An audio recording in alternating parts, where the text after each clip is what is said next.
Sup, my fellas. Don't forget to leave feedback, and enjoy the story. Chuck rested his hands on the sink. The guy looked at his reflection and asked who that person was. The guy made a serious face. Chuck frowned and asked the guy what he said. The guy looked at his reflection. Chuck touched his face. The guy said their names. The guy opened his mouth. Chuck's character said that he was the heir to a great clan. The tea bag touched the side of the container. The guy poured the contents from the container into a cup. The guy enjoyed drinking tea. The guy looked down. The boy was drawing at his desk. The protagonist assumed that he had become the character he had invented in his school years. The boy's eyes sparkled. The guy laughed as he drew the character in the sketchbook. The boy raised his palms and was glad that he had finally finished his work. The boy opened his mouth loudly. Chuck remembered that he had invented that character under the 8th grader syndrome. The man looked up and realized that all of this was because of one game. Dragons Fly Over the Earth. The name of the game appeared. The protagonist said that it was one of the best virtual reality games about another world. Flags with symbols hung between the houses. Chuck said that the game did not lose its popularity until it was closed, which made it a legendary game. A sign with the inscription "Legendary Game" appeared. The red sky broke into pieces. The news reported that the creator of the most popular game in history was missing. The ground under people's feet cracked. Debris fell to the ground. There were boulders around the building. The protagonist said that with the disappearance of the creator of the game, the arcana became part of reality. Monsters were holding on to the car with their paws. Chuck said that the monsters crawled out of the holes, and humanity was on the brink of survival. People pounced on the monster in the crowd. The guy said that along with the monsters, those who could fight them appeared. There was a smile on the faces of the people. The young man said that such people were called players and they used their skills to defeat monsters. The soldier raised his sword to the sky. The protagonist said that soon such people became heroes. The guy sat in front of the TV and thought that he once wanted to be one of the heroes. The boy held his knees. The protagonist remembered that then he realized that with the awakening of the Force, he would not be very popular. The guy glanced at the things. The moonlight illuminated the room. The protagonist said that the price of one virtual reality machine was more than a month's rent. Someone's pleas for forgiveness were heard. The girl leaned over the man. The man said that he was a bad father, since he did not let the child play everything he wanted. The protagonist remembered that then his father's business went bankrupt. The mother took off the glove from her hand. The girl asked her dad not to cry. The mother said that it was all her fault. The guy's hair covered his forehead. The young man recalled that at that time he did not yet understand the severity of this world. But he had no choice and he had to quit this game. The protagonist grabbed his hair and realized that if he had been aware of the future, he would never have quit this game. The guy held a saucer in his hand. The protagonist was disappointed that he had not played the game for even a year, which led to poor character development, and added that he was able to reincarnate only into the 4th character, which was made by a crazy schoolboy. The young man put the cup down and said that it was delicious. The character Chuck's cloak was fluttering in the wind. A sign with the guy's name appeared. The young man holds a book in his hand. The protagonist was indignant that he once played this character in all seriousness. The man stood on the balcony. The young man recalled that Chuck's character was the heir to a great family, but all his relatives became victims of a demon and he was left alone. A mountain of corpses lies on the ground. Blood drips down the sword. The guy said that revenge inspired his character to become a demon hunter. Purple particles fly in the air. The protagonist noted that his character was creepy. The boy covered his face with his hand. Chuck said that it was his dark past. The boy bites his finger and thought that the times of the 2nd grade were quite funny, but now he is ashamed of himself. Chuck's character grabbed his chin and said that he really missed these feelings. Chuck was irritated by his character's words. The guy's eyes bulged out of their sockets, and he wondered how he would show up to work in such an outfit, and whether he would be able to fit into society with such a manner of communication.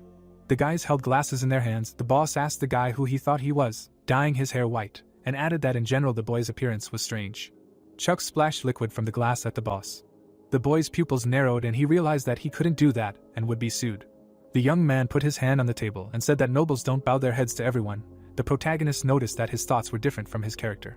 The boy smiled broadly. The protagonist remembered that other people had undergone transformation with minimal changes, and wondered why things had turned out differently for him. Chuck put his index finger to his chin and realized that he needed to become a player, because he wouldn't go to work like that, and he realized that he hadn't played Arcana for a long time and a lot could have changed. The young man moves the mouse along the mouse pad. The boy looks at the screen and thinks that he will first look for information, because he lacks even basic knowledge. Players fight monsters. The protagonist reflects that rankers who close rifts earn millions, but earnings are directly related to risks. The young man closed his eyes. The protagonist realized that money can't buy life. Chuck's character frowned and said that he had already tasted the fruit of abundance, and would not need material goods. The guy was holding a mouse in his hands. The young man realized that now it was better to figure out what demon hunters usually do. The numbers 1 and 2 glowed brighter than the entire page. The protagonist was surprised that there was very little information about demon hunters. Chuck held on to the back of the chair and thought that demon hunters were doing nothing. The young men opened their eyes wide. The inscription Action Tower Fall stood out against the background of other news. Blood was flowing on the floor. The protagonist was surprised that the Action base was destroyed. Mountains of corpses lay on the ground. Weapons broke into pieces. The bodies of warriors were pierced by swords and spears. The protagonist could not believe his eyes. A drop of sweat rolled down the young man's face. He realized that the small amount of information was due to the fact that the class was completely killed. 3 sticks smoke. The man said that the demon hunters should rest in peace. The guy realized that 10 years ago this class was very specific and few people chose them. The head and arm flew off the body of the monster. The protagonist remembered that demon hunters had very strange skills, low stats and strange pumping. Inscriptions with the names of skills appeared. The man holds a bag in his hands. The protagonist understands that it was difficult for this class to level up by hunting monsters, so they had to complete quests. The grandfather thanks the guy for the work done. A sign with the quest conditions appeared. A red stream of mana cut through the monsters. The guy said that hunters had only one advantage over other classes. They could fight demons well. The guy held his finger up. A sign with quests appeared. The young man remembered that killing demons appeared in quests, but it was an ordinary grind. A couple of people looked at the demon hunter strangely. The man was surprised that someone else was playing this class. The protagonist realized that the role of the demon hunter was unclear. The man pulled the hood over his head. The guy summed up that the class was useless. The guy covered his mouth with his hand and thought about how he could earn money. Because who would give him quests? And he had no one to learn from, because all the hunters were killed. The young man held his chin and thought that there might be other information. Different chats were visible. The screen was reflected in the boy's eyes. The inscription Demon Hunter stood out in white light. The words glowed with white light. The guy stood behind the chair and was surprised by what he read. Purple spherical mana was flying above the girl. Signs with the game version appeared and the inscription that now demons appeared among the monsters and the players had problems. Chuck's character crossed his arms. The young man wondered why the hunters did not deal with the demons. The guy's hand was on the keyboard. Chuck looked back at his character and realized that he was the last demon hunter left alive. The guys were standing shoulder to shoulder. The protagonist thought that he should intervene. The protagonist looked into the distance and thought that there was no guarantee that the demons he knew would appear, and everything could have changed a lot over the years. The guy doubted his strength. A boy was sitting behind the chair and saying that the protagonist was weak. The boy crossed his legs and said that Chuck's character never ran away from pathetic demons. The protagonist looked down and realized that the boy was speaking with the voice of his pride. The eraser was covering the lines in the notebook. The guy raised his hand and said that his character's pride would never be hurt by any demonic temptations, trials, and deceptions. The guy's hair covered his face. The young man realized that he needed to act.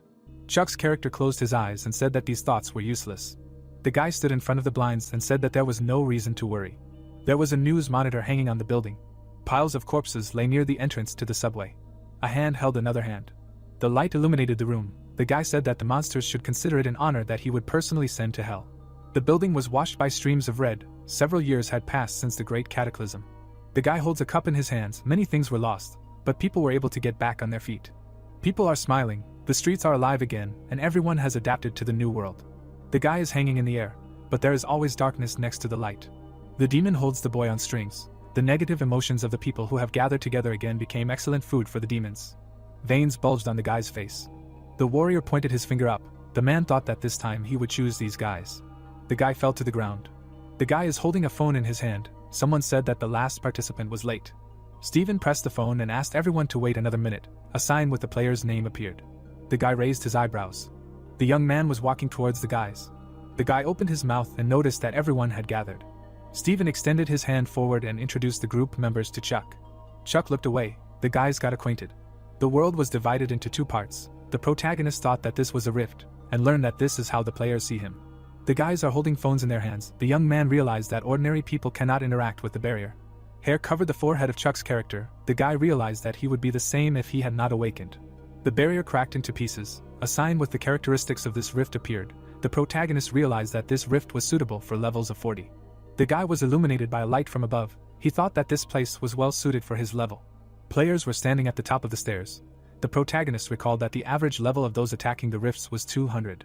The light was directed at the backs of the players. The protagonist realized that it was too early for him to dream of a high level and he needed to work hard to reach the level of such players. The guy looked behind him and noticed that he was lucky to find a suitable group. Adolf was standing behind his comrades. Signs with the characteristics of the players appeared.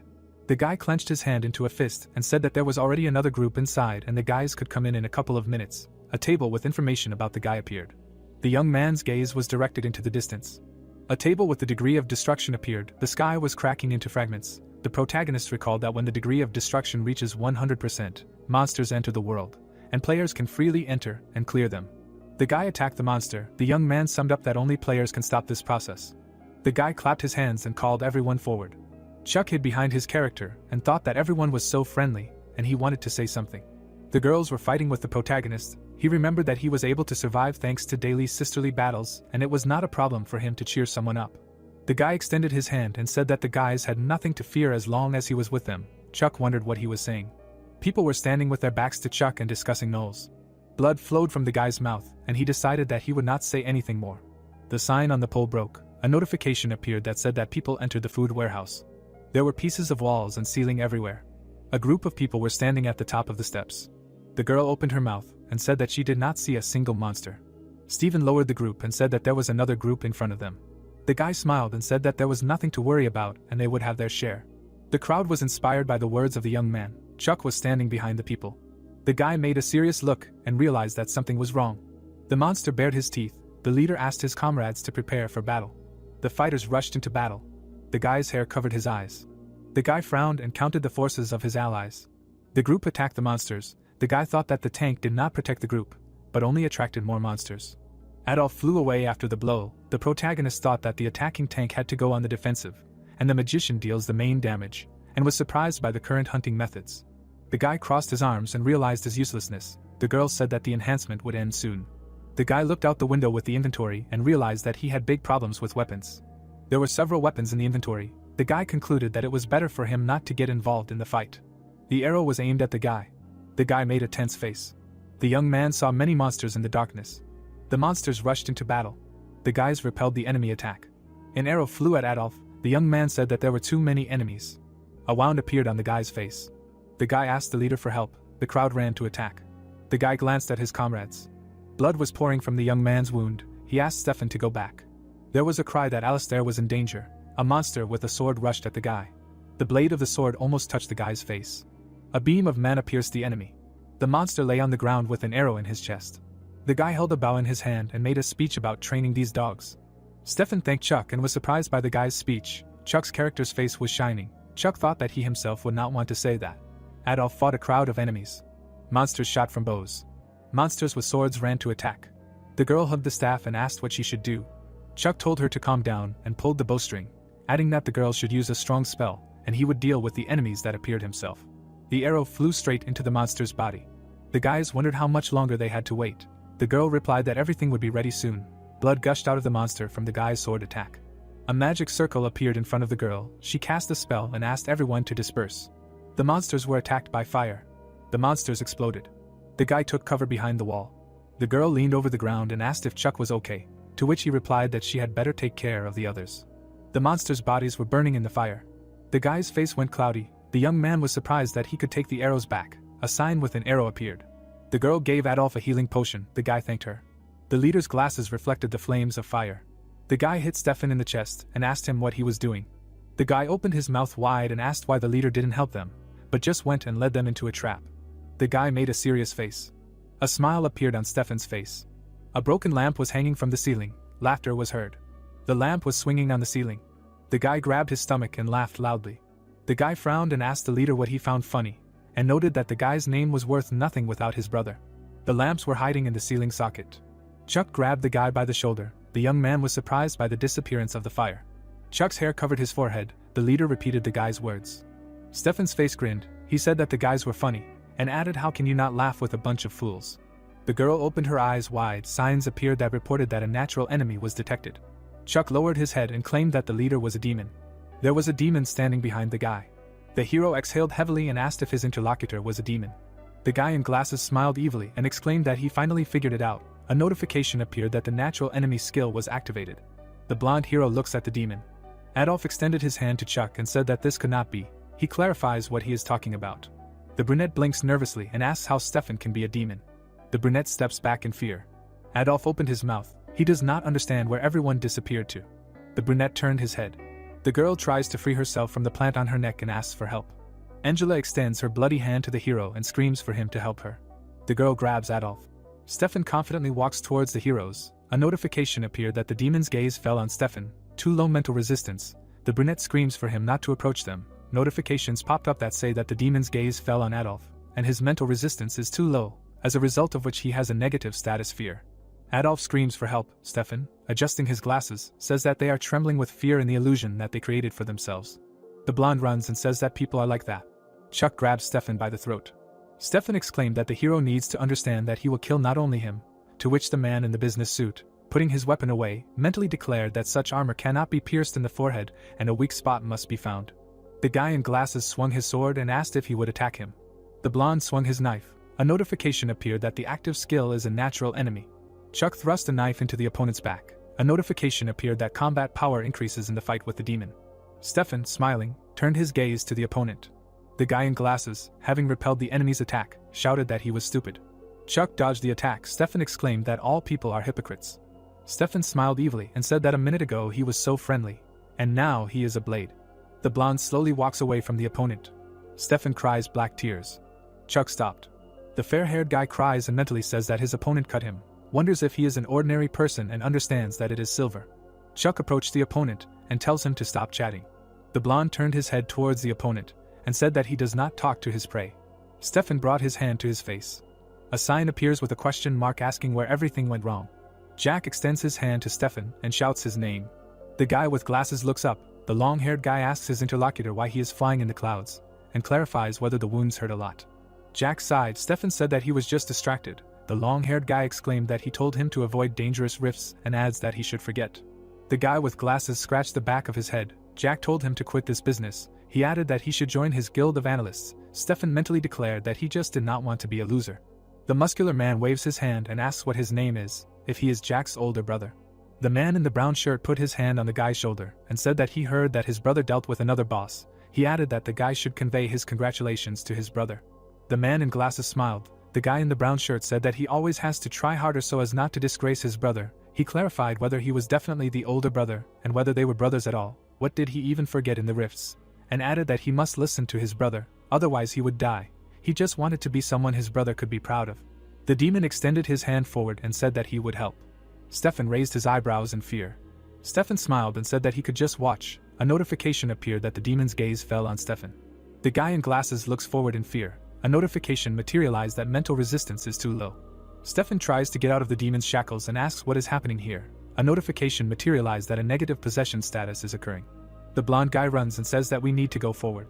Alistair smiled widely. Stefan shouts to wait for him. The brunette runs towards the enemy. The guy in glasses tells him not to go there. Stefan leaves the battlefield and mentally declares that it is a demon. The guy in glasses fearfully resists the demon's shackles and mentally declares that everything is in danger because of him. If it were not for him, nothing would have happened. A notification appeared that mental resistance is too low, you cannot resist. The hero with a knife stands behind Stefan, who is bleeding. The blonde guy grabbed his neck and screamed in pain.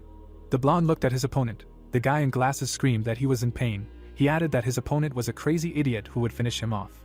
Stefan stood up and asked his opponent that he didn't care about the owner of the body at all. He clarified whether he wanted to be a killer. The blonde guy proudly raised his chin. Chuck narrowed his eyes and said that everything was clear to him. He clarified whether this was his pride. The blonde guy stepped towards his opponent and asked him again what he said. The blonde hit Stefan. The blonde guy opened his mouth. The blonde turned his head and said that she got through to him. Stefan fell. The blonde guy crawled back and shouted that there was a demon. Stefan touches his face and does not understand what is happening. He mentally declares that he was possessed. The brunette approached the hero and asked if he was okay. The blonde guy looked at his palms and mentally asked himself how he survived, because he had so many wounds. Stefan looks at the floor in fear. The main character says that he told you so. The blonde crossed his arms over his chest and said that there was nothing to worry about anymore. Chuck turned his head and said that there was nothing to worry about anymore, as long as he was in them. Stefan looks at Chuck in fear. The blonde said that negative human emotions become the power of demons. Chuck extended his hand and said that they should not forget about pride and stop being afraid of it, since the demon hunter's attacks are effective only against demons. The blonde guy lowered his head down and mentally said the word pride. The blonde shook his head. The fair-haired guy mentally declared that the items did not fall out. He mentally added that it was a useless demon. He did not forget this logic, although much time had passed. The sun's rays brightly illuminate the modern building. Stefan handed the phone with the results of today's raid to Jack. Jack picked up the mug from the table and asked if he could believe it. Stefan answered in the affirmative. The long-haired guy drank from the cup and said that although he was the leader of the guild, he was not going to take a person because of one post on the forum. The guy with glasses answered that it was he who was possessed by the demon. The long-haired guy spilled his cup of coffee and asked again in surprise. Jack's profile image appeared. The city center is illuminated by the bright sun. 2 bodyguards stand at the entrance, behind which a surprised exclamation is heard. Jack held a napkin in his hand and asked Steven about the decision to become an analyst in the guild, because before he was against it. The guy with glasses runs his fingers over his coffee cup and says ironically that he doesn't trust his own brother, to which he receives advice to communicate without sarcasm. Steven, raising his mug, said that he was just joking. The red-haired guy asked him again about his desire to join the guild. Jack's brother abruptly put the cup on the table and confirmed his goal of becoming an analyst. Steven stood up at the table and said that he simply realized his limit and a more suitable role. He, holding his hand enthusiastically, recalled how he did nothing but tried to catch up with his brother, and added that from now on he will go his own way. Jack, crossing his arms, said that he even wondered who could change his brother so much. The guy with red eyes, rubbing his cheek, noted that even if we do not take into account the hunt for the demon, the protagonist's mental resistance is very high, since he did not succumb to attacks. The guy in the business suit easily defeats his enemies. Jack added that his brother said that the main character used a dagger, not magic, and then added that there are thousands of classes in the arcana, but nothing comes to mind, and then concludes that it is strange that Chuck went to a low-level rift with such features. The red-haired guy stands at the table and claims that he understands how difficult it is to believe this story, and then asks his brother to believe at least once. Jack, rubbing his hand, asked who said that he does not believe, then added that his brother personally saw it. The guy with the tail sits at the table in front of Stefan and says that he clearly saw the patterns of boss attacks, guild management methods and recruitment of new players. He hands him a contract and says that his brother helped him become who he is, and then adds that that is why he immediately took the contract. Jack leaned his hands on the table and said that his interlocutor is also his brother and a proud analyst of the Jayan. The embarrassed guy wipes away his tears and thanks his brother and asks not to embarrass him. Stefan's brother crossed his arms over his chest and asked Stefan to look at the contract and express his thoughts on the papers. The guy adjusts his glasses. He holds the papers in his hand and anxiously asks about the conditions for an unfamiliar player. Sunlight penetrates through the windows into the house. Chuck's character washes his teeth, while Chuck himself is surprised by the level increase. The black-haired guy, standing in the shower next to the white-haired guy, adds that the level has increased by 12 points, and concludes that they will never give for nulls, and this is about hunting for heaven. The white-haired guy, wiping his head with a towel, notes that such trifles do not bother him, to which the main character states that on the contrary, he is worried, and then asks how best to distribute the points. The guy with gray eyes wipes his head, and Chuck decides to think in the bedroom, because he is tired. Chuck's character, standing in front of the bed, noted the mess in the apartment. He, wiping the dust with a papister, says that a clean environment is a clean mind, to which Chuck asks him to rest a little. The evening sun glided serenely down the sky. A pot of soup boils on the stove. A guy in an apron, carefully trying the dish from a ladle, notes its taste of healthy food. Chuck rides with hunger behind his character and remembers that the avatar should be an aristocrat with a measured and restrained life. The character washes the dishes while Chuck reasons that thanks to this he understood one thing. The black-haired guy holds his elbow with his other hand and notes that not only levels and characteristics are applied to the character, but also the settings that were once assigned to him. The aristocrat drinks tea. The protagonist thinks that he would usually eat custom food and go to bed, and then notes that because of his game character, he leads a healthy lifestyle. The guy in the white t-shirt put down the cup, and Chuck remembered his other features. The guy standing behind the character noted his predisposition to magic, which manifested itself in the ability to easily repeat any spell, his mental abilities and good physical fitness. The character, tidying up his bangs, sarcastically called his talents trifles, and Chuck complained that he wrote down only positive qualities. The gray-haired guy turned on the phone. The guy with black hair decided that if the settings really affect life, then it is worth checking them. The character picked up the phone. The only message hung lonely on the screen. The guy, having expanded the message completely, did not understand why Stefan wrote such a long message. Chuck held the phone in his hands and did not understand what the writer wanted, and then mentally concluded that since he did not have time, he would refuse. Chuck's character, pulling the notebook towards himself, decides to test his abilities. Fingers quickly enter a request in the search bar. The avatar decides to start with magic. The gray-haired guy began to take notes on the video lesson. The two brothers looked at the phone in amazement. The correspondent showed a cold response to the message. Chuck's message continued to be shown on the phone. The guy with glasses, picking up the phone, assumed that another guild made an offer to his interlocutor, to which the red-haired guy asked which guild could make an offer to the player. Stefan's brother furiously clenched his fist and listed the privileges offered to the aristocrat, in the form of a house, a car, financial support, and a share of 9.5 to 0.5, and added that he did not know who could beat such conditions. Stefan was talking about how foreign guilds were opening offices around Seoul because of the recently built magic tower, To which Jack slammed his hands on the table and rudely asked what kind of guilds they were that dared to encroach on his territory. The guy with glasses, rubbing his chin, said that even despite the other guilds, the best of them were already gathered in Seoul. The guy with red hair, jumping up sharply in bewilderment, replied that there was no guild with better conditions than his and that he would not offer such a contract even to high-level players in his guild. He quickly threw on his jacket and decided to set out to look for the mysterious player, because he could not lose the chance, and along the way ordered his brother to describe the character, to which he asked why this was necessary. Jack, adjusting his jacket, said that he would find that player himself and bring him to them, and then asked his brother to tell him everything he knew. Stefan, bending his fingers near his face, couldn't describe him right away, only mumbled about his wise appearance, to which his brother sarcastically replied that he could even describe magical animals better. The guy in glasses, sticking out his finger, remembered the player and called him a quirky aristocrat from fantasy. Jack held on to the lapels of his jacket and listened. The phone was playing a video lesson on magic. Chuck stood behind the character. On the phone, magicians demonstrated the basics of their craft, while the black-haired guy noted that he understood the principles of magic and could use any spell if he had enough mana. Chuck ruffled the gray-haired guy's hair and said that he didn't expect anything else from his avatar, and then added that he didn't care about the dark past of his previous character, because this was the symbol of high school, and then declared that his character was the best genius in history, to which the latter noted how rude it was. Chuck opened the character's profile and began distributing points. He raised his finger, choosing what to increase, because all the possibilities were open to him. His fingers slid across the screen, spending points on the skills of strength, dexterity, and mana. Chuck stopped and remembered the story of his character, which he himself had come up with. The black-haired guy continued to stand at the scoreboard. He instantly poked at the screen and increased the skill of luck by 1 point. The character, lying in bed, looked at the updated characteristics. Chuck thought that this was for the well-being of his character, who would have to try hard, and then concluded that it might seem that he had raised luck only from 1 to 2, but in fact he had doubled it. The avatar closed his eyes and fell asleep. Chuck thought about how he would find a coin on the road because of his increased luck. The guy woke up in the bathroom.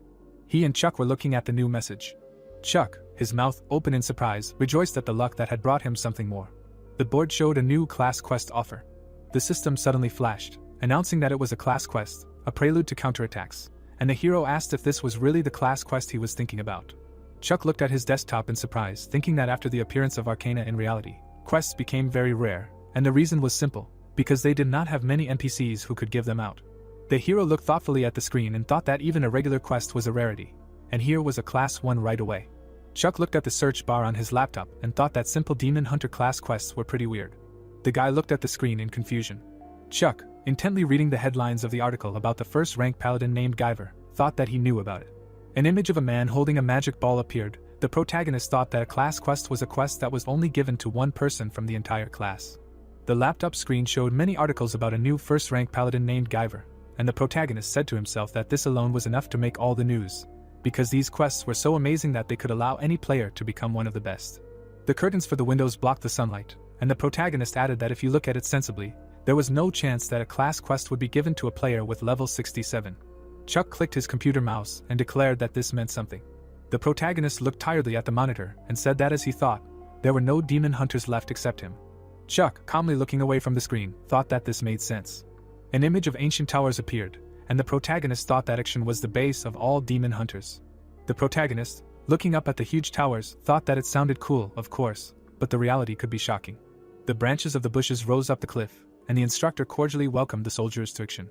The instructor, pointing up, suggested climbing. The acceptance ceremony would take place at the top, while the system notified that it was necessary to climb the cliff. The hero with blonde hair, his eyes widened in shock, wondered if he had really gone crazy. The instructor, looking sternly down, asked if he could go faster, while the blonde guy, sighing tiredly, thought that their quests were a simple repetition of useless work. The one-eyed instructor, sternly pointing to the corner of the small room, told the heroes to stay here for now, and the hero added that the conditions left much to be desired.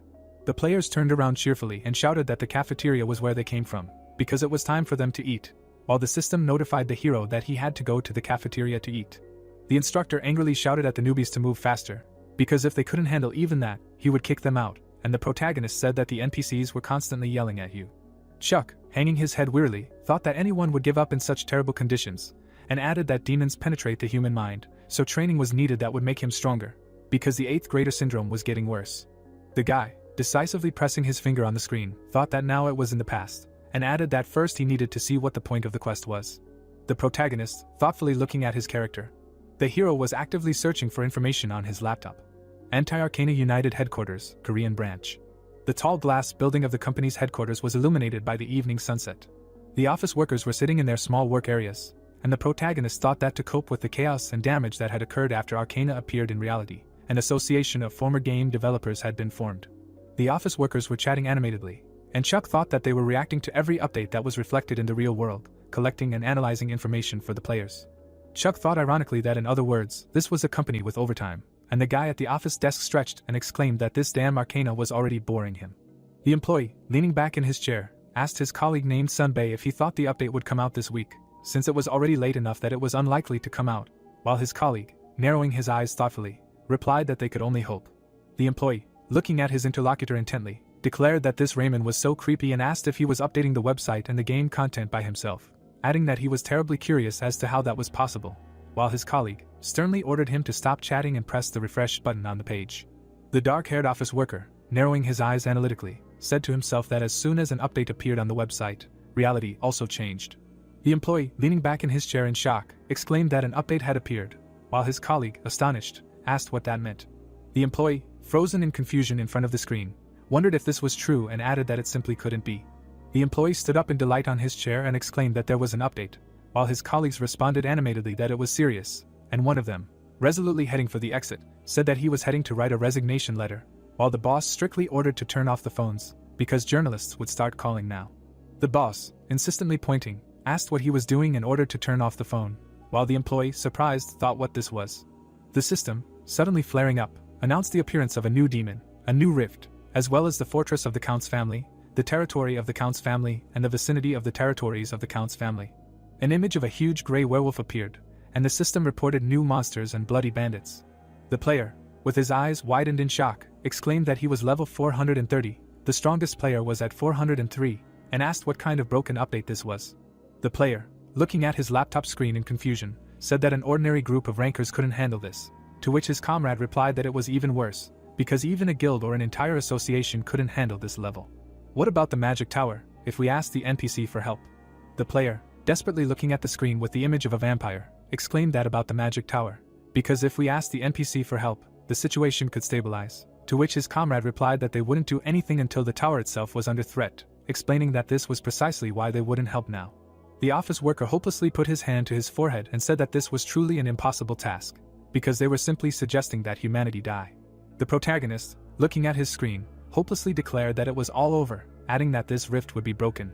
The office worker, looking insistently at his comrade, shouted that there was no need to rush to conclusions, adding that if we failed to cope with the raid, then these things would crawl out.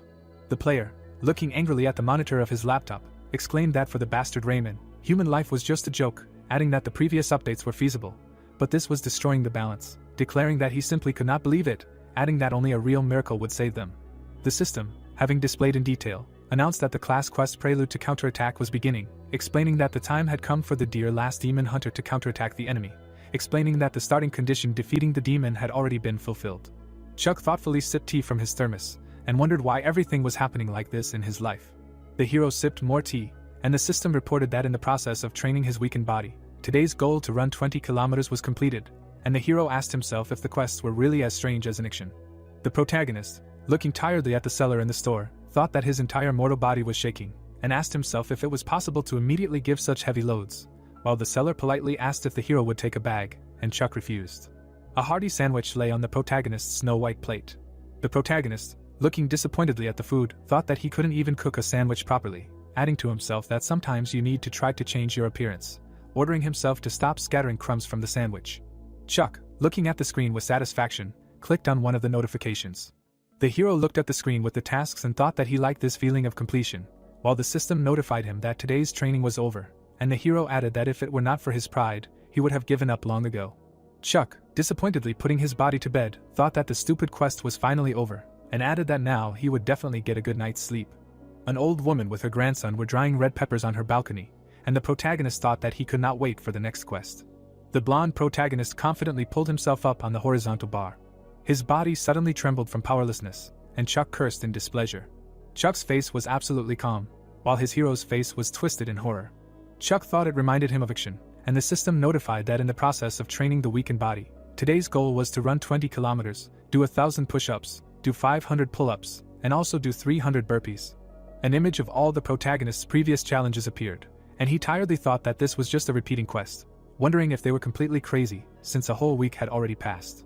The system notified the protagonist that in the process of training the weakened body, today's goal was completed, announcing that he had reached the goal for the week, and the hero added that he was finishing one quest, and immediately a new one appeared, wondering if this was some kind of joke. Chuck, exhausted, lowered his head, thought that he did it again. The protagonist, excitedly looking away, noted that this was only possible due to Chuck's character, wondering how many more times he would need to repeat this to get a reward. The protagonist, looking skeptically at the information window, thought that it wouldn't be something like, "You have a slim and fit body, congratulations," while the system, notifying, said that he had reached the goal for the week. The system window announced that the hero had fulfilled all the conditions, giving him 2 points of strength and dexterity as a reward.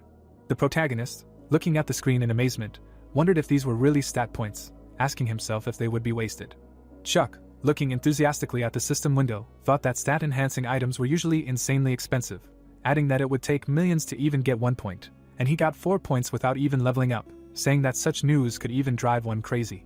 The protagonist looked at the screen of his device with interest and thought that if this repeating quest appeared constantly, the reward would fully justify these terrible conditions, and Chuck Gordon said that he could do it even 10 times a day. The protagonist looked at the broadcaster in surprise, and the host announced that the Arcana update that appeared this Thursday was the hottest topic of discussion. The protagonist looked at the events with concern, and the host reported that most of the guilds announced that they refused to participate in the raid on the rift. The host, looking at the viewers directly through their monitors, said that a new rift called the Count's Family Territory had appeared, as well as a monster named the monster Count Asura. The protagonist carefully brushed his teeth with a toothbrush, and the host analytically noted that the only thing known about this quest is that it is a demon and a vampire. Its level is 430, adding that this is the highest level of the monster at the moment. The hero paused the video, and the host authoritatively stated that the Korean branch of AU refused to comment on anything for now. The main character pressed the button to turn off the lights and asked himself if level 430 was really possible. The protagonist looked at the screen of his device in surprise and asked himself how to kill something like that. The players, thinking pessimistically, said that it looks like our planet is finished. Such an update is real, the balance is finished. It seems to me that not only the balance is finished, but also us, we will all die. The host of the City podcast show announced in a sad voice that a level 430 boss appeared in this update, and added that it will be the hardest raid in history. The hosts of the Central TV channel said that AU reported that Count Asura is a demon and a vampire. The female host of one of the TV channels said that large guilds expressed a desire not to take part in the future raid. This is due to huge risks. The main character stared dejectedly at his laptop monitor. The tired protagonist explained that demons were the hardest for players to deal with, because no matter how strong you became, you would still have to deal with the negative effects that constantly appeared during the fight, and added that many people were already saying that you needed to have at least a 10-fold level advantage to defeat a demon. The vampire looked at the hero darkly, and Chuck thought that Count Asura was a monster that he could not even think of fighting. A pop-up notification said that it was time to counterattack the enemy, and the hero tiredly stated that if it were not for the new class quest, he would have given up long ago. The protagonist, angrily staring at his desk, thought that damn action, and asked himself if this was the only vampire so far, wondering in bewilderment if they were really asking him to defeat him. Chuck, fearfully lowering his head, thought that he was too scared, adding to himself that it was natural to be afraid of an enemy that could not be defeated. The hero looked ahead dejectedly and declared that these were just his thoughts, although it seemed that his heartbeat was as steady as ever, adding that if this body was not his, then what did Chuck feel in that case? The hero abruptly stood up from his chair and declared that these pathetic creatures were wasting his precious time. The protagonist looked away menacingly and thought that they would have to be severely punished for such an offense. Chuck slapped himself on the forehead and declared that he knew it, because his hero actually wanted to kill them. The sunlight illuminated the light brick building. The hero sat quietly on the floor and thought that, judging by the search results, Count Asura was in Russia. The hero began to actively type a search query in his phone, thought that first he would go to the magic tower. An image of dark figures appeared against the backdrop of a tall magical tower, and the protagonist thought to himself that he would go there precisely because there was a portal inside the tower, which was full-blown magic that allowed the user to travel anywhere, and added that this was one of the reasons why foreign guilds opened branches here. Chuck calmly turned his gaze to his device. He brought the screen of his phone closer and asked himself if he should call a taxi. The hero looked at his character in surprise, who said that it was time for him to go. Chuck threw on a black cardigan and said that he had already wasted too much time, to which the hero asked him where he was going to go looking like that, because in Russia the temperature was as much as -2 degrees Celsius. The protagonist was dumbfounded, and the hero approved of his actions, saying that he should at least throw on a down jacket. Chuck grabbed a pack of tea bags with his hand. The hero stuffed the tea bags right into the pocket of his black cardigan and declared that he absolutely must not neglect his tea party, to which Chuck ordered him to quickly put on his down jacket, calling him crazy. The journalist was reporting right under the magic tower. The employee, insistently pointing at his comrade, menacingly told him that they did not have time. The journalist, looking animatedly at the crowd, thought about how many reporters had gathered there, and asked his comrade if he really thought that Jayan would really come, to which he replied that new faults had probably appeared in Russia, and the magic tower was right under their noses, asking his comrade then what was the point of flying anywhere by plane. The reporter looked at the departing employee with hope and said that they were rankers, asking if they could use portal magic, to which he replied that there were only a few rankers in the world who could do that, adding that it required a lot of mana. Suddenly, the man's eyes widened at what he saw. The red-haired guy threw his huge weapon right over his shoulder. The man in blue suddenly rushed towards the guild members and said that they had arrived.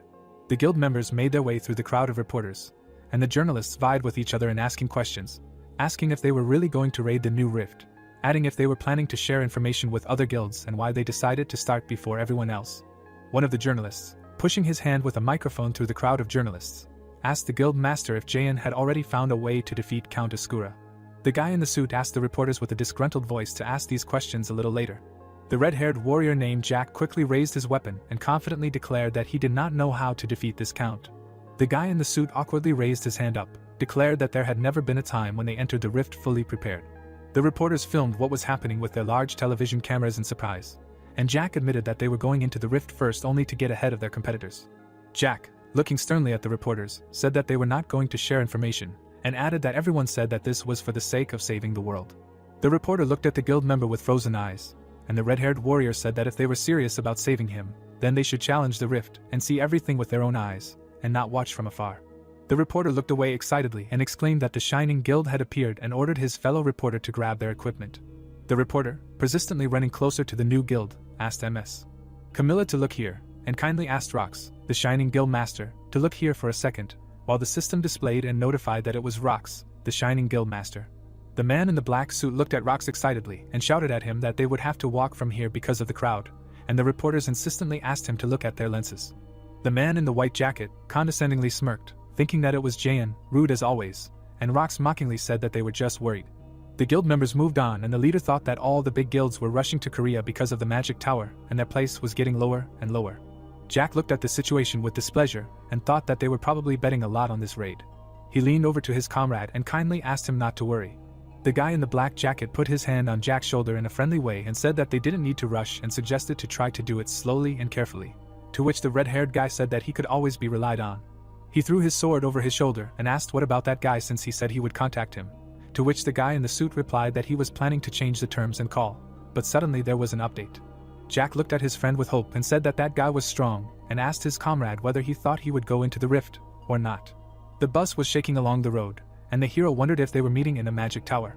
The protagonist was calmly watching a video on his phone. The protagonist, looking at the video intently, wondered how a level 300 player would cope with this, and added that this was already the 100th video about magic.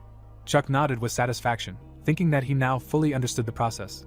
An image of magic spells bursting out of the protagonist's hand appeared, and he thought that magic was activated in 3 stages. First, you need to examine the mana, then interfere with it, and then manifest it.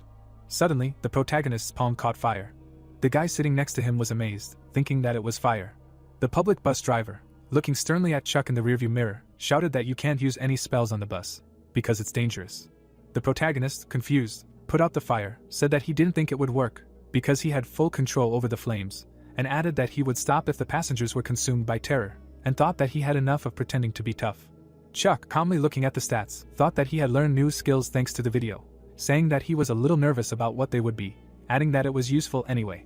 Chuck raised his black eyebrows in surprise. The pop-up notification displayed many stats.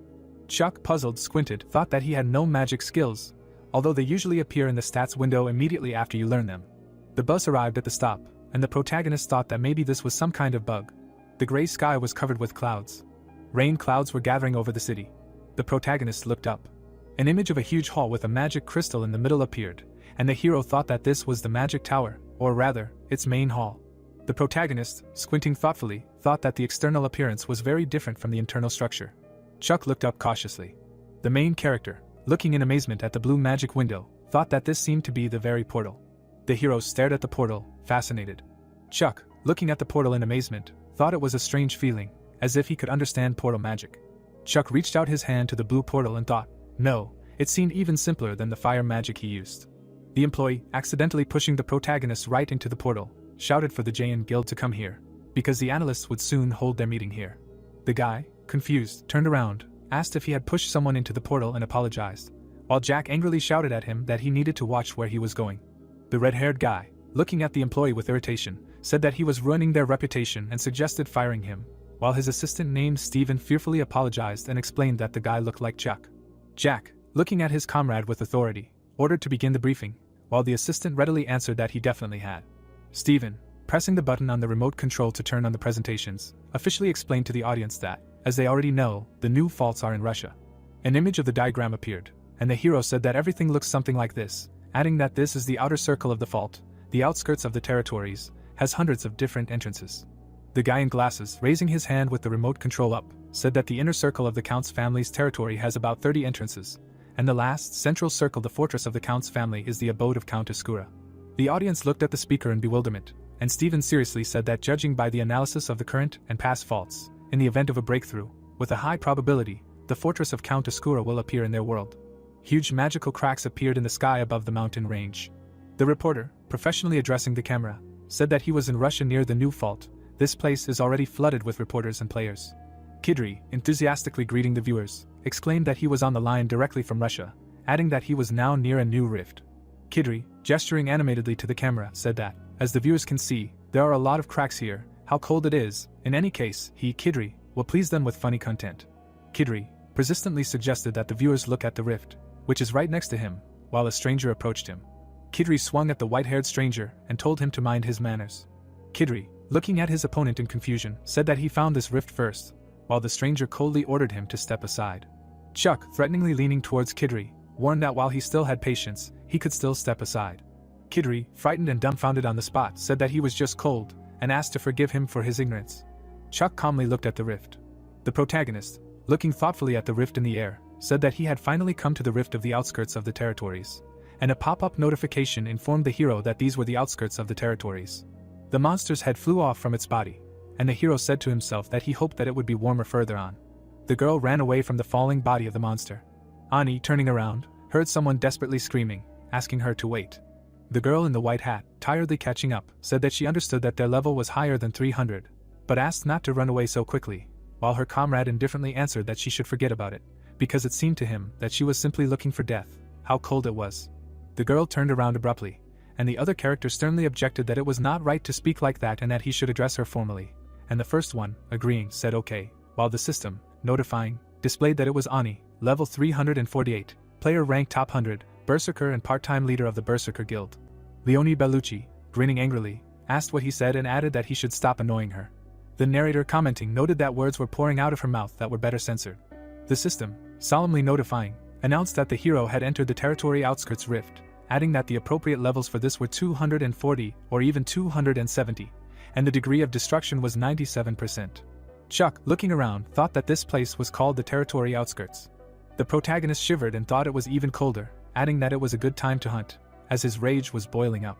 The blood wolves growled aggressively behind the protagonist and prepared to attack.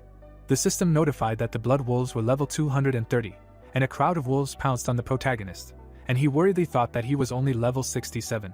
The system displayed the characteristics and showed that the natural enemy skill was activated, while Chuck sneered and thought that he could win, as he was being met by the Count's dogs.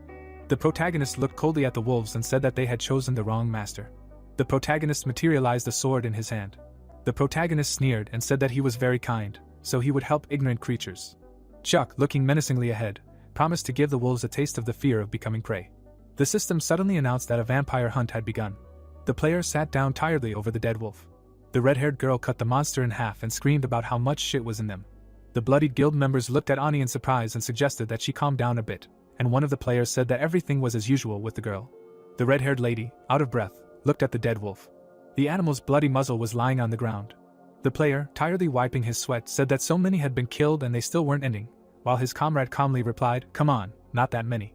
The guy with glasses, frowning in confusion, thought that was strange. The girl, standing thoughtfully in front of the crowd of her comrades, said that these bastards seemed not to feel fear, or rather, did not even know about it. The comrade asked in confusion what she was talking about, while another player sternly warned her not to be rude to her.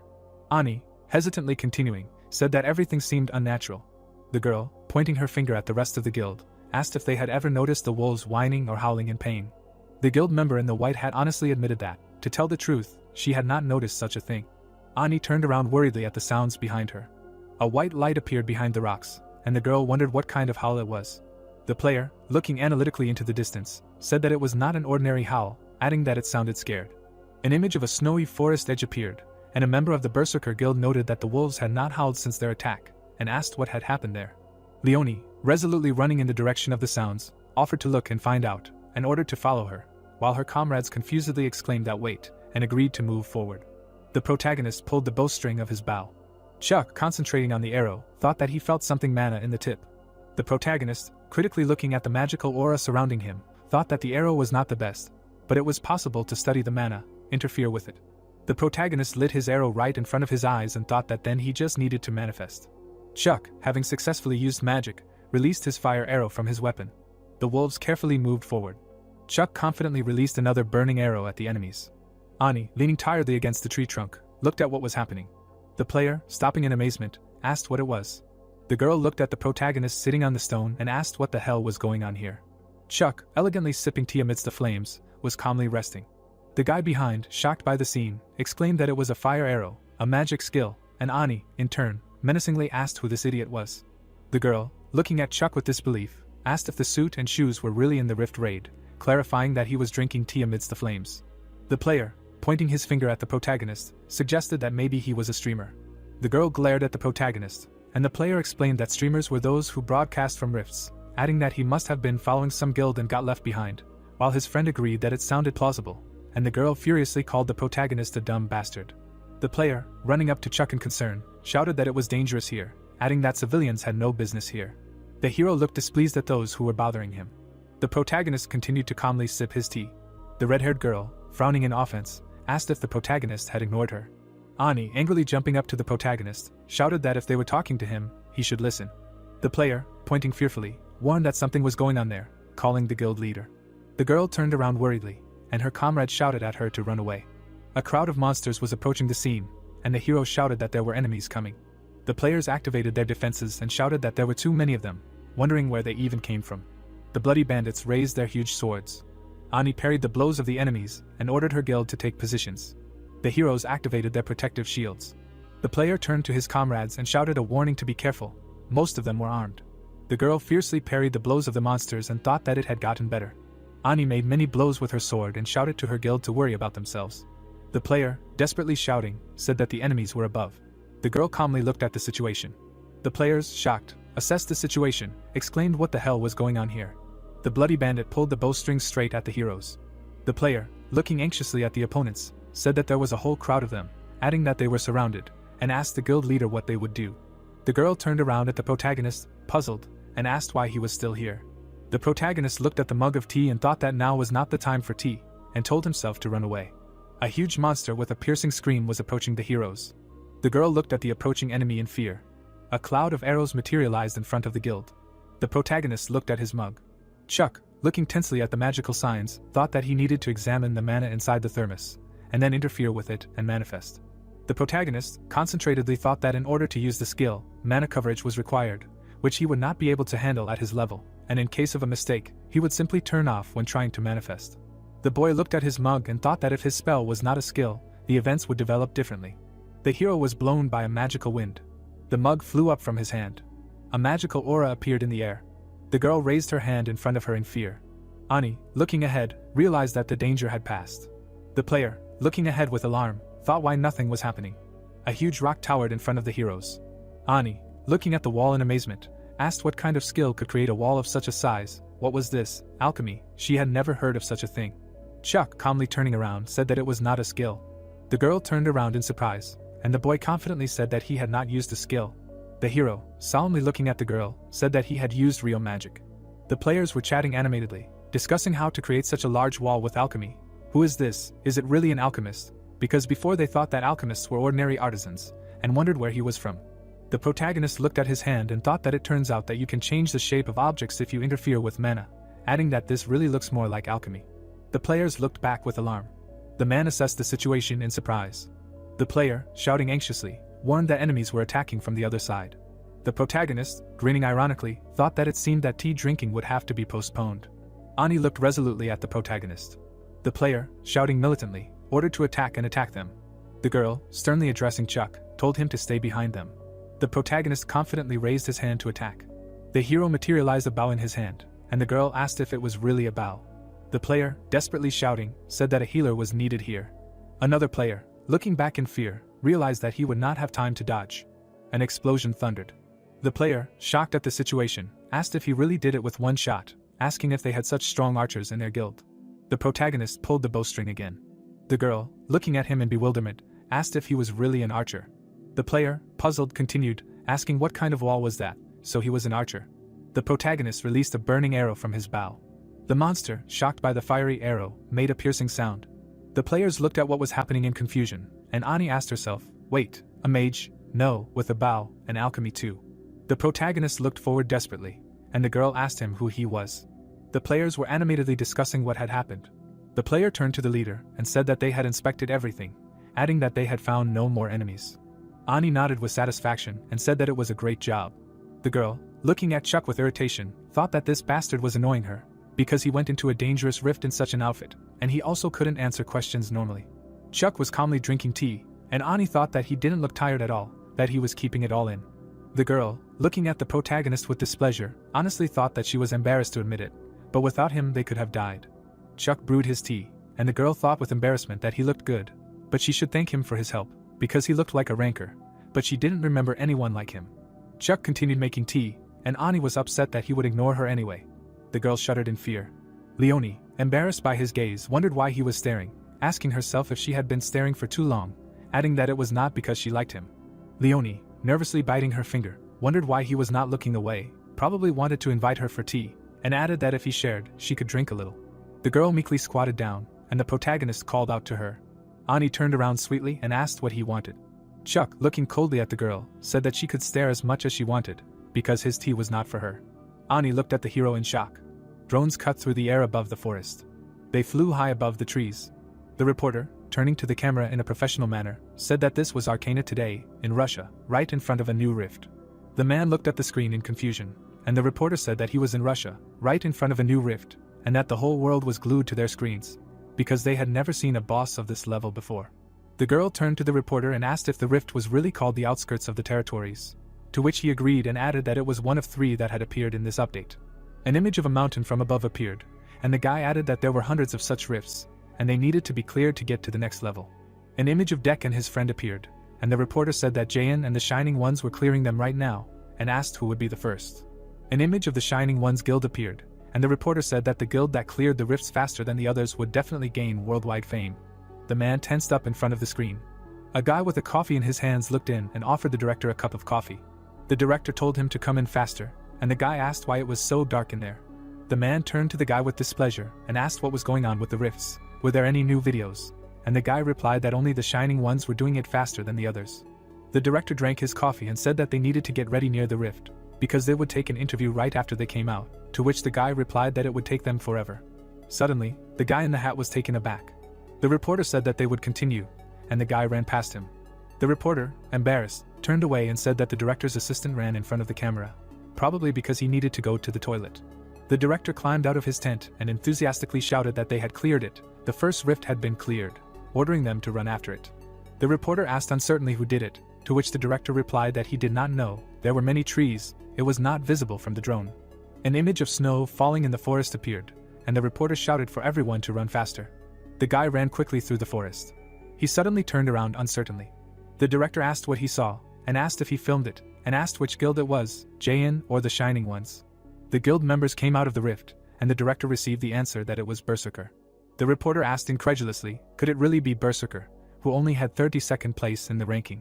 The heroes began to move through the forest, and the reporter, confirming the information, said that yes, it was them. Ani was here, and added that he sent the video, because Berserker cleared out the first. The reporter, looking at the screen in amazement, asked if they really passed the territory outskirts, because the Shining Ones were only in the middle.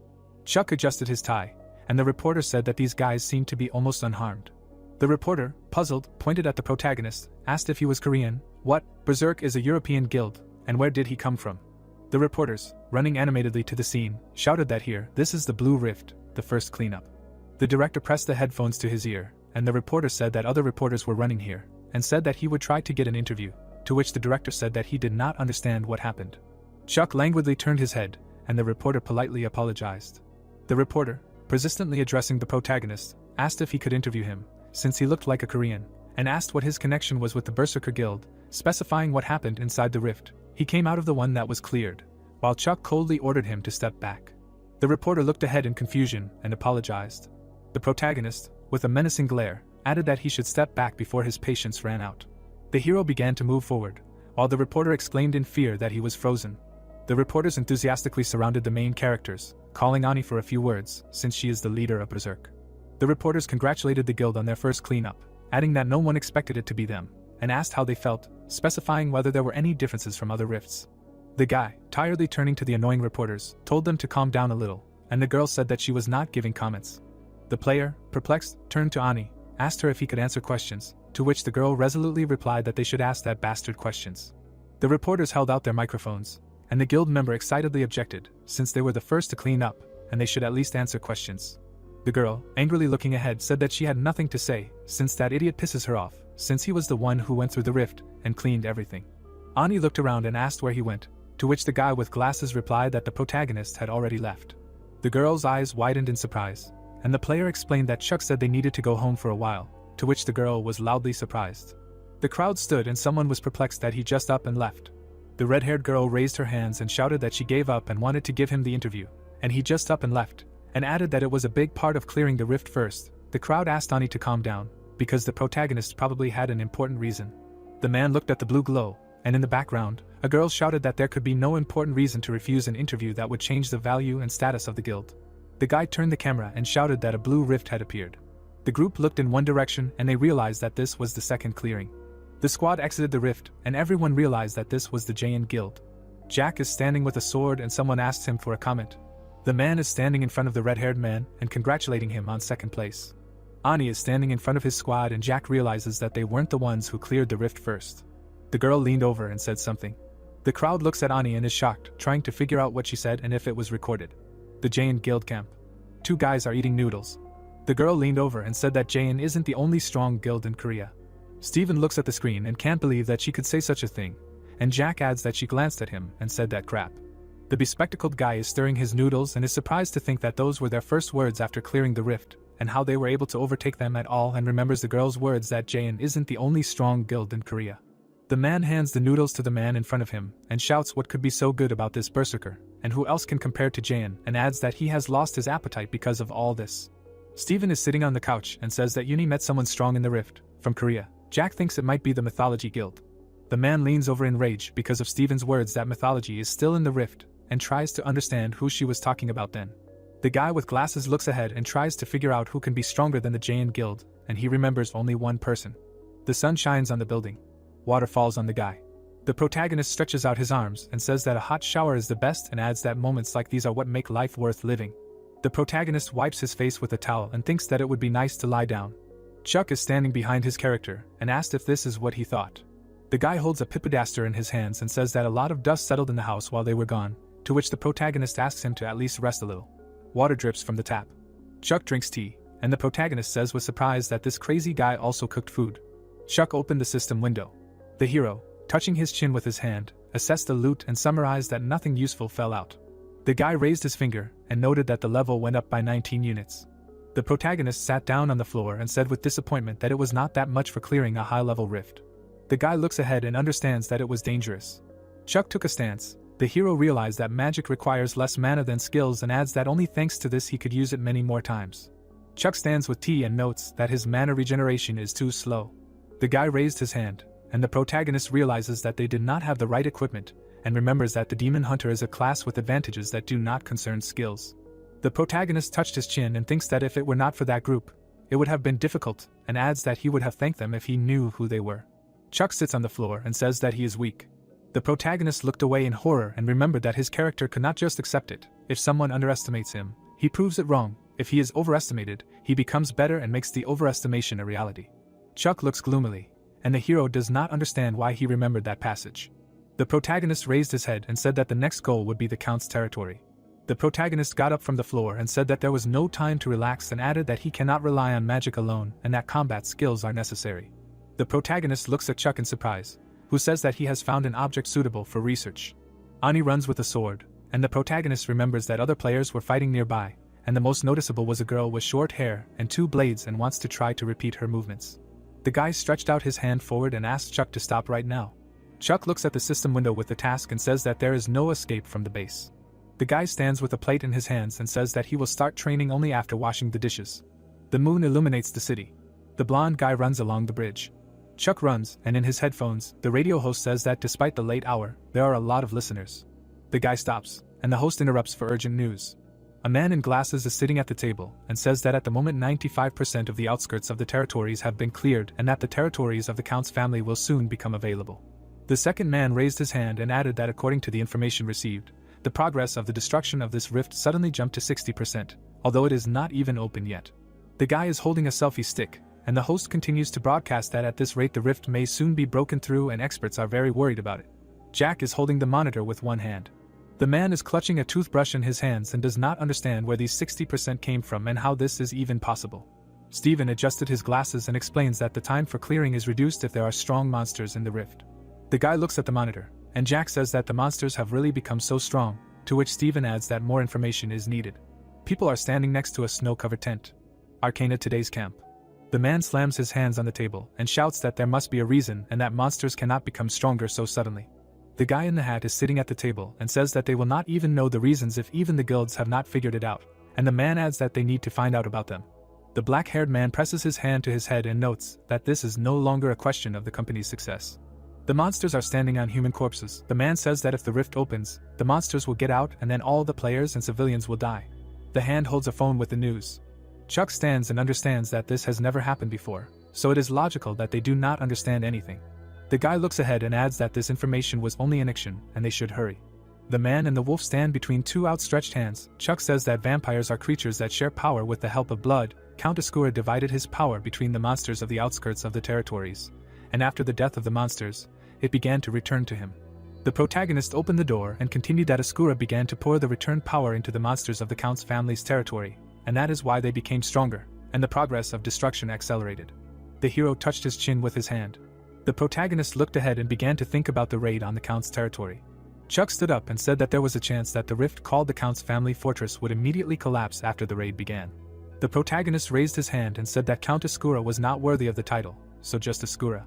Chuck stretched his hand to the guy, and he added that an aristocrat never takes away what he gave to others. The protagonist raised his hand and said that he would become a judge of Asura, who tarnished the honor of the nobles. The protagonist stretches his hands to the guy and says that this is all cool and asks when they will go to bed. Chuck looks straight and adds that they will get enough sleep only after death. The territory of the Count's family, suitable levels 350 to 400. The purple crack is widening. Meanwhile, in front of the rift in the territory of the Count's family, the young man cleared his throat. Michael raised his hand and greeted the viewers and added that he was now in Russia. A squad of warriors is in the ice. The guy continues to say that the degree of destruction of the rift has reached 70%, and there are less than 5 hours left until the breakthrough, and continues that the clock is 3:48, and even at such an early hour, many guilds have gathered in front of the rifts. Michael shows a notebook. The viewers of the stream are bored. The guy shows a diagram and claims that an interesting fact is that, unlike the outskirts of the territories, where there were more than 200 rifts, in the territory of the Count's family there are only 30 entrances, which is much less.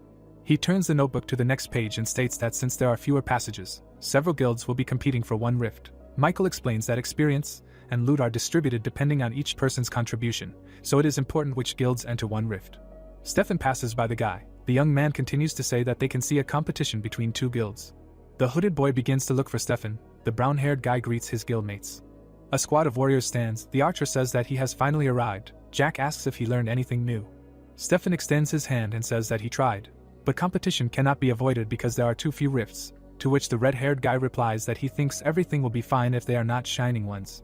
The young man adjusts his glasses and tells the other man not to worry because they went north, and that they might encounter the United Skies, adding that there is a chance that they will fight for first place. Stefan stands and says that the Berserker is going with the Second Son and the Bohemian. Jack asks what really 3, and the young man with brown hair answers that they were noticed after the fastest clearing. Michael asks the viewers not to leave the stream. A man approaches the squad. The red-haired man turns his head and tells them to look at these scoundrels. Sean and his guild approach the squad. They are asked what they are doing here. A notification appears that this is the Inazuma Guild, rank 4. The guy smirks and claims that it was a coincidence that Jayan is right in front of their rift. A notification appears that says that this is a magic spearman, the head of the Inazuma Guild. Michael looks from behind a rock and asks if it's Sean from the Inazuma Guild. Jack turns and says that they insisted on not setting up a branch in Korea and asks how the flight went, to which Sean replies that it's better to fly for half a day than to try to set up a branch there. The red-haired man smiles and asks if they're going to enter. The blue-haired guy grins and clarifies that they want to try to stop that. The rivals raise their weapons. Michael beams with happiness and thinks that this is no longer a joke, and what if he's the only streamer? A crowd of people with cameras rushes past, shouting that Inazuma and Jayan are going into the same rift, adding that it will be a competition. Someone asks if that's true. They run up to the squad and shout that the Shining and United by the Heavens are working in one place, and here are Jayan and Inazuma, adding that the purges will be insane. Stefan holds out his hand and states that he understands Jack's feelings, but the main problem is the destruction of the rifts, adding that if they compete with them, they will all lose. He opens his eyes and hears that Inazuma is in 4th place, and Jayan is the losers, who are in 5th. The youth looks ahead and hears that this is also a battle between guild leaders, and that Sean is in 6th place, and Jack is far behind in 11th, and that it will be interesting to see the confrontation between Korea and Japan. Jack stands and says Stefan's name. The hero says that since they came here, it would be stupid to leave. He makes an obscene gesture and states that they will tear them to pieces. Jack holds his hand forward and says that it is time to begin. A notification appears that Jayan and Inazuma have entered the Eastern Rift. A reporter holds a microphone and states that an unexpected development has occurred. Drones fly in the air. The reporter continues to say that Jayan and Inazuma entered the same rift, and clarifies that these are two guilds that are known for their long-standing feud. A radar appears. The 5th guild, Jayan, is from Korea, and the 4th, Inazuma, is from Japan. Jack pushes Joe. From the ranks and nationality component attracts a lot of attention to the competition. The radar displays information. The reporter reports that the northern rifts were left with 1st and 2nd place, Shining and United Skies, in the southern rift, number 30, Berserker, number 7, the Second Sun, and number 3, Bohemian are observed, and concludes that in the meantime, the destruction rate has reached 80%, causing fear and anxiety in people around the world. Chuck sits in the destroyed building and drinks tea. A notification appears stating that he is in the territory of the Count's family. The man holds a cup and muses that in the last rift he realized that he could be left without mana, and that it was dangerous. He lowers the cup and says that he is looking for a way to use it more effectively. Chuck begins the magical transformation of the cup and says that the result is that magic based on the skills of alchemists allows you to give objects any shape. The cup breaks into pieces. The man continues to reason that he used the stone from which he made the cup and the table. Blue light illuminates the table. The man thought that the more parts he creates, the more mana consumption becomes. He looked at his hand and continued to think that therefore it is not very useful in battle, as if he was trying to bite off a piece that he cannot swallow. An armed squad approaches the hero from behind. Chuck continues to think that there is one more thing that he realized. Orcs are approaching. A notification appears stating that these are Count Asura's soldiers. The guy stretched out his hand towards them and asked if this was all the power the Count had given them. He cast a spell and said that they were worthless. Stones flew over the orcs. Chuck bowed his head and said that they should return to dust. He clenched his fist. A pile of stones covered the entire squad, and the hero thought that when he used the return to the original state, the mana consumption was minimal.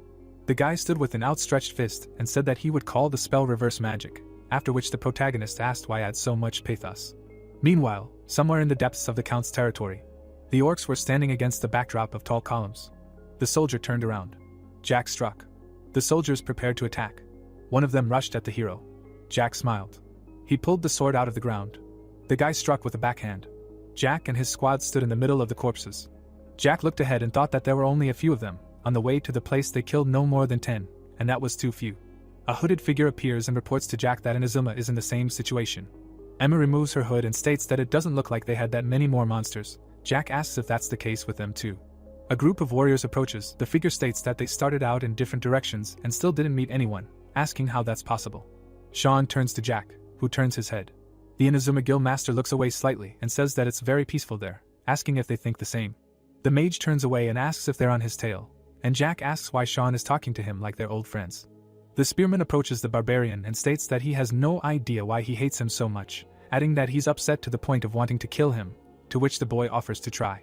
Jack hears Stefan calling out to him through an earpiece. The guy with red hair raises his hand. The programmer says that he has almost finished analyzing the rift and asks to clarify the location. to which the leader replies that they are in the ruins of the square. The group of heroes stands, the guy clarifies whether he means the city square, and Jack answers in the affirmative, and then asks what is wrong. The guy looks at the laptop and shouts for them to get out of there immediately. The leader looks around. His face distorts, and he groans.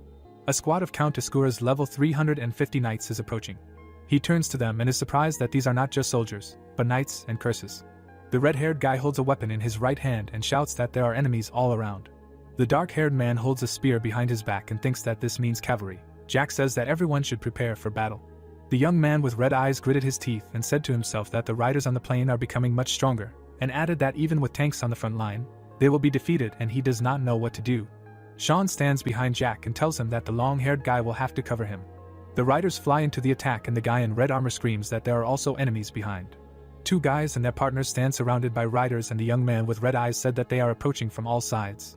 Jack frowned and analyzed to himself that these riders caused huge damage even to the guilds united by heaven, and it is impossible to fight them on the plain. It is necessary to lure them into a narrow alley. Sean asks if they should retreat. The rider swings his sword. The red-haired warrior does not know where to retreat. The long-haired guy holds the sword with both hands in front of him. A fighter in red armor struck the riders. Jack and his fighters are surprised by what they saw and the red-haired guy does not understand what it is. A bright beam shines among the rocks. The head of the Jain Guild does not understand what it is, a rock or a pillar. Stefan's younger brother clenched his teeth and wonders who this is. A man in a black cloak walks towards the fighters. Stephen, holding his hand on his laptop, finds out about this man and is surprised. The red-haired guy glanced to the side. The man in the suit adjusts his hair. The fair-haired guy glances to the left, and one of the fighters asks himself that this is Chuck. Michael smiles and greets his audience.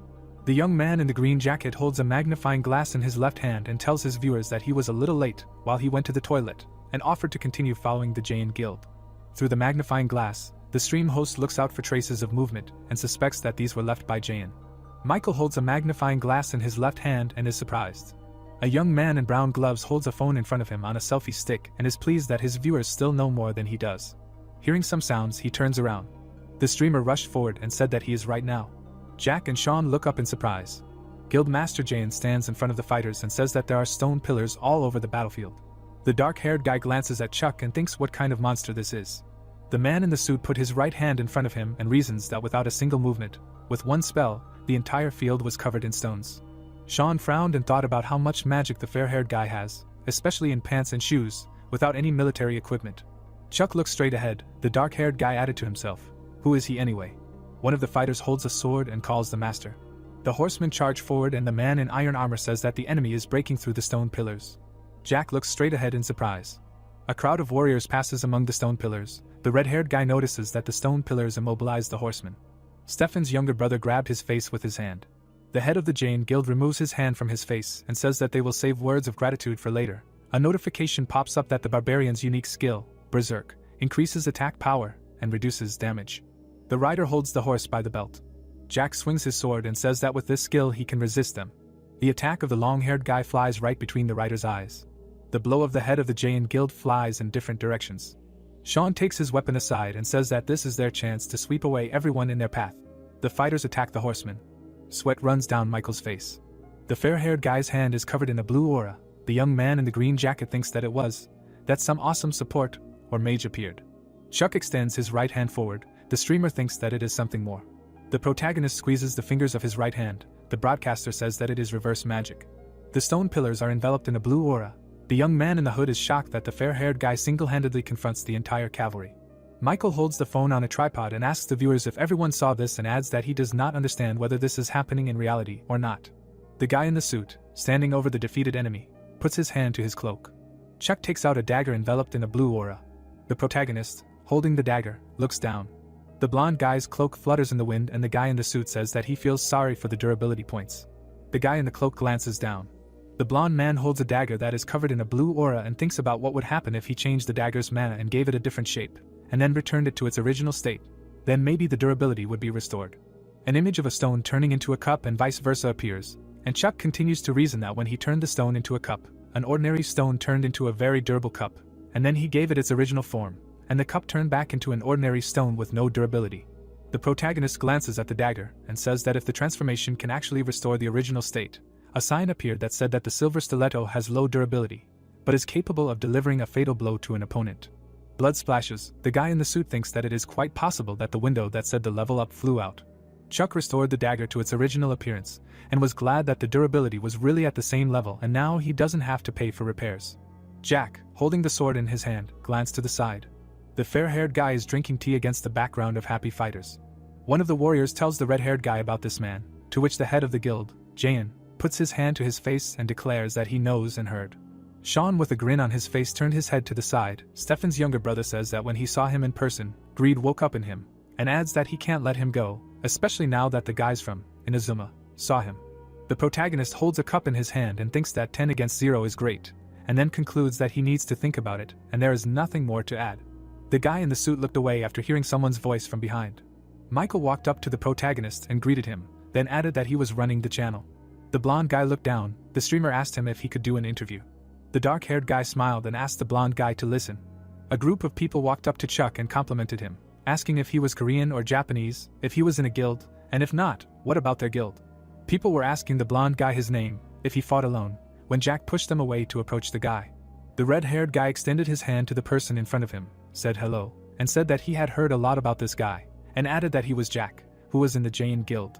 Jack said that he had recently sent the hero a message about working with Jayan, to which the hero, raising his hand to his head, said that he did not observe the basic rules of etiquette. The guy who extended his hand was dumbfounded. A group of people looked at him with surprised looks. Jack and Chuck look at each other. The blonde guy holds his bangs. The mysterious player does not answer questions due to lack of etiquette. Someone saw the news, which says that Rox has reached level 400. Isabella played a very important role. The mysterious player does not answer questions. The Shining Guild base. People are sitting at the table. Rox is looking at the screen. He turned his head and asked his comrades what they thought it was. Sylvia smiled slightly and replied that she did not know, because she was an archer, so she did not understand anything about it. Fred replied that no matter how many times he asked, he still did not know. Rox looks at the screen. The red-haired woman tells him that a handsome guy like him can't understand that she barely got a date, and they've been stuck here for hours, and asks that she has to sacrifice her personal life for some freak. The blonde guy on the screen summoned a dagger. Sylvia looked at the screen and said that this guy is not bad and he should be invited to the guild. Fred cried and shouted that Rox was just jealous, that he hoped to be the first to clear the county, and now everyone is only talking about this guy. Fred said that they are already shown on the news too much, that the boss wants too much. Sylvia added that this happens all the time when newcomers appear. The guy in armor put his head on his hand. The girl said that they are deliberately pretending to be a star to increase ratings and views, while Rox smiled because of his interest in the guy. After that, Fred and Sylvia said goodbye and left. They walked through the snowy forest. Rox looked at the screen carefully. Someone entered the guild base and asked what was going on. Isabella approached the head of the Shining Guild and said that there was something unusual on the screen. She lifted her hat and said that it was similar to magic but different. Rox turned and said that it turns out that she can be surprised. The girls stared at the screen. She smiled and said that Chuck is a funny guy. Berserk Guild base. The Berserk Guild members look at her with surprised looks. The girl threw a rag at the dark-haired man and said that she told him that this guy is not just a player. Chuck was looking at the camera on the TV. The unknown girl asked what they answered her, to which the man replied that she should calm down and cover herself with a blanket so as not to catch a cold, to which he heard the answer that she was going to beat everyone up now.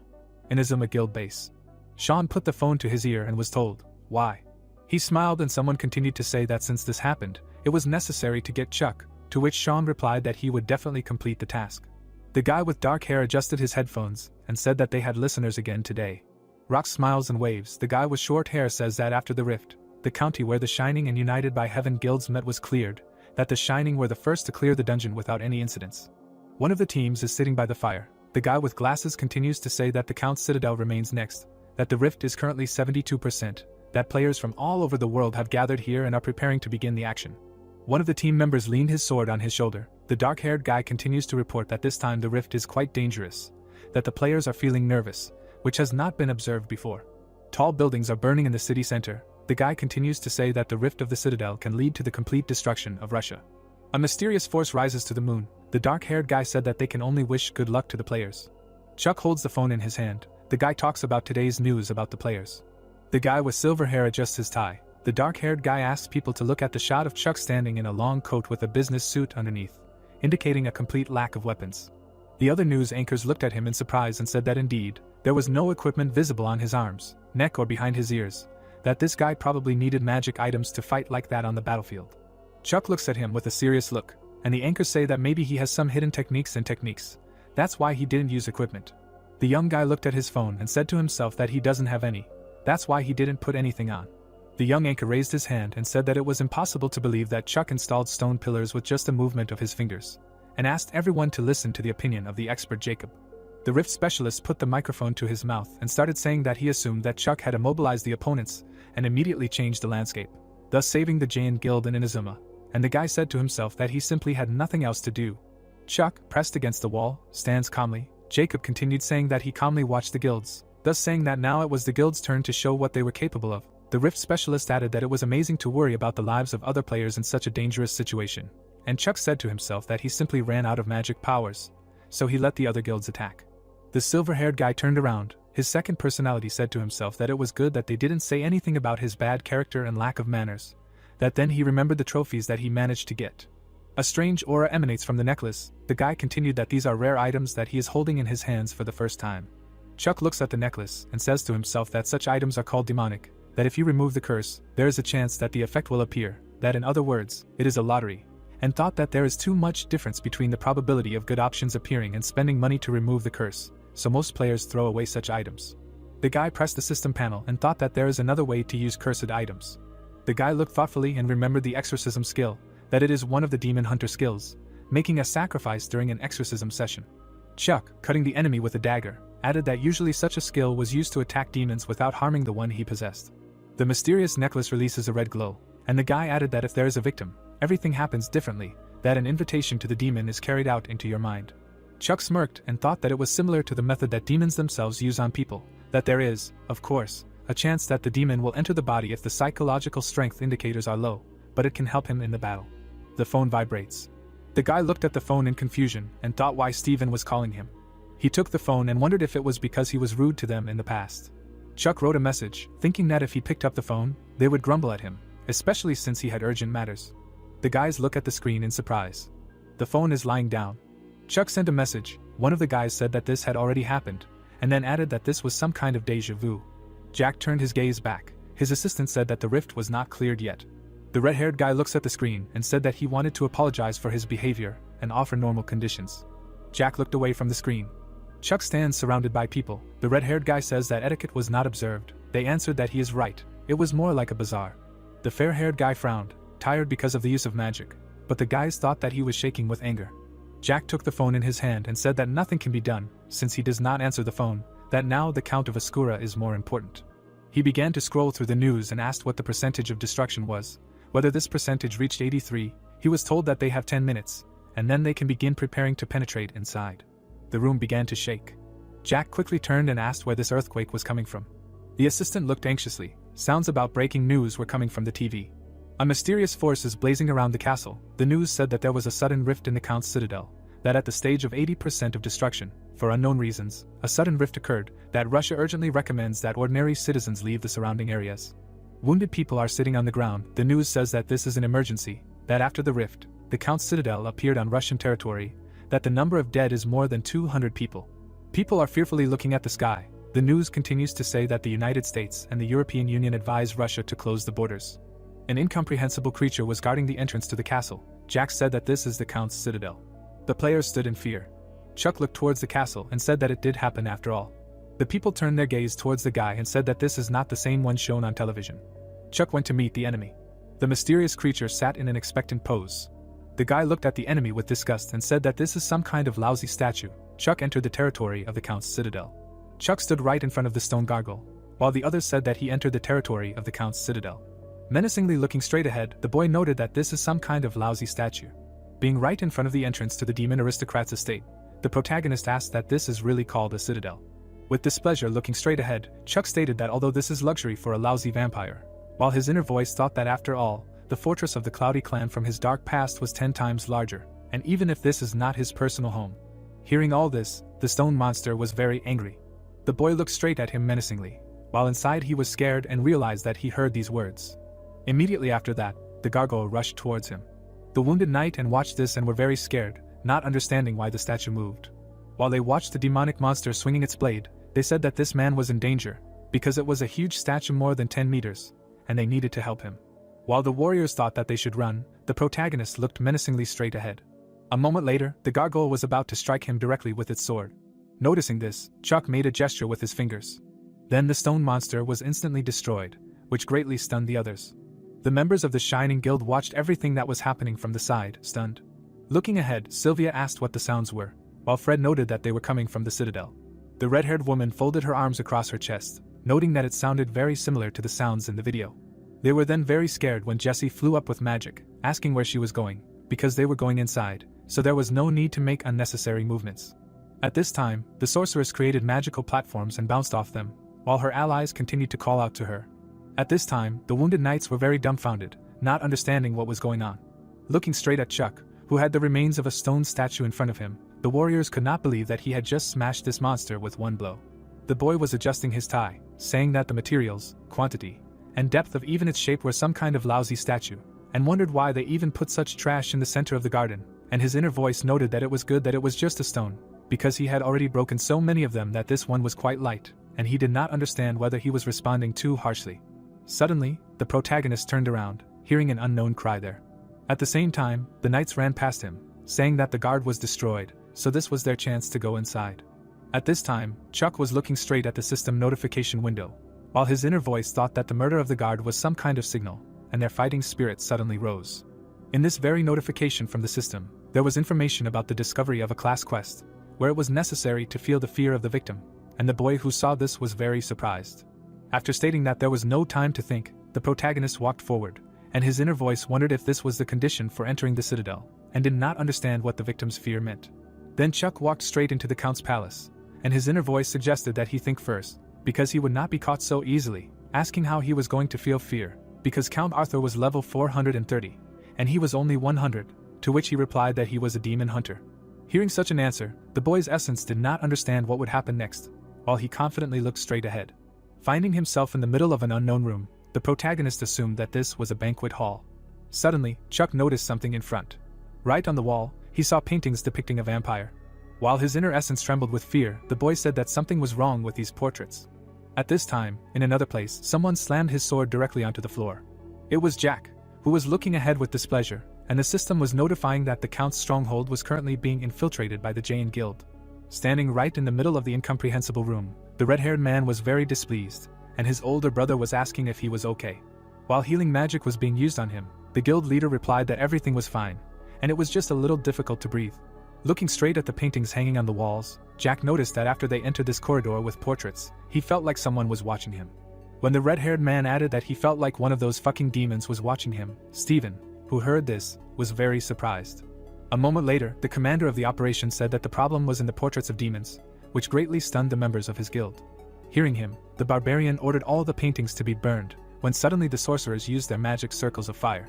In a moment, everything around was illuminated in a green glow, and Guildmaster Jayan noticed that it became much easier.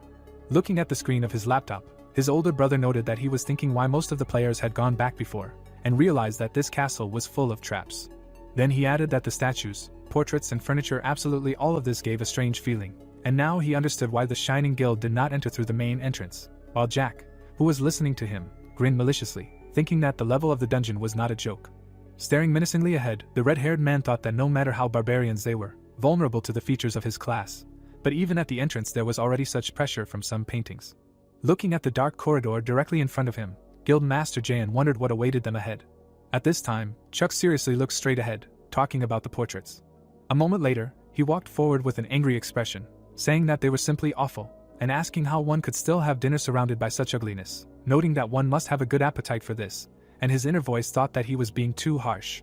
Looking to the side, the boy concluded that the statues were also pathetic in appearance, and he felt sorry for the stone that had become such ugliness, wondering why there were so many useless portraits there, because it was already some kind of disease.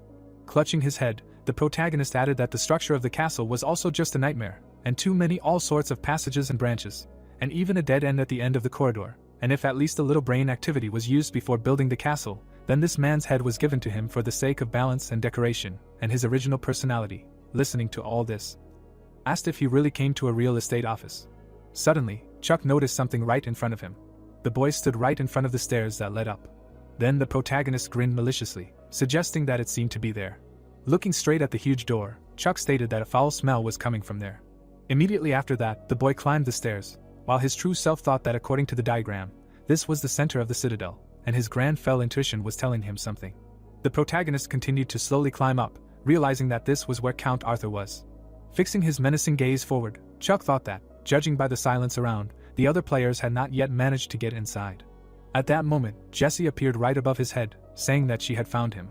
Smiling widely, the girl with green eyes noted that she had seen his amazing magic. The protagonist at that moment looked straight at her with displeasure.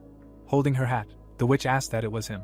Watching everything that was happening, Chuck's inner voice could not believe that she was hanging in the air. The boy thought that he simply had no words, and someone was nagging him to save magic, and someone was using it like pouring water, and Jessie was smiling widely, saying that she was very curious, and she could not stand it anymore, asking what kind of skill it was, because she had watched that video with him so many times in a row, but she could not understand. Then the girl with green eyes declared that there were no such magical skills that she did not know, and asked to tell about this wonderful magic, while the protagonist simply silently lowered his head lower. Suddenly looking straight at the witch, Chuck said about etiquette. Immediately after that, the boy put his hand right on Jessie's shoulder, which she was very surprised by. Lowering her to the ground, the protagonist asked her to behave decently. With his menacing gaze directed forward, Chuck explained that this was the foundation that everyone who wanted to learn something had to adhere to. Looking straight at him, the green-haired girl was surprised. In an instant, her expression changed to one of fear. At the same time, the boy felt the approach of dark red energy. In an instant, the door up the stairs opened, and an unknown person appeared there. Chuck quickly turned around to see a notification from the system that the natural enemy skill had been activated. At the same time, the demon count was furiously staring straight ahead, asking who dared to disturb his sleep, and whether they were some kind of humans. Calling them stupid, vile creatures, the vampire releases his internal energy. Noticing the enemy, Jessie immediately took out her magic staff and did not understand why Arthur appeared there and was emitting such a powerful pressure, asking Mr. Magician if he was okay, while Chuck was addressing the count. Then the boy remarked that it was very funny, and the demon count, who heard this, looked at him in surprise. At that moment, the system notified that the necklace of cursed blood had been chosen as a sacrifice, and the protagonist, taking it out of the inventory, noted that he was just a vile vampire. Pointing this pendant straight at Arthur, Chuck was going to teach him a lesson. Staring forward with a menacing gaze, the boy said that he was not worthy of calling himself an aristocrat, while the system notified that the new skill exorcism had been activated and the class quest field the victim's fear had been launched. Chuck's inner essence, having seen everything that was happening, was very dumbfounded, thinking that it was necessary to use the rite of exorcism using the victim, and thus it was possible to summon Arthur into his consciousness and fight him. At the same time, the boy remembered asking his new soul how he would make him afraid, and the latter answered that he was a demon hunter, and he understood that this was the meaning of his words. Looking straight at the self-confident demon count, the protagonist wondered if he could handle it, because after all, he was level 430, and if something went wrong, he could possess him, and the latter asked what kind of lousy necklace this was. Immediately after that, Arthur called him an insignificant person and directed his inner energy towards the guys. Releasing his power outward, the vampire declared that he liked his insolence, but he was still nothing more than a pathetic bug. Holding her hat, Jessie said that the demon count was once again gathering the power he had given to his servants, and Chuck's original spirit, frightened by all this, thought that he knew this, and that was the problem. Watching the bloody necklace crack, the boy reasoned that the level difference was already over 300, and if he absorbed the power he had given out again, it would become even greater. A moment later, Arthur was greatly shocked to find himself in an unknown place. He stood right in the middle of a wasteland, while the protagonist watched him from above. Chuck held the bloody necklace in his hands, while the vampire asked what kind of place this was. Turning around abruptly, noticing someone's presence, the demon count suddenly laughed. Concentrating the power in his hand, Arthur noted that this person had very unusual abilities. Immediately after that, the vampire released his inner power, declaring that he would crush such tricks along with him, and that would be the end of it. A moment later, fireballs began to fall from the sky. The demon count stood in the middle of a destroyed wasteland, engulfed in flames. Looking directly at the ruins that he himself had created, Arthur noted that he had hoped to be able to amuse him a little, but he had gone and died.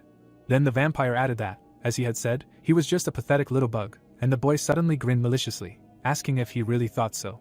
At that moment, the demon count was very dumbfounded, seeing his opponent from the front. Looking straight ahead in surprise, Arthur called him a bastard and asked how he had survived. Then the boy, with a smile on his face, told him to look more closely. A moment later, the protagonist asked who exactly had died, and the vampire, who heard this, was very scared. He looked ahead with fear in his eyes. Suddenly, the demon count noticed that Chuck was sitting right on his bloody corpse. Realizing everything he had seen, Arthur was very scared. Immediately after this, the story's narrative shifts back to reality, where the vampire would grab his head and continue to release his inner energy. The demon count would then state that this couldn't be happening and that it was impossible for everything to happen, so these were his tricks, while all of his attacks would miss the protagonist. Then Arthur would state that this was true, this was a deception, because this could easily be done, and Jessie, who was watching in surprise, didn't understand what was happening. She would then wonder if Chuck was really standing still and the count was just running away, while Chuck would put his hand forward and tell Arthur that he seemed scared. At this point, the vampire would grab his head and scream in pain. Suddenly, the demon count would release all of his inner power, telling the worm to shut up. A moment later, his entire castle was destroyed, and the boys remained unharmed. The original spirit of the boy looked up, saying that the roof of the castle just flew away. Suddenly very scared, the protagonist realized that he almost died just now, because he couldn't even react, while the girl with green hair asked that he really foresaw that he would miss, and called him very calm, and she, out of habit, opened her shield, and it was all just amazing. A moment later, the plot explained that the skill of the exorcism rite is a skill that allows you to attack a demon without harming the one whose body it inhabits, while Arthur continued to writhe in pain, asking what the hell is this.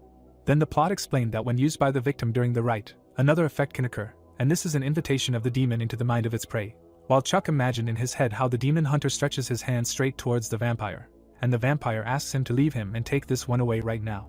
Immediately after this, the plot added that mind control relied on mental strength, so the demon was unable to shake Granfell, when suddenly the demon count sent an attack of bats forward.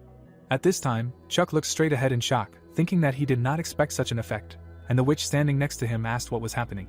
Jessie, looking ahead in surprise, said that she could not believe her eyes and asked what he did to Count Arthur. Then she added that he only screamed loudly into the void or attacked the space where there was no one and ran away in fear, while the vampire continued to attack in different directions, saying that this could not be, and did not understand how some pathetic person managed to do this. A moment later, the hand caught Arthur, and the system announced that the Count was in a state of terror, while Chuck stated that this was very similar to the terror that demons instill in people. Grinning maliciously, watching what was happening, the boy received notifications from the system that the quest Feel the Victim's Fear was completed. Immediately after this, the protagonist took his dagger out of his inventory, realizing that it was time to finish, and the witch next to him noted what kind of fear and horror it really was, and asked whether he really instilled fear in Count Arthur, but how he did it, and whether it was new magic. A moment later, Chuck swung his dagger, while Jessie asked him to teach her this very magic. They say that, of course, not for free. At the same moment, the boy swung his weapon. Having accomplished what he had planned, the protagonist looked menacingly straight ahead. After the blow he dealt, the boy saw that Count Arthur's level 430 health bar had decreased by a very small amount, and he understood that no damage was being done at all. The protagonist turned sharply to the side and told Jessie to deal with him, and she was very surprised. Pointing at herself in confusion, the green-haired girl asked what she should deal with, since he had already done everything. A moment later, the witch flew right up to Chuck and noted that he could have destroyed him himself. At that time, the boy silently looked away, while his inner voice thought that he would gladly do it, but his level was not enough. Then he thought that she was also strong, since she had reached this point, so she should think faster and just kill him, when suddenly an idea came to Jessie's head. Immediately after that, the green-eyed girl activated her magic circles, asking for forgiveness, since she herself had asked to teach her. At that time, the witch clarified that he meant that if she killed Count Arthur, she would become stronger and would be able to comprehend new magic, while the dumbfounded protagonist, looking straight at her, thought that the heavens were helping him. A moment later, Jessie would deliver her strongest blow directly to the demon Count. At this time, Chuck watched everything happening with his arms crossed over his chest, while his inner being was scared. Then the boy was very surprised and did not understand what it was, as suddenly a huge number of system notification windows appeared, notifying about the destruction of a vampire and the recognition of the contribution for the kill, for which he received trophies and increased a huge number of levels. Jessie was sitting right next to a pile of ash left after killing Arthur. Looking straight at her, the protagonist thought that she was in a weakened state, and did not understand how she was able to destroy a level 430 demon Count with one blow. Watching the girl with green hair, who looked at the ash and asked why there was so much of it, Chuck thought that this is the power of a high-level player. At the same time, the sorceress took the dust left after the destruction of the demon with her finger. A moment later, the boy was very dumbfounded when he saw that she was going to try it. The original essence of the protagonist was asking if she had gone crazy and why she was putting it in her mouth, while he was looking straight at the system notification window that had appeared in front of him. This very notification from the system contained information about the completed class quest and the receipt of a new quest, the essence of which was to illuminate this world mired in evil. Suddenly, Chuck turned around, hearing an unknown voice calling out to Jessie. These were the members of the Shining Guild, who were running towards them and saying that all the settings had suddenly turned off, asking if it was really her magic and she had destroyed Count Arthur. The girl with green hair scratched her head in confusion, not knowing how to explain everything. At that moment, Rox looked straight ahead in surprise, thinking about this guy. He watched as Chuck looked straight at the sorceress standing next to him. Then Jessie said that she was not very familiar with etiquette, but she would try her best, and the boy looked straight at her. Putting her hand on her chest, the green-haired girl said her name and asked that if he did not mind, could she ask his name. The members of her guild, watching everything that was happening, were very dumbfounded. At this time, the protagonist stood right in front of her and just kept silent. A bright moon was shining in the sky, and Chuck thought that she lacked good manners, but she was ready for changes, so as a reward, well, let's teach her. Staring menacingly ahead, the boy said his name. The narrative of the story is transferred directly to the city, where there were a huge number of tall buildings. Right on the stove there was a pot of soup, while an unknown voice said that some man was quickly approaching the main gate, and the statues began to move and attack him. Then someone said that the players freeze, but quickly pull themselves together and smash the statue, while the woman was talking on the phone, saying that they are fine and she and Jean live normally, and they have a lot to do without it. At the same moment, an unknown voice said that after some time, a group of reporters arrived, but Count Arthur had already turned into a pile of ash, when suddenly a girl ran up to her mother, while she was asking what the news was. Then the voice said that the boss of this dungeon was destroyed by the player Jesse Hines, and Jean tugged her mother by the dress, saying that there was something being said on TV. Then the girl said that Uncle Chuck was there, and Monica, who heard this, sharply looked away, saying that Uncle can't do anything on TV. A moment later, the protagonist's sister saw her brother right on the TV screen. Monica looked at Chuck with a serious look, while the host said his name. The woman was very surprised when she saw him, while her daughter, on the contrary, was delighted. Then the story moved straight to the house where the protagonist lived. Chuck picked up a dust brush and was about to start cleaning. At that very moment, he saw that his second sister was calling him, and he understood that now his time had come. At that time, an interview was shown directly on his laptop, in which he was asked who he really was, and the boy himself was thinking that after the destruction of the Count, they only talk about him on TV, and his relatives would have found out anyway, because it was a matter of time. Looking at the screen of his smartphone, the protagonist saw a huge number of missed calls from his sisters. A moment later, the phone rang again, and there was a caption that it was the third sister. At that time, Chuck imagined all his sisters in his head as penguins and reasoned that he had 3 older sisters, and they had been very close since childhood. Visualizing these penguin girls yelling right at him, the boy thought that, or rather, they were among themselves, and he didn't want to pick up the phone, because of course, they would start grumbling. A moment later, the protagonist was extremely dumbfounded when he heard someone's voice calling him. Chuck was looking straight at the front door, on which someone was knocking, and said that he knew he was home, so he should open it. Then his sister asked him why he wasn't answering the phone and told him to open it quickly while she was kind, and the protagonist, who heard this, was very scared. Opening the front door, Chuck saw his 3 sisters standing there. Straightening his tie, the boy explained that they were disturbing the neighbors. Directing his serious gaze forward, the protagonist asked them to calm down first. Seeing the new image of their brother, the girls were very surprised. At that very moment, the voice of the anchorman, who was broadcasting the news, was heard right along the city street. The man with the microphone in his hand was telling about the new information about the star player who appeared like a comet, and recently, together with the famous player Jesse Hines, he defeated Count Arthur. Stephen was holding the remote control in his hands and listening to the host as he said that when he was asked to give an interview, he gave his name and disappeared, so he became a real sensation, which was watched not only by Korea, but also by the whole world. At the same time, Jack was holding out a mug of cocoa and asking his brother to drink it, while on TV they were saying that a member of the Berserker Guild was also working with him. Lying right on the robe, the guy with glasses was saying that everyone was talking about him, and asked if he thought he would join their guild, because it was a real failure, and now they were finished, and the man with red hair did not understand why he was so upset. Pouring cocoa into his mouth, the guild leader explained that he was most likely to choose them, because they had his number, as well as a reason for calling. Hearing this, Stephen stood up a little, asking what other reason, and his brother explained that he was against the atrophy that they collected in the square in the county, and they got them thanks to Chuck. Then Jack added that therefore it was worth sharing with him, and this corresponded to the norms of etiquette, and the guy with glasses, looking straight at him, dumbfounded, noted that this was true, and asked how much he wanted to give.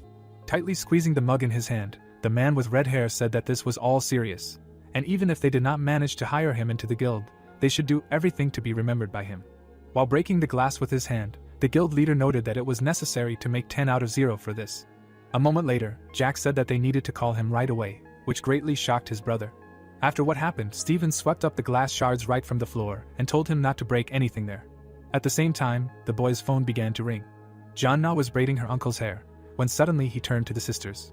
Monica, who occupied 3rd place in the family ranking and was the first sister, with a wide smile on her face declared that his hair color was cool. Jessica, who who occupied 4th place in the family ranking and was the second sister, laughed at him, saying that he looked like an idol. While the protagonist was trying to ask how they had been doing all this time, Annabelle, who was ranked 5th in the family ranking and was the 3rd sister, was very taken aback and asked why he was talking like that. At that time, Chuck, who was ranked 7th, was being bullied by Jean, who was ranked 6th, saying that her uncle looked like a princess because he was so handsome, asking what kind of tea they should make because the wind had become cold, and the sisters continued to feel the same emotions. Pointing her finger at him with disdain, Annabelle asked what happened. He was now a player, and there was some kind of fusion with the character. That's why he looked like that, to which she received a positive answer from her brother, while the girl asked her uncle to show her Pororo. In response, Chuck told her to wait a little, and she asked to be faster, while Monica, who was watching all this, laughed, saying that looking at the boy reminded her of how it was before, with which Jessica agreed. After a moment, they noticed that it was about 10 years ago, while the protagonist's true nature was very dumbfounded. At that time, the middle sister said that he called himself Granfell and said that he wanted to dye his hair ash-colored, and Chuck cried from shame and asked them to shut up, asking that they really came to make fun of him. Then the girls wondered what else was there, and remembered that he said that he would greet his parents like the nobles did, which the boy really didn't like, while Annabelle just silently watched everything that was happening. Suddenly, she called out to him, and he immediately turned around. Folding her hands over her chest, the youngest sister asked if it was dangerous. Looking at the protagonist with bows in his hair, the girl asked if he even knew how scared they all were when they saw the news, because they say that players often get injured during raids, and he did not answer calls, so they were afraid that something happened to him. After which the sisters added that in general, they will talk to their parents and calm them down, and they left early in the morning, so they do not know about him yet, but as soon as they hear, they imagine how scared they will be, while Chuck continued to listen to all this. Then the boy smiled and apologized for causing trouble, while the girls said that if it was hard for him, he could quit at any time and should know that they were on his side. Thinking that he was okay, the protagonist smiled widely, saying that for him, Granfell Cloudy Arfi Romeo was his calling. After which Chuck added that there was no need to worry about him, and they immediately began to experience the same emotions as in the beginning, while he thought that perhaps he should shoot himself. The narration of the story continued to take place in the boy's house, but already closer to the evening. Empty mugs of tea stood right on the tray. His sisters were standing right next to the exit, and Monica thanked them for the tea, while Jessica said that they had to go, and the protagonist told his sisters to be careful, and his niece that he would wait for their next meeting. Then the girls said that in general, he should call them at least sometimes, and if something happens, he can contact them, but he should not tell anyone that he knows them, which Chuck agreed with, when suddenly Annabelle turned around abruptly. Suddenly she said that they need to put aside savings and do not dare to write a receipt to anyone, and the boy who heard this was very surprised, not understanding where he would get money for some savings. A moment later, the inner essence of the protagonist realized the whole point. Imagining himself surrounded by mountains of gold, Chuck thought that he should receive a reward for clearing the gap, and this is the source of income for players, which is represented by arcana depending on the level of the gap.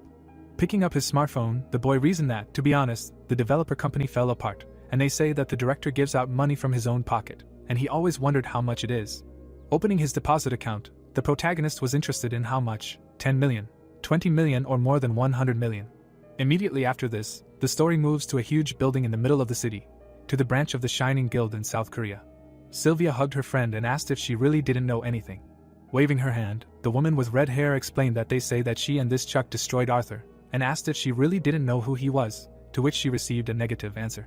Then Sylvia asked her to tell if there was anything, and to stop watching all sorts of strange videos on this site, and Jessie, who heard this, was very angry.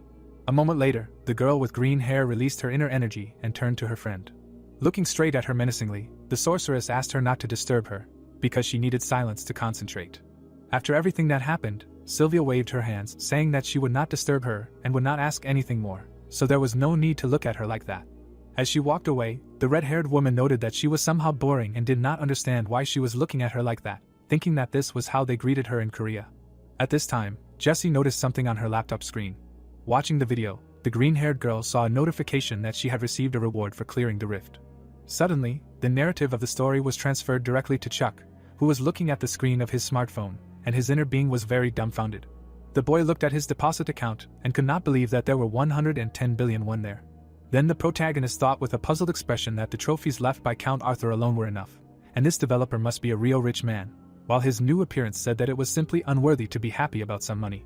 Remembering how he studied the vampire orb in his system notification window, Chuck thought that after the destruction, he received a trophy, which was a unique item with a curse. Imagining in his mind how he held this very artifact in his hand and said that this is a cursed item, and no matter what the rank, If the probability of cleansing the curse is low, then it is thrown away. The boy thought that he would have done this in the past. Suddenly visualizing himself happily hugging the orb and saying that while a demon hunter could use him as a sacrifice during an exorcism, and that was a shitty profession, using only shitty artifacts, which was very economical, the protagonist realized that he had reacted like that right now. Remembering how he had pointed the bloody necklace straight at Arthur, Chuck reasoned that he had chosen this cursed artifact during the fight with the Count. Thinking that he thought the item would disappear, the boy remembered looking at his inventory in surprise. Thinking that it was still there and the curse had been completely lifted from it, the protagonist studied the notifications from the system describing the high vow necklace. Realizing that most likely the exorcism ritual had a cleansing effect, the protagonist looked at his deposit account and thought that he now had the orb, the necklace, and another 110 billion. Lying in his bed, Chuck couldn't close his eyes. Knowing that he couldn't sleep at all, the boy's inner being wondered what he could buy with this money, and maybe open a savings account, but first he needed to buy items. But which ones? And suddenly he would be deceived, and then he would only have to tell his family, while his new appearance asked him to think more quietly. Turning away, the protagonist thought that, of course, it would be right to buy equipment to clear the rifts. But it was a shame to spend money on something that suited his level. Browsing the marketplace with various artifacts, Chuck thought that after the destruction of Arthur, he rose sharply, and now he is level 134, and just a few days ago he was 55, and said that considering the speed of increase, the prices for equipment for his level are too high. Looking straight at the screen of his smartphone, the original essence of the boy reasoned that there are no items with the necessary indicators of magical power and regeneration now, and initially he was a millionaire, so nothing bothers him, and his current appearance explained that he needs to stop staring at the phone and sleep, because this only spoils your eyesight, and noted that he was not a millionaire, but a billionaire. Immediately after this narration, the story is transferred to a tall building standing in the middle of the city, which was the Korean branch of AU. Right inside it there was a huge number of people in business suits who were listening to someone.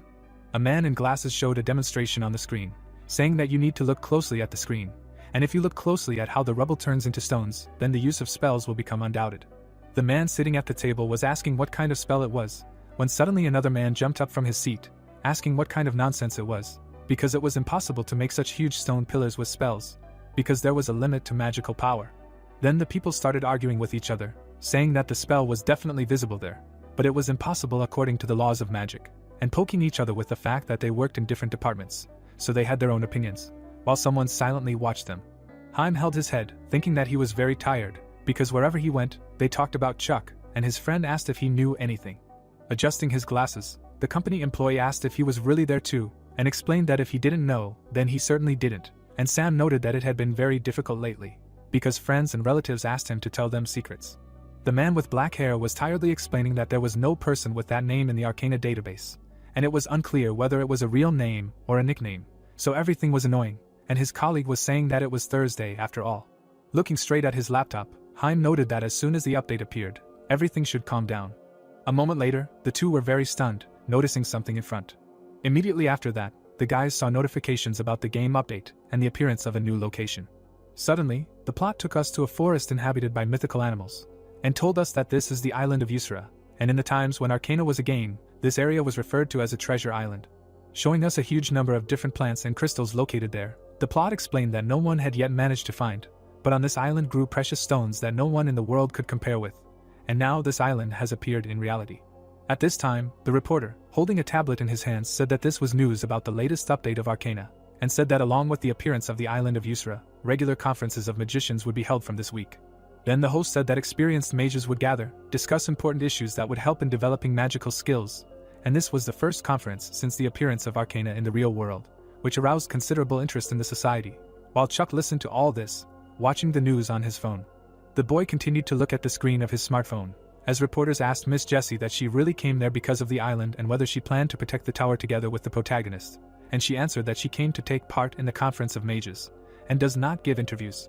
While 500 stretches were doing well, talking about the conference of mages, while his real self asked that so, she was in 4th place, and he tried to be polite to her, and she was 1st. After finishing his training, the boy jumped down, saying that it was natural. Putting his smartphone right in his shirt pocket, the protagonist stated that they say that it is not skills that are important for the tower, but magic. Watching his new manifestation, Chuck thought that this phrase appeared when she was still a game, while he said that he did not know what regular conferences meant, but it seems it is in his favor.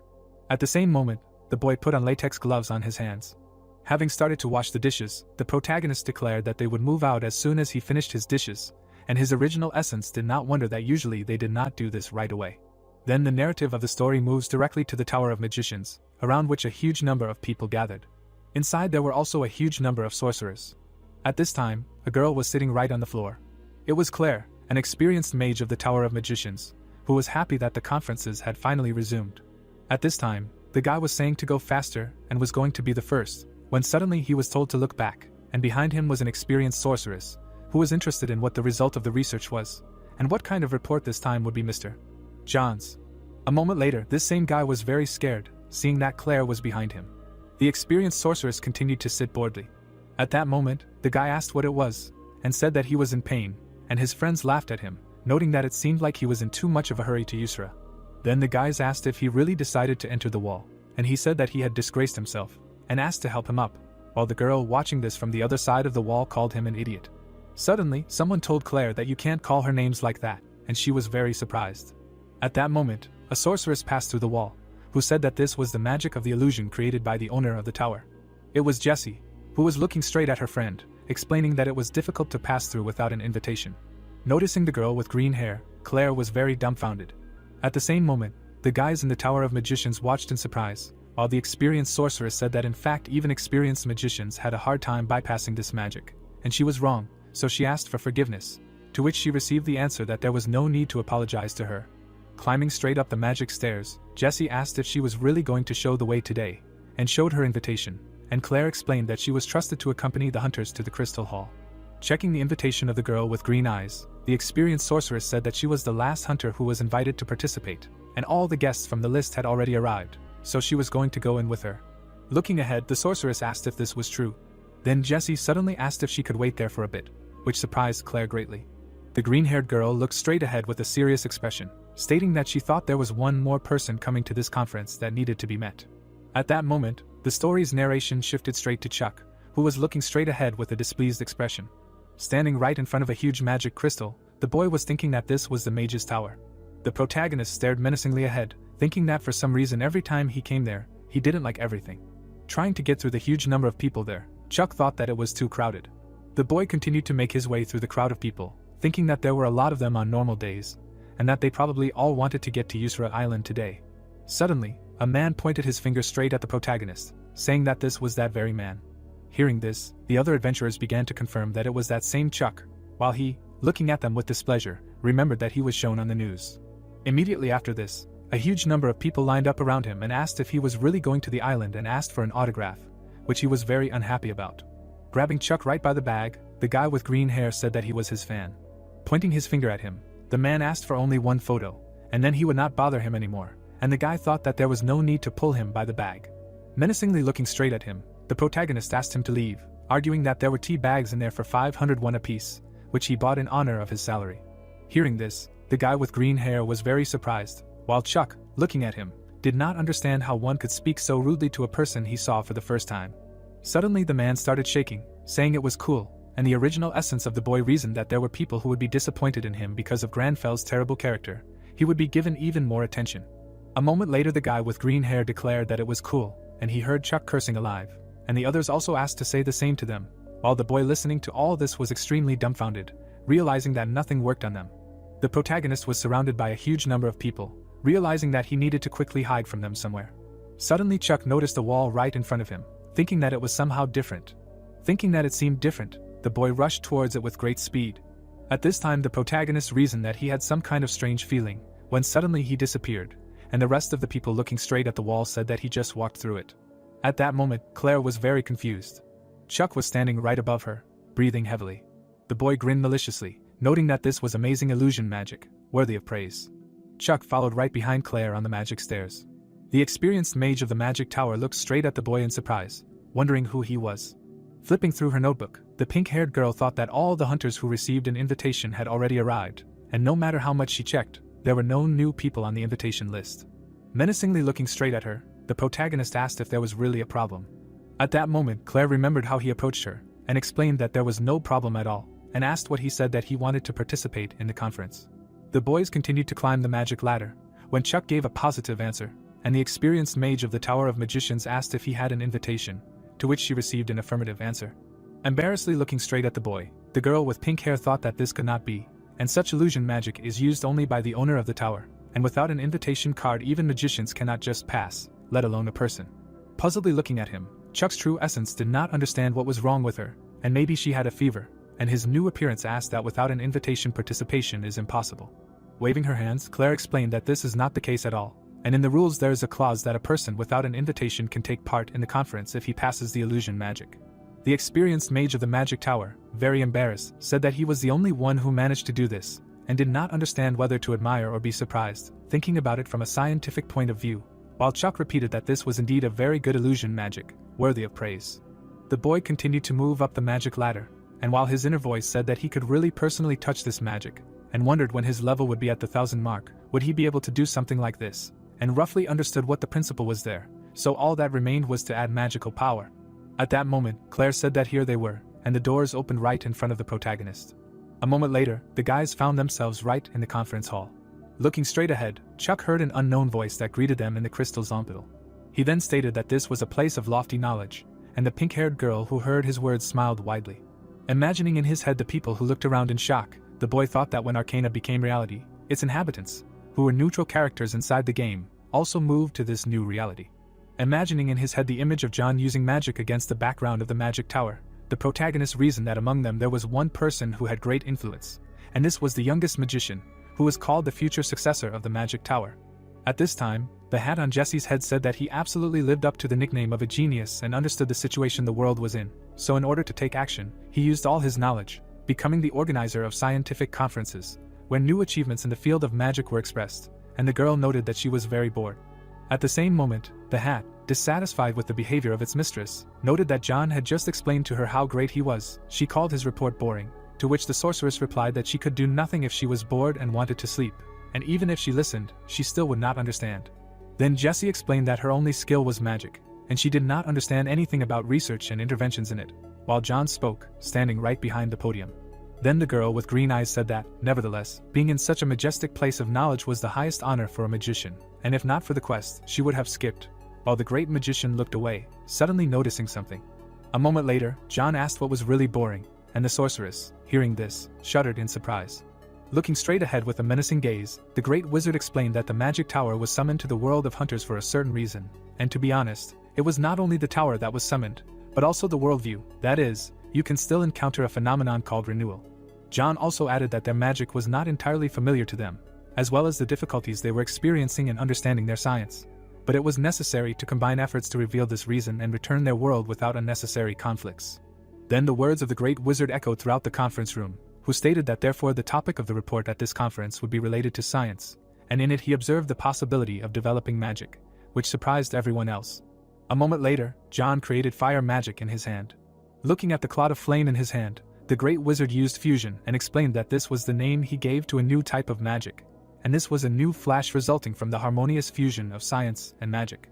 The great wizard also noted that one should be wary of such a merger, because it is unknown what consequences the combination of two completely different spheres can entail, and the hat sitting on Jesse's head could not believe that he had guessed to combine magic and science, and yet he really is a promising young magician, while the girl noted that this was already interesting.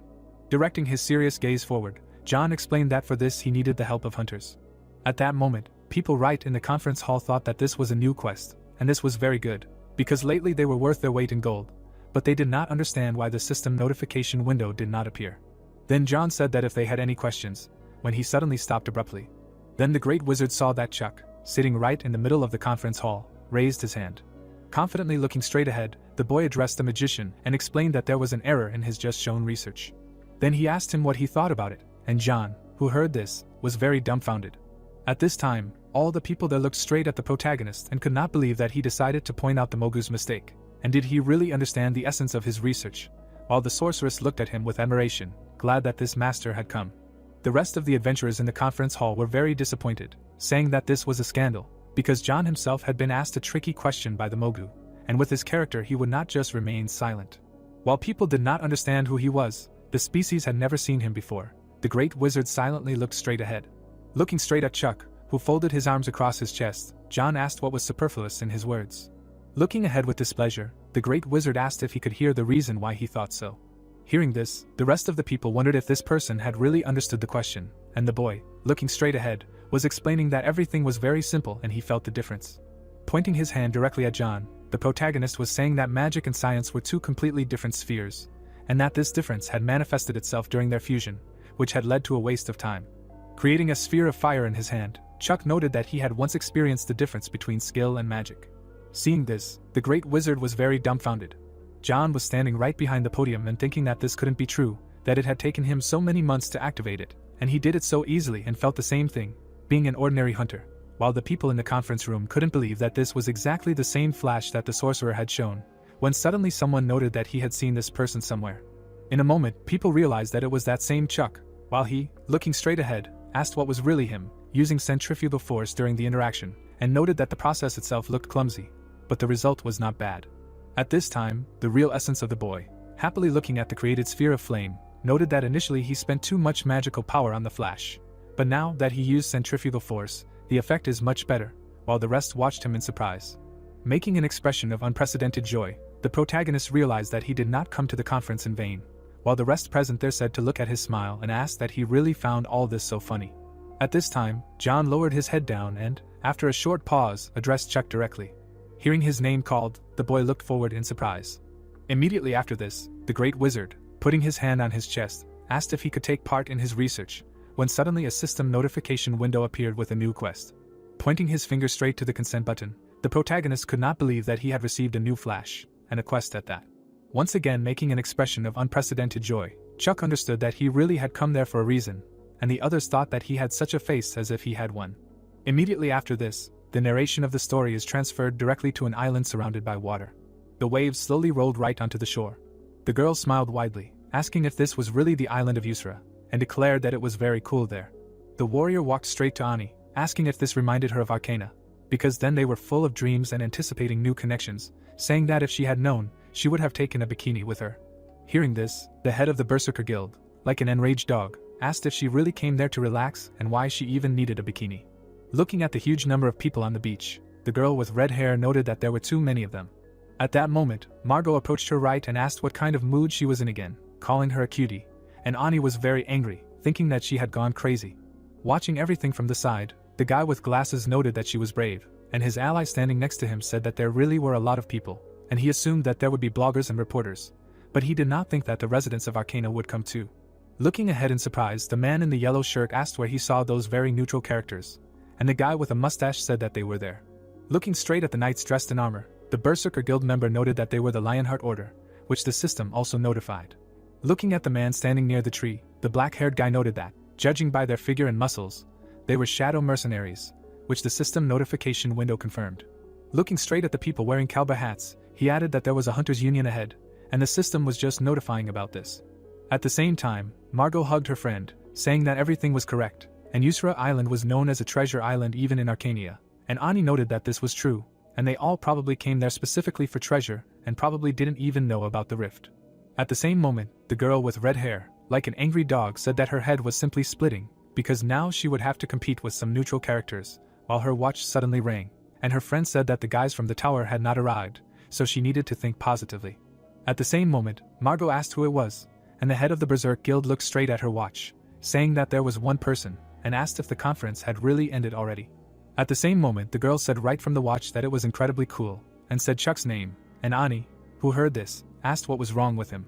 A moment later, her assistant explained that he said at the conference that there was a flaw in the mage's speech, and there was a whole scandal, and the red-haired girl who heard this laughed, asking that he really dared to point out the Mogu from the tower himself, and called him a psycho. Continuing to laugh, the head of the Berserk Guild noted that she immediately understood when she saw him eating, and asked what happened next and whether they pounced on him, and Margot watched her with admiration, thinking that after all, she was amazing and just a cutie, while everyone thought she was a pervert.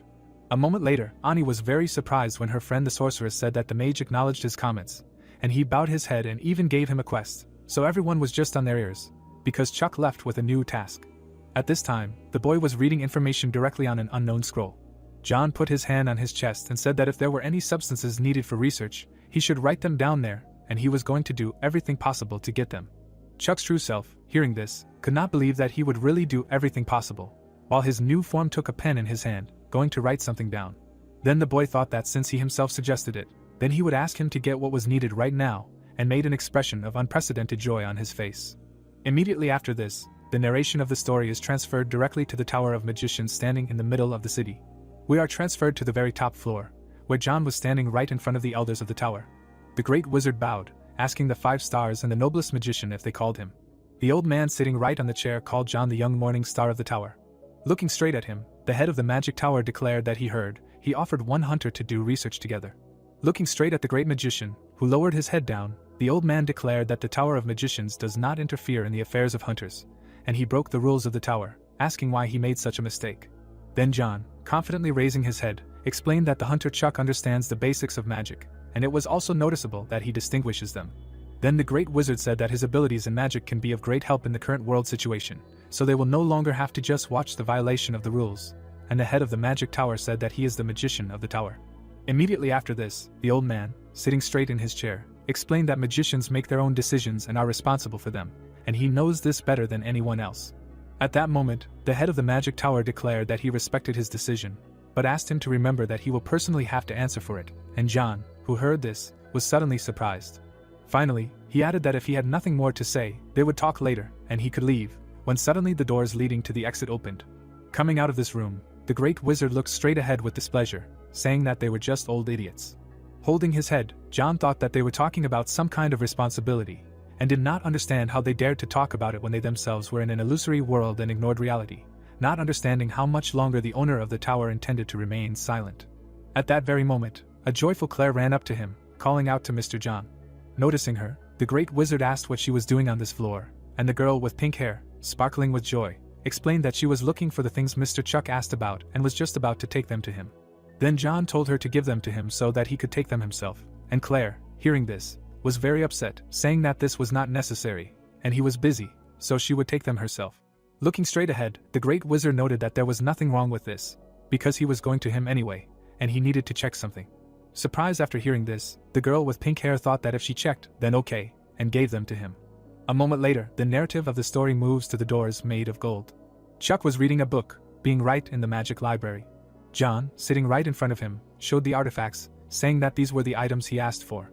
Then the great wizard noted that these were magical tools related to the restoration of magical power, as well as books about magic, while the boy looking at them saw a video of the system notification windows showing the characteristics of these artifacts. Suddenly, John looked straight ahead with a menacing expression and called out to the hunter Chuck. He then asked if he liked it, and the boy looked at him seriously. Looking straight at the magnificent items in front of him, the protagonist did not believe that he was actually asking if he liked it. Immediately after that, Chuck looked at John, who had folded his hands, and called out to him. With a smug expression on his face, the boy asked that he really thought that all these items were suitable for his level, while the system showed that he was only level 134. Hearing this, John was very dumbfounded. Sighing heavily, the great wizard stated that he knew it, and apologized, saying that he overestimated him. Hearing this, Chuck's true self asked if he really overestimated him and asked to give him an item that he could use right now, while John stated that when he asked to bring him tools related to magic restoration, he immediately thought that he knew about the existence of this thing. A moment later, the great wizard put a hexagonal brooch, one of the 6 unique ranks, right on the table. Looking straight at it, the boy was extremely surprised. Taking this artifact in his hand, the protagonist thought that the level limitation suited him, and if he could restore magic by 1% without restrictions on options, it was also not bad, so he should have given him this item right away, and said that he would take it. Closing his eyes, John said that when he understood the basis of his magic, he immediately thought that he was an unusual person, but did not think that he knew about this item, and once again thanked him for agreeing to work together. At this time, the original image of the boy looked at the hexagonal brooch in surprise, noting that it was a simple object in appearance, and did not understand what was so great about it, when suddenly the great wizard noticed something. Looking away, John said that he would not be able to work normally now, because, as he said, there was a lot of unnecessary stuff in his research. A moment later, a system notification window appeared, notifying about John's research quest, and Chuck, hanging the artifact on his jacket, realized that it meant he had to wait for the next task, and said that he would wait until he corrected his shortcomings. Hearing this, the great wizard smiled and thanked him for understanding. Looking straight at the smiling boy, John suggested that perhaps with his help he would be able to change this tower. An inner voice thought that a free brooch was cool. Suddenly, the narrative of the story transferred directly to Mike, who was sitting under a tree on the island and looking at the screen of his smartphone. Smiling broadly, the vlogger turned on the live broadcast, saying that he was following in the footsteps of Mr.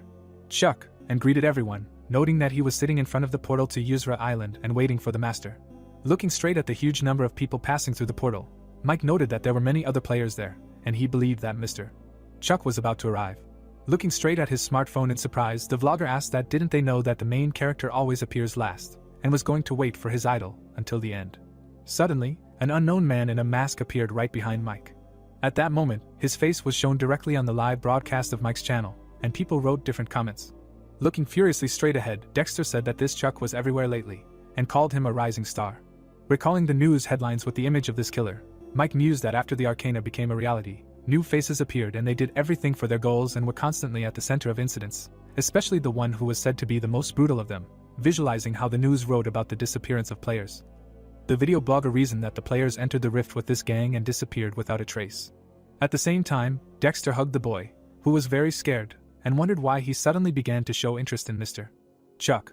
Suddenly, the killer called out to him, and Mike, very scared, asked what was going on. Dexter looked straight at him furiously, asking to tell the protagonist that if he spoke too much, he would quickly bore everyone. Waving his hand, the killer walked away and said goodbye, saying that he would be watching his broadcasts.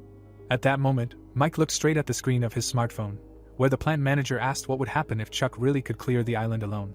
Then the commentators began to suggest that many different people appeared, and now they can get together and go against the protagonist, and that is why he does not appear on Asura. Gritting his teeth in dissatisfaction after reading the comments, the video blogger was very unhappy. Looking straight at the screen of his smartphone in surprise, Mike asked what kind of nonsense he was talking about. Pressing the exit button, the video blogger asked that he really said that their Chuck chickened out, so he can't come there, and called it complete nonsense. A moment later, Mike started shouting, saying that their master wasn't interested in some kind of reward, and asking if it wasn't clear that he wasn't participating in a reality show, and declaring that he would definitely show up when the time came, while everyone else looked at him in surprise. At the same time, Chuck was drinking hot tea and asking if there was a reason to go there. Lying right on the floor in the same room with him, the boy's true essence gave a negative answer. Throwing his hands behind his head, the protagonist thought that, as he heard, Asura is a treasure island, and a player with level 134 cannot enter the gap of level 350. But that's not all. Imagining a huge number of different high-level monsters in his head, Chuck noticed that there were no demons there at all, namely those he could resist. At that very moment, the boy saw notifications from the system right in front of him, arguing that at this rate he would be killed immediately, and if there was at least one demon there, he would still try. In this very system notification, there was information about a new class quest stirring, where it was necessary to find out what kind of great evil was lurking on the island. Looking straight ahead in surprise, the boy asked what kind of great evil it was. At the same time, the protagonist imagined in his head the demons of pride, envy, anger, gluttony and lust, thinking that there were only 7 deadly sins. Visualizing himself as laziness and greed, the protagonist thought that action said that the 107 deadly sins that denote this are called the great evil. Continuing to study the information in the system notification window, Chuck wondered if there really was a great evil on Asura Island. Suddenly lost in thought, the boy thought that now he would have to investigate the great evil that was one of the 7 deadly sins, and he had barely defeated Arthur, and that was by pure chance, so even if it was a class quest, he had to think carefully first. At that moment, the protagonist's new appearance stated that he said there was no reason to go there. Staring ahead with a menacing gaze, Chuck stated that there was no reason to rack his brains now. Then the boy declared that if there was evil there, it had to be destroyed, and his true self looked straight at Granfell in surprise. Putting tea bags into his inside pocket, the protagonist declared that they were heading out right now, and his past self noted that Asura was a tropical island, and he was currently in a winter suit. Immediately after that, the story's narrative shifted straight to an island surrounded by water. Mike happily looked straight ahead, saying that he knew it. At that very moment, Chuck was right in front of him, walking out onto the island, and his inner voice was telling him that he was too hot, while the blogger who saw him believed that he would appear. Suddenly, the boy noticed something amazing in front. At that very moment, dark energy was sent straight towards him, and the system was notifying that the presence of evil was felt throughout the island. Then a warning system appeared that the Predator Link skill was activated, and the protagonist, surprised by everything that had happened, reasoned that this influence was too strong, which was different from ordinary demons. Looking straight at the darkness in front, Chuck thought that this was a huge evil that was felt under his feet, and perhaps this entire island was solid evil. Grinning maliciously, the boy reasoned that the connection with the Predator was excellent, and his mouth was already watering when he himself said that it looked good when evil was spreading under his feet. In the live broadcast, Mike showed the protagonist walking through the forest and asked if his friends could see it. Spying on Chuck from behind the bushes, the blogger said that their Mr. Chuck was currently in the forest of Asura. Then Mike noticed that he was moving very carefully and suggested that perhaps there were hidden dungeons or some special method of clearing there, and the boy quickly looked away. Imagining various monsters in his head, the protagonist's true self reasoned that he had bravely entered, but suddenly became afraid. So he was looking for easier monsters, and he was attracted by a place similar to a resort. But he completely forgot about the incredibly high level of monsters, while Romeo stated that he was simply looking for a suitable opponent for himself to fight. Hugging his eyeglasses, Mike immediately said that he would try not to disturb Mr. Chuck with his broadcast, and if they were not satisfied with this, then they could leave. At the same time, the video blogger was saying that there was no need to worry, because he was a master at pretending that he didn't exist, and there were times when he was trapped in a dungeon and didn't even get caught, when suddenly the protagonist looked back sharply. At that moment, loud sounds of battle were heard from all sides. Mike was looking out from behind the bushes, not understanding what that sound was, while a swordsman was fighting someone right in front of him. The warrior was retreating back, saying that this leader had hung too much on him, and the sorcerer in front was asking the archer why he was standing there and not grabbing him. Looking straight at the monster made of ice, another explained that it was so shiny that it was impossible to aim because of the glare, so something had to be done. Immediately after that, the level 420 emerald tiger opened its mouth wide and began to roar loudly. It was releasing a huge amount of energy outward, and Mike, who was in ambush, covered himself with his hand. The swordsman looked straight ahead, dumbfounded, saying that this is why he asked not to split up, when suddenly Chuck appeared behind him. Turning around abruptly, the warrior was surprised to see a boy there. Looking straight at him, the man asked what was going on and if this was the same protagonist, which greatly surprised his ally. Turning back, the magician asked if this was the same Chuck. Then the guys asked where he even came from, while the dumbfounded boy, looking straight ahead, noted that he was saying the same thing himself. Looking straight at the ice tiger, the protagonist thought that he just wanted to look at the scorpion, and there was the emerald tiger with the highest level on the entire island. Chuck was very worried, reasoning that the difference with Count Arthur was only 10 levels, and it would be impossible to escape, in which case it was necessary to fight, while his current appearance stated that the situation was not the best, because due to the bright sunlight and the shine of his shining body, nothing could be seen. Directing his menacing gaze forward, the boy noted that, however, there was a way out. At that moment, the protagonist created a huge stone wall that hit the monster. Using his new magic, Chuck stated that if the beast was immobilized, then its skills would be useless. The warriors fighting this very ice tiger were very dumbfounded to see what happened. Watching the boy, who was about to use the spell learned from John, the players asked what kind of magic it was, while he thought that perhaps it would work. A moment later, the protagonist slightly opened his mouth and cast an ignition spell. Immediately after, a huge fiery explosion occurred right in front of him. Mike, who was in ambush, covered his face with his hands from the huge flow of power. At the same moment, right in front of Chuck was the corpse of a level 420 monster, engulfed in flames, while everyone else did not understand what was happening. Having completed his plan, the boy put his hand on his chest and received notifications from the system that his contribution to the destruction of the Emerald Tiger was recognized, so his level was increasing, and the true essence could not believe that this was the same ignition that John taught him. Restoring 10% of magic with a brooch also felt cool. Dumbfounded, looking straight ahead, the swordsman noted that it was impossible for him to destroy a level 420 Emerald Tiger with one blow. The narration of the story continued to take place right in the jungle in the middle of the island. Edward, who occupied third place in the player rating and was the master of the Second Son Guild, hit his hand right on the tree. He looked with displeasure at the members of the Second Son Guild, who occupied 7th place in the guild rating, and noted that so many hours had passed since arriving on the island, and they were still circling around the outskirts. The gray-haired man held his hand out in front of him and told the master that he thought they should unite with the troops that were moving separately. He then noted that they said that the Shining Guild had cleared out almost the entire center of the island, and it seemed that their troops were unable to cope with the monsters, which were stronger than they thought, and Edward, gritting his teeth in dissatisfaction after the increase, said that he knew about it. Looking at the impenetrable jungle in front of him, the blonde man reasoned that perhaps they had split up in vain and were planning to beat the previous achievement of the Berserker Guild, which is why they split up to get as many trophies as possible. The guild leader, looking ahead in confusion, thought that he had underestimated Yuzra Island and stated that he did not want to admit it, but he had definitely shown greed, so they should unite. Suddenly Edward turned around, looking at the guy standing behind him with a phone in his hands, calling out to the master. He showed him the guy Chuck had recently saved, and explained that they had been contacted by a squad heading west, so he thought he should pick up the phone.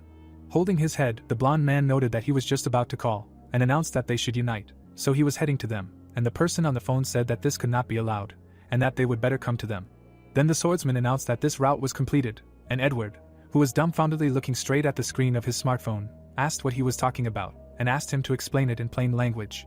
At the same moment, the guy was dumbfoundedly looking at his phone, talking about Chuck. Looking at the forest, which was engulfed in flames, the member of the Second Son Guild said that this person had already passed there. Clutching his head after hearing this, the blonde man asked where he was from, when suddenly another subordinate appeared behind him, distracting the master. The guy in the hood pointed his finger directly at the clock, announcing that this was a report from the guild that attended the conference in the tower. A moment later, he announced that the protagonist had received a quest from John's mages and had become the first player to receive a personal laboratory on the top floor of the tower, which greatly shocked the others. Looking straight ahead in surprise, the head of the Second Son Guild could not believe that a neutral character had become friends with a player, and thought that this was just an exaggeration by the media, telling him to pass on to the analytical department to check everything regarding Chuck, and then report to him. While he was thinking that perhaps he was much more dangerous than they said, the boy was about to eat a pure emerald of a unique rank, which the system notified about. The protagonist's true self rejoiced, saying that it was a unique rank material, and he couldn't even dream of such a thing, while Romeo called it vile. Looking happily straight at the gem in his hand, Chuck thought that there were too few craftsmen who could handle it, and it was probably just gone. But if the tower requested the production of research items, it would be good, when suddenly his true self noticed something in front of him. Seeing a dark purple energy right in front of him, the boy noticed that the air had changed. Looking straight at the system notification window that appeared out of nowhere, the protagonist wondered if this was Granfel's intuition, and suddenly an ominous tremor appeared all over his body. The system notification was information about the class quest movement, and the protagonist, seeing it, did not understand why it suddenly appeared again. A moment later, everything around him suddenly shook, which alerted Chuck. Immediately after that, the birds flew into the air, while the entire forest was shaking. At the same moment, the system notification window announced that Yusra Island was beginning to absorb greed, and the destruction process had begun, which greatly frightened the boy. The members of the Second Son Guild were also very surprised by the shaking, saying that the destruction process was growing, and did not understand what was happening and whether Yusra Island was really a rift. The words of the players were heard right through the forest, saying that this was just a new territory and the mechanisms were initially different from the rift system, but did not understand what the first stage of the destruction process meant then. At the same moment, the protagonist looked in surprise straight at the warning from the system that appeared in front. Chuck pressed the system notification window with his finger and asked about greed. Sharply looking away, the boy asked that she was really awakened by the petty desires of people, and his true essence hoped that it was not him who did it. Out of nowhere, a warning from the system appeared that the island was starting to be consumed by greed and the destruction process was one space full. Chuck happily watched the shaking around him, thinking about the great evil of Yusra Island, while his true self hoped that it was not he who woke it up. Imagining in his head how dark energy surrounded all the neighboring islands, the boy thought that, judging by the pop-up window, it was the demon of greed. Then the protagonist thought that the demon hunters might know something, while Mike looked at his smartphone in shock, saying that he was currently trying to figure out what was going on. Suddenly, he noticed a comment that Yusra consisted of 10 islands, and the Shining Ones had only cleared one of them, and probably one cell of the destruction process indicated this. While Chuck thought that if the destruction process was completely filled, the great evil would awaken. At that moment, the boy saw a system notification window appear right next to him.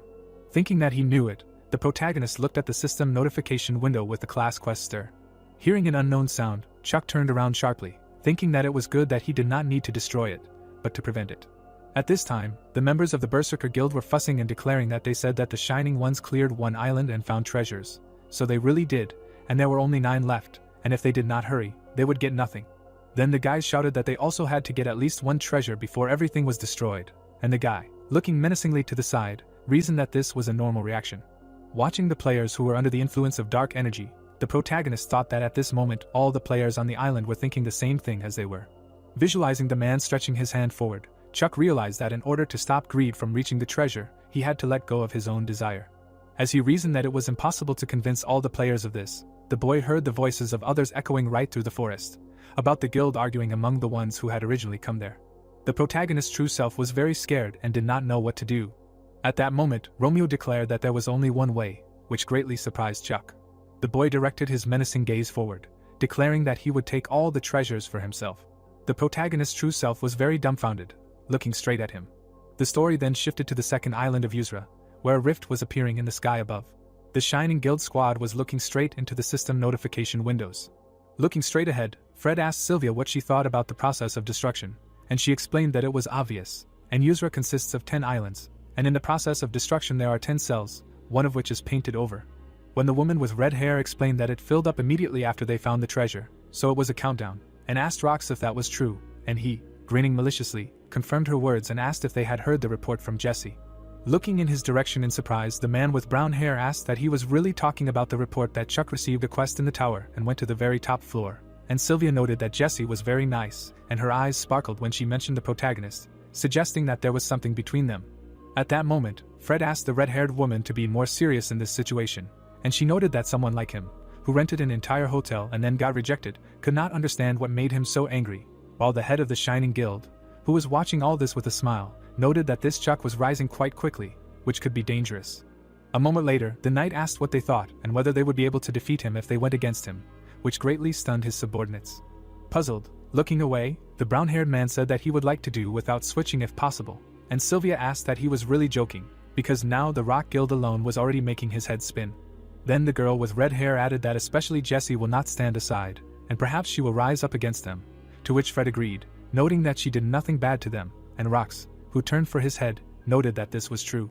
With a malicious grin, the guy said that he said this simply out of envy, because there is no point in them going against them. At the same moment, the members of the Shining Guild looked at the warning from the system in surprise, saying that another cell was filled. The guild leader, holding a blade in his hands, asked where exactly, and the man with brown hair said that the United by Heaven had just found treasure, while Sylvia noted that it seemed like everyone had activated their powers. Hearing this, the knight kneaded his shoulder, saying that at this rate they will be left with nothing, so they need to move. Immediately after this, the narrative of the story moves to another island. Yuzu. Chuck's true self stared straight ahead, dumbfounded. She tried to hold on to her current body, telling him to stop, and asked what he meant by that he would take all the treasures for himself, and did he still not understand that if all the cells were filled, greed would awaken, and she answered that he would literally take everything for himself. A moment later, the protagonist asked him if he really wanted to get the treasures, since greed would not stop him anyway, when suddenly his true self suddenly stopped.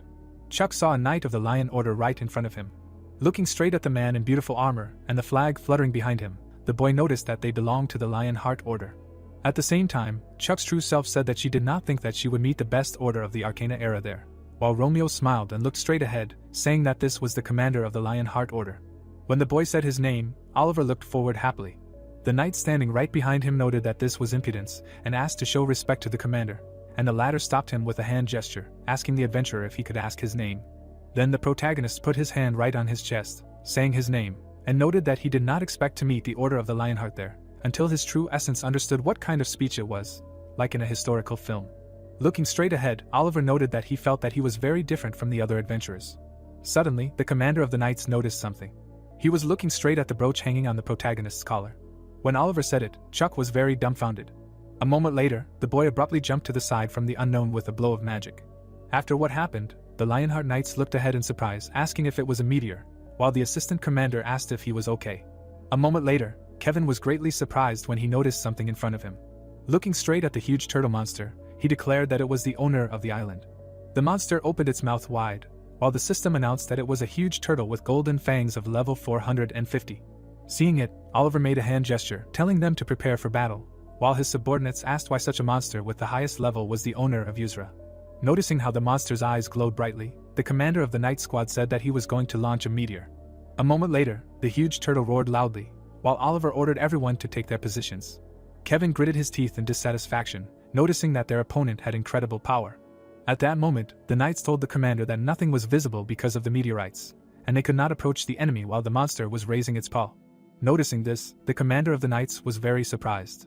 He shouted the name of his assistant, watching as a huge turtle was about to crush him with its paw. Rushing forward with great speed, he told him to jump to the side. A moment later, the huge monster stepped on that place with its paw. After what happened, the knights were thrown back by the shock wave. Oliver looked straight ahead in surprise. Chuck stood in front, who was using his magic to stop the monster's paw. The warriors of the noble order watched in surprise and did not understand who he was, that he was able to create a wall without anything in an instant.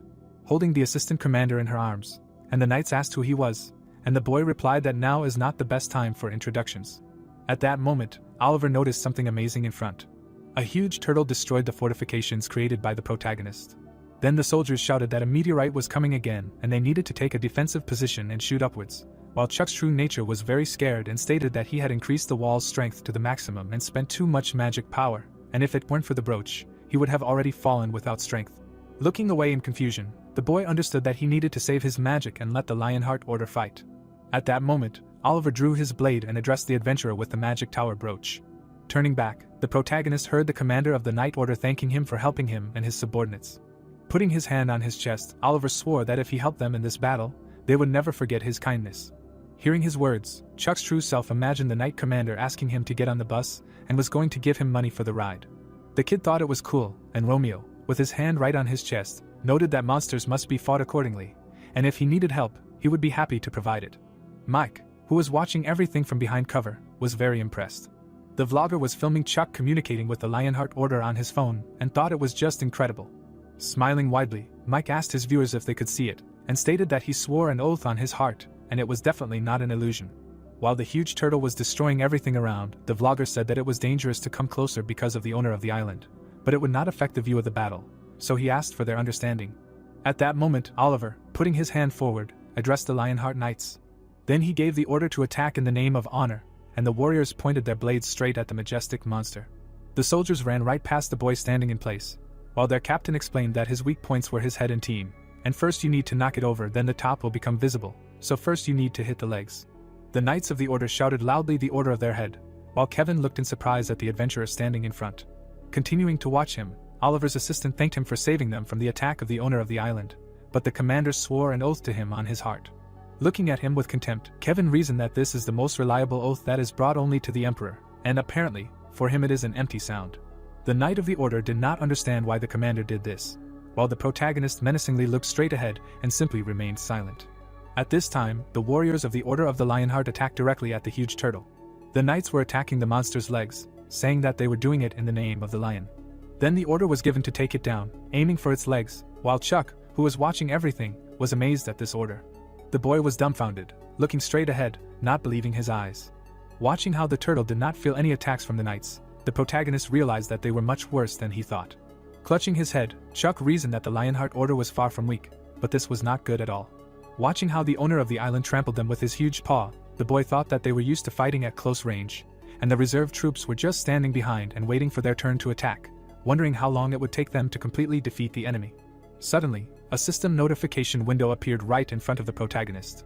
Looking at the information contained in this system notification, Chuck could not believe that the destruction process was already half full. Gritting his teeth in dissatisfaction, his true self understood that the others were finding treasures too quickly, and at this rate, they would soon reach this island. Thinking that if he could create space for them to attack, the boy noticed how the eye of the huge turtle suddenly flashed. A moment later, the majestic monster roared loudly, stunning its opponents. Covering his face with his hands, Oliver declared that an earthquake was approaching. A moment later, the Knights of the Lionheart Order saw lava rising from the ground right under their feet. The protagonist was also in the middle of the battlefield, while the commander of the Knights explained that if they fell, they would definitely die. The guys around him shouted that there was no room to attack, while Chuck watched in fear. At the same time, the boy remembered the magic staircase in the magic tower and thought about space. A moment later, the protagonist looked forward with a serious gaze. Immediately after that, Chuck called out to Oliver, who was very surprised to hear his name. Then the boy asked if they were ready to attack, and the Knights of the Order who heard his words were very surprised. Then the protagonist declared that he would open the way for them, and released his blue energy. A moment later, a huge number of stone platforms appeared right around the owner of the island. Kevin watched what was happening in shock and asked what it was. At this time, Michael, who was watching everything from behind cover, was extremely surprised. The commander of the Knights looked straight ahead in confusion. Chuck put his hand straight ahead and created a huge number of stone platforms, while the commander of the order realized that this was the stairs of the owner of the magic tower. Surprised, Kate looked to the side, noting that she saw her in the tower, and her ally said that this could not be, because an ordinary hunter is not capable of such magic. Then the boys wondered who he really was, while the boy held his hand out straight in front of him, and his true self thought that his mana was running out. At that moment, the warrior pushed off the ground with his foot.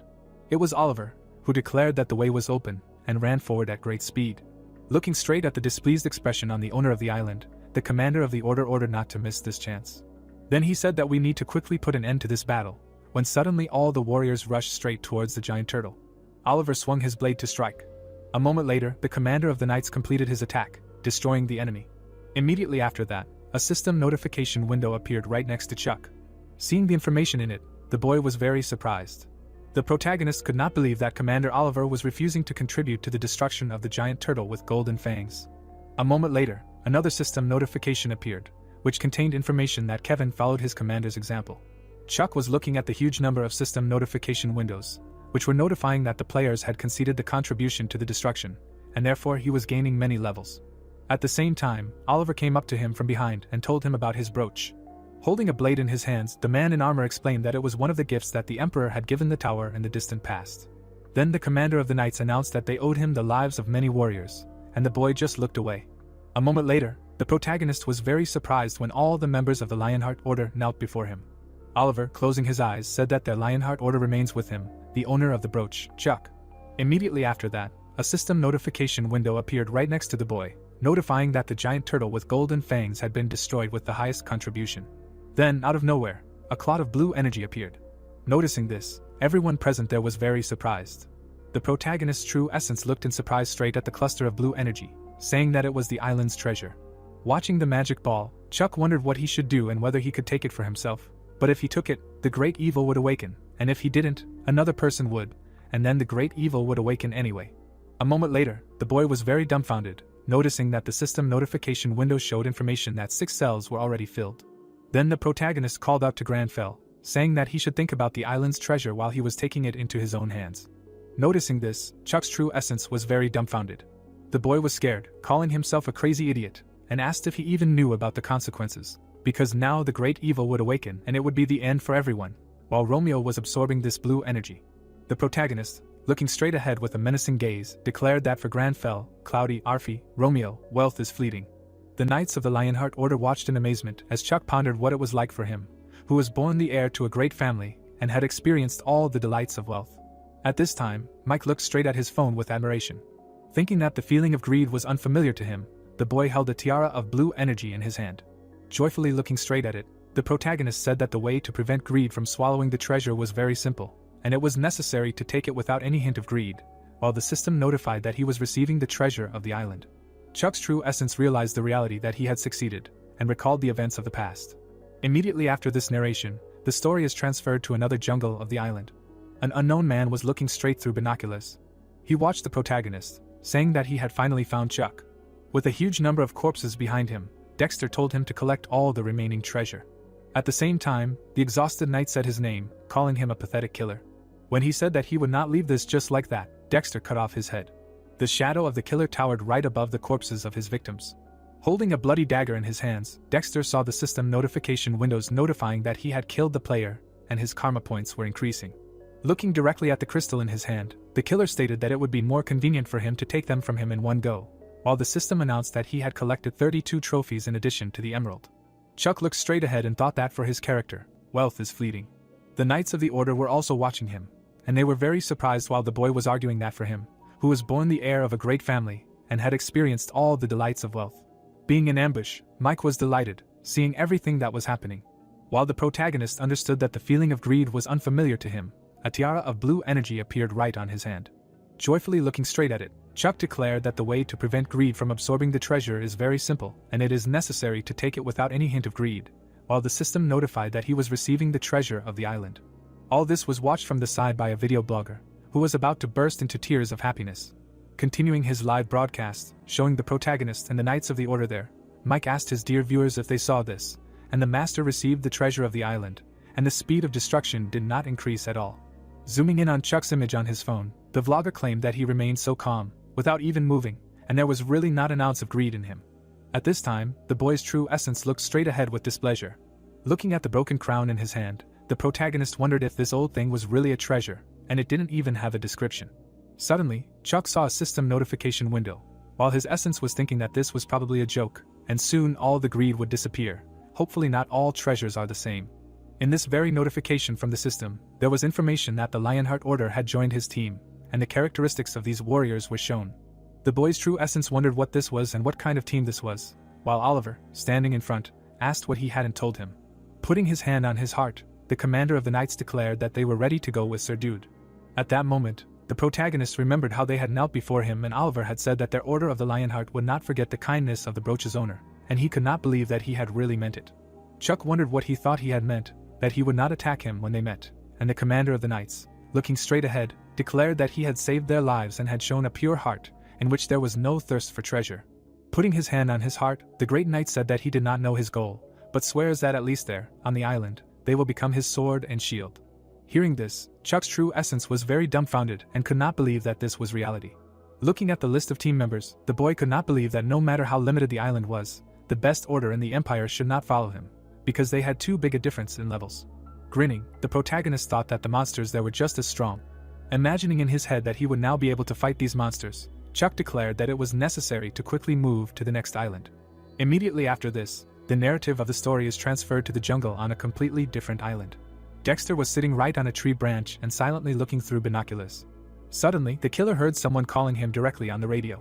He continued to watch his prey while his ally told him that they said that Chuck had gotten the treasure, but the process of destruction had not changed, and asked if it was true, because Oliver had joined him, and if they could now cope with the Order of the Lionheart. Continuing to watch the boy through binoculars, Dexter asked if he really shit his pants from fear, and the other man asked who else did this, and explained that he was simply suggesting that they be more careful, because the second son was different from those idiots, to which he stated that this is what it is called, that he was scared, and if he was scared, he could leave.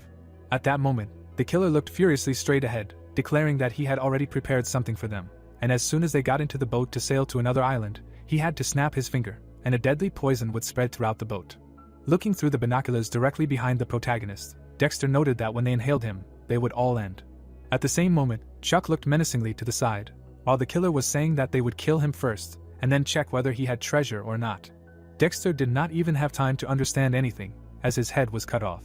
A moment later, the killer grabbed his neck in fear and could not believe that he had cut his throat. But in fact he realized that he imagined it, and did not understand how he could notice him at such a distance. Looking straight at the boy, who was looking forward with displeasure, Dexter thought that his expression was very sinister. At the same moment, the killer turned right into a squirrel, sitting right on a tree branch. The true essence of the boy, with a smile on his face, seeing him, noted that he looked like a squirrel, and it was a cute animal. Then Oliver, grinning maliciously, asked the gentleman if he had already guessed it too. The knight commander, looking forward with a furious gaze, noticed that the little rat was on the tree. Then the great knight asked what he thought of him, when suddenly Dexter grabbed his neck, and the system notified that Oliver was watching him, and his level of psychological strength was too low, so there was a violation of the state and strong fear was detected. Hearing the words of his subordinate, Chuck silently looked away. He was looking straight at the squirrel, which was holding a nut in its paws. Seeing the menacing look of the knight commander, the true essence of the boy did not understand what was going on, and did he really like squirrels? Because his facial expression was now too stern, and Romeo replied that he did not even know. At that very moment, a system notification window appeared right in front of the protagonist. Studying the information in the system notification, Chuck could not believe that the destruction process was already filled to 8 cells. He thought that if you take into account that crown, there was 1 treasure left, and he knew that he had to hurry with the squirrel, so he poked his finger at the system notification window, asking if he should worry about some rat.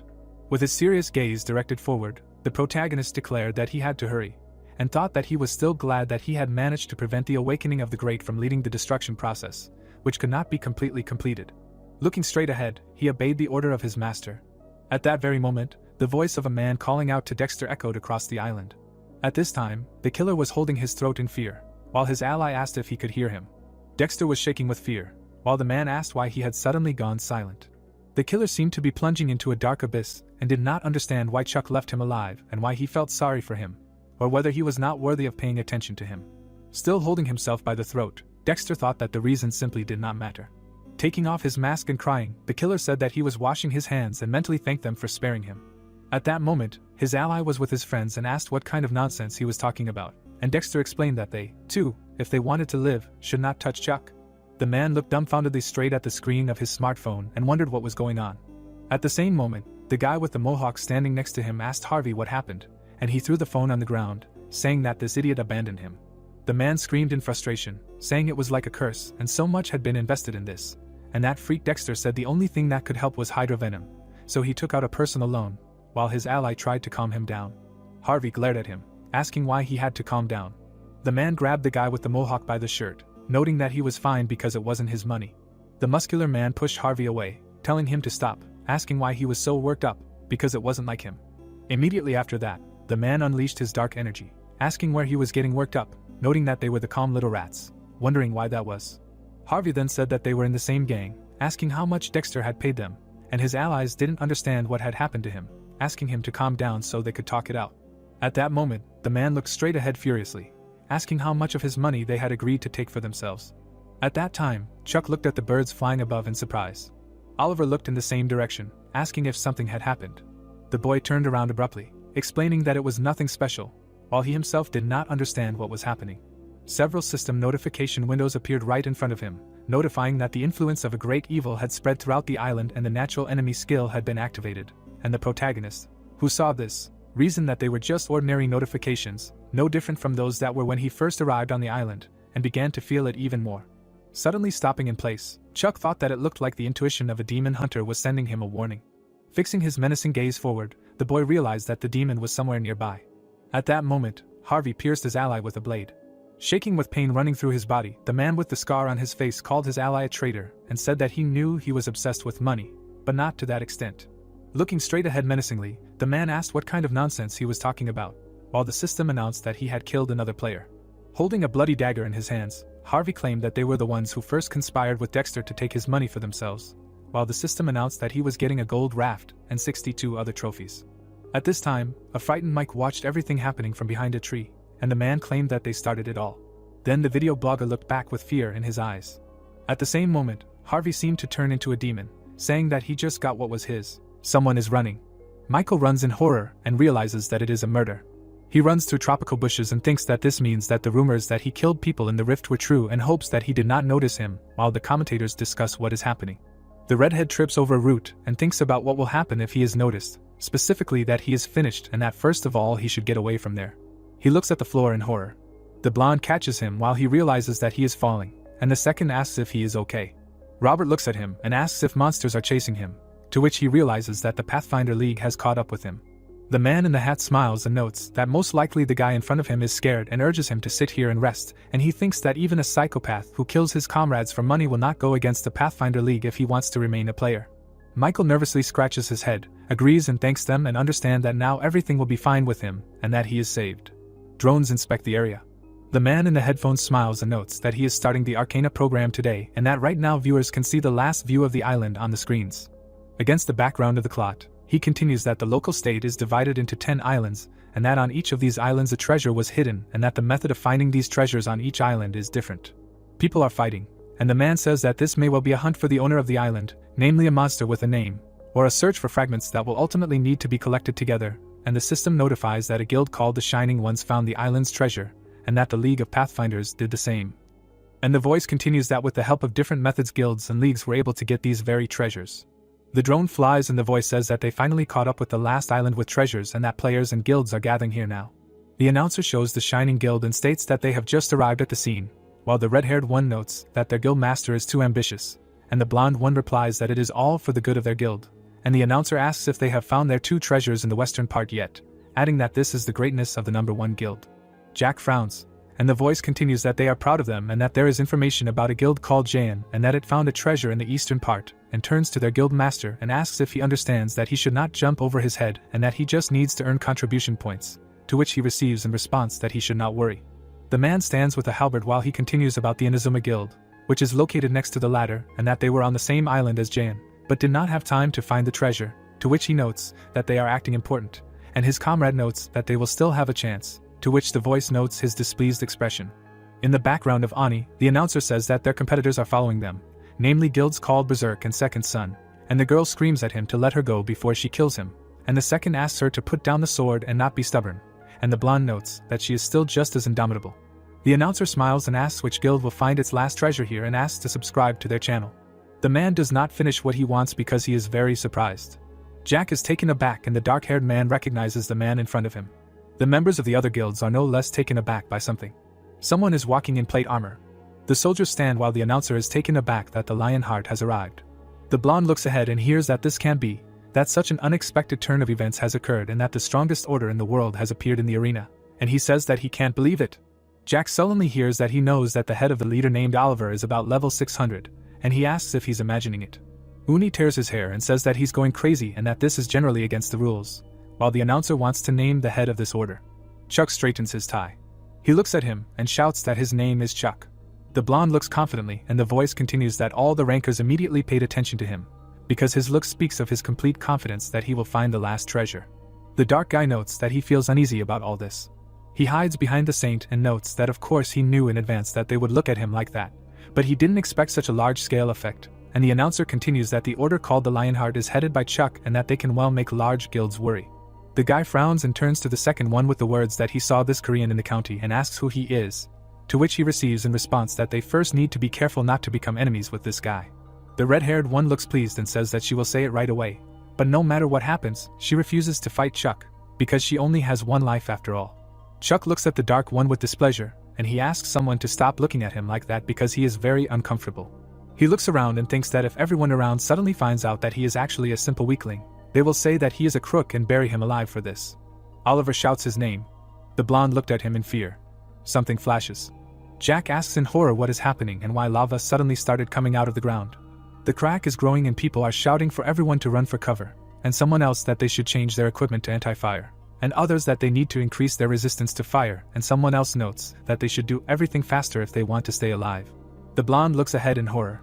He looks at the magma fish and notes that it is the owner of the island, while the system notifies that in front of them is a giant magma carp of level 420. Ani jumps back screaming that she is very hot. The brunette frowns and notes that there is solid lava around and that they will not be able to get to him so easily, and the second one answers that for starters they should just observe the whole situation.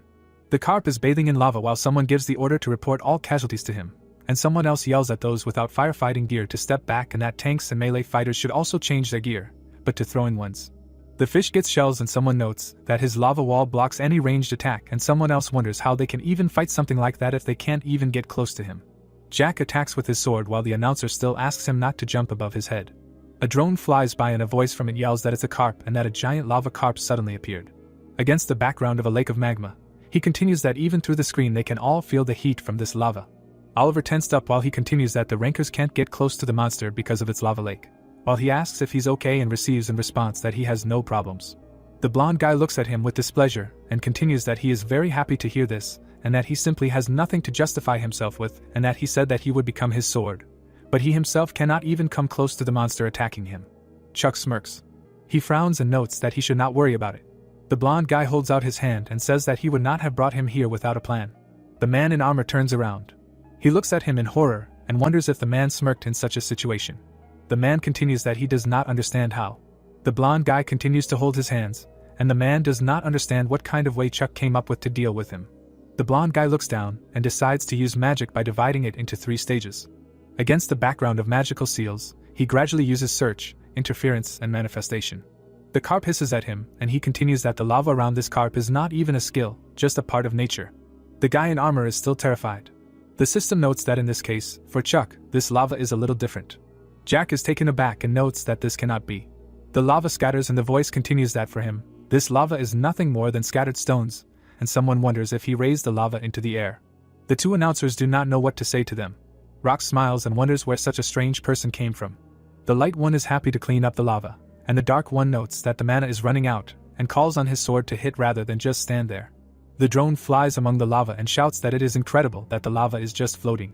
Carp is indignant, and he continues that this is simply an incredible sight, and that the path to the owner of the island has been created. Oliver laughs. He runs contentedly shouting that in this case he will make his contribution. Rox is horrified thinking that he was just distracted for a second and orders his team to attack too. Everyone rushes forward. The announcer with glasses looks at Jack and tries to convince him that he has no chance of getting a share for participation, when Oliver is just standing there, and that he must get a bonus for the first hit on the fish, to which he receives in response that he already knows this. Jack is taken aback by the sight. The carp jumped into the sky and the red-haired one is indignant. The other players look at him and wonder if he jumped. The carp flies. The drone flies past. Ani shouts that he is acting really annoying for some simple fish, and the other asks everyone to be careful, because he jumped again. The fish is indignant and the announcer comments on this as the beginning of the carp for jumping up and down, and that therefore it is impossible to get to him again, and he assumes that the battle will continue for quite a long time. Rox is still horrified. The fish gets multiple cuts. He looks at her with satisfaction and asks what it is. The fish has turned into a bad kebab, and he wonders if these are spears made of stones. The blonde turns around and shouts about a change in state, to which the girl does not understand what he is talking about and asks again what this is at all. The blonde looks at Chuck and explains that he cooled the lava to turn it into stone, just like turning water into ice, but notes that making a spear out of all this is a completely different level. The blonde turns to Oliver, while he continues that such strong changes simply should not be possible if they take into account the mana restrictions that were set by the system. Oliver goes on the attack. Slaves receive a strong blow. The other players see a notification that they have defeated the great lava carp, and the rest do not receive a reward for this, because their contribution is low. Rosk nervously scratches his head and realizes that for his guild to have a 0 contribution here is simply embarrassing for him and orders everyone to go back. The announcer is completely delighted. Against the backdrop of fish kebabs, he notices that the owner of the island has been defeated. Chuck crosses his arms over his chest and he continues that those who contributed the most to the victory are him and his Order of the Lionheart. The blonde rolls his eyes and the announcer says that he just can't believe it, and what's happening, and asks everyone to look at how calm this guy is and that he did everything with such ease that it's simply unbelievable. And the system notices that his eyes are rolling behind his eye sockets due to a severe lack of mana. A ball appears in front of him, and the system gives him a reward for his high contribution to the victory. A drone flies above him, and the announcer states that this is the island's treasure, and that according to his messages, he has already received the treasure on another island. The blonde looks down and thinks about the island's treasure. The guy takes the ball and thinks that this is the last one, apparently. The announcer is stunned by what is happening. Chuck frowns and someone asks why all the progress of destruction has not appeared, and someone else doubts that this is the treasure of the island. Dark energy is drawn to him. His system notifies him that the island is beginning to absorb greed and that the process of destruction has appeared. The blonde looks at him in bewilderment and asks if it happened too late, and someone else asks him to wait because the number of treasures does not match, and someone asks if there is another one. Dark Chuck looks in horror and notes that it simply cannot be that the light one felt greed when he took it, because this treasure also did not affect the progress of destruction just now. He looks away and continues that nevertheless there is this very strong demonic energy. Against the background of the mountains, he notices that another treasure was completely absorbed by someone's greed once again. Michael trembles with horror. Something is standing with an orb in its hand, and the system notices that it killed another player, and that it got the island's treasure and 14 other items. Robert is crying and notices that it killed Julie, and the other asks it not to act hastily, and just hold on. The man looks at the orb in horror. It bends down. It looks around and thinks that it doesn't understand what's happening and that it feels like its head is going to explode and that it just didn't want that. Someone's eyes are shining and asks it what it's saying, and the system notices that greed is looking at it and explains that it's one of the deadly sins. Greed is choking it and remembers that it just told it that it wanted this and that's why it helped it, and the system continues that its mental resistance is too low. The League watches as greed insists that it doesn't even have the skill it wanted and that it still let it get what it wants. He absorbs the guy saying that it's his turn to take what's his. Someone is getting ready to run. The brunette delivers a slashing blow. Michael is taken aback. Kate turns to him and asks if he's okay, to which he is taken aback by the presence of a member of the order called the Lionheart. He trembles because he understands what this all means. Someone is coming and he understands who he really is. Chuck scratches his nose saying that it stinks of rotten demons here. Everyone in horror recognizes him as Mr. Chuck. Michael wipes away his tears. He gets up and calls out to the others asking if they've been waiting long because the cool stream is resumed by the blonde's fan. The blonde doesn't understand where he is. Kate screams that he's still alive and asks him to give them an order. The light one in horror receives a class quest, and the dark one asks to wait. The demon explodes, and the dark one realizes something, while the system notices that the evil of this island is boiling. Oliver is horrified, while the dark one is perplexed by the deadly evil and why it is now, he also does not understand. The sphere glows and someone shouts that this is the treasure of the island. It cracks over the person. Chuck frowns at this, and the system notifies him that the treasure of the island is defiled by greed. The dark one looks displeased and reads the conditions of the created class quest, where he needs to prevent the resurrection of greed and make sure that greed cannot touch the treasure of the island. The demon appeared and the system continues that the destruction has already begun. The guys looked in the same direction. Margot touched Ani's shoulder when she asked about what it was. The creature with appendages was in front of them when someone spoke about the hand. Dark limbs rushed forward. Black palms were opposite each other. The man in armor opened his mouth wide and asked what this shaking was.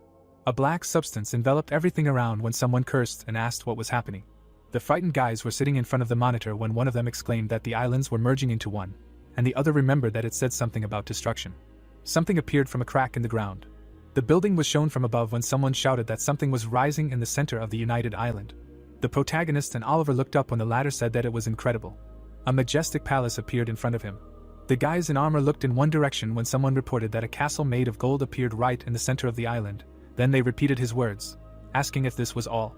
The protagonist looked ahead carefully when everyone started talking about it being a palace made entirely of gold, and if this was also the treasure of the island, then he thought about it. The space around the castle turned crimson when Chuck realized that this was the Palace of Greed, in which unbridled greed sat on the throne. A system window lit up on the side of the protagonist when he thought about the ominous aura around him that he did not want to get closer. A system window was shown close up, telling about the class quest and that he needed to find out what kind of great evil was lurking on the Yuzra archipelago, and that he had to prevent the resurrection of greed and make sure that it did not touch the treasures of the island. Then the protagonist realized that the last task was paused, remembering that they had failed. Chuck was behind Oliver, who reported that something was approaching. A dead man's hand came out of the ground, when everyone was told to prepare for battle. A frightened Kate opened her mouth wide when she advised everyone to watch their step. The undead began to crawl out of the ground, then they shouted about it. Clark was sitting next to Brad, when he told about the sudden appearance of a golden castle, and now the dead, and then wondered what was happening, reminding them that Arcana was with them today. Sweat appeared on the dark-haired man's face. The commentator looked away when he asked about how now was not the time for jokes. Someone slammed their hand on the table. Sam was standing next to Hein when he exclaimed that they needed to stop them. Then his colleague said his name, saying that he had just received confirmation of a new update. The brunette opened his mouth wide when he shouted that at this rate they would really die soon, and that they should not prevent their invasion and just cordon off the entire island, and then advised him to look at the enemy levels. In the man's hands was a phone, which said that a new rift had appeared on the Asura archipelago, and that the new boss was one of the 7 sins, the embodiment of greed, level 650. The protagonist looked at the undead indifferently. The armored warriors fought the undead, saying that these monsters had gone crazy and that their guild was retreating. Then system notifications appeared saying that the protagonist needed to make sure that greed did not touch the treasures of the island, and suppress the army of the undead, and also defeat one of the 7 sins, or rather the embodiment of greed. After that he decided that he was going crazy and wondered what he should do. Chuck walked along the battlefield, while people were shouting that they needed to evacuate civilians first, and called the members of the League of Rangers there, and also urged them to save their lives and retreat. Then he thought that they should not give them meaningless quests, and that there were mobs of level 500 and a boss of level 650. Oliver turned his head to the side when he ordered the knights to hold their formation and retreat slowly. Then he decided that he had to hold it at all costs. The blonde man turned around when he was addressed and asked the protagonist to be careful, because there were a lot of enemies. His pupils narrowed greatly. The protagonist looked away confidently when he asked if the oath to become his sword was still in force. The armored knight stood in front of him when he assumed that he planned to fight, judging by his look, to which he answered in the affirmative. Then Oliver warned that the enemy was formidable and that his life would be in danger. Chuck looked ahead with determination when he said that the demons must be destroyed and that there was no other way. The bearded man looked shocked. His mouth fell open when he said that he saw no fear in the protagonist's gaze. In fact, sweat was running down the protagonist's face when he spoke about what would have happened if he had been with him then. Then the brunette wondered about what he had said, and then asked for help. Kevin and Kate stood with their backs to each other when the leader addressed the Order of the Lionheart. An excited Oliver opened his mouth wide when he suggested that they keep the oath of their hearts, and make sure that Chuck gets to his formidable enemy. The knights in helmets synchronously opened their mouths and shouted that it was in the name of the lion. Michael was behind his comrades when he assumed that they were going to enter. Then the comments wrote that it was hopeless and that Oliver should be abandoned. A crowd of undead was shown when someone spoke about this castle. The protagonist put his hand in front of him when he called for everyone to move forward. Sam showed his phone to Hein when he asked him to look at the video, adding that it looked like someone was already trying to break in. Then he asked him again, and wondered if they were crazy and if they hadn't seen the update. Clark was sitting in front of his laptop when he reported that player Chuck and the Lionheart Order had gone on the attack against the undead army, suggesting that they were trying to take over the Golden Palace. People were sitting in front of the TV when the commentator offered to listen to their expert's opinion. Schoolchildren were at one table and were discussing whose streams were better, Arcana Today or Michael. Passers-by crowded in front of the building with the broadcast. The blonde protagonist crossed his arms when Clark told about the rumors that the AU thinks that the island should be isolated and cordoned off. The battle between the knights and the undead continued as the protagonist thought that everything was fine, as the Lionheart Order was fighting better than expected, and as he thought, the contingent's top-notch warriors were peerless in foot combat as well. The boy opened his palm as he realized that the mana recovery was progressing smoothly. The blonde stood with his back turned as he thought that at this rate, they would be able to enter the battle soon. Edward held his phone in front of him as he was approached and asked if they should not move out now if they wanted to join the attack to get some contribution points, to which he replied that moving out now would be suicide. The blonde's face was shown up close as he added that, if you think about it, it was reckless, and that no guild would join this crazy mission. Chuck glanced at the undead behind him as the swordsman concluded that they would most likely be defeated and retreat quickly. A green aura enveloped the undead as the boy thought about resurrection. The protagonist drew his blade as he cursed in his mind, realizing that he still did not have enough mana. There was a bright flash in the distance. Something rushed past Edward and his companion. The blonde man looked away in concern. The protagonist looked ahead tensely. The warriors who had arrived were cutting down the undead, swinging their weapons. Jack looked away, thinking about Berserker. The red-haired girl's mouth fell open as she wondered why Jayan was there.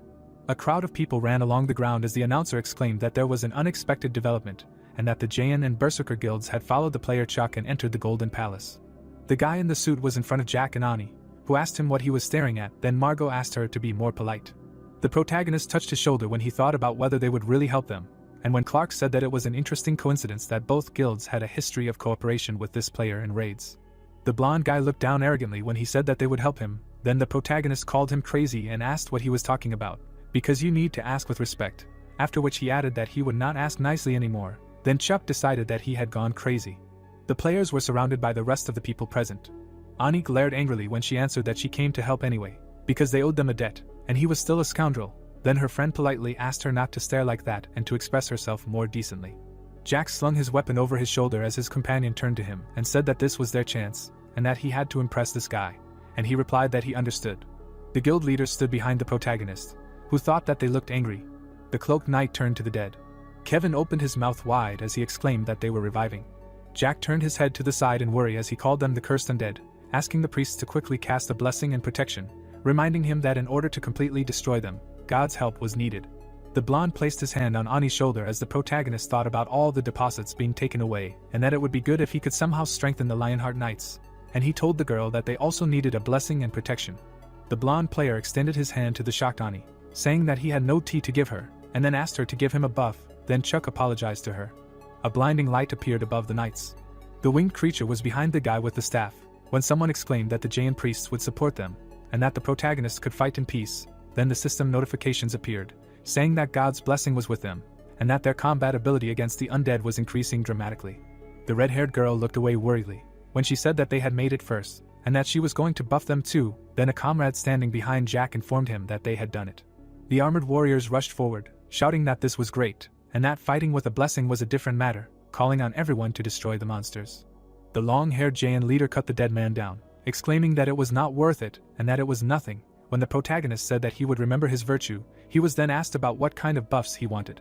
Jack's bloody face was shown up close, when he suggested that it was a blessing from a god or protection, adding that whatever he wanted, the priests would provide. He then replied that he did not.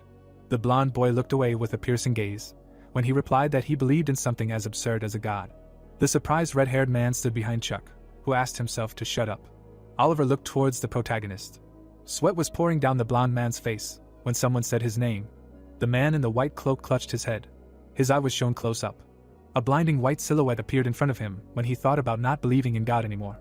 A light silhouette was reflected in his eye when he addressed His Majesty. A dark hand from the gate reached out to Oliver. Chuck and Jack looked in the same direction when they remembered the palace gates. Streams of dark energy approached the knight's eye when someone exclaimed that it was dangerous, and that they needed to step back. A crimson aura pierced the man's eye, who remembered what he had promised His Majesty. The doors were illuminated by the rays of the sun. Oliver knelt down when he informed the ruler that they said that the leader of the demon army had appeared in the northwestern canyon. A young man in a red cloak sat in front of him when the commander of the knights added that he only had to give the order, and then he would immediately move out to meet him. The long-haired blonde silently rested his head on his hand. A man in armor bowed before him as he addressed him. The ruler passed Oliver by as he answered that thousands of warriors would once again die at the hands of demons. The man in the red cloak turned his back as he said that these abominations had appeared and the adventurers had disappeared. He imagined people standing in front of ruins as he added that even the wizard's tower that had been investigating the phenomenon had disappeared in an instant. A woman and child looked up in fear as he said that as if that wasn't enough, people had begun to disappear without a trace all over the empire. A flash of light appeared in the middle of the red aura. The blonde man looked ahead intently as his ruler told him that he had been asking God every night if this world had truly ended and if it was his will. His Majesty's face was covered by his hair as he said that God had never answered his prayers. A sun could be seen through the clouds as the ruler said that perhaps it had disappeared as well. The blonde youth stood with his back to the commander of the knights, whom he asked about his thoughts and whether God had truly abandoned them. Oliver was shown in profile as he addressed the sovereign, answering that the cause of everything was demons and that God had not abandoned them, concluding that the evil spirits simply blocked their path to him. The blonde in armor raised his fist to his chest as he said his name, announcing that he would go to them, defeat the leader of the demons, and thereby open the way to God. The blonde ruler opened his mouth and remained silent. The bearded man looked ahead in surprise when he answered that everything was fine and that he no longer believed in God. His Majesty looked forward with warmth as he added that he believed in him. Oliver looked pleased as he looked ahead. A horde of monsters in armor appeared in front of the knights. The commander opened his mouth wide as he ordered the warriors to go forward and attack. The demons were fighting the knights when their leader reminded them that His Majesty was waiting for them, ordering them not to surrender. The man crossed swords with the monster when he noticed their leader. The horned creature looked away haughtily. Oliver reached out to it, deciding that he should just deal with it, exclaiming that he would finish it. The blue-skinned creature held the reins in his hands. A smirk appeared on his face when he said that it was too late. The blonde man frowned deeply. A blue glow enveloped him. This energy enveloped the knights, who wondered what it was. Oliver's pupils narrowed greatly in fear when he thought of what else. In front of him was a dark silhouette of a horseman. Shocked people held smartphones in front of them. Warriors in bloody armor were in the middle of the city. Passers-by took pictures of the surprised commander, who wondered where they were. The dark-haired youths looked at each other, saying that it seemed like another one had moved, assuming that they were the inhabitants of Arcana. Then Oliver realized that he had to return to His Majesty. The knight in the helmet opened his mouth wide. The warriors in armor rushed into battle, when their commander thought about His Majesty. A white silhouette appeared in front of him. The image of the long-haired ruler began to form. The bearded man opened his mouth, trembling. He squeezed the hilt of the blade when he said that he wandered from place to place to find a way back to him, and he was there all this time. The amazed players looked in one direction, when Oliver asked to forgive them for their slowness. An eerie silhouette appeared above the commander of the knights when he said his name. The protagonist looked very scared when he added that he would become a sword and destroy all enemies of His Majesty. The cloaked warrior was in front of the protagonist, who mentally addressed him, reminding him that he had said that he would be his blade. Oliver was enveloped in an ominous aura. Kate and Ani were shown in profile when they asked if the commander was alright and what was going on, and also why he was talking like that, assuming that he had gone crazy from old age. Then she was reminded of decent expressions. Chuck bit his finger, looking at his blonde self, when he cursed, realizing that out of all of them, it was the head of Lionheart who was possessed by demonic control. A golden castle was visible behind the knight, when the protagonist thought that this must be some kind of debuff, and that mental control can sometimes be more difficult than possession. Oliver suddenly disappeared from his place. He appeared behind the blonde. The blonde protagonist looked at Jack, who appeared. The red-haired guy smiled widely as he exclaimed that Chuck was safe. The protagonist looked back menacingly. The long-haired muscular guy looked confused. The brunette made a stupid face when his comrade told Jack that he overdid it. Then he explained that he was just worried about his safety. Then his friend retorted by saying that no matter what happened, he had no right to get in his comrade's way, then told him to look at him, adding that he was clearly disappointed, and wondering what they should do now. Then he realized that he was actually offended and wondered what he should do. In fact, Chuck was still restoring his mana. The dark-haired protagonist looked ahead in shock when he realized that his energy had almost recovered, and that if it weren't for the head of Jayan, he would have definitely died. Kevin and Oliver crossed swords when the guy wondered where he was. The blonde knight looked ahead with a scowl as he asked the commander to come to his senses, reminding him that it was them. The bearded man looked menacing when he was asked about how they shouldn't all return to His Majesty together. He gritted his teeth as he told him to be quiet. Dark, creepy entities were shown as Oliver wondered how the filthy demons dared to mention his ruler. Kevin and Kate looked scared when the guy asked him again, suggesting that they seemed evil to him. Then the brunette exclaimed that it was them and called their names. The commander walked towards his subordinates with a sword in his hands as he responded that now they dared to insult his order. Oliver waved the blade in front of him, saying that he did not want to listen anymore. Sweat appeared on the protagonist's face as he recognized that glow. The possessed man rushed towards his subordinates, then they were asked to take care of themselves, warning that he was going to attack head-on. The powerful blows sent rocks flying in all directions. Worried, Jack opened his mouth, looking forward, as he asked them to be careful. The knight commander hovered in the air above the people, as he exclaimed that he was going to attack.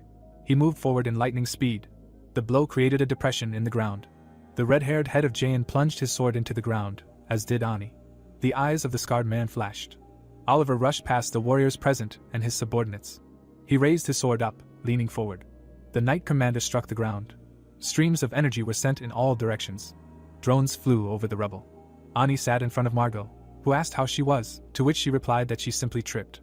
Kate looked at the knights who had approached her, saying that everything was fine and that they should take care of Kevin, when someone called for help, shouting that they were stuck under the rubble and asking if there was a healer.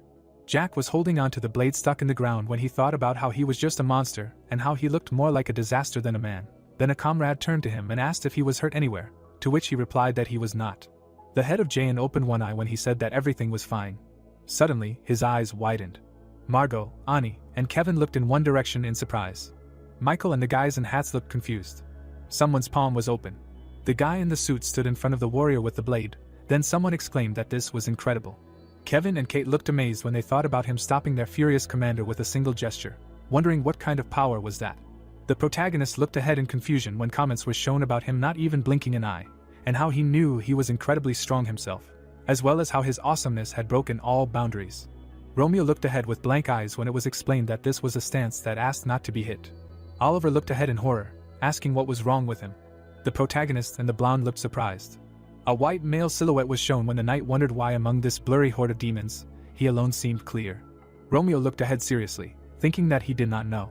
The armored man looked forward angrily and told him to identify himself, warning him that he would have to strike him down if he did not, as Chuck thought about how he had no way of knowing what he was seeing, and how it could be because he was a demon hunter, and how it could be one of the effects of the exorcism skill. The blonde guy was shown in profile as he cursed after the protagonist thought about how if he didn't speak, he would become a corpse, deciding that he needed to say something. Romeo looked shocked. In front of him was an armed Oliver, as the protagonist realized that this was the end, as he was unable to even squeak due to the shock. A terrified Chuck opened his mouth wide when he asked if he was silent or unable to answer. The enraged knight held his sword in front of him as he said that no matter what, it wouldn't matter once he was killed. The boy held his open palm forward as he asked him to wait. The blonde man stood in front of Oliver, holding out his hand. The possessed man's eye was shown close up as he wondered what it meant, assuming he was trying to trick him. A white silhouette stood on the bare ground. He placed his hand on his chest. The commander of the knights looked forward, fascinated. A brooch flashed on the boy's jacket as he recognized it. Behind the man were his loyal warriors as he remembered that this brooch was a gift from His Majesty to the tower, and that he saved their lives. The smiling man looked forward as he said that the Order of the Lionheart pledged allegiance to the owner of the brooch, Chuck. A shocked Oliver remembered himself as he said that he would become his sword, and then said the protagonist's name. The protagonist and Romeo looked forward as they thought that he had come to his senses. The blonde boy extended his hand forward and placed it on his chest, as if to say that he was unarmed and was his friend, so there was no need to be hostile. Sweat trickled down the brunette's face as he thought about how, as expected, sincerity worked. The system windows appeared next to the blonde boy, telling him that the exorcism skill had increased in level and that new effects had been added. He put his finger on the system window as he wondered if it had worked and what these new effects were. Oliver looked away worriedly, his mouth slightly open. Romeo glanced at the darkness behind him as he was addressed and asked to be careful. Streams of dark energy approached the blonde boy's eye. A stranger was sitting in front of him. The protagonist looked confused as he assumed that he had ended up in the mind of this guy, and that in that case, he must be the sin. The dark-haired stranger opened his mouth as he said that he only wanted to protect his kingdom. The space beneath the suited guys began to glow as he spoke of his precious kingdom of Usra. Smiling people were near the crystals as it was told that the lands and seas were bountiful, the soil was full of shining gems, and the inhabitants loved each other, thus peace reigned and everyone was happy. A man was lying on the coast as it was told that everything was like this until one day a stranger appeared on their shore. A blonde man was sitting at a table holding golden dishes as the guy told that the people of the kingdom, like him, welcomed the stranger with warmth. Children were playing with gems as he added that they sent him back with all the help they could. Buildings were engulfed in flames as it was told that in return they were invaded. The armored bandits were bullying the villagers when the king told them that his people did not know how to fight. The traitor held the brunette in front of him when he told them that they had trampled their kingdom. The handsome youth in the crown was shown in profile when he asked the reason for all this, saying that if he desired the stones, they could share them with them. The man opened his mouth wide and laughed loudly when he asked him again, wondering why he would do such a thing. The broken crown fell from the king's head when the traitor asked why he should share when he could have everything by simply plundering them. The boy grabbed his head. The demon stretched out his hands to the blonde. His face was shown close up when he said that all this was his and no one else's, only his. Romeo stared ahead when he exclaimed that he was talking about this island, the ocean, and the sky. The coastline was shown as the announcer announced that they were there, on the legendary treasure islands, the Usra archipelago. The warrior brandished his blade as he added that it was obvious that all sorts of treasures were hidden there. The boy in the hat held up a sphere as the demon shouted that it all belonged to him. The angry blonde opened his mouth wide as he told him to shut up, saying that he had started all this mess over some pennies and that he could not listen to him anymore. Then it was explained that he was extremely rich. The dark-haired boy looked ahead in confusion as he asked him again. Romeo put his hand on his heart as he said that all riches were futile and that he would show him that the only thing that could be taken from him was the pride in his own chest. The demon's eyes flashed as he asked the boy again. The boy's astonished face was shown up close. Oliver looked at the blonde in front of him as he addressed him, asking if he was okay. The boy pointed his hand towards the golden castle, thinking about the foundation of the palace. Romeo looked ahead tensely as he realized that he only needed to interfere a little. Cracks appeared on the towers of the structure. A broken column was shown up close. The guys in the hats looked scared. Clark grabbed his laptop with his hands as he exclaimed that something incredible was happening. The rubble of the palace was falling to the ground. Rox was holding his phone in his hand as he smirked, saying that he was a monster. The castle was left in ruins as the commentator called him an absolute monster, announcing that the palace was destroyed. The blonde boy opened his mouth, looking ahead as he told Greed to get out. Then the protagonist thought about his mana, and how good it was that he didn't pass out, and also that he should get some rest. The golden ruins glittered as Romeo advised his opponent to see how meaningless wealth was. The bodies of the dead lay on the ground as the boy advised his opponent to see how many soldiers had sacrificed themselves to protect him. A bright aura appeared above the rubble as he was asked how he could call himself their ruler. A dark entity emerged from the ground and screamed. The blonde looked up, crossing his arms as his opponent exclaimed that he dared to destroy his palace and his wealth, and that he dared to challenge him, one of the deadly sins, greed. Streams of dark energy rushed towards those present as he called him a pathetic human and told them that he would swallow them all, him and the warriors. Jack and Ani gritted their teeth, trying to break free as they screamed that this was another abnormal state and that they should endure it, calling for healers. The girl tilted her head forward as she realized she couldn't breathe and couldn't stand it for even a second. The monster's multiple eyes were shown as the system reported that the deadly sin of greed had turned its gaze on them. The monster then screamed that it would turn them all into undead and that they would guard his wealth for eternity. Jack looked down at his sword as he refused, deciding that he would rather kill himself. It was then explained that his judgment of the situation was impaired by a desire that he couldn't control. An angry Romeo opened his mouth and exclaimed that it was enough. The armored knights looked shocked. The guild leader stood behind the blonde. The monster bared its sharp teeth as it asked how he had broken free from its dominion over his mind, adding that it was one of the deadly original sins of greed. The fair-haired boy looked forward with determination as he answered that it was neither greed nor a mortal sin. Then he was asked again. Several system notifications appeared, stating that he had chosen the vampire orb as an offering, and that the exorcism skill had been activated, which protected nearby allies from abnormal conditions and lured the chosen demon into his mind. Romeo held the magic orb in front of him as he asked the last King Yuzra to wake up. The multi-eyed monster opened its mouth. The blonde's eyes were shown up close as he said that it was time to correct his mistakes. Cracks appeared on the orb. The enraged monster opened its mouth wide and laughed as he screamed that such an attack was easy to avoid. His fearful eyes were shown up close. The brunette extended his hand forward as he said that he understood and that was enough, summing up that his palace had already fallen.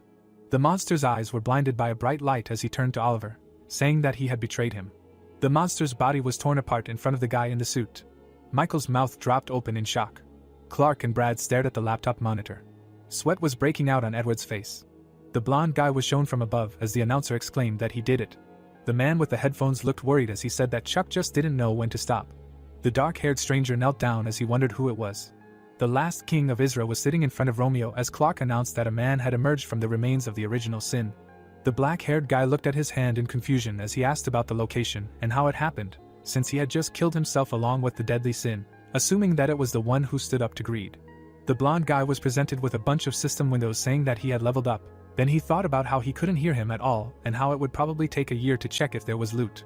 A system window was shown nearby, stating that there were 9 seconds left until the end of the hidden quest. Then the man who appeared said that he did not understand how he was still alive and thanked him for saving him.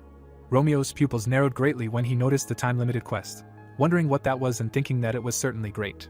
System windows were shown, stating that the king who was about to commit suicide with greed had not yet found a reason to continue living, and that the player needed to remind him that he was the king of Yuzra by placing the crown on his body in the remaining 8 seconds. Then the young man wondered about what crown, and where he should get the crown now. Then the protagonist asked to let him think. The blonde and the protagonist stared at the system window, which showed a broken crown, which was an epic rank quest item. A glowing sphere appeared between the people. Romeo and Chuck continued to stare at the system notification. People crowded behind the blonde guy and the stranger as Clark asked about the mysterious man who appeared in the same place where greed disappeared, assuming that it was her original form or another original sin. Edward and his subordinates looked shocked when the announcer announced that the player took something out of their inventory. Then the audience realized that it was a crown. Romeo handed the lost jewel to the king. The brunette looked down at his hands in surprise when he spoke about his body. Then the system notification appeared that the quest was complete. The protagonist placed his hand on his chest, breathing a sigh of relief when he thought about how he got it after defeating that turtle, and how he thought it was just a useless item that accidentally got a high rank, concluding that he now understood how it was supposed to be used. The blonde looked down carefully as the system messages appeared stating that he had fulfilled the conditions, and that the secrets of the Yuzra archipelago would be revealed. The system windows appeared in front of those present, stating that someone had revealed the secret of these islands. The guy in red armor turned his head to the side when he asked what that was supposed to mean, and that it meant that the rift had been cleared, and what kind of guild it was, and was told that it wasn't a guild, and he asked again and wondered what the guy was talking about. Fred was in front of Rox, who was called the guild master, and asked to look at the notification, and he laughed when he realized that it didn't say who exactly. A lot of comments appeared above Michael, asking what kind of notification had just come in, adding that he thought that some kind of disaster had happened or something. Clark grabbed his head in shock, exclaiming that this was a worldwide notification, and that the same message was being broadcast to players all over the world right now. A system window appeared in front of John. The girl adjusted her hat, looking ahead. The protagonist shielded his face from the bright light as he wondered what it meant, assuming that it was referring to him, saying that someone had revealed the secret. The armored knights stared at the system windows in front of them as it was revealed that the ancient kingdom of Yuzra was revealing itself. Rays of bright light broke through the dense forest.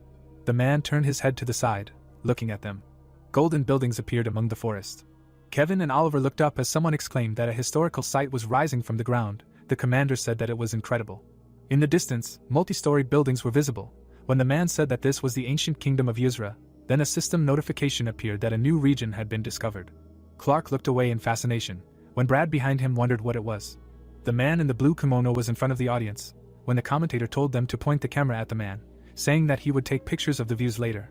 But now they needed to zoom in closer, to which he replied that this was the maximum he could do. Then he was told to run there with his camera. The surprised protagonist and Romeo looked ahead. The brunette in the crown hovered in front of the blonde player, when Chuck wondered what had suddenly started. Henry knelt down as he said his name and introduced himself as the last king of the Yusra kingdom. Then the system notifications appeared saying that the protagonist had become the savior of the state, and that his kinship with the ruler of Yusra had reached its maximum, and that his influence there had also reached its maximum level, and that the authority feature in this kingdom had been activated. Romeo looked closely at the man in the crown in front of him, who said that he expressed his deep gratitude to the savior of the king and the state. Sweat appeared on the faces of everyone present when they realized that the ruler of Yusra was in front of them. Then Margot said that he was handsome and asked if she should try to seduce him. Then Ani asked what kind of nonsense she was talking about. Michael sat on a tree branch in surprise when someone in the comments asked if Chuck had just made the king kneel.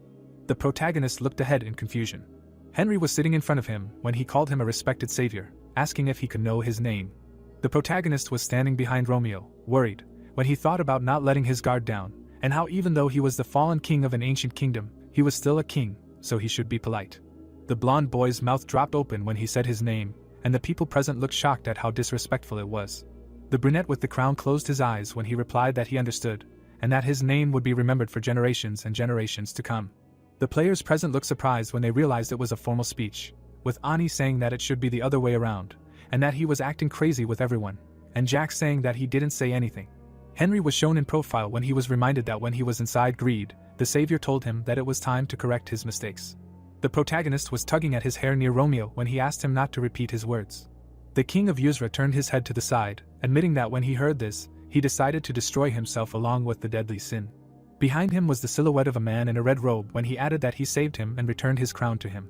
Oliver froze, looking forward.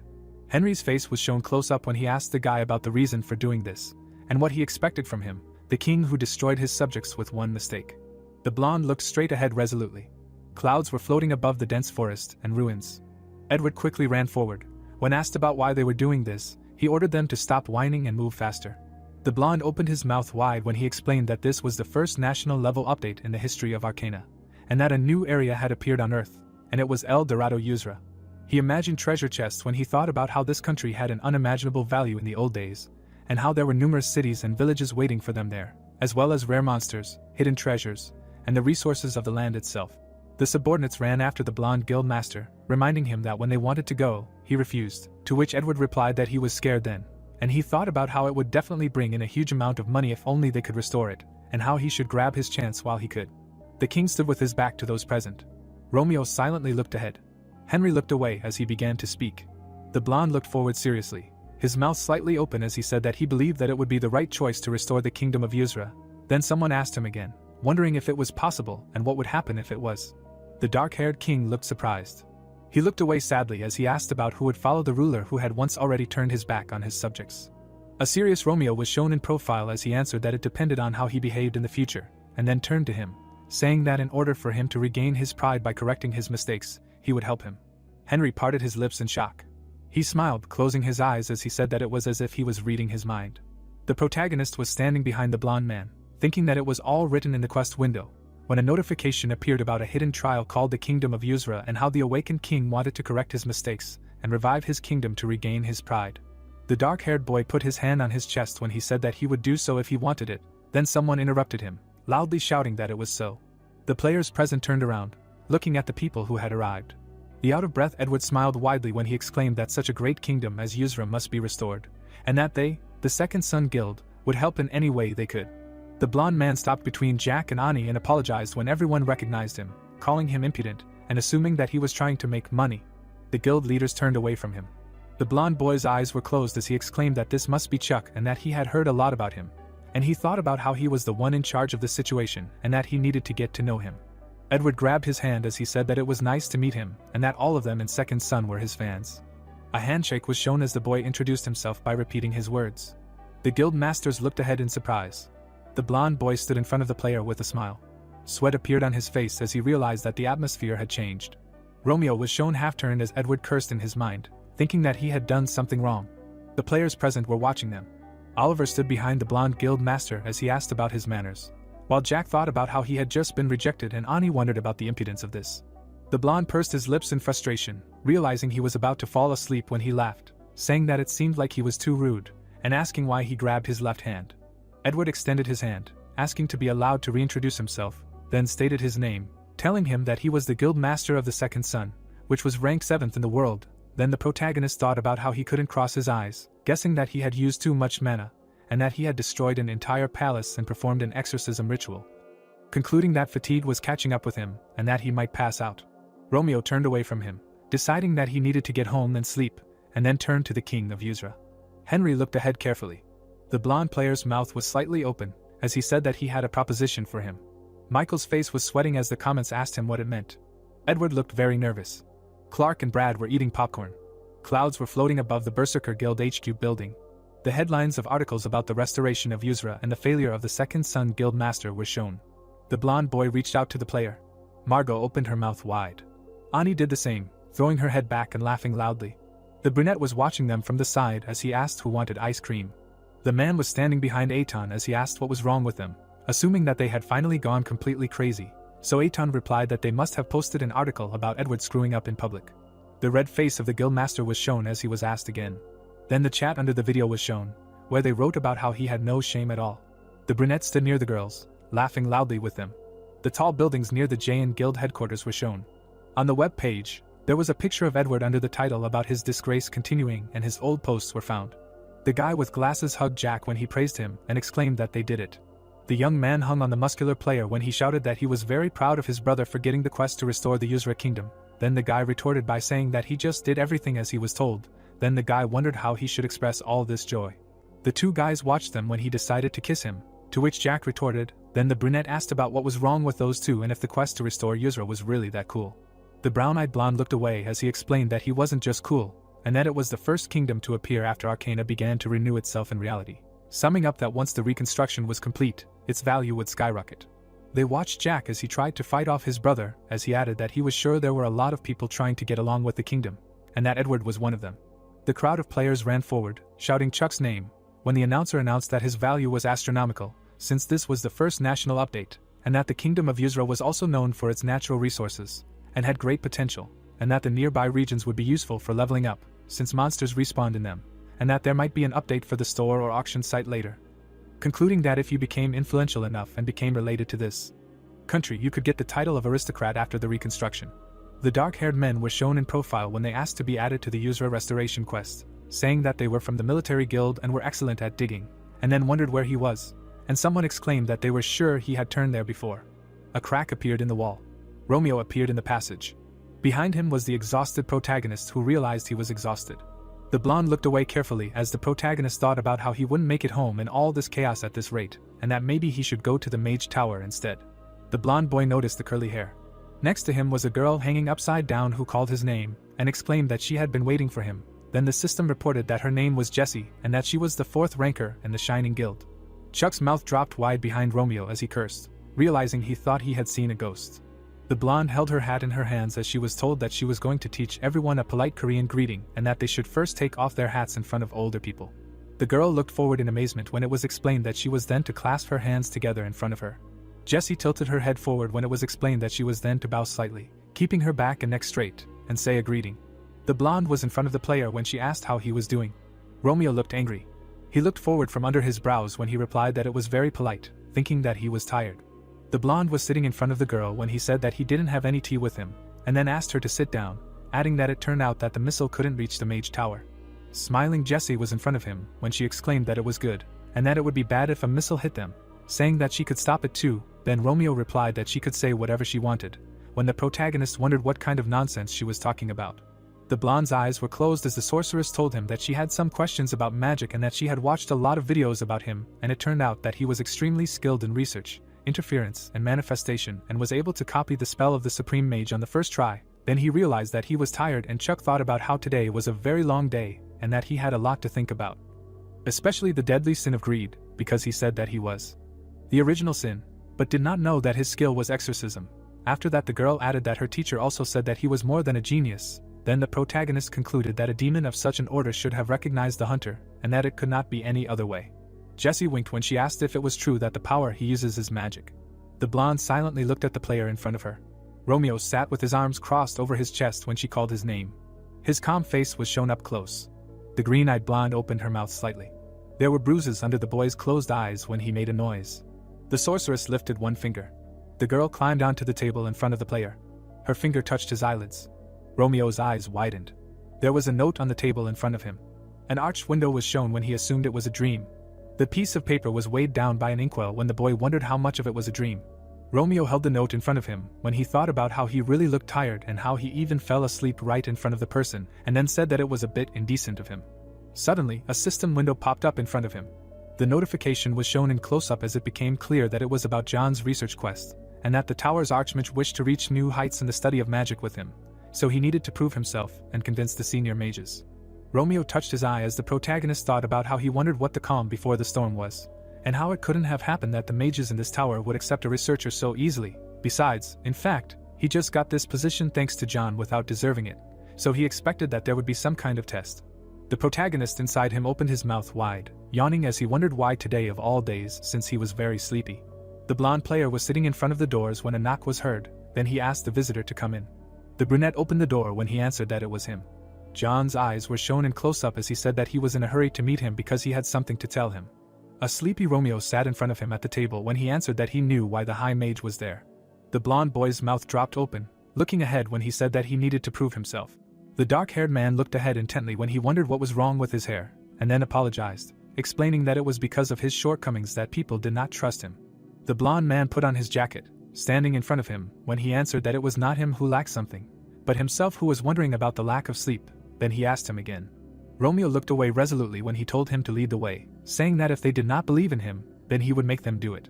System notifications appeared, telling him that he needed to convince the senior mages, and that they wished to greet him, so he should attend their conference. The wizards in blue cloaks were sitting in a row. Agnes looked ahead languidly as she was told that she was a senior mage of the healing school. The boy stopped in front of the door as she thought that it was a pity, but it would be impossible to prove that he was qualified. The sorceress brought her hand to her face, thinking about the third-tier ceiling magic cast by the 3 senior mages and how he would not be able to enter this room, let alone find it in the first place. Romeo turned to the side. He passed by the blue door. Suddenly, the blonde man put his hand forward, opening the door. The mages looked shocked. Sweat appeared on Agnes' face as she thought about how it was impossible, and how he could so easily destroy the third-tier ceiling magic, realizing that even John, the creator of the science of magic theory, could not do it, and then asked how he did it. The blonde man passed by the mages as he began to speak. The green-haired girl was shown in profile. Romeo looked forward menacingly as he said that it looked like someone had messed with the door. The surprised mages looked in one direction, wondering what kind of overwhelming power this was. The guy in the suit stopped in front of them as he said that he had come all the way there because he thought they all wanted to meet him, making everyone wonder how a mere player could do such a thing. The man in the black shoes took a step forward. He leaned forward, his mouth slightly open as he continued speaking. Romeo loomed over Agnes as he added that if they were going to waste his time playing such petty pranks, it must mean that they were willing to take responsibility for what was happening. The sorceress looked at the blonde man's sparkling eyes. The blonde player stared at her as it was explained that he had fallen asleep, making her scream. The exhausted protagonist gritted his teeth as he realized that he had just passed out standing up and that it was bad and he needed to get home and sleep or else it would turn into a self-inflicted travesty. Romeo turned away from the wizards as he said that he would forgive them this time, and that they should make sure that this time was the last. Agnes stared straight ahead. Sweat began to appear on her face as she thought about the little prank. The shocked wizard sat at their tables as the girl wondered if he had just called a spell that even she couldn't reverse a little prank. The hooded man's eyes widened as he exclaimed that he had just remembered. The boy and girl were shown from behind as he added that he was sure that this was the same researcher that Claire had mentioned earlier, and that he was the one who had attended the wizard conference without an invitation. Romeo looked questioningly at the girl with the notepad. Agnes turned her head to the side when someone asked if it was true, saying that she now understood why John recommended him for participation. The sorceress' worried face was shown close up when she realized that this man was the same researcher who saw through the Tower Master's illusionary magic. Something was glowing brightly above the tall building. The blonde man rested his hands on the table when a notification appeared. The system notification window was shown close up when the protagonist wondered if the number of mages who recognized him had increased because of what he had just done. The protagonist brought his hand to his mouth, yawning when he thought about how 3 was less than he expected. Then it was explained that Romeo was barely holding back a yawn. The blonde boy leaned back in his chair, undoing his tie as Chuck thought about how they were all senior mages, the best in their fields. So it was a pretty good result for simply opening doors, and how he was a demon hunter first and foremost, not a mage, so he had no reason to rush. The blonde boy's eye was open as he decided he would go to sleep and then drop the loot off Yuzra for evaluation. Then someone called him. Romeo lowered his gaze, thinking about starting to learn magic from the basics. Then someone called his name again. In front of him was a scroll with eyes asking him to look at it. The protagonist and the player stared at the parchment as they wondered what the hell it was. Then he explained that it was John. The dark-haired wizard looked pleased when he explained that the object was called a magic scroll and that it was a communication tool of sorts for them, wizards. Romeo looked at the parchment in shock when the tower master added that if he wanted to answer him, he should just talk to the scroll. The parchment's eyes were closed. The blonde held it in front of him silently. The fair-haired boy leaned towards the scroll, asking what it wanted. Then he was interrupted, saying that he shouldn't get so close. Romeo threw the parchment in the trash, thinking that it was annoying him. The scroll flew to the blonde's head as he said that what he really wanted to apologize for was. The parchment's worried look was shown up close as he said that he heard about what happened in the crystal hall, and that they played a prank on the door, and then apologized for the elder mage's rudeness. Behind John was a tall tower as he explained that a supreme wizard was someone who had reached the peak of magic, regardless of the school, and that the elder mages required supremes to constantly prove themselves worthy of their position.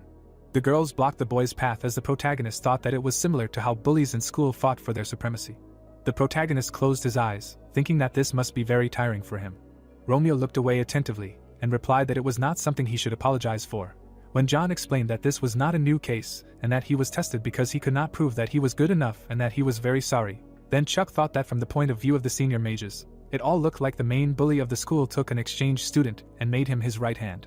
The mage scroll looked sad when the player explained that nobles also constantly have to prove that he or she is worthy of their title and that he is already accustomed to such tests. Then John told him that he is worried about being underestimated because of him. The protagonist looked away in fear. Sweat poured down his face when he thought about what not. Parchment lowered his eyelids. The blonde was sitting at the table, folding his hands in front of him. Romeo confidently looked away, smiling slightly. The mage's scroll stared ahead, mesmerized. Chuck covered his face with his hands when he remembered that if he were to speak in front of it about being underestimated, it would start to say incredibly shameless things. The blonde boy closed his eyes, smiling and saying that when others underestimated him, he should just prove himself, and when people overestimated him, he should just make their expectations come true. The scroll was in front of John when Romeo added that if someone doubted him, he would just continue to improve himself. The brunette opened his mouth when it addressed him, summing up that such is the role of a leader. The blonde sat in front of the parchment, crossing his arms over his chest, when the mage replied that he was also impolite, and that he should have spoken to him in person, and not conduct a conversation through this object. Then he said that it was okay, after which it was explained that Halakha appears when Romeo behaves especially shamelessly. The blonde boy opened his palm and closed his eyes when the wizard objected, saying that he should have thought about it more. Then he repeated that, as he said, he should not worry about it. Then John said that he would come right away, and he was told that he should not, and that everything was fine. The blonde was sitting at his desk when the magician told him that he would be with him in about 10 minutes, and then said goodbye to him, hanging up the phone. Tears flowed from the eyes of the protagonist when he thought about what he had said, that everything was fine, and that he wanted to sleep. Romeo leaned forward, touching his hair when he thought about how at this rate he would only sleep in a coffin. The blonde player opened his palm in front of him. A glowing sphere appeared above his palm as he realized that it would be difficult for him to earn the respect of the senior mages as a novice mage, even though he wasn't one. The blonde looked at the glowing orbs in the air as the protagonist thought about how he was only level 266, and how all the senior mages were at least level 600, so to them he was nothing more than a noob. But he wouldn't let that stop him from his goal. A bubble appeared in front of the boy's face as he thought about research. Magic circles appeared above the spheres as Chuck thought about intervention, and what it would be like to be able to prove those who underestimate him wrong and turn exaggeration into reality. The boy's eye was shown up close as he thought about manifestation. Many lanterns appeared above Romeo and the protagonist. Lights were burning inside them as the protagonist realized that his character's pride, and therefore his, was his. Chuck looked up with a smile. He was starting to feel sick. He was standing in front of the player, holding onto the cabinet, when he decided that he should send this credo, because he ran out of mana just from some light magic, which is considered the most basic of all. The door was shown when John turned to him, asking if he was inside. The supreme mage opened the door, saying that he was entering. The blonde folded his hands in front of him, looking forward when he asked him to enter after he had already done so. Then it was explained that the ability to keep a straight face was also his pride. The men in helmets were near the construction site. The smartphone display was shown, which had comments about how it was not the main character who killed the mortal sin, and how they just did not show it, and also how everything was done by the Knights of the Order of the Lionheart. Then someone asked if he was sure he saw everything correctly, to which his brother answered that it seemed like people had gone crazy. Jack and the guy with glasses looked down as the guild master wondered why Chuck was not trusted. We see a door, a voice coming from it. The guy went inside. Chuck was sitting at the table, who allowed him to enter. It was John, who was surprised. He folded his arms and asked what was going on. His face was serious, and he was asked if he had used magic in the office. There was a ghost near him and the guy said that he had practiced basic magic a little. He was not going to burn the office down. His mouth hanging open, he said that he was not talking about that. There was an aura near him. When suddenly, Claire appeared near the guy. The guys ran and did not understand how he could leave so many traces on only basic magic. 3 people approached him, they thought it was his magic. The main character was sitting behind him, and he did not know where the crowd came from. The guys were standing near the door and they were asked if they could win, competing with him, the previous winner. Looking away, John says that it is not his job. Suddenly, there is no one at the table. Chuck, clasping his hands, left. His face was serious, he thought that this was nonsense and just nerds, because he would never rest if he stayed. 4 people appeared on the way. The girl raises her finger and says that he behaved confidently in the crystal hall. We see a cube with a modern puzzle on it. Snapping his fingers, Chuck uses the magic of conversion. The guys are crying, because he solved the problem in 1 second. Walking up the stairs, a window about senior magicians pops up for him. Looking at the notification, the main character thinks that it will take a lot of time. A crowd formed around him. Some are holding phones and asking him a question: did he really defeat the deadly sin himself? A ghost appears near him. Chuck calls all their questions rude. Standing near the crowd, the guy says that he has no obligation to answer those who have no manners. There were also people behind him who asked different questions. The ghost turns his head to the crowd. The guys kept coming towards him, calling them to follow him. Hands appear near him, tears flow from his eyes, because he was caught like a fish in a net. Suddenly, he looks in the other direction. We notice a strange aura. Seeing the drawing, Chuck feels the flow of mana, which has changed. A guy with a phone approaches him, asking him to stop avoiding them and answer. He puts his foot on the stairs. His eyes widen sharply. People look at the wall and realize that he has disappeared. The protagonist appears in the room with a girl. Agnes closes the book, surprised by his arrival. Standing near the table, she says that such an outcome was expected from the one who coped with the illusion magic of the tower owner. There was a silhouette near him, and he remembers that the girl was in the crystal hall today. Opening his mouth, the guy says that he felt an intervention in the mana in the wall. Her eyes widen, she is told that he carried out a study. She puts her hand to her mouth. There was no one at the table, and Chuck didn't understand why she was laughing. Blood was pouring out of his mouth. The girl wiped her eyes, asking, when people overestimate, then it is obligatory to turn their expectations into reality? He stands next to her when his name is called. Putting her hand on her chest, Agnes says that he is the only one who believes that the magic of the master's illusions is simple. Standing next to the table, she says her name, and is the supreme mage of the school of healing. With her mouth open, Agnes says that she has decided to recognize his qualifications. A screen appears that the guy has already killed 8 mages. Looking seriously, Chuck was pleased. We see a red building. Looking at the phone, he reads to himself. Remembering himself near the crowd, he thought that everyone would talk about his behavior. His pupils dilated, because there was gossip on the news. Reading the comments, Chuck realizes that a lot of people created accounts just to leave a comment. He looks up and thinks. The protagonist was wearing a mask, cleaning the windows. He takes out the trash from the building. Then Chuck does some pull-ups to practice. Tears stream down his eyes, thinking he's dreaming. A screen appears with his stats, because as a result of constantly doing the class quest, he now has 33 stamina, 35 agility due to bonuses. Standing in the kitchen, he chops carrots, and also thinks that this is a big difference just for doing the quest again. A blush formed on his face, because for a demon hunter, stamina and agility stats. Putting his hand to his lips, Chuck realizes that they are useless. He kneels down, thinking that it would be nice to come up with something for close combat. We see Chuck and the aura sword that Gwen used. He is still chopping carrots. Closing our eyes, we see a man jumping and using magic. His eyes widen sharply. Chuck looks down and remains silent. Carrots were flying through the air. There was an aura near his hand, because he used a shredder with one blade. There were carrots on his hair. The protagonist is sweating. There is also water visible on the street, because he used an aura sword to chop carrots. The worker commands people. It was the Berserk Guild Archipelago Restoration Team. Ani holds the phone and stares. 2 guys are talking, realizing that the girl is stuck on YouTube. The news showed 2 guys, because they can't say for sure that the Knight's Order did most of the work. Veins were visible on his face. He shouts that everyone stood up due to an abnormal condition, but Chuck saved everyone. The masked man says that the protagonist grabbed the chance to get up. Ani throws the phone on the ground and swears. Margot comes in asking why she is angry.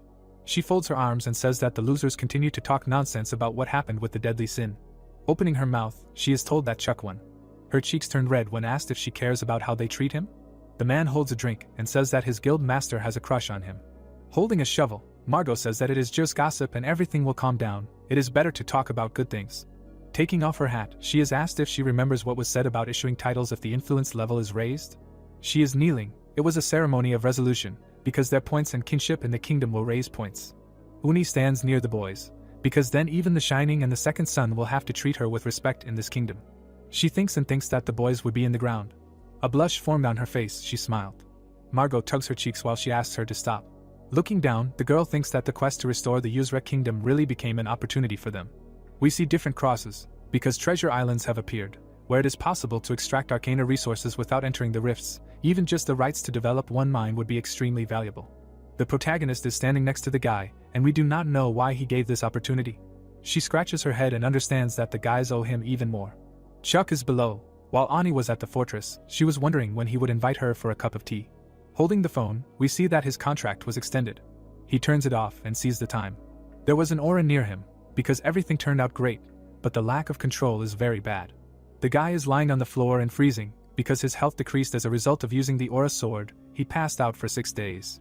His feet are on the grass, because he once started looking for something on the internet. Only web novels were found and that's why he came here. The guard raises his hand and asks to stop, because from this point and further there is the territory of the kingdom of Uzra. Standing near the bridge, he says that the kingdom is currently being restored and you can only enter with permission. With his mouth open, Chuck says that he does not have a citizen's ID or a pass. His eyes shine and the guy asks him to leave. Squeezing his hand, Chuck says that he came to meet Gwen. His pupils sharply dilate. Sticking out his tongue, he says that this is an extremely important person and cannot allow him to enter, who does not have authority. Waving his hand, the guy says that under no circumstances will he let him in. Straightening his finger, he asks a question. Is he thinking of deceiving? Someone with golden shoes was walking towards them. It was Henry, a smile on his face. The guard turned and was surprised by his arrival. Chuck opens his mouth, calling his name. A window appears, revealing the name. 2 more screens appear, indicating that the authority feature is activated. Shaking hands, Henry asks what brings him here. His mouth hanging open, he says he has business with Gwen, but he needs permission to enter. His pupils dilated. The guy does not understand what permission is being discussed, because in the boundaries of the kingdom of Uzra, he has the same level of authority as himself. The guard stands near the car, because what kind of king asks permission when entering his own kingdom? Opening his mouth, Chuck understood everything. Putting his hand to his chest, Henry asks what his business is. The guards are standing near the sea. Kate opens her mouth, screaming that their stances are disgusting. They hold swords when they are ordered to scream louder. The man holds a cup and asks about mastering the sword of aura. Putting his hand on the table, the protagonist says that he wants to understand how to control the light that his sword emitted back then. Opening his mouth, he says that this is not something that can be simply felt if he does not have talent, even after training for decades. Closing his eyes, he says that there is nothing surprising about it. Exhaling, the man says that the aura sword is not something that can be learned by simply wanting it. Open-mouthed, Chuck says that he can manifest it. Sitting next to him, he says that he can. We see his teeth, because the protagonist wants to learn how to control the aura sword. His eyes widen sharply. He calls out to Kate, who is standing nearby. Open-mouthed, the man asks to get the sword and the oath of the lion. Opening her mouth, she asks to wait a minute. We see a wall with a lion depicted on it. The protagonist examines it. The guys are standing nearby and do not understand why the oath of the dragon is needed here. Open-mouthed, he says that the name of the wall is the oath of the lion. It is a relic passed down from generation to generation in the order of the Lionheart, made of a special type of metal. The protagonist is standing next to it, because one of the scars on the lion's face was left by the very first commander of the knights. He picks up the weapon. Gwen holds the sword, asking him if he can really manifest the sword of aura, then could he leave a 3rd scar on the metal? The protagonist looks at the weapon. The man straightens his hand and shouts that he is not in their guild. A smile formed on his face. Their eyes widened, because they said that he cannot take the sword. Approaching the training ones, he takes one of them. Gwen looks at him in surprise and cannot understand. He is standing near the wall, but it was strange, because the blade on the sword was dull. A blue aura appears near them. The man dilates his pupils. The newcomers also look at this. The protagonist was able to make an attack. With his mouth open, he thinks that this cannot be. His hair flutters, the guy asks, is it enough? With his mouth open, Gwen says that he is constantly surprised and he is curious to see how much his potential will be revealed.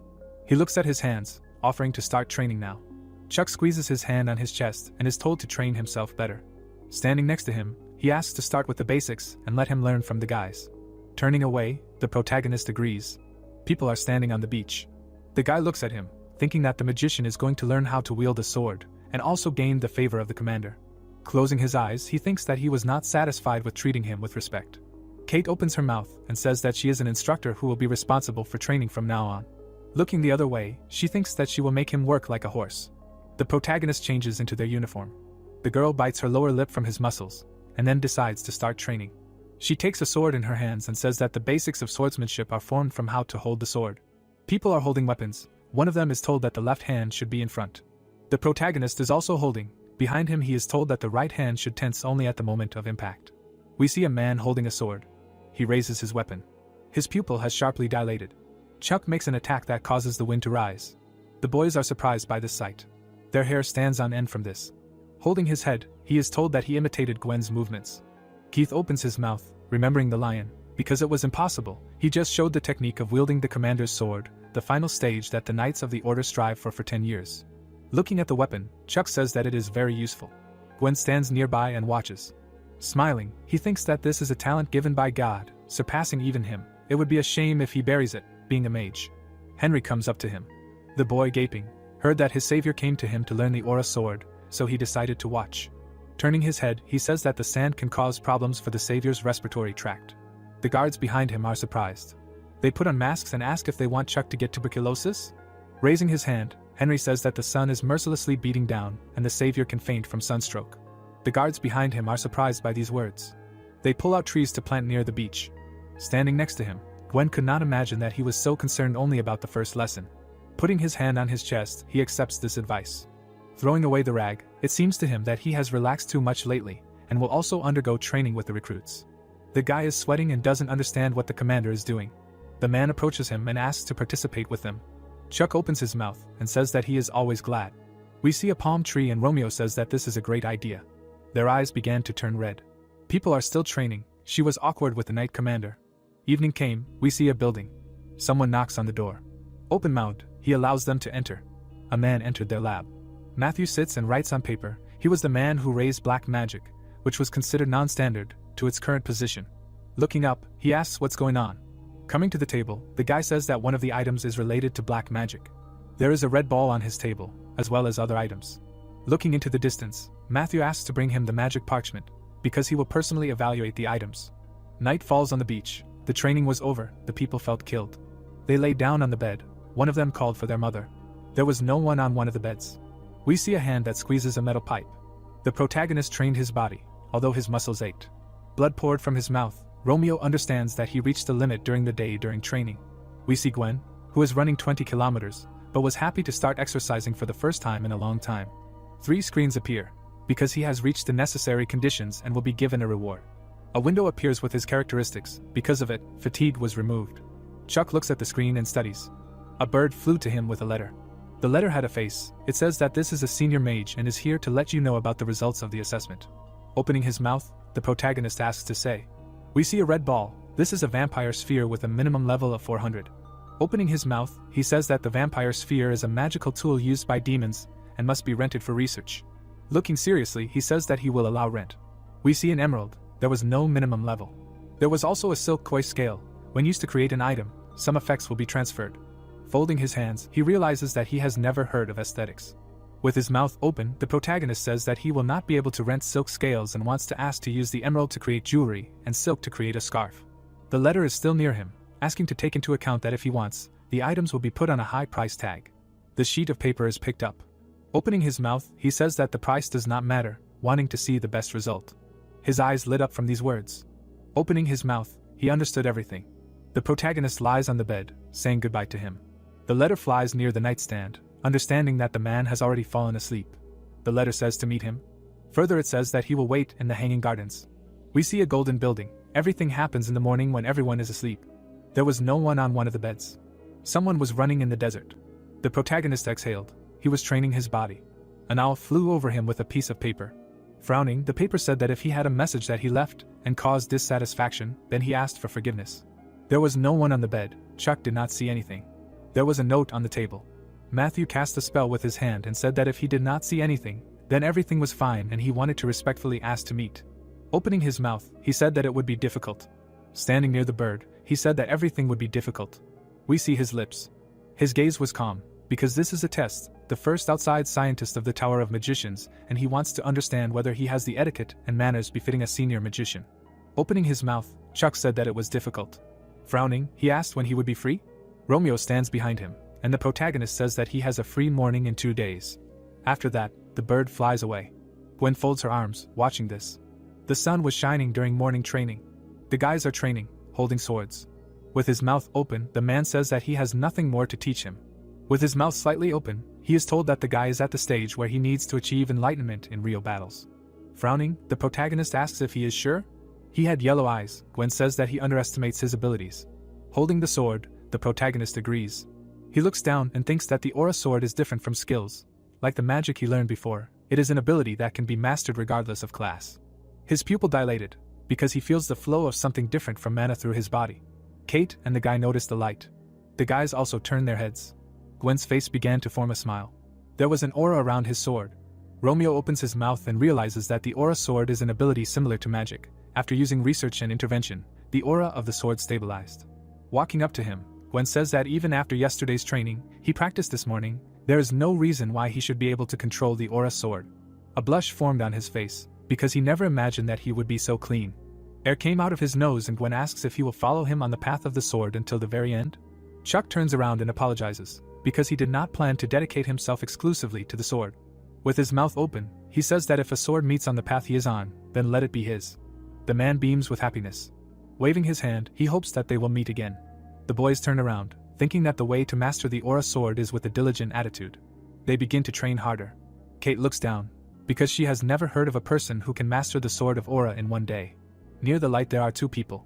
Her eyes lit up, because one day she will stand shoulder to shoulder with them. Her friends' eyes lit up too. They were all ablaze. Gwen smiles, thinking that they are bursting with enthusiasm. Geniuses tend to change those around them. The protagonist walks through the forest.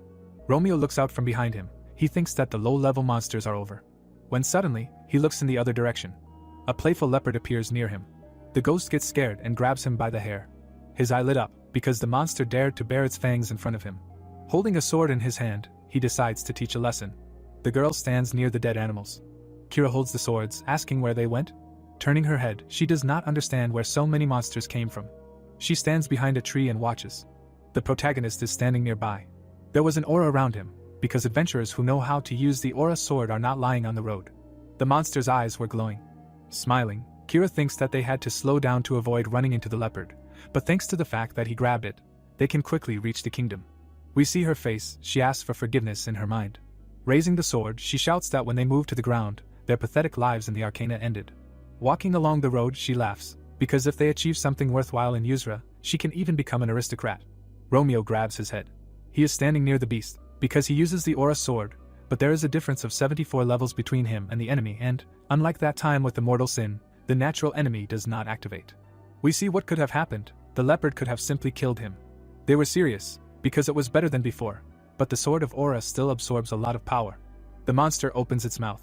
Holding the sword, Chuck says that it is time to show everything he has learned. The monster jumped on him. Romeo cries from fear. He thinks that he will die. With his mouth open, he asks his parents for forgiveness. As suddenly his eyes became balls. The leopard was attacked. Holding a bloody sword in his hand, we understand that there is no natural enemy. With his mouth open, he thinks about the power of the sword of aura. He trembles, because this is not enough to warm up. We see the island. It was the day of the meeting in the Hanging Gardens. Matthew is sitting on a chair. He folds his arms, trying to figure out what kind of person this is. Suddenly, a foot stamps near him. It was the main character, walking down the road. His mouth hanging open, he asks, "Is the guy a magician?" Standing up from his chair, Matthew says that he is a researcher of black magic. Chuck, mouth hanging open, is glad to see them. We remember how he killed monsters. Approaching him, he is asked to sit down. Matthew's hand turns black. His eyes widened, because his rings darkened in an instant. His other hand was like that, because he had never seen such deep darkness before. His pupil decreases, because magic is deep. Seriously looking, he does not answer him. Someone dropped a box of things. Behind him are the guys who apologize with a grin. He squeezes his hand. They tell him that they could not imagine that he would be so fixated on crude witchcraft and curses. Holding the book, Matthew wanted to prove to thoughtless people the true value of magic. We are in the great hall of the scientific community of magicians. Near it there is a small monster, because with the right mana you can make the carcass of a dead animal move in this way. People open their mouths and scream for it to be thrown out of here. Raising his hands, Matthew asks to stop blindly denying it and just look at the essence. The old man sits quietly and listens.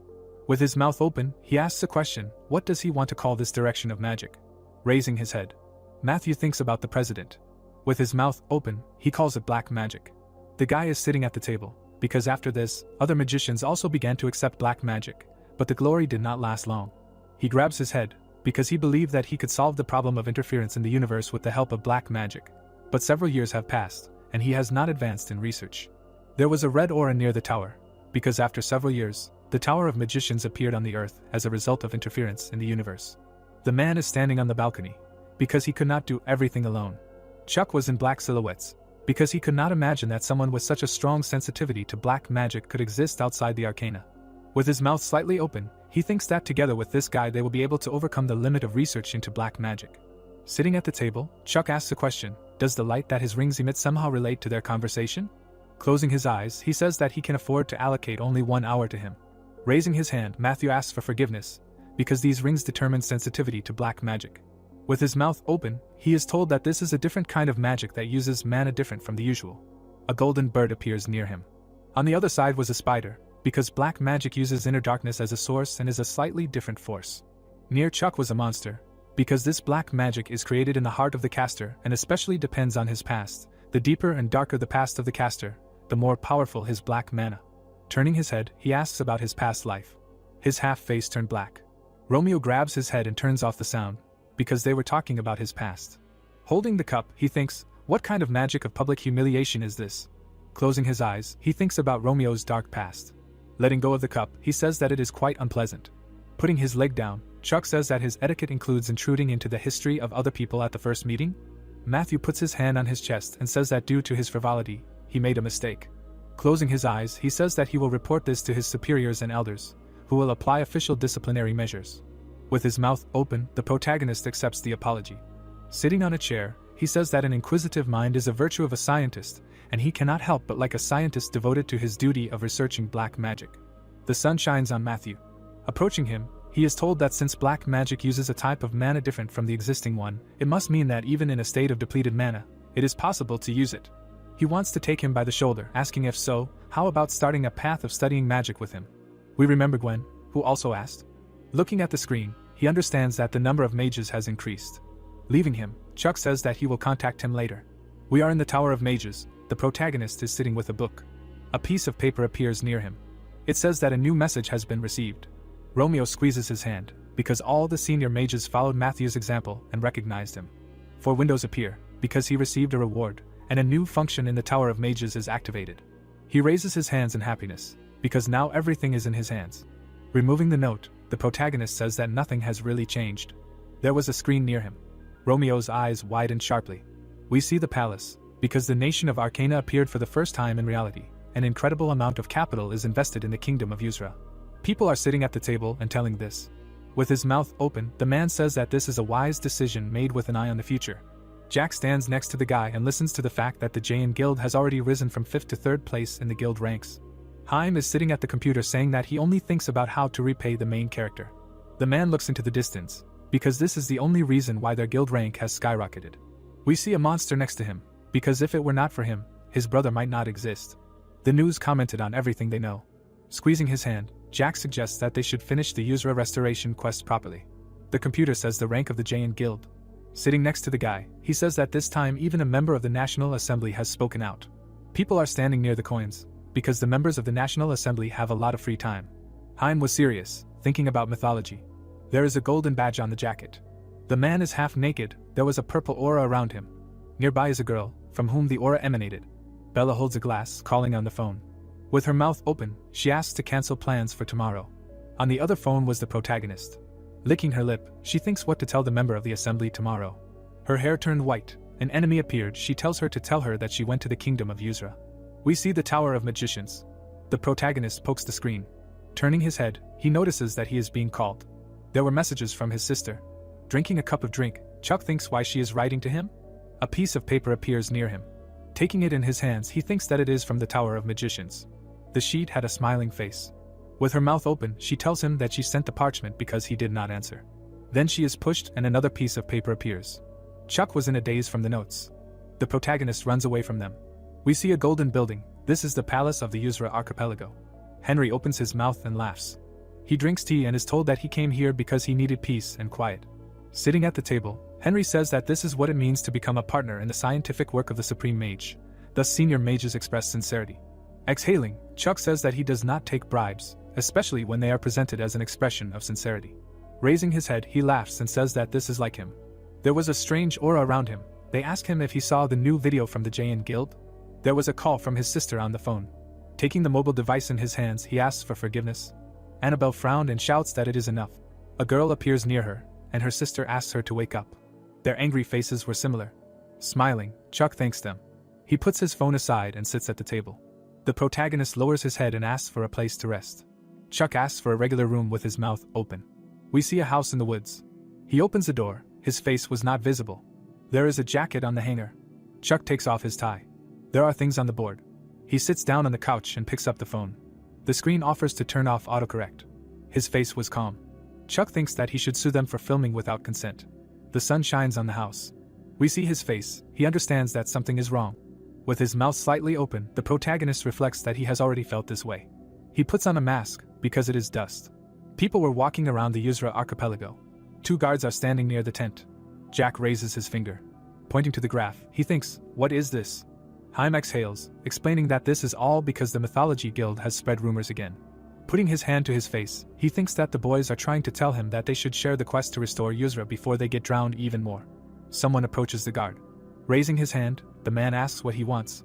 Bella is standing next to Jack. He says that she has a mole on her backside. She opens her mouth and asks where she heard of such a thing. Putting her hand to her hair, Bella says that she knows things about her that she herself did not know. Opening her mouth, he says that their guild members should stand guard outside. He grabs the curtain with his hand. The guards are lying on the ground. Looking back, Hayam is sure that she understands what an attack will entail. Putting her hand to her face, the girl pretends to be a fool, because it has nothing to do with it. Her eye lit up, because they just fell asleep. Tentacles were crawling in Hayam's head. He looks up, because he feels an unpleasant sensation. There was a mole near her eye, the #1 girl in the world of business in South Korea, the child of the Mythology Corporation and the guild master. Pointing at her, Jack asks a question, what is he trying to do now? Sweat is pouring down his face, because the girl recently enlisted the support of the National Assembly. It was curious how she did it. There was a purple aura around her. The magic itself was for the mind. His pupil has shrunk, because he must warn Jack, but his body refuses to move. With her mouth open, the girl says that there is no need to fight this. We see monsters with a big mouth. A smile formed on his face. There are claws near him. The protagonist approaches the tent. Chuck takes hold of his shirt. Jack's eyes widen sharply. Taking the mask in his hands, he says that he just finished cleaning, and there is no freshness at all. Haim is behind him. Bella's pupils dilated from his visit. Open-mouthed, Chuck calls her a demon. Holding the mask in his hands, Chuck said that he just finished cleaning, and he does not feel fresh at all. He cannot stand it. He began to walk towards Jack. The protagonist showed a video of himself on his phone. He said with a smile on his face that the guy enjoying humiliating others by posting videos of them is a demoness. Jack was shocked by what he heard. The girl watched them with a satisfied look. Looking at the protagonist, she thought that at first she wanted to get more information out of Jack, but Chuck himself came there. She smiled and noted that people called him the Light of Asura, but looking at him in real life, he was not much. This man really defeated the deadly sin himself, and then asked if his name was Chuck. The girl, with a satisfied look in her mind, asked if the deadly sin was nothing special, and then said that her name was Bella. Touching the guy's tie, she assumed that the protagonist had heard of her. Looking up, the girl emphasized the fact that she was interested in him. The protagonist slapped Bella's hand, who thought that she could get Asura in its entirety much easier than she thought.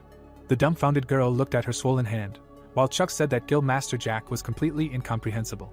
The puzzled guy said that recently, false rumors were spread about him. Articles came out saying that he gave special privileges only to those guilds that they were associated with. The protagonist frowned as he listened to Chuck explain that they couldn't just sit quietly and watch all these evil rumors spread, which is why they uploaded the video. He apologized because he did it to clear up a misunderstanding, but he didn't think it through far enough. The protagonist crossed his arms and started talking about the false articles released by the Mythology Guild and the National Assembly. Bella asked him with a crazy look how Chuck could treat her like that, noting that she thought it was pretty rude. The protagonist turned around and said that she understood perfectly well. He was talking to the Jayan Guild, and it was impolite to interrupt someone else's conversation. The girl fixed her hair and said that technically he was the one who interrupted her conversation with the guild. He noted with a crazy look that it was okay, people would just pray for her, a succubus. She extended her hand to the protagonist, saying that even he would not be able to resist her charms. The surprised guy looked into Bella's eyes and noted that this was a natural enemy, a demoness. Bella's eyes began to glow brightly. The guy suddenly began to shout for people to come there. A crowd of reporters ran into the room with cameras. They screamed with a frantic look that they were finally right in front of the Jayan Guild tent. Stephen, trying on his glasses, said with an angry look that they were finally there. He showed the middle finger and asked if Bella thought that only she could manipulate the media and if she didn't know that the real media that currently attracts all the attention is YouTube. The Madden bloggers were filming the girl. Chuck had a look of disgust on his face. The girl was holding her face. She stood behind the protagonist and noted that they would be able to communicate properly in such an environment. Bella touched the guy's shoulder and suggested that they talk somewhere else. Chuck refused her with a serious expression. She was shocked by what she heard. The irritated girl started to say something. Bella closed her mouth in fear. Sighing, the protagonist said that he did not have time for those who were unable to make an appointment in advance. If she wanted to talk to him, she should come back after she worked on her manners. Bella left the tent and listened to people discussing her rejection. We were shown Bella's Instagram profile and told that she is #1 in the business world of South Korea, a child of the Mythology Corporation and the Guild Master of the Mythology Guild. We were shown various accessories that were not available and told that she has 60 million followers on Instagram. She is the most popular celebrity of this era. Everything she wears, drinks, holds or applies to herself becomes a trend and spreads in minutes. Bella put on her glasses while the plot told us that she was the reason why the tagline of Mythology was "Mythology out of stock." And now she practically is Mythology. A purple light fell on the girl. There was a video on the internet where Bella was rejected by the protagonist.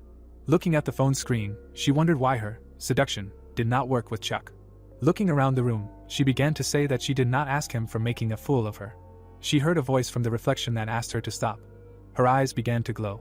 The girl's body was possessed by a succubus, who ordered her to be quiet, after which she asked if Bella herself begged for help and now wanted to play the mistress of this body. She grew claws. The succubus imagined human corpses and emphasized the fact that she asked for help, begged for salvation. The demoness took the girl's face and clarified if it was true that she wanted to live. The succubus looked her in the eyes and said that the girl said that she wanted revenge on those who looked down on her, hated her, said that she would do anything for this. Bella began to cry. The stunned girl said that she never wanted this. She staggered and said that the succubus should die, not the main character. Holding her head, the monster clarified if she thought that she could have everything she had now without her. Even her father called her a mistake. The glass shard was bloody. The succubus was taken aback when she noticed the blood on her neck. Looking at the blood-stained floor, the demoness thought that her body did not obey her. She did not understand how Bella did it. Trying to hold back her hand with the glass shard, the demoness asked if the girl had gone crazy and was resisting her. The dumbfounded succubus stated that she should know when to stop, she could kill herself. The demoness was suddenly taken aback. Her legs were shaking. Stepping back, she said that she gave Bella wealth and fame, did everything as she wanted, and got everything she ever wanted. She arranged everything so that no one could interfere with her again, just like she wanted. The owner of the body tried to restrain the succubus, and stated that she achieved it. The monster was taken aback by what she heard and asked again. While restraining the monster's hands, Bella emphasized the fact that everything the succubus achieved was available because she was the daughter of the CEO of Mythology, which is why she was shaking in fear now, because whoever else she possessed would not matter, since she knew that without Bella, the demoness was nothing. The frightened succubus thought that it was dangerous and that she was losing her power, after which she screamed that the girl should stop. They would really die if she continued like this. The monster grabbed the blade. She remembered how she touched Chuck's face. Anger took hold of her. The monster imagined herself looking into the protagonist's eyes. Bella stood behind the succubus and came to the conclusion that the protagonist saw her, not the demoness. The guy was leaving her with the words that they would see each other again. The enraged succubus began to think about the protagonist. Holding her throat, she declared that she would not let herself disappear like this, and would definitely get her revenge. Opening the door, the monster thought that she could not heal because of a lack of strength. She ran into a guard at the exit. The dumbfounded guy asked her to hold on. The monster pounced on him. The night sky surrounded the building. Chuck made himself some tea with a puzzled look. He saw the notification of the activation of the skill, Natural Enemy. The protagonist shifted his gaze. Sitting on the chair, he noticed that Bella was sneaking around at such a late hour without any permission. She was still as shameless as before. Putting down his cup, he asked the demoness to come in, noting that she was not the guest he was expecting. Smiling, the protagonist emphasized the fact that he would be hospitable. He crossed his arms. He looked at the closed door. The protagonist in his true form sighed and thought that even demonesses did not want to come at such a late hour. Closing her eyes, the girl said that he was more sensitive than she expected. The protagonist shuddered in fear. Turning around, he asked if she had sneaked in through the window like a thief in the middle of the night, and if these were the manners she had learned. Spreading her arms, the demoness said that Chuck had asked her to work on her manners.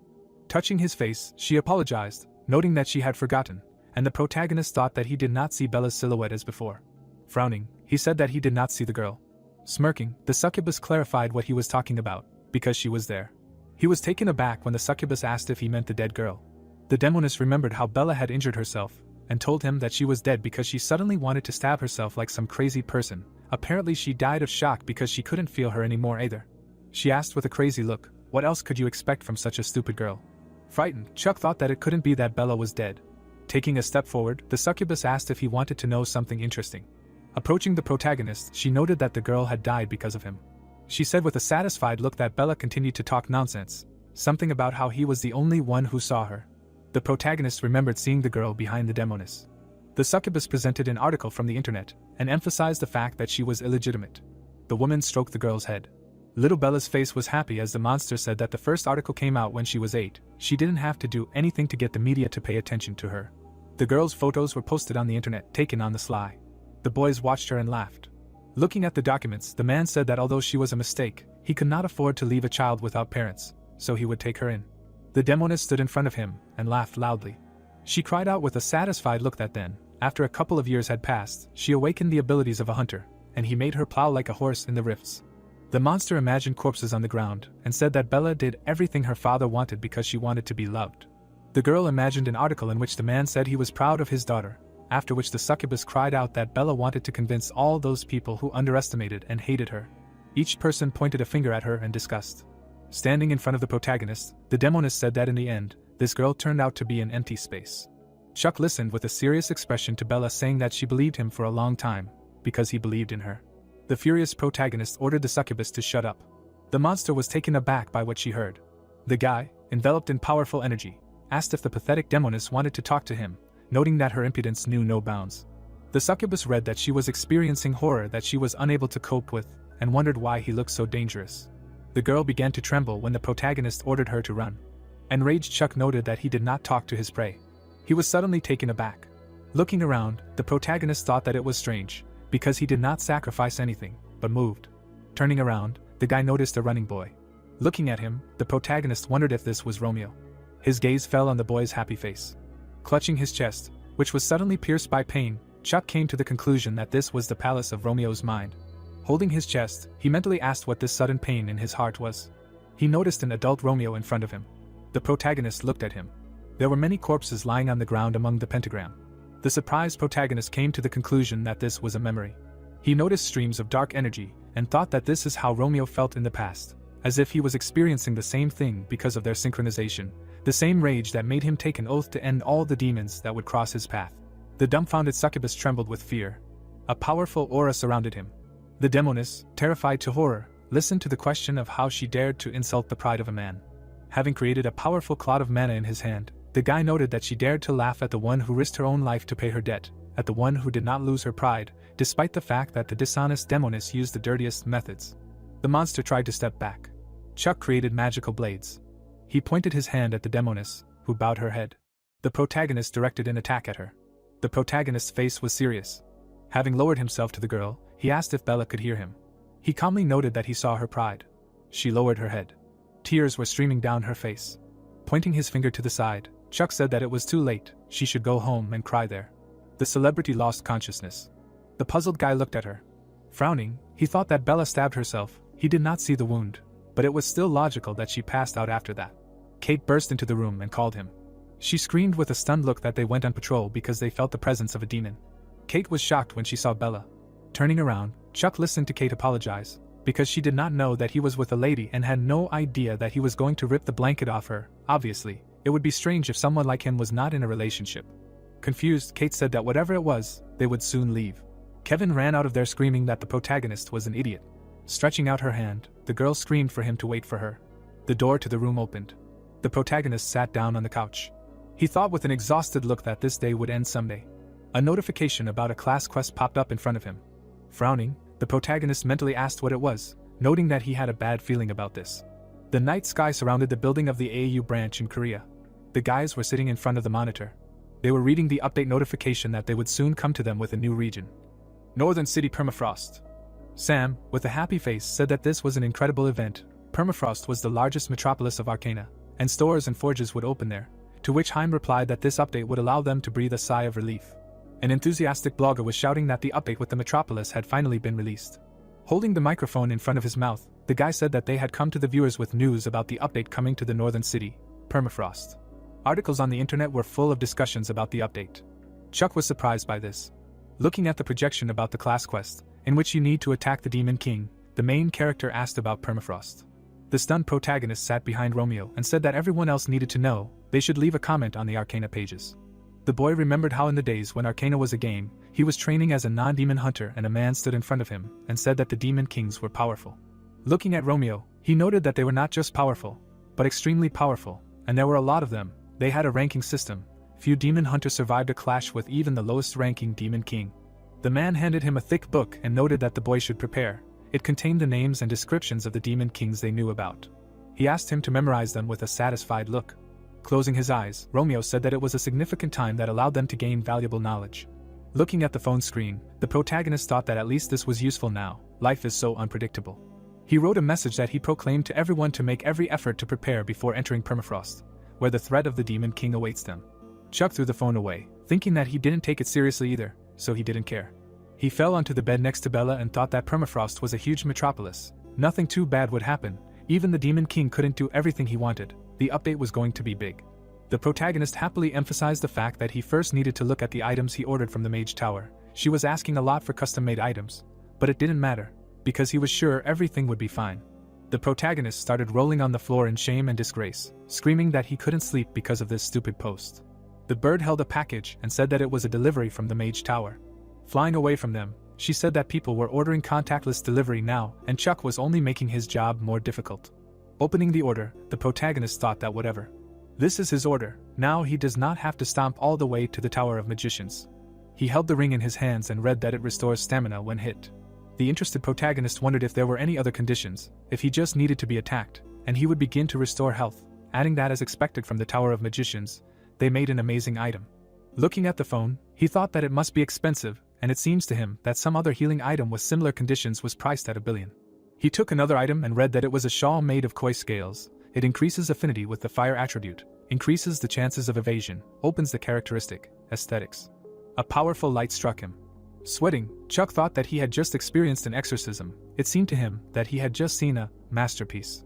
The protagonist remembered reading an article about a masterpiece being a perfect item of the highest quality, the value of which is immeasurable. Even the highest-ranking craftsmen only dream of creating such an item. Rumor has it that it is enough to simply show it at an auction and the person's influence and kinship will reach the maximum, which is why the price of such an item reaches astronomical amounts. Dumbfounded, Chuck held a payment request for the work in his hands and noted that the price does not matter, he wants to see the best result. A message popped up that the aesthetics characteristic was unlocked, the current level is low. The guy with a satisfied look said that he liked this characteristic. Sighing, the protagonist mentally asked what he should do if Romeo liked him so much. Touching the screen, he thought that he should distribute the points received from the exorcism of the succubus who possessed Bella. He began to increase the luck characteristic.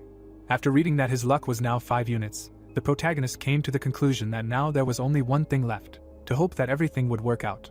Romeo looked at the item and said with a smile on his face that it looked like Sean had sent the vest as a gift, it would go well with his scarf. A notification about a new class quest appeared. Chuck was surprised. He read that the quest had been suspended. We were transported to Japan, to the headquarters of the Inazuma Guild. They threw documents at Sean, shouting that they were losing to the Jain Guild in ranks. Nothing could be more shameful than that. Blood was streaming down the leader's face as he said that he would make sure they recovered from this disgrace in permafrost. The man pointed at him and asked if he understood that if he screwed up again, he should be prepared to commit harakiri, to which he received a positive answer. Sean walked down the corridor. Looking away, he said that permafrost had appeared in the sea near Hokkaido. This information was top secret. They must not tell anyone about it. The Japanese government would buy them some time, so in the meantime, they should try to raise their influence and kinship in permafrost. The dumbfounded guy asked if they would let other players approach, adding that they did not know yet whether permafrost was safe or not. Sean punched the wall next to the secretary. Veins stood out on his neck from anger as he said that permafrost was a city for barbarians, and Jack from the Jain Guild was a first-rank barbarian. Taking off the guy's glasses, the guild leader added that they lost to Jain in the lands of Asura and Yuzra. There would be no next time, they would surpass Jain again. He continued moving down the corridor, saying that then they should give the order to all guild members to leave for Hokkaido. Smiling, Sean asked the analyst to watch his behavior if he was not going to commit harakiri for him, noting that everyone was acting so frivolously, because they were not the ones who would have to take responsibility. The frightened analyst replied that he would take this into account. He wrote to someone that permafrost had appeared near Hokkaido. The man ran to the boat, shouting that they had received news from Inazuma, would post the news, and leave immediately. Looking at his comrade, he asked him to hurry. A post appeared on the news that permafrost had appeared near Hokkaido. The surprised warriors shouted that they were leaving right now. The guys were heatedly discussing what things to take with them. The delighted blogger covered his mouth with his hands in surprise and cried out that permafrost was in Hokkaido. People gathered in a snowy city while the plot told us that this is the northern city of permafrost, where you can get the barbarian class. It was one of the main bases during the time when Arcana was a game. Passers-by talked to sellers while we were told that there were blacksmiths, NPCs and various shops, typical for a metropolis. People were not just delighted and called this event the beginning of the return of humanity. If the content of the city is the same as in the game, then this city will greatly help players. Knights stood in front of the portal to permafrost, in Hokkaido. Jack's face was angry and asked what they were saying and if they were crazy. Holding the tablet in his hand, Steven asked what was wrong. Pointing to the military, Jack said that they were asking for a passport. He had never been asked for a passport. How did he become a player? Steven approached the military and suggested that there must be a mistake, to which he received the answer that they would not be able to enter without a passport. Steven was shocked by what he heard. Looking at the guards, people shouted that they were not letting anyone in. They had sealed almost everything. It was like that with everyone. Gusts of wind blew around the settlement. Warriors ran through the snowy forest. Sean closed his eyes and screamed that they had little time. They had to get there first, even for 10 minutes. A smile appeared on his face. The guy was surprised. He crushed a branch under his foot. The guild leader was shocked. He was looking around the city, teeming with human corpses. Scared, Sean asked if this was permafrost. The scared man clarified what it was. A paw of a huge monster appeared behind him. The demon's claw pierced his chest. People began to run away from there.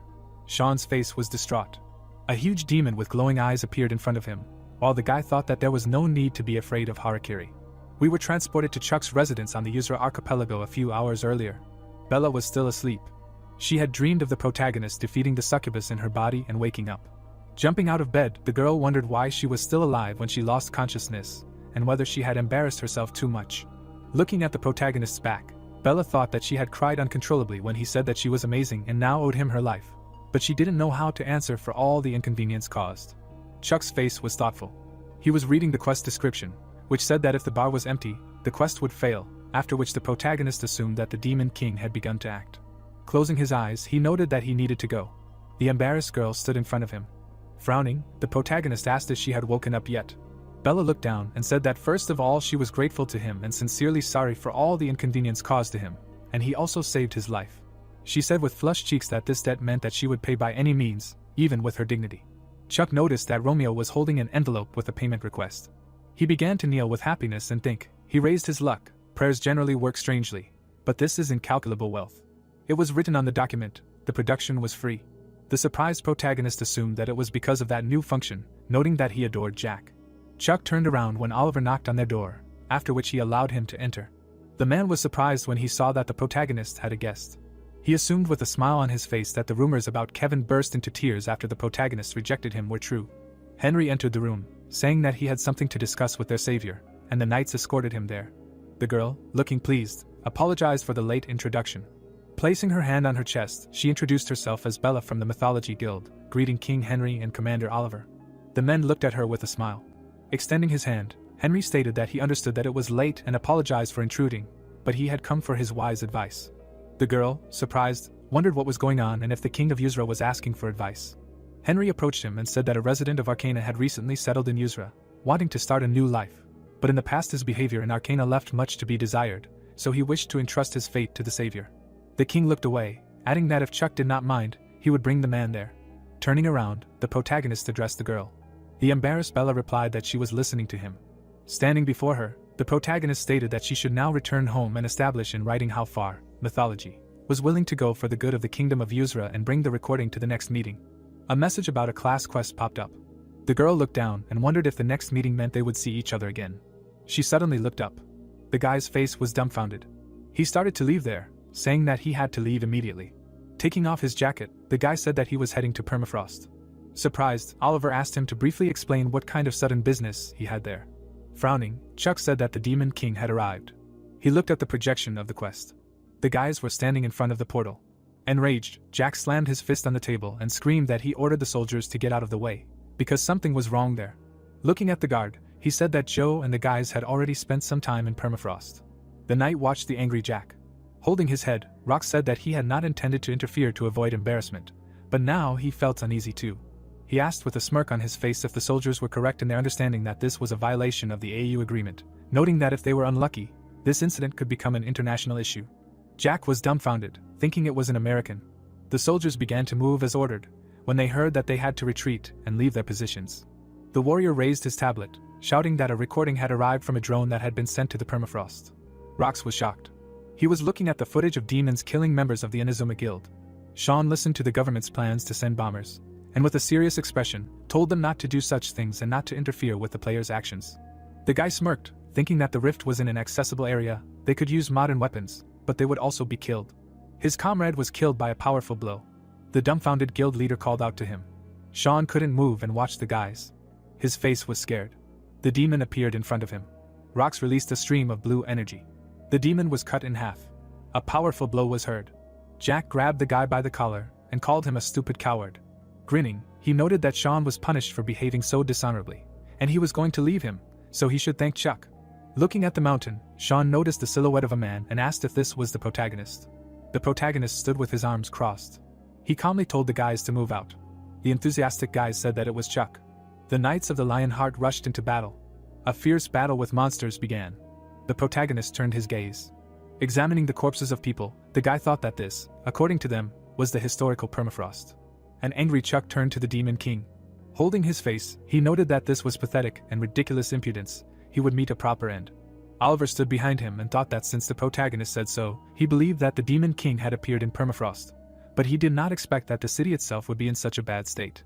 The knights were striking at the demons. Confused, Oliver emphasized the fact that the protagonist knew about this and was still going to save permafrost alone. The angry guy thought that he feared the worst when he saw how the survivor bar was rapidly dropping. The protagonist looked at Oliver and noted that they were really lucky that he came with them.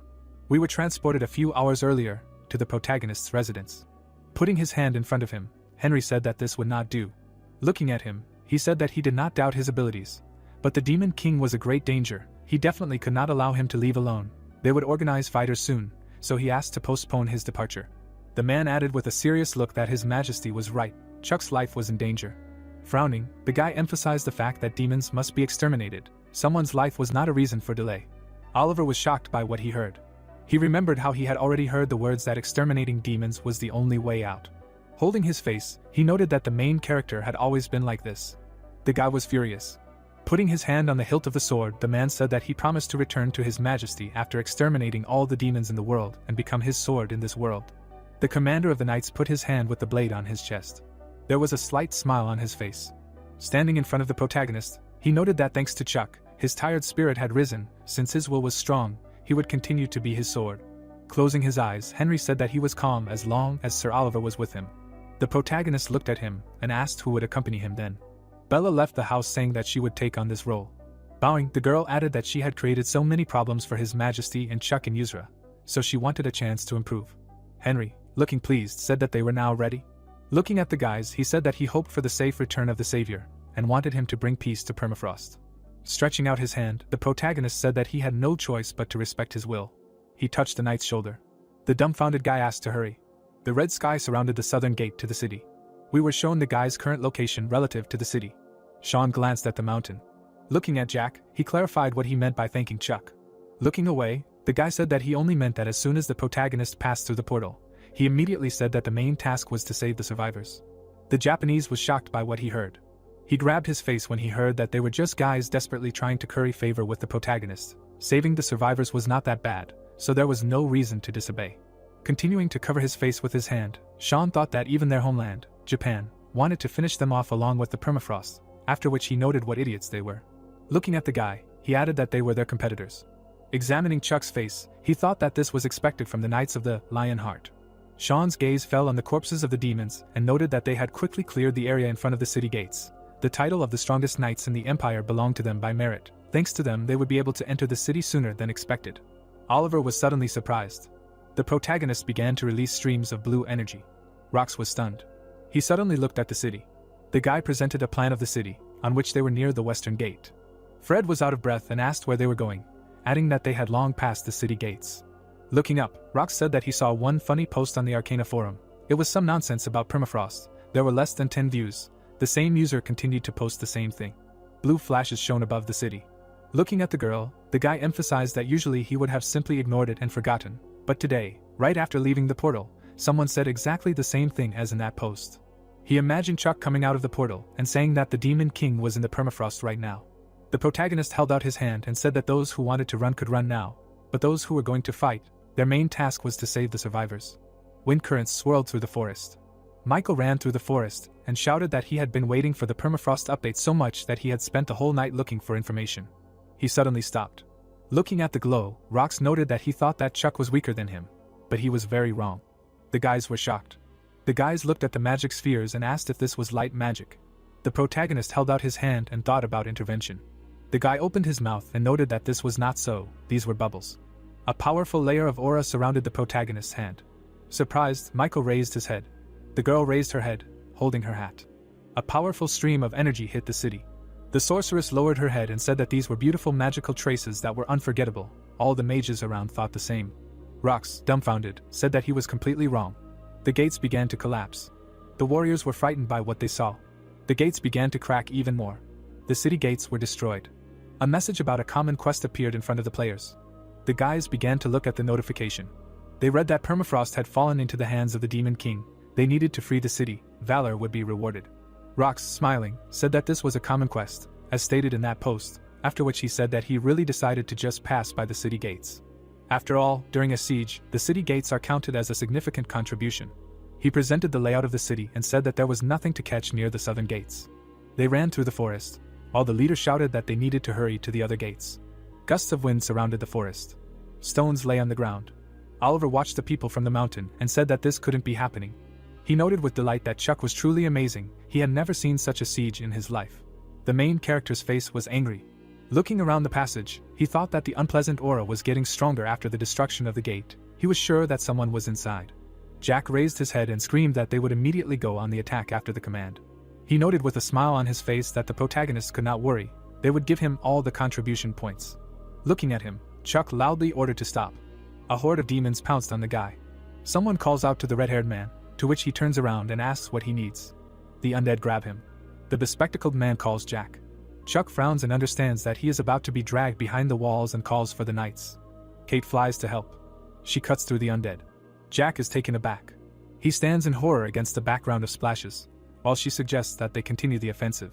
Jack looks in surprise and talks about her technique. Kate goes on, and he understands that the technique is barbaric. Chuck realizes in horror that this is not all. He calls the girl sullenly. Both are in shock, while he notices that they are being attacked from above. The guy jumped. The blonde runs to them. Kira enters the fight. The girl turns around and asks Alex to set up a portal right next to her. The magician casts a spell and asks for forgiveness, and Chuck wonders who all these people are. Alex looks at Larry and notes that he did everything and calls him to enter the portal, to which Chuck wonders where they all came from. Larry exhales.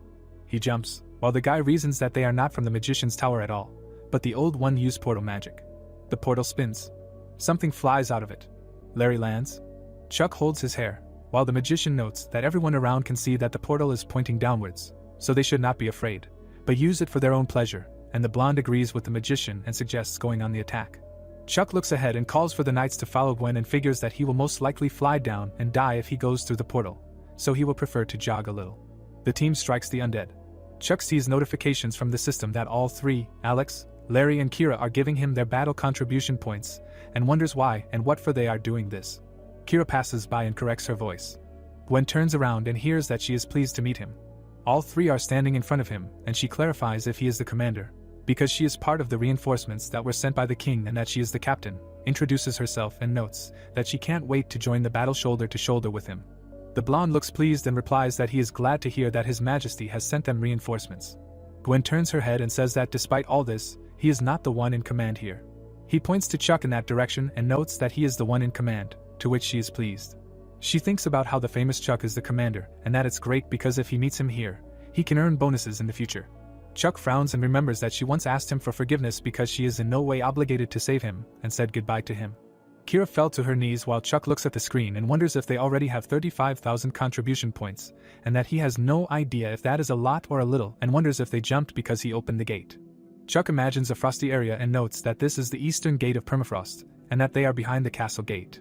The reporter holds onto his headphones and notes that he is hosting a special broadcast and announces that at the moment the guild called United by God is in second place in the ranking, specifically at the eastern gate.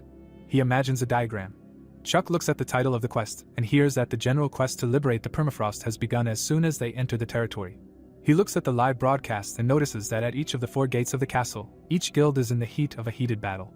In the background, Lance gives the order to reload. The reporter continues that his guild has many more members than the others and that they are calmly conducting the siege and replacing fighters on the front lines from the rear as needed. In the background, screaming creatures, he gives the order to attack. Lance is happy, while the reporter continues that in addition to this, there is the fact that his contribution points have reached such a level that he asks the viewers not to be surprised that he has 1,812 points.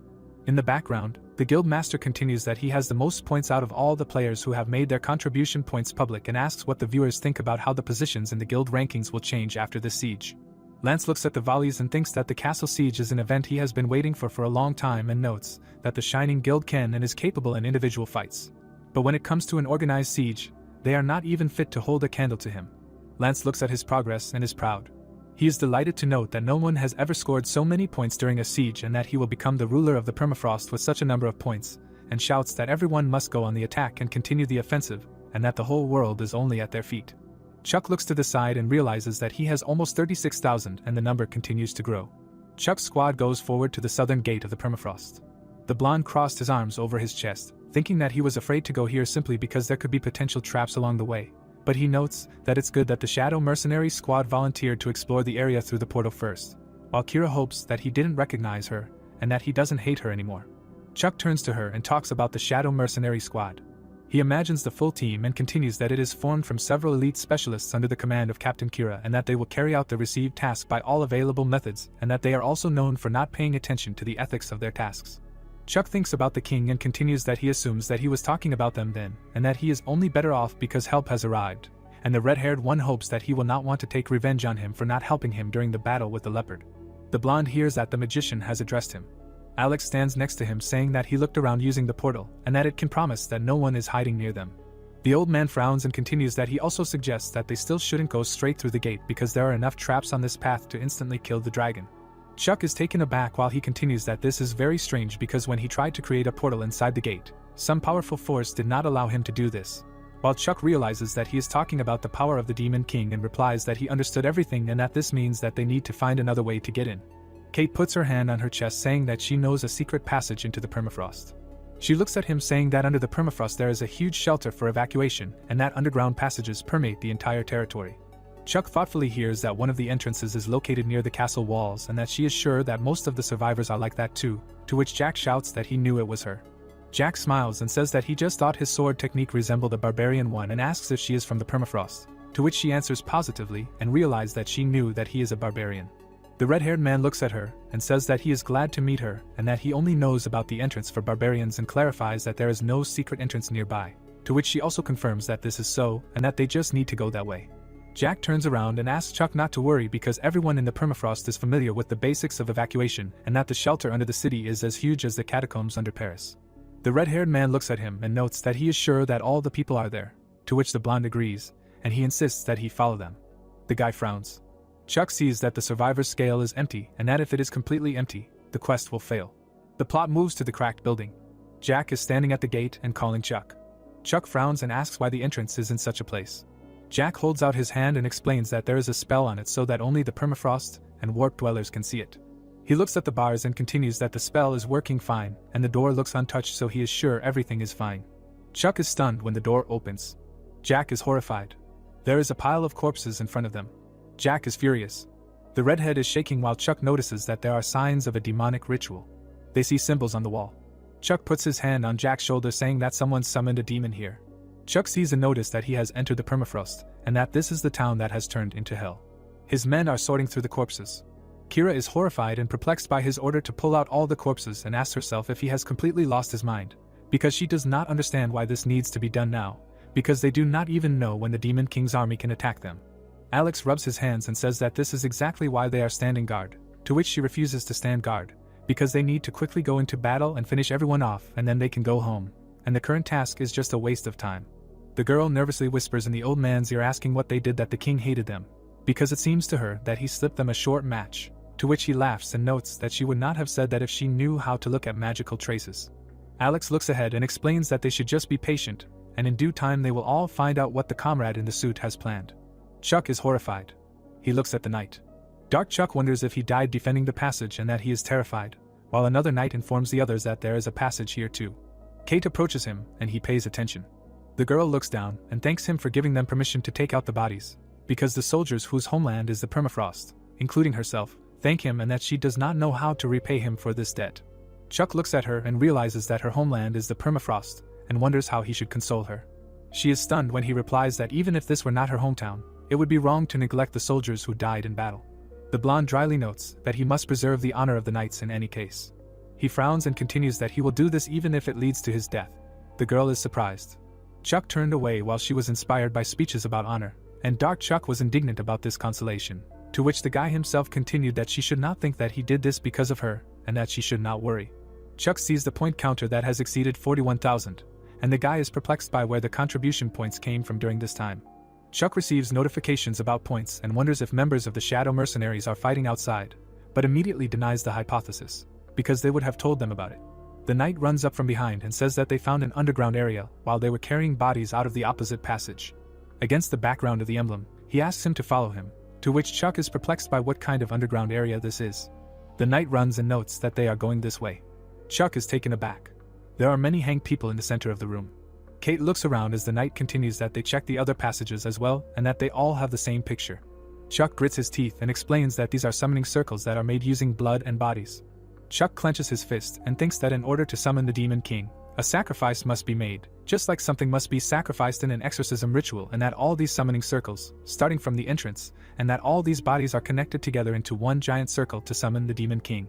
The blonde looks down thinking that this is why the bodies that were carried out affected the contribution points so much, because they actually return the offerings that were given to the Demon King and asks where Gwen is, to which he receives in response that they reported this to him too and that he should meet them soon. The girl in horror asks if an earthquake is happening. Chuck looks around and realizes that it is not an earthquake. Chuck frowns and orders everyone to prepare for battle. The plot shows what is outside and notes that this thunder is from hooves. The cavalry of the Demon King's army runs towards them, asking how they dared to touch their offerings. Kate looks at them and shouts that the cavalry is numerous, and they should be careful. Chuck looks at them in bewilderment, and realizes that this is not an ambush. The guy looks at Gwen and Jack and realizes that this is already a retreat. The cavalry runs away in horror. Kate asks what the commander is doing here, while Chuck notes that he already thought that he would be trampled here. Jack and Gwen ask if he is okay and try to tell him about the bodies, to which he notes that he already knows that these bodies are offerings for the summoning of the Demon King. The blonde is stunned to realize that he knew everything, while the second explains that these guys are lined up in that direction. Chuck sullenly reasons that the monsters that just ran past are just scum and that he assumes that they are only here to check what happened to the summoning circle, since the removal of the bodies simply disrupted everything, and explains that the elite will be here soon. He is attacked from behind while he continues that he assumes that it will be at least the commander demons. Chuck turns around in horror and asks where he came from. Both are worried about the commander. The commander hits the ground. His axe is stained with blood. The demon looks around. He smiles and asks if these are stones, because he uses quite an interesting magic. Gwen frowns. He looks at the demon and realizes that he sees in front of him the same commander from the Northwestern Valley. The blonde furiously asks how dare he. The demon is already behind him and notes that he also recognized him, that he is the same small commander who opposed him 10 years ago. Gwen asks herself how he could not follow his movements, and hears that he heard that people age quickly, and he also clarified with him almost that in contrast has not changed at all, and even became weaker. The blonde frowns and asks again about 10 years and notes that he is delirious and that only a few years have passed, to which he understands that he also heard about it. He glows and explains that 4 days in the Arcana pass in this place in 1 day. The demon smiles and clarifies what will come of it then, because if he is the one who trained only a few years since then and that he is against them, those who improved 4 times more during this time and gained experience in the war. He imagines the seal and asks who will be stronger. Kira in horror asks what it is and where the shaking came from. The girl is horrified, and the guy is taken aback. He looks at what is happening and notes that the whole castle rose into the air. The demon creates something with the words that he does not have time to deal with weaklings like them. The portal glows. The portal sends rays down in a curve. Kate closes her eyes from the light. Gwen is displeased to hear that he should find himself if he is so thirsty for retribution. The demon spread his paws, saying that he can do it if of course he can get to him. He smirks, saying that then he will meet him personally. Chuck sees a sign that a class quest has been created. You need to cope with the command of demons, only 10 of them. Chuck crosses his arms over his chest. He looks gloomily. Someone shouts that the demon is leaving. They look at the flying castle, saying that the ceiling is collapsing. The blonde calls out to the general and asks why he is cleaning up in fear. The girl looks ahead and says that their exit is blocked by debris and that the whole city is shaking. Gwen clenches her teeth and curses. He looks at through the crack and asks if their only way out is through the crack in the ceiling. Everything is shaking and Gwen notes that he and Kate are able to jump out of here, but the underground passages connect the entire city.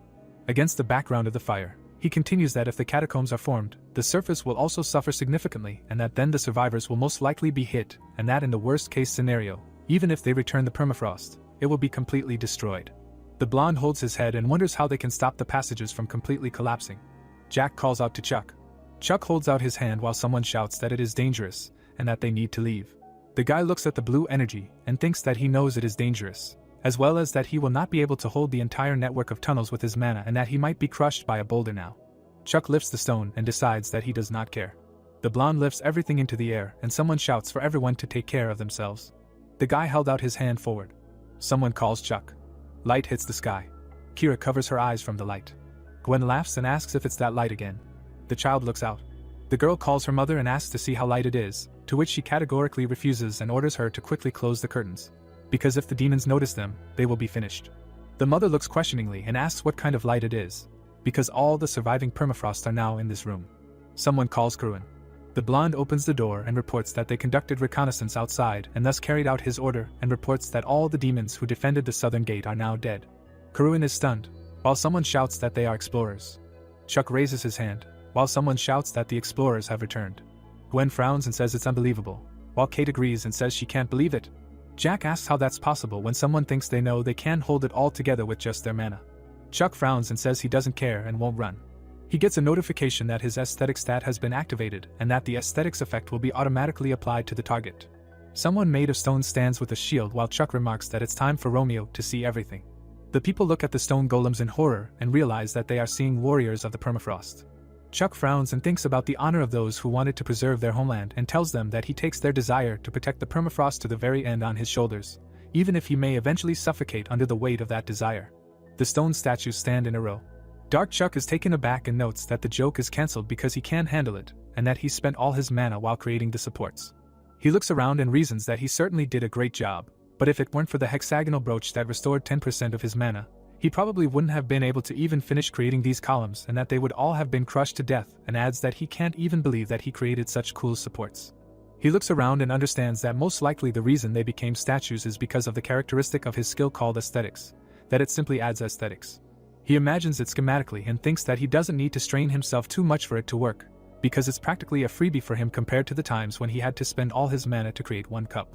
Chuck thought about it and asked if it was something like unique skins in games and clarified why he needed it and that he should look into it better. Gwen looked up and reasoned that 1 day in this world is equal to 4 in the Arcana. He looked down and continued that the permafrost would not have suffered such a fate if he had defeated him in those old days. The blonde looked at the stone thinking that he had met him again, and that he had managed to escape from him again, and that he had no right to see the face of his majesty. The knight did not understand what the shadow was from. Jack looked at the sky in horror. He screamed that bats were heading towards them. Chuck stood there and the knights ran and screamed in bewilderment whether they had flown here from beyond the other world and continued that these were not ordinary bats, so they should prepare for battle. The blonde is taken aback, while someone shouts that everything is fine, because even though there are many of them, they are weak, and the second asks everyone to control themselves and beat them one by one. Chuck sees a sign that a demon is nearby and that he has activated the natural enemy skill and that his combat abilities will increase significantly in a fight with a demon. Until he realizes that something is approaching and that it is something larger and stronger. The guy reads the conditions of the class quest. Chuck is taken aback. A huge raven is staring at him. He looks around and asks if he is a human. His system notifies him that Robin is level 500 in front of him. Chuck frowns and denies what is happening, while he calls him a human. Robin opens his beak and says that he will eat humans, and Chuck realizes that he really has no more mana left. The energy is concentrated. It envelopes Robin. Chuck is taken aback. Someone appears from the other side. The blonde holds onto her hat, saying that she tried really hard this time, but she didn't get such beautiful magical traces as he did. She smiles and asks how he rates it. Chuck frowns at her. He looks at her angrily and mentally thanks her for saving his life and says that he gives her a bad grade. Chuck looks at her and explains that she has too many unforeseen consequences and that this is even more than usual, and that she put too much power into the stage of her appearance, and also she didn't take into account the influence of the environment, to which she screams at him to speak more slowly so that she can write everything down. The plot moves to the shadow mercenaries against the background of the red moon. Kira turns to the magician, saying that these guys don't tell them anything. She looks up and asks if he thinks they forgot about them and what the point is for them to just hang around there, to which he asks her to be quiet because he needs to sketch the magical footprints he saw recently before he forgets them. Larry frowns as the girl insists that after the earthquake the castle rose into the sky and there were a lot of flashing lights, and that no one tells them anything, and asks if they should just go to him then, to which he reminds her that he already asked her not to talk to him arm in arm. Larry frowns and turns to Kira. He sees the silhouettes and notes that he is imagining things. They jump up and continue that they seem to be surrounded. Larry screams that they have disappeared. Kira, stunned, screams for everyone to get ready for a fight. They are surrounded by red-eyed silhouettes, and she signals that they are attacking. Kira is taken aback by their appearance. These comrades are puzzled that there are people in front of them, and the girl herself asks who these guys are. The blonde points at her while she asks if they are barbarians, to which he asks if they were the ones who flashed the light at them. The plot moves to the columns. The witch is shaking. Chuck sees that the quest is slowly being completed. He looks at the screen and notices that the commander-in-chief, whom Jesse just killed, has been counted, and that apparently it is not necessary for him to eliminate the generals. Jack goes to him and reports that they have finished transporting the bodies to the shelter. The red-haired man rubs his neck and adds that it seems to him that the survivors he was talking about are not here and that a team of analysts from the Jayan Guild has released drones to look around. But there is a problem that the underground tunnels are difficult to explore. Chuck does not take his eyes off the screen and thinks that the survivor scale is still visible in the quest window. Alex peeks out of the portal, saying that he can finally create portals inside the castle normally. The blonde pushes aside the mage, who wanted to say that he had something to report to him, and he asks if he was the one in charge here. The blonde, stunned, asks if he was the one who's shown here recently. Jack asks if the barbarian is in front of him. Ares recognizes Jack in front of him. Jack is glad that he is alive, and he asks if it is really Jack in front of him. The barbarian sniffs Chuck, while the first asks who else is small here, because he was still over 180 centimeters tall, and the second retorts that he still behaved like a small child. Ares patted him on the head and notes that he is glad that he is alive and that Kuruen will also be happy to see him, and notes that he himself knows how much he loves him. Chuck is perplexed, while he asks if Kuruen is alive and receives a positive answer. Ares turns to him and asks if he is the leader here and notes that his pillar of light was cool, and Chuck gets mad from the familiarity. Jack is taken aback and understands that this is not good, because such barbarians do not know proper etiquette, and convinces Chuck that they are not trying to be rude to him. Chuck smiles and retorts that everything is fine and that he understands the barbarian culture, and that he called him the leader. The barbarians sniff everyone, while the blonde continues that he understands that they treat him with respect, to which Ares laughs, because this leader is really different from the other explorers. Ares looks at him and notes that, fortunately for them, they also have an excellent leader, and that for many years he made secret sorties into the city to lead out survivors from there, and continues that his name is Kuruen and that he is the father of all barbarians. He introduces his people, saying that they were barbarians who lived nearby and traded, working with the permafrost, but one day the permafrost caught fire.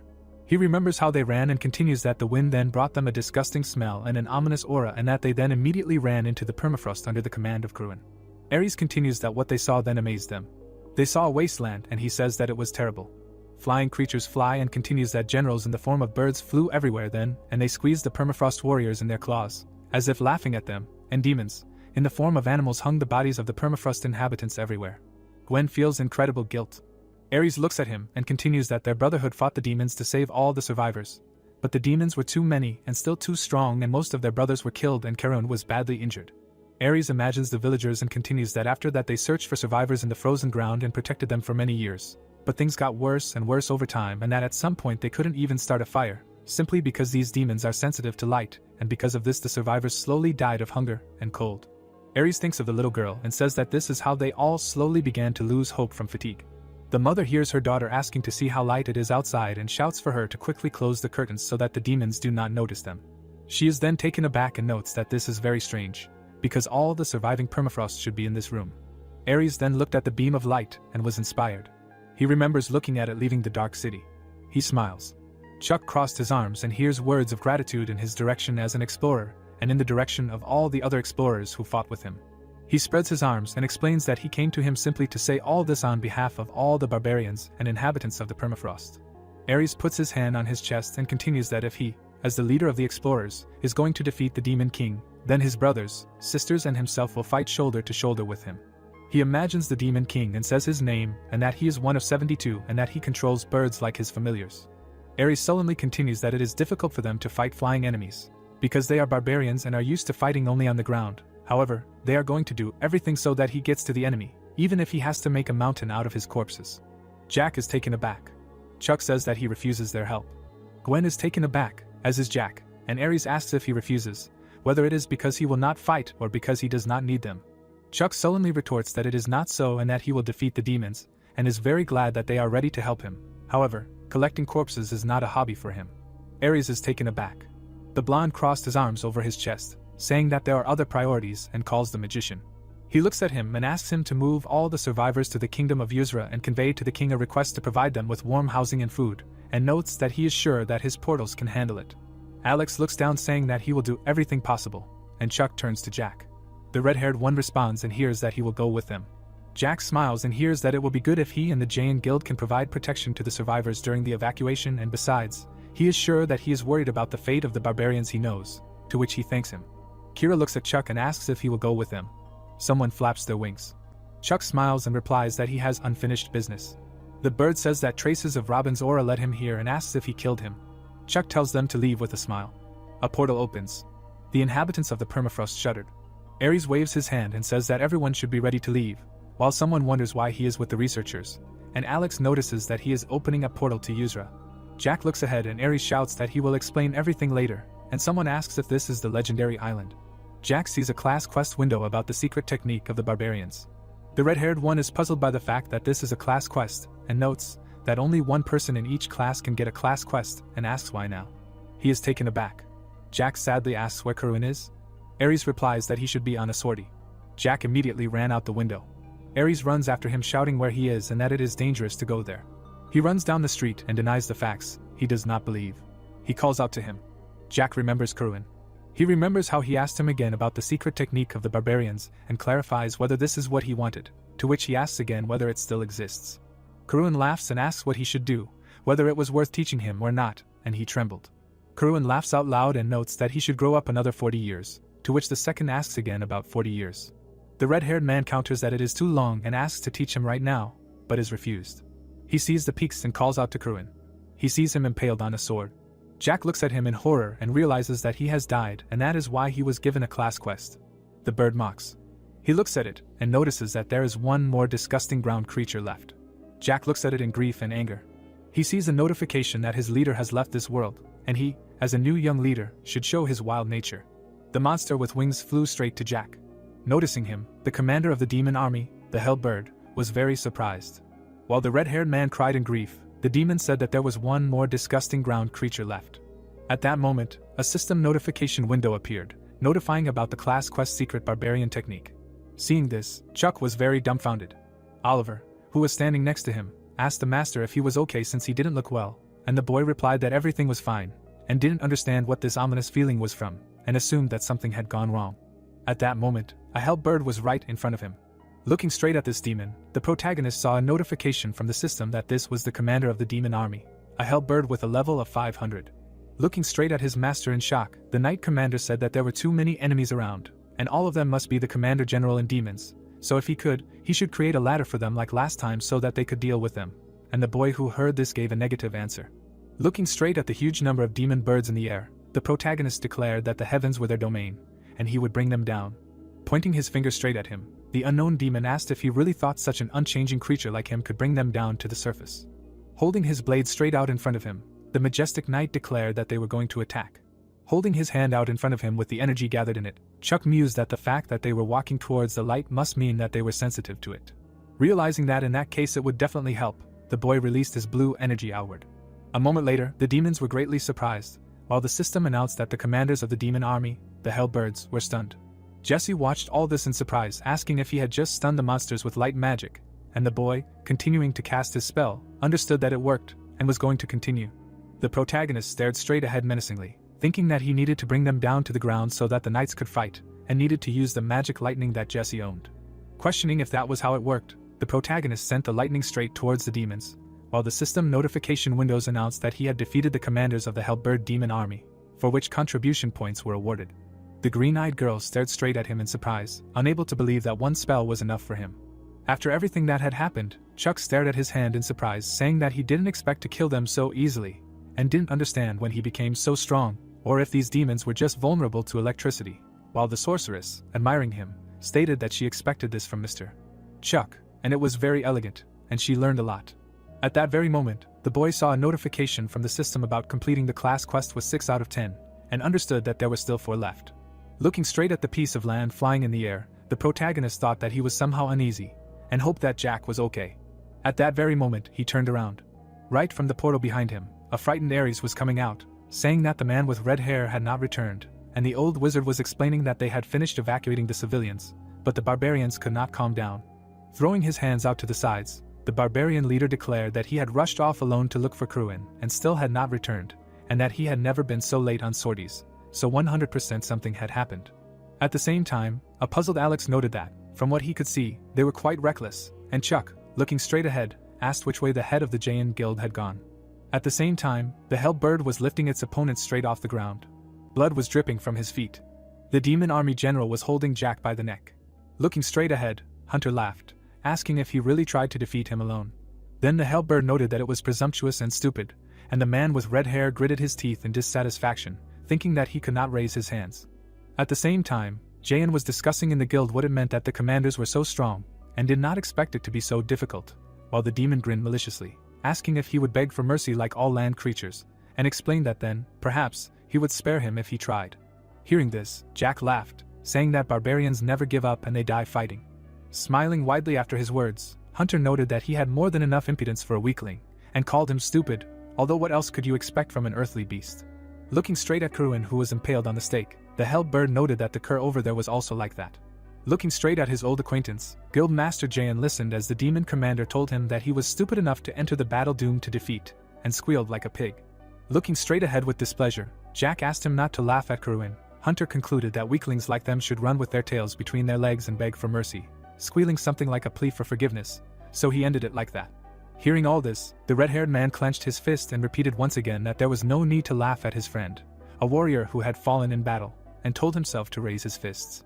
Biting his lip in despair, Guildmaster Jayan reasoned that this demonic spawn considered Kruin an idiot, so he had to finish him off. Immediately after that, Hunter asked if he could guess what the idiot's last words were, which greatly shocked Jack. At the same time, he remembered how the barbarian warrior said, leaning on his blade, that he was in deep trouble, and someone extremely foolish would soon come for him. Then the Hellbird listened to the man kneeling right in front of him, who said that he could smell him in the wind, and it was a long time ago, because that guy was really crazy, and he chose him as his heir a long time ago. A moment later, the barbarian leader announced that a new leader, who was no match for him, would soon arrive there, and Hunter, who heard this, swung his weapon, saying that he was yapping too much for a dead man. Kruin, right before his death, said that he kept asking about some secret barbarian technique. Finally, the barbarian leader said that he was sure that he would like him, and Jack, having heard all this, looked ahead sadly. Seeing his expression, the demon commander said that he was curious about what kind of super strong guy would drag himself along, when he suddenly asked if it was really him. Then Hunter began to laugh, wondering if it was really him that the man was yapping about, and the man with red hair clenched his hand into a fist. At this time, the Hellbird continued to laugh, saying that he understands people no better than an animal. Suddenly, Guildmaster Jayan bit right into the demon commander's arm with his teeth. He clamped his jaw with great force and bit off a piece of Hunter's flesh. Throwing his opponent into the ground with great force, the Hellbird asked what he was doing. Looking at his bitten-off arm, the demon commander was very scared. Hunter, who was in midair, asked where his arm was, while Jack, who was on the ground, said that he told him so. As if engulfed in flames, the red-haired man said that it was wrong to laugh at Karen. Seeing his expression, Hunter suddenly smiled. Looking directly at Guildmaster Jayan, who seemed to be releasing fire, the Hellbird asked what kind of a creature it was and remarked that it was no different from an animal, while he stated that his friend knew he was there, and the system announced that the class quest barbarian secret technique had begun and a special skill was issued. Taking out his weapon, the demon commander stated that no matter how hard he tried, he was still a land beast. He then added that he didn't have to worry, because he would meet again after being shot in his stomach, while Jack opened his mouth wide and screamed loudly, while the system announced the use of a class skill. A moment later, the red-haired man rushed towards his opponent with great speed.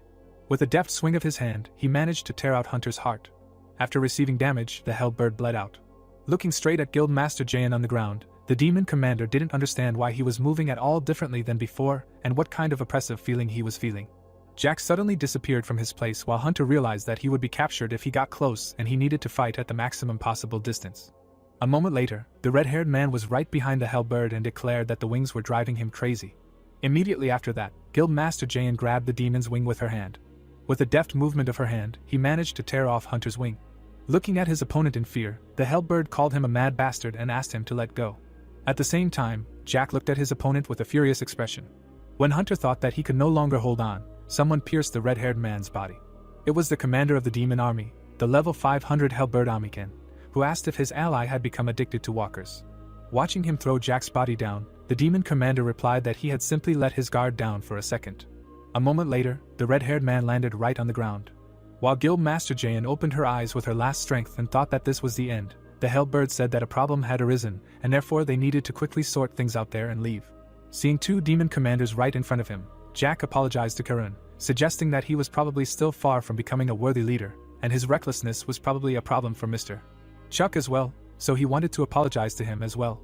Reasoning that his brother would definitely be very upset, and that it really bothered him, Jack saw someone right in front of him.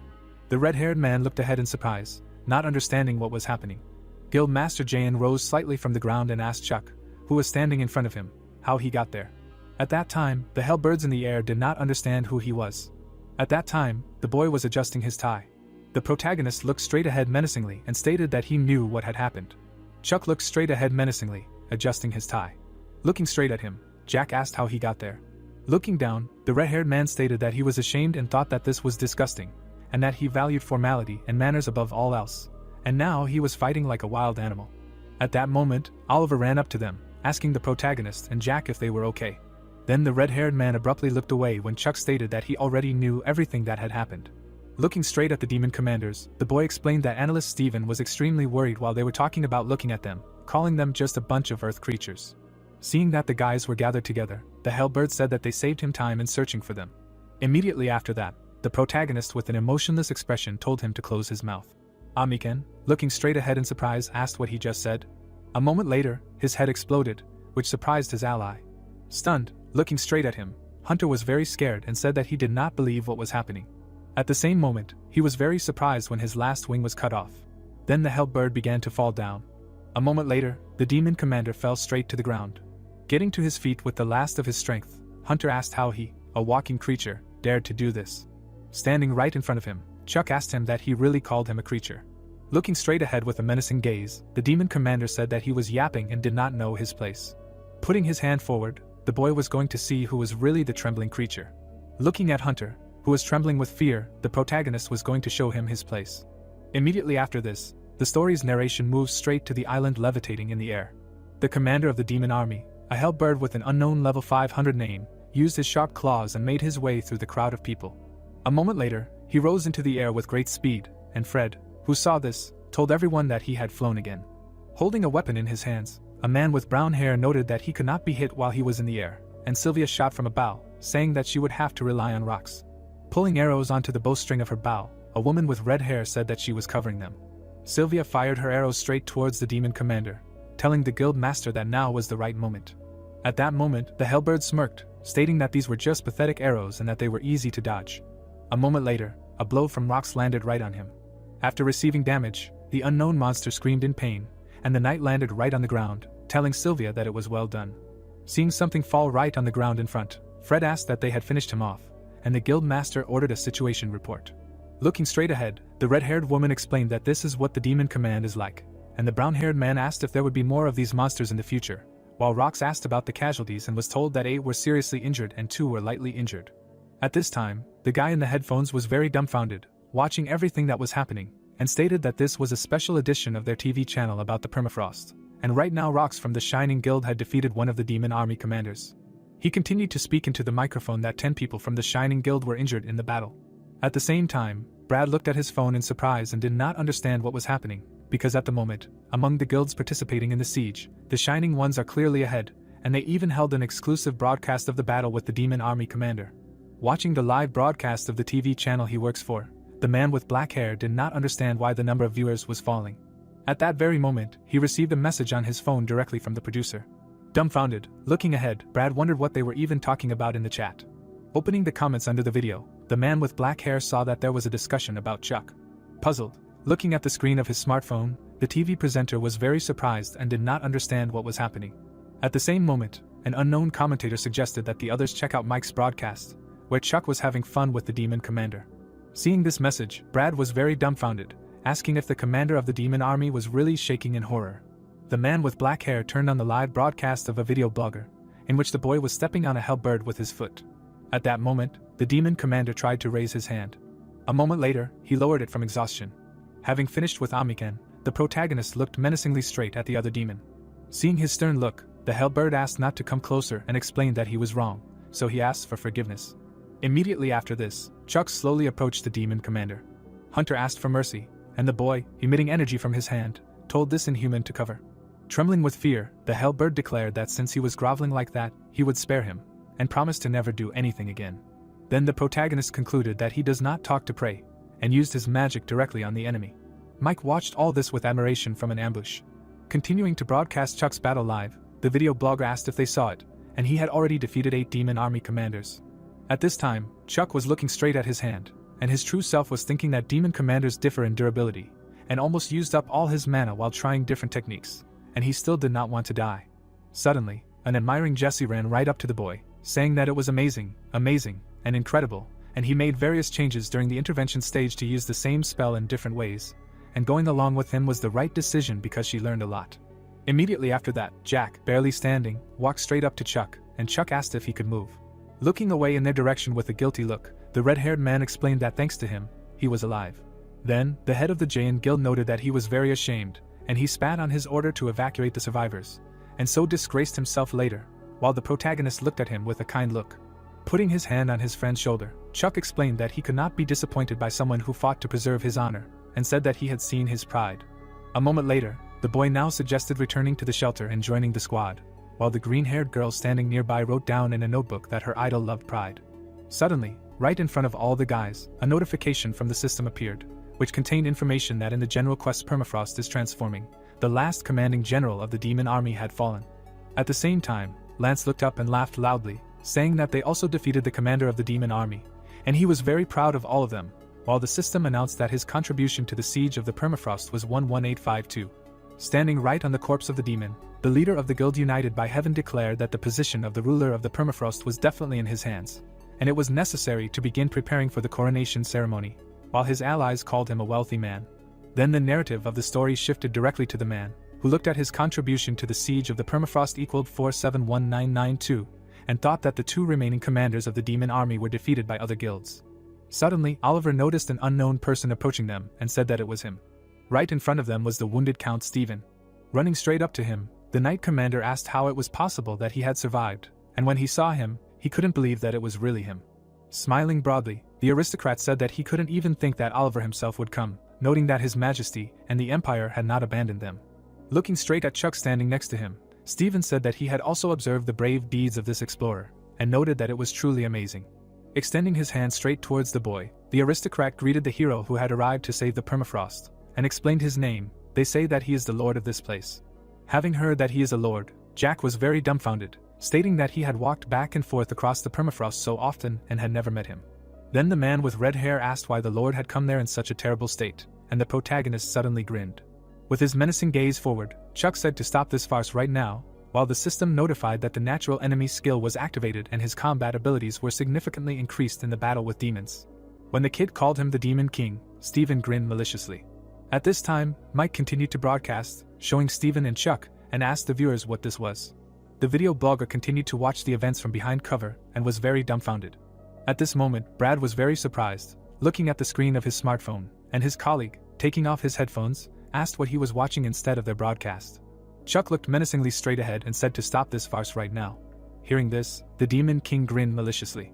Oliver spread his hands to the sides, asking what the kid was talking about, and what Demon King, which also surprised Jack. Immediately after that, the commander of the Knights of the Order stated that this man was undoubtedly the ruler of the permafrost, and there must be some misunderstanding, while Stephen lowered his head down and began to laugh. Then he added that he understood that he was considered the king of demons, and that it was normal for him to look at him like that, and the boy directed his serious gaze forward. Clutching his head, the lord of these lands said that he failed to protect his subjects, and was the only survivor, while the head of the Order of Lion Hearts explained that it was not his fault. Then Stephen noted that he was unable to use his duties, but he regretted it, when suddenly a stone spike was directed towards him. A moment later, it pierced his body, which greatly surprised him. After receiving damage, Stephen coughed up blood. Watching everything that was happening from an ambush, Mike was extremely dumbfounded. At this time, Brad and his colleague were also extremely surprised. Oliver looked straight ahead with a blank expression and called out to Count Stephen, while Jack, standing behind him, asked Chuck. Walking straight up to the boy, the knight commander asked him why he did that. At the same time, Jesse smirked, noticing that he was still alive. Turning around, the head of the Lionheart Order was very surprised. At the same time, Stephen began to release his dark energy outward and asked if it was a bit rude of him, because he was talking while the system was notifying that the opponent's earth element resistance was too high. Then the system notification window appeared, notifying that the opponent was not affected by earth element attacks, and Chuck, looking straight ahead, thought that this meant that he had resistance to his magic, and this would be difficult to deal with. Immediately after that, the Demon King towered over the others, saying that they should take a closer look, and called himself Stephen. Turning into something terrifying with a huge number of eyes, he called himself the Lord of Frost, whom they were looking for with such diligence. Noticing this, the boy's true nature was greatly surprised. Seeing him, Oliver took out his blade and called him a demon. Swiftly heading straight towards Stephen, the commander of the knights called him a pathetic demon. Pointing his blade forward, the head of the Order of the Lion Hearts asked how he dared to insult his majesty's vassal. The boy, standing aside, watched everything in surprise, thinking that he shouldn't say that, while Jack, standing next to him, asked if he really finished him off. At this time, a white glimmer appeared right in the middle of the cloud of dark energy. Then everything around began to be sucked in. Immediately after that, the dark red energy rushed straight towards the island, levitating in the air. Watching everything that was happening, the man with red hair could not believe that he rose into the sky, while the protagonist noted that he thought so for this reason and asked not to say. Then this same dark red energy enveloped the sky island from all sides. Oliver looked straight ahead in shock, saying that he could not believe it. Looking straight at the unknown black and red entity heading towards the levitating piece of land, the knight commander stated that he was merging with the permafrost castle. At this time, the people in the city did not understand what kind of strange thing enveloped the castle. Kevin watched in surprise and wondered what was happening. The barbarian stood right next to Ares and asked if he thought Jack and the leader of the explorers were okay, and he remained silent. Immediately after this, the narrative of the story moves directly to the northern gate of the permafrost, which was slightly destroyed. Right there, people were fighting against demons, swinging their blades. Ani used her weapon and destroyed another monster. At this time, Eitan also fought against the monster and asked where so many of them were coming from, because they never ended, and the guy with black hair asked to spend his energy on spells instead of chattering. A moment later, a monster appeared right next to Margot, who was going to attack her. Realizing that she would not have time to dodge, the girl covered herself with her hand. A moment later, the monster froze right in place. Margot did not understand why it stopped, while the monster sharply looked away. The demon suddenly said that the king was calling him. The girl, who was looking straight ahead in surprise, did not understand anything. Then the huge monster turned its back to her and began to run away. Watching everything that was happening, the members of the Berserker Guild were very surprised that the demons were running away. At the same time, Ani was extremely dumbfounded, looking up. Right in the sky, the red-haired girl saw a huge number of flying monsters. Lance looked up and dumbfounded and did not understand where all the demons suddenly went. Suddenly, a system notification window appeared right behind him. This system notification contained information that the Demon King would soon reveal his true formula. At this time, the Shining Guild members were very dumbfounded, looking up, and thought about the Demon King. Looking straight at the unknown black and red entity that was absorbing the demons around and reaching straight for the levitating island, everyone thought that it was the Demon King. Frightened, Rox looked straight ahead and gave a negative answer. Then he said that it cannot be awakened, because then Japan will be in trouble, while a housewife was hanging up laundry in her apartment. Suddenly, she saw what was happening in the permafrost through her window, and the head of the Shining Guild declared that the whole world was ending. At the same time, Oliver rushed forward, saying that they must stop him. A moment later, he stopped in place, greatly surprised by something. Directly in front of him, the Knight Commander saw a huge number of eyes, while the system announced that the ritual was beginning. Watching this, Chuck was very dumbfounded. Jack looked straight ahead in fear, saying that he didn't want it, and the leader of the Lionheart Order concluded that they had brought out all the offerings for this ritual. At this time, the entity with a huge number of eyes called its opponents fools. Continuing to absorb all the demons that flew towards him, the king declared that the victims did not necessarily have to be people. The man with red hair looked up in surprise along with Kate. Watching the magic circle that appeared right above the levitating island, the leader of the Jayan Guild noted that it looked like magic circles from the underground shelter of permafrost. At the same time, Jesse and the others were extremely stunned by the huge number of demons flying right across the sky. They saw how the monsters were heading straight towards that very magic circle. Continuing to watch how the monsters joined together, flying forward, the guys declared that they were sacrificing themselves to complete the ritual. Watching everything that was happening, the true essence of the boy realized that things were bad and he had to stop them. A moment later, a demon with a huge number of eyes appeared right in front of him and declared that he could not allow this. Seeing him, the protagonist was extremely dumbfounded. Then the monster pierced his body with its hand. Noticing what happened to Chuck, Oliver and Jack were very scared. At that moment, the commander of the knights noticed that he was in a river of blood. A moment later, he was extremely dumbfounded when he heard his name. A huge number of knights in the form of zombies asked to save them. Then, right in the head of the Order of Lion Hearts, memories of the battle arose, where he lost his allies. Suddenly, Chuck, menacingly looking straight ahead, called out to Oliver. Putting his hand right on his shoulder, the boy explained that this was an illusion and asked him to come to his senses. A moment later, dark red energy went straight towards the guys. The red-haired man watched the demonic energy and said that they had dispersed. At that moment, the knight commander looked straight at the boy in confusion and asked if it was a demon that had broken through, to which he replied that it was his fear. The demon king, continuing to absorb more and more dark energy, laughed, saying that only someone with a curious talent could figure out his illusion. While a huge number of demons were heading straight towards the magic circle, Stephen explained that it was too late. Looking straight at the red magic circle, the demon king concluded that the sacrifice had already been made. Immediately after that, an unknown force poured straight from the magic circle into the demon king's energy, and he himself declared that he would soon be revived. The task at watching what was happening, Jesse noted that there were no demons left, and Jack asked about the egg. Looking straight at the huge egg that was absorbing the summoning circle, the red-haired man explained how things were. At that time, a demon in the form of a bird was right in the middle. At that very moment, a siren started to sound right in the center of Hokkaido. People stopped right on the road and listened to the announcement that everyone needed to be careful and that a state of emergency had been declared because Hokkaido was currently classified as a dangerous area. School children leaned out of the windows of the school, while a voice was heard along the street saying that as a result, the city would be completely blocked off from 8 o'clock today, and insistently insisted on the immediate evacuation of all residents. At that time, a girl walking with her father pointed her finger directly at an unknown magic circle, while the announcement repeated that Hokkaido was currently classified as dangerous. The members of the Heaven United Guild asked their master what to do, and he waved his hand, telling them to retreat immediately and request support from the mainland. At the same time, people were asking what to do about the permafrost siege, and Lance was turning around in fear, showing off that he was really worried about the siege now. Looking straight at the huge egg that was absorbing the energy of the magic circle, the leader of the United Heavens Guild asked that, having looked at the situation with his own eyes, he still did not realize the full danger, and did he really think he could handle it? At the same time, he stated that this was not something they could handle on their own, while Jack was very surprised to hear something while talking on the phone. At this time, Stephen threw on his jacket and declared that an order had come and most likely all players in Hokkaido were advised to return home. The analyst then said that they were going to completely seal off the city, and right now, the Heaven United, as well as several other guilds, had already begun to retreat, while the red-haired man held the phone to his ear, asking what he was talking about. At the same time, his older brother stated that if they stayed there, they might die, while the Demon King's egg was hanging right in the sky. Taking something out of the inside pocket of his jacket, Chuck thought that it was dangerous, and they needed to deal with it before he woke up, while Guild Master Jayan was calling out to him. Immediately after, the boy was holding the necklaces in front of him and was about to perform the exorcism ritual, while the system announced that the cursed artifact had been selected as an offering. A moment later, a demon appeared in front of him, saying that they had met again. The protagonist was very surprised when he saw it. The demon was striking with its axe, and Chuck blocked it by creating a wall of stone. The boy looked straight ahead with displeasure, thinking that this was some kind of curse. Looking straight at the winged demon in front of him, the protagonist reasoned that the exorcism ritual left him defenseless in the real world, while it noted that it was the same trick with the stones again. Watching the demon hold a battle axe in its hand and laugh, Chuck realized that they were in danger until they dealt with this guy. Swinging its weapon, the demon was about to strike, saying that it would break through the stone itself. A moment later, he crossed his weapon directly with Oliver.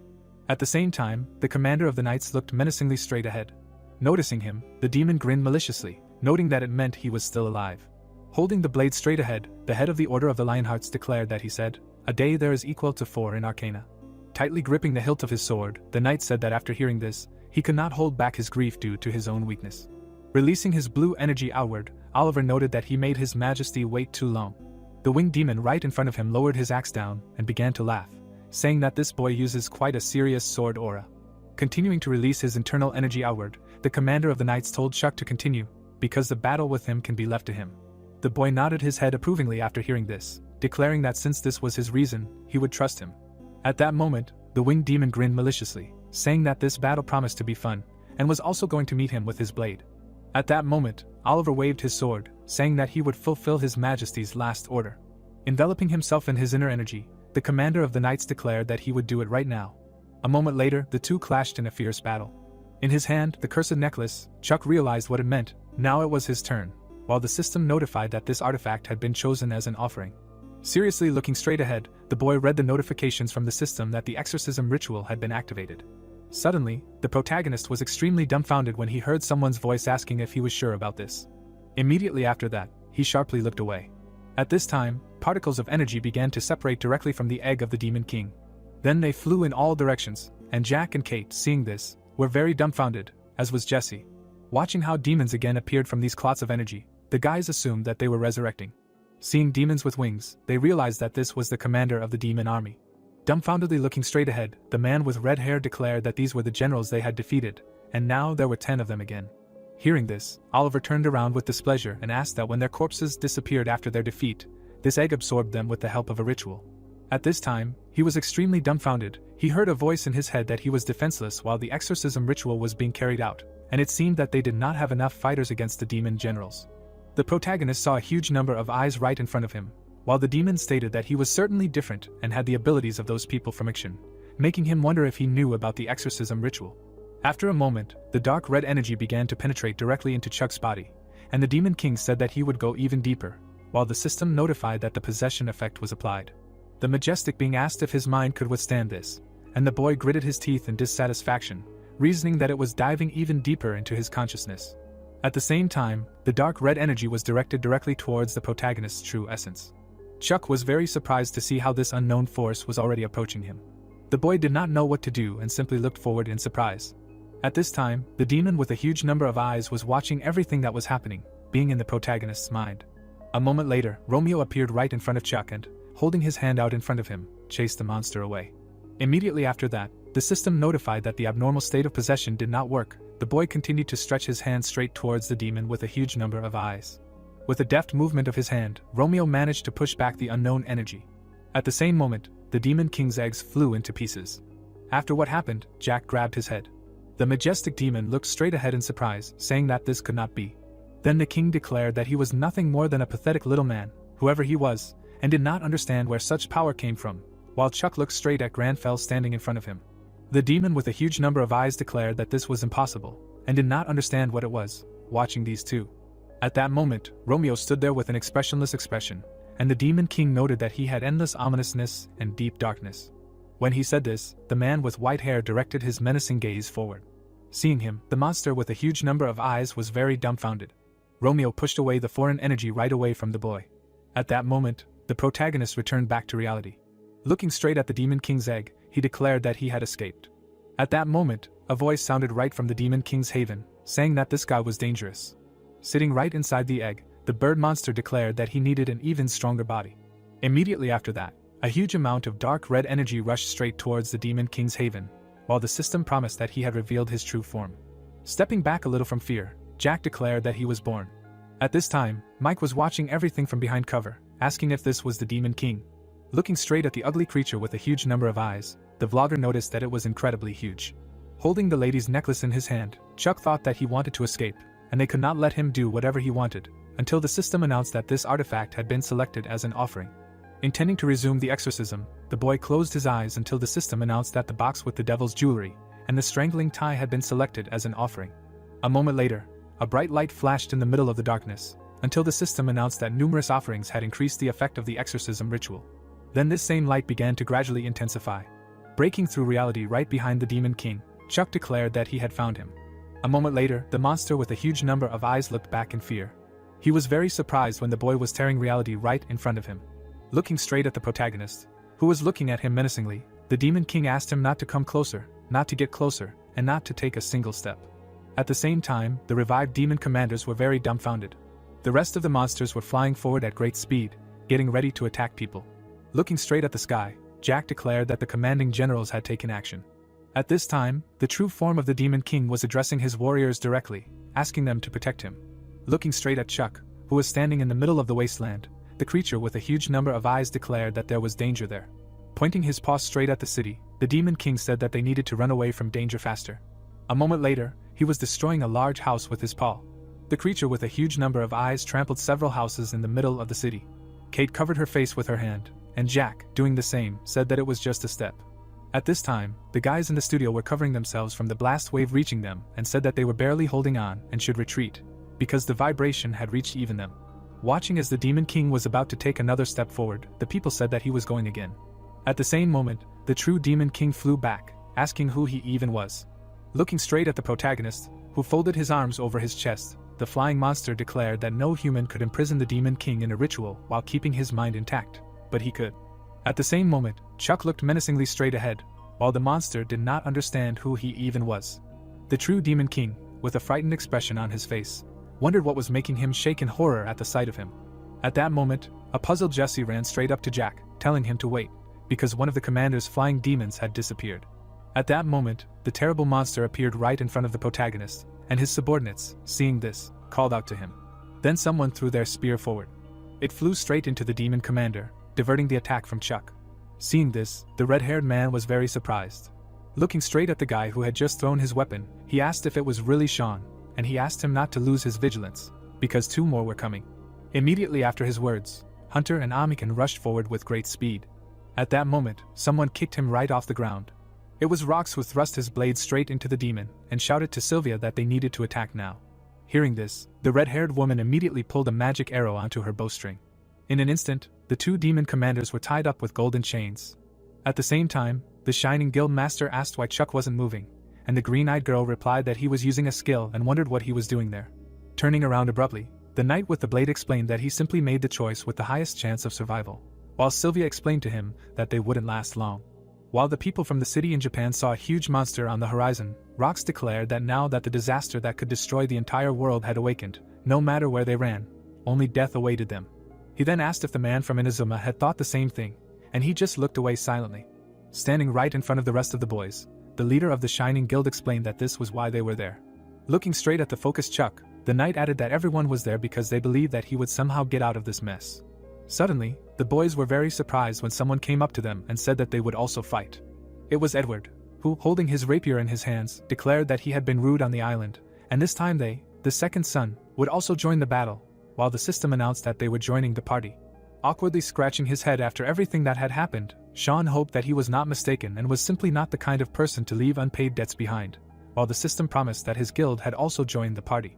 Jack pointed his finger in front of him with a displeased expression, telling them to stop sucking up to Mr. Chuck. If he only had a weapon he would have beaten them up already. Suddenly, someone hit him right on the head. Turning around, the red-haired man saw that it was his older brother. Stephen looked at him with a displeased expression, asking why he wasn't answering his phone and did he really want him to worry that much, and Guildmaster Jain apologized as his brother handed him the great sword he found in the warehouse and asked him to use it for now. As the flying demons were rapidly approaching them, several system notification windows appeared, notifying that several guilds had joined the squad and a large squad had been registered, so the status was automatically assigned to raid. Looking straight at the demon commander who was bound in magical chains, someone said that the others were also advancing. Then the order was given that they could not be allowed to reach Chuck, and Rox and Sean, who heard this, rushed to attack.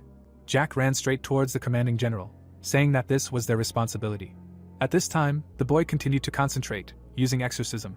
In his consciousness, the protagonist grinned maliciously, saying that he asked what made him afraid. At this moment, the true Demon King looked straight ahead in fear. Chuck showed him everything that was happening on the field more in reality, and explained that this is what he was afraid of. Watching the battle against the strong demon swordsman, the boy explained that this was their refusal to surrender even in the face of pitch-black despair. At the same time, the knight commander looked menacingly straight ahead and was not going to surrender at all. When the protagonist enveloped himself in flames, declaring that this is their human pride, which he is afraid of. The hero extended his hand forward and said that their human pride. The creature flew up. He asked, wide-eyed, that pride, let him not laugh, it was just an illusion. Striking, the monster added that it was just stupid sentimentality. Blood flew out of the man's mouth. Throwing him back, The creature shouted that he should lie down already. Smiling, he added that he had delivered a fatal blow. The man's eyes lit up when he heard that further resistance would only disgrace him even more. Suddenly, a blow flew at the demon. He looked in amazement and thought, what the hell? The man was standing in front of him, and a thought occurred to him. Where did he get the strength to hold the sword in his hands? Crouching, the demon shouted that how was he still moving like that? He had lost so much blood that he should have died long ago. The warrior looked forward angrily. Wide-eyed, the monster shouted that why didn't he give up? Looking at the man, he added, how is that possible? The man raised his eyebrows. It was heard that he was unconscious and still. Looking straight ahead, the demon said that he was continuing to fight. Suddenly his head was cut off. A notification appeared that the commander-in-chief of the Demon King was defeated. The morale of the demon army was significantly undermined. Jack looked at the notification in amazement. Smiling, he shouted that Oliver did it, they will go too, to which the guy responded approvingly. A blow flew at the monster. A notification appeared that the commander of the demon army was defeated. Looking to the side, the young man shouted that they would not be defeated either. Standing in front of the monster, he added that they must go around Jack. In essence, a blow flew. The demon looked in amazement, and said that this could not be. Opening his eyes wide, he said that they saw with what cruelty the permafrost was defeated, so why do not they run, tail between their legs? They are the army of the Demon King. The guy looked at him in surprise when he heard that they were defeated by pathetic humans, not just once, but twice. Suddenly, he extended his hand forward. The hero silently looked at the demon. Grabbing his face, the monster said that it couldn't be. The protagonist frowned when he heard that his commanders were defeated by pathetic humans. Notifications appeared that the commander of the demon army was defeated. The monster stood in the middle of the city. The buildings began to collapse. Chuck stood in front of the creature. Gritting his teeth, he thought that he was resisting the ritual too much. The demon grabbed his face. The thought appeared that he had already spent so much mana. It was becoming difficult to maintain the exorcism. Wide-eyed, the monster said that he dared. Raising his head up, he added that he was challenging him. Red rays flew around him. An explosion flashed in front of the people. Wide-eyed, the guy said that this couldn't be. The monster stood in the middle of the city. It was heard that the Demon King was trying to strike. The hero widened his eyes, thinking that it was clear. It must be because of the exorcism ritual to escape from it. Particles flew around the monster, and it screamed. The thought appeared that the true form of the Demon King was unconsciously trying to escape. The young man closed his eyes and asked where the monster was going, to which the boy answered that it was in that direction. The residents looked at the demon. It was heard that it was the center of the city, where civilians were evacuated. Closing his eyes, the hero thought that no, if they let him escape, tragedy cannot be avoided. He must concentrate on the exorcism ritual and stop it. He widened his eyes, hearing that the mana was running out. A notification appeared that the exorcism ritual was ending. The demon stood still. The thought appeared that stop, no.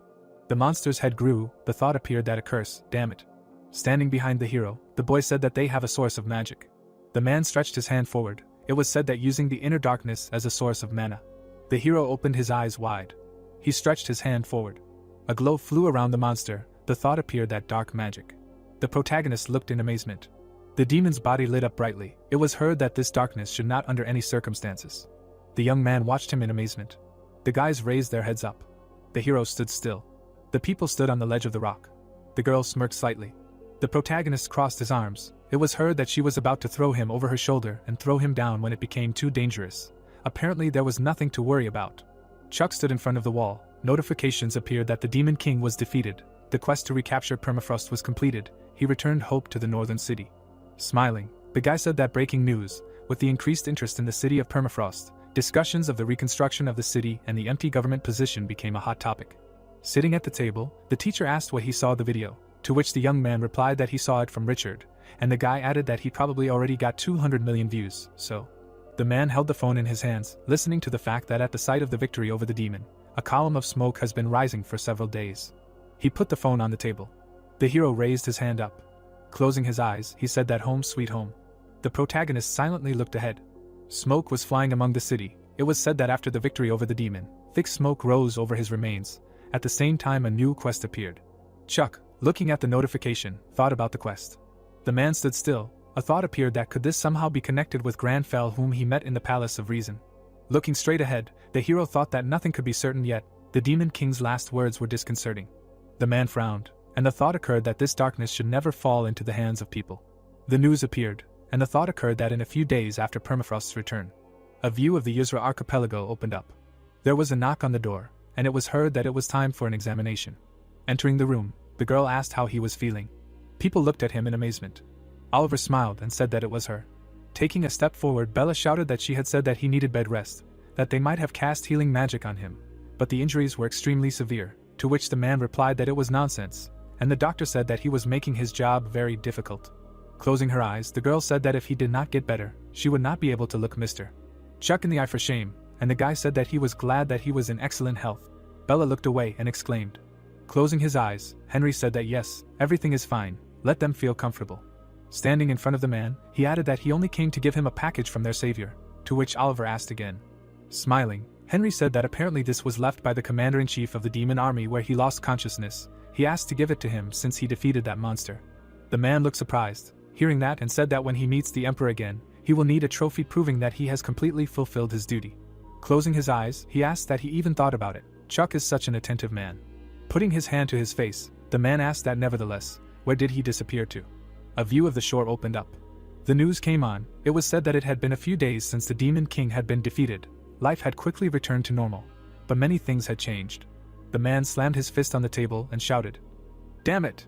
He extended his hand and added that Sean and all the other members of the Inazuma Guild bowed to Chuck as a sign of their gratitude. Standing in front of him, the guy listened to how not only had they missed their head start in the siege, but they had also lost to the Koreans, and they had no idea how big of a problem their actions were, given that he had already surpassed them in the rankings right now. The guy's mouth dropped open when he heard why they had let them through so easily. The man gritted his teeth when he heard that he had to leave all the civilians to die, to which he asked again. Suddenly, the young man rushed towards him. With wide eyes, he said that if the other guilds had arrived a second later, they would all have died, those fucking old men. With wide eyes, the man asked what he was talking about. How dare he? Who did he take him for? To which he asked again. Looking down, Sean said that the words had slipped out of his mouth. How dare he, the man? The man looked at him in amazement. The thought occurred to him that Sean and the Inazuma Guild had turned their backs on Japan. Walking forward, the guy asked what they should do now. They had turned their backs on their homeland. No one would welcome them with open arms now, to which Sean replied that he was not sure. He closed his eyes and said that he wondered how much capital they would need to emigrate to the kingdom. The thought occurred to him that they had found refuge on the Yuzra archipelago, and continued their guild activities there. The plane was flying in the sky. It was heard that they had a lot of work to do. It occurred to me that the Japanese government was furious. But they could do nothing about it, because technically they themselves kicked out the best players of their nation. The guy looked amazed and shouted that they wanted to sign a contract. They wanted to take a walk with him. They didn't have a girlfriend yet. It was said that Michael had gone viral with his channel and was now receiving offers for cooperation from a variety of companies. He announced that due to the number of incoming calls he would take a break from broadcasting until Chuck returned, although people would not turn on his stream without Chuck. So it was not a problem. The man smiled. It was said that Edward from the Second Son managed to raise the rank of his guild in the siege of Permafrost. Apparently, he atoned for his shame for the incident in Yuzra. The guy raised his finger, listening to the fact that according to their information he became the new leader of the barbarians. Let them say a few words about this. He is thinking about accepting the surviving barbarians into Jaen, and the young man said that it is necessary to stay in the permafrost. A thought appeared that in relation to Jaen, everyone is talking about Jack's class quest. The expression on his face at the press conference became a meme. The news appeared that Jessie Haynes announced her departure from the Shining Ones. Putting his hand to his face, the guy asked what was so, and what was his opinion about this news. The girl closed her eyes, hearing that as far as he understood, she did not feel affection for the guild, but did not expect that she would be taken away from him in such a way, to which she replied that she never said that she was leaving. Jessie held a cup in her hands. Grinning, Rox said that if she really was going to leave, she would not accept it, except for Chuck. Jessie closed her eyes and asked him why he was so tense. Sitting in front of the guy, she said that Mr. Chuck had disappeared anyway. The books were on the table. Looking straight ahead, the hero thought about how he had been searching for information about the new class quest for days and nights, but hadn't made any progress. Sitting on a chair, he added that this legacy even existed.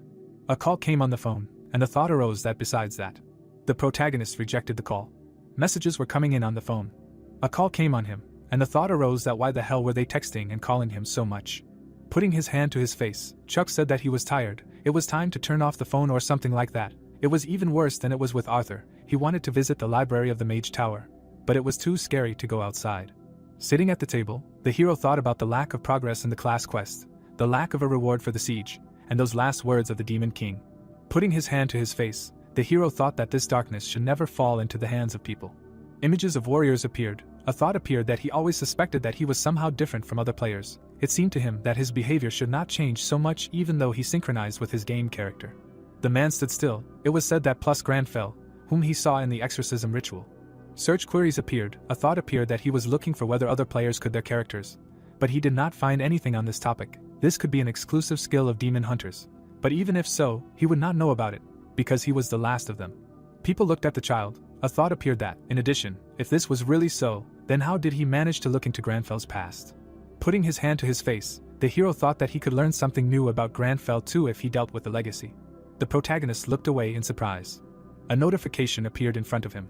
The player's characteristics appeared, and the thought arose that he had just raised 30 levels in one fell swoop. Smiling, the protagonist thought that this was a lot, and an item. Messages appeared, and he added that he also had authority to boot.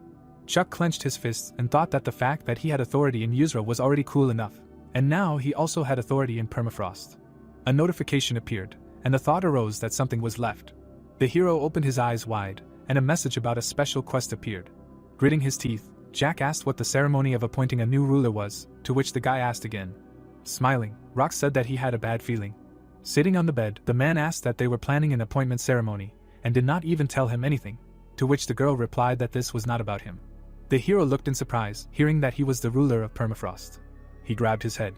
A view of a huge building opened up. A large city appeared. The thought arose that from this moment on, her ruler, a notification appeared that the ruler's menu had been added to the system. The view of the city opened up. The reporter was standing in the middle of the city. Holding the camera in his hands, the cameraman asked that Chuck would definitely be caught today, and he had reserved a place for himself. They heard that they were told to go up to the second floor of the hotel next to the gate. The ceremony of appointing a new ruler would not work today, he tells him. There is a whole crowd of people here. Looking to the side, the reporter said that reporters had already gathered everywhere. Chuck would really be appointed the new lord of the Permafrost, to which the man replied that it was obvious. Who else? Smiling, the guy said Oliver or Rox, or maybe Jack, or maybe even some new NPC, to which the man replied that he hadn't seen the rating of contribution points to the siege of the Permafrost. Stop talking nonsense. Suddenly, he opened his eyes in amazement. Stretching his hand forward, the man shouted that over there. The doors swung open. People looked in admiration. The guys looked at the laptop. The hero straightened his tie. He frowned when he heard his name. People exclaimed loudly. Looking to the side, the man shouted that he should quickly start recording. He was filming, to which the guy replied that he didn't know how. The guy pushed through the crowd. The protagonist lowered his head. His eyes widened. He thought about what was wrong with all these people. Chuck froze in place and thought that he was just studying class quests in the castle library. And then some notifications started ringing about him being a ruler. It got on his nerves so much that he decided to get some fresh air. Notifications appeared that the venue and the number of people present were satisfactory. The requirements for holding the appointment ceremony had been met. The hero stood still. A thought appeared. What other appointment ceremony? Clutching his head, he thought that his balls were already going crazy with this new quest and Romeo's bullshit. The crowd stood in front of him. Jack's eyes widened and he asked what was going on. He rushed here as soon as the notification window popped up, and there was already a huge crowd. This was a quest for an event, so there shouldn't even be a reward, to which the guy replied that he himself had come too. Raising his hand up, Jack said that of course he came. This was the appointment ceremony of Mr. Chuck himself. Smiling, the man said that the two of them had arrived too. Standing in front of him, the guy asked how he was feeling. Had his wounds healed? To which Oliver replied that he was completely fine. He turned his head, hearing that it looked like it was starting. He wanted to say something. The hero leaned on the handrail. People looked at him in surprise. Frowning, he said that he would not be the ruler. The reporters froze from what they heard. Frowning, Oliver asked again. The guys froze, looking at the laptop. The crowd exclaimed in amazement. The hero extended his hand forward and said that in all matters it was necessary to follow formal procedures. Permafrost was in the possession of the Archon Empire. The only correct thing would be to follow the procedures of the Empire and leave the appointment of the ruler to the Emperor, the decision in which someone else was irrational. The girl, opening her eyes wide, said that this was true, and the man added that but if the ruler was not found, then Permafrost. The people looked up in amazement. Looking straight ahead, the protagonist said that however, raising his eyebrows, he added that with the power given to him by the authority, he was able to appoint a ruler absolutely legitimately. A notification appeared that the authority function was activated. The man froze, hearing that, and therefore he proposed to place the duties of the acting ruler on Oliver's shoulders. A staircase appeared. It was heard that even before they overcome the consequences of the Demon King's rampage, for the inhabitants of Permafrost, whose world was turned upside down. Walking forward, the hero said that he sincerely believed that he would shine with a new ray of hope. The man looked at him in surprise. The protagonist frowned. Oliver pursed his lips. A view of the tower opened up. It was heard that it accepted his will. A weapon appeared, and the man said that although they could not protect Permafrost in the past, this time. Holding the sword in his hands, Oliver said that he would ensure the safety of the city. A view of the magic tower opened up. Raising his head up, the hero thought that he had escaped. A window of the city's status appeared. A thought arose that it was obvious that the potential value of permafrost is incredible, and getting the position of its ruler is very cool. But now it is in complete ruin. Trying to restore it now is a stupid idea. The protagonist closed his eyes and thought about that, and besides, let them just imagine how a person like him, not even an arcane, would jump around as a ruler. Who knows, maybe the people would rebel, and managing the budget would be a real pain. Chuck looked away in surprise. Suddenly, he heard from behind the door that it was John. Would he allow him to come in for a minute? A thought appeared that he would like to rest.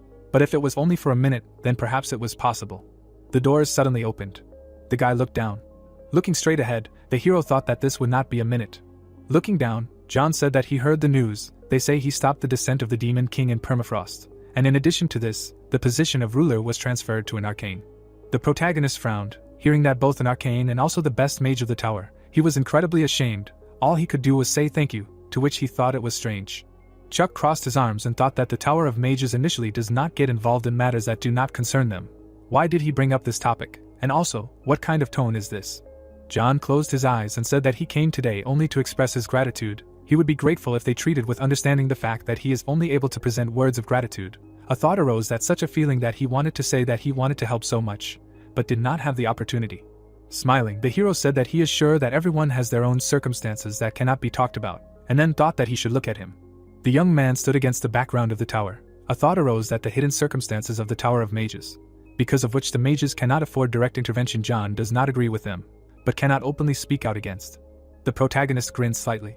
Stretching his hand forward, Chuck said that he should sit down. He perfectly understands his torment. A notification about the quest appeared. The hero frowned and said that he should let him pour him some tea. John looked down. Sitting at the table, the protagonist thought that this was the research quest that he was doing with him. Looking down, he said that he only had green tea and rice tea, and then thought that maybe the ending of the quest was somehow connected with these secret circumstances of the tower. The guy looked down and said that the thing is that he had one request. The thought appeared that then even the mages would be able to begin to take an active part in the affairs of the outside world. In terms of significance, the greatest military force of Arcana is the Tower of the Mages. Smirking, Romeo said that he should speak. Looking away, the hero thought that this could be an opportunity to attract a great ally to his side. A view of the city opened up. It was heard that a truly shocking incident had recently occurred. I am sure each of their viewers remembers it very well. Looking straight ahead, the girl said that during the ceremony of appointing the new ruler of permafrost, which everyone was talking about. Holding the remote control in his hands, the man heard that the player Chuck handed over the rights of governance due to him to Oliver, the commander of the Lionheart Order. He changed the channel, hearing that according to their estimates, Chuck is a player of at least level 600. This must mean that he has surpassed Rox from the Shining Ones in levels. So it is, in fact, Rox himself has made a similar opinion public. On TV, he heard that he will not be the ruler. Throwing the remote control aside, the girl shouted that every day, wherever you look, there is one Chuck. The guy straightened his tie, hearing that these creatures, what do they think of their viewers as morons? They are not going to talk about anything else except him. Of course, they raised their ratings, to which he replied that she should forget it, and that's it. Smiling, the man asked what she had seen the news. Chuck wanted to thank the guilds that had fought alongside him in permafrost, and suggested that their guild masters have a tea party. Putting his hands to his head, the guy said that this was what was driving her crazy. They were all drinking at his expense, and she didn't care, because they were covering their rear. He closed his eyes, hearing that green tea wasn't that expensive. Why wouldn't he tip their leader a little? To which he replied, exactly. Looking away, the man asked, okay, and where was he going? What about his outfit? To which the guy replied, to the Mage Tower. Holding the envelope in his hands, he added that today was the deadline for submitting papers for preliminary review to the scientific community of mages. He was in Topaz. The view of the tower opened up. It was said that scientific conferences are regularly held in the Tower of Magicians. This is the largest event in the world of magic, in which each of the magicians has the opportunity to present the results of their research in the Crystal Hall, which is why a stage of the most thorough preliminary check is carried out. People turned around in amazement. The thought appeared that the Hall of Truth Topaz. Walking forward, the guy thought how many people are here. Turning his head, he added that he would look where the line for verification was. Suddenly, the young man opened his eyes in amazement. Raising his eyebrows, he thought what was going on here. Did someone die or something? Did they fail the presentation? But no, even if so, is it really that bad? Standing next to the magician, Edward thought that it seemed like these guys were just so sensitive. Did they really fall into such a depression because of the bitter truth? To which he asked that he was from the Berserker Guild. Now it was his turn, he could go. Edward closed his eyes and thought that this time he was confident in his presentation. He just needed to throw the sweetest noodles on the ears of these old men from the tower. The hero put his hands to his face. Sitting at the table, he said that he should sit down, to which the man asked again, and then thought that what was Chuck doing here? He sat down on a chair and lowered his head. Looking down, Edward thought that why was it so scary what Chuck was doing here. The hero put the documents on the table. With his eyes wide open, he thought that this was John's quest. As the best of the magicians, he was obliged to participate in the preliminary check of the research that would be presented at the conference, and then asked what he wanted to say, that he was going to present this at the conference. Edward looked at him in amazement and exclaimed. Pointing to the document, the protagonist said that from the first page, as well as from the 4th to the 12th, all they had worked on was cleverly paraphrasing other authors' texts. Did he really think that this work was the fruit of their labor alone? The man lowered his head, hearing that well, for such a lazy person, he was truly full of self-confidence, or he was deliberately going to disgrace the scientific community of the Magic Tower. With wide eyes, the hero said that their bravado was commendable. Get out of here, this very second. Suddenly, the man rushed forward. Raising his head, the protagonist sighed, and then thought that the entire Tower of Magicians would side with him if he dealt with John's problems, so he decided that he would complete any task without question. But how did he end up checking the scientific papers of the entire magic community, although he is not even level 300? Looking at him, the protagonist thought, damn, and his bilious tongue doesn't help, and Romeo said, next. The doors opened slightly. Putting her hand to her face, the girl said that she was greeting him. She was Claire. The hero frowned and said that he should sit down. Standing in front of him, the girl said that she was a mage of the healing school, and then thought that it was a personal test from Sir Chuck and added that, well, this was her research related to the cultivation of non-medicinal herbs. The protagonist frowned, listening to the fact that if she succeeded, it would be an incredible breakthrough in the production of magic potions. The girl began to cry and said that so, it was difficult to cultivate. Chuck looked surprised, hearing that, but it was worth it. Claire stood by the door. Lowering her head, Agnes said that she literally saw how the soul jumped out of the body. Looking away, she added that it seemed she had failed the test. The mage took a step forward, hearing that it was okay. The topic of her work on plant cultivation was quite far from the activities of mages. It was likely that he simply could not appreciate the true value. Clenching her fists, she said that she had passed. Looking away, Agnes asked again. A thought arose that this was impossible. Plant cultivation was more related to the process of producing potions than to magical theory. It was a really important area of research, but she always thought that it would be difficult to get it through the test. Holding the book in her hands, Agnes asked that John really did not ask anything, to which Claire replied that no, the examiner. She looked surprised, hearing that it was his scientific partner Chuck. Raising her hands up, the mage said that she had an extraordinary approach and did not ask anything at all, but immediately said that he was looking forward to her presentation at the conference. Putting her hand to her face, Agnes exclaimed and wondered if this meant that he was not only familiar with healing, but also had a great understanding of potions and the process of their production. Looking down, she added that it was really such a pity, and then said that she was starting to envy John. She should have picked him up first. A view of the room opened up. John stuck his finger in his ear. Looking at him, the hero asked what was wrong, to which the guy replied that he was asking for forgiveness. Let him forgive him. His ears suddenly lit up. It felt like they were talking about him behind his back. A glow appeared around the plant. It was heard that, by the way, he heard about everything. He missed only one work, so it was also about the cultivation of non-medicinal herbs. This plant is really a rare ingredient that can be used in the production of potions. Grinning, the protagonist said that it was so. The success of his cultivation would have a great impact on innovations in the development of new magic potions and reduce research costs. The thought appeared that as well as on his wallet. Lowering his head, John said that it was clear. He could not even think that his knowledge extended to the field of potion making. As always, he was amazed by his erudition in the world of magic. Sitting at the table, Chuck thought about the man. How much longer was he going to bend over here, just to mumble something under his breath, and then said, "Let's get down to business," to which the guy replied that he saw right through him. Apparently he really could not hide anything from him. The hero opened his eyes wide, hearing that the quest was being completed, to which he thought that it was paradoxical. Looking straight ahead, the guy said that he would like him to explore the boundaries between worlds, or to be more precise, the rifts between them. John held the flame in his hands. It was heard that he remembered the flash that he showed at the last conference. That same fusion of magic and science, two completely different concepts. He decided to call this new development in the theory of magic a paradox. The protagonist looked in bewilderment, hearing that he would also like him to help him prove the existence of this paradox, to which he thought that thing. Only how is it even related to the study of rifts? Romeo opened his eyes in surprise. A purple glow appeared. A thought arose that exactly, a paradox is an ideal fusion of two opposite concepts. The rift itself is a space in which the real world and the world of Arcana mix. Closing his eyes, he thought that he was a paradox, and then said that he heard his intention. Frowning, the hero thought that perhaps he could learn more about Romeo's appearance in his life, and then said that great, so where do they start? A view of a mechanical tower opened up. It was said that mechanical in Arcana is called a veiled tower that began to appear everywhere. Dragons flew in the air. The thought arose that even NPCs do not know exactly what this place is. Mountains appeared. The thought arose that the location is so mysterious that even the method of entering it is unknown. Putting the cup on the table, the hero thought that this is the kind of rift added in the update. Leaning on the table, he added that John asked him to explore, and then said that apparently it will be necessary to prepare. The thought arose that the minimum level for passing this rift.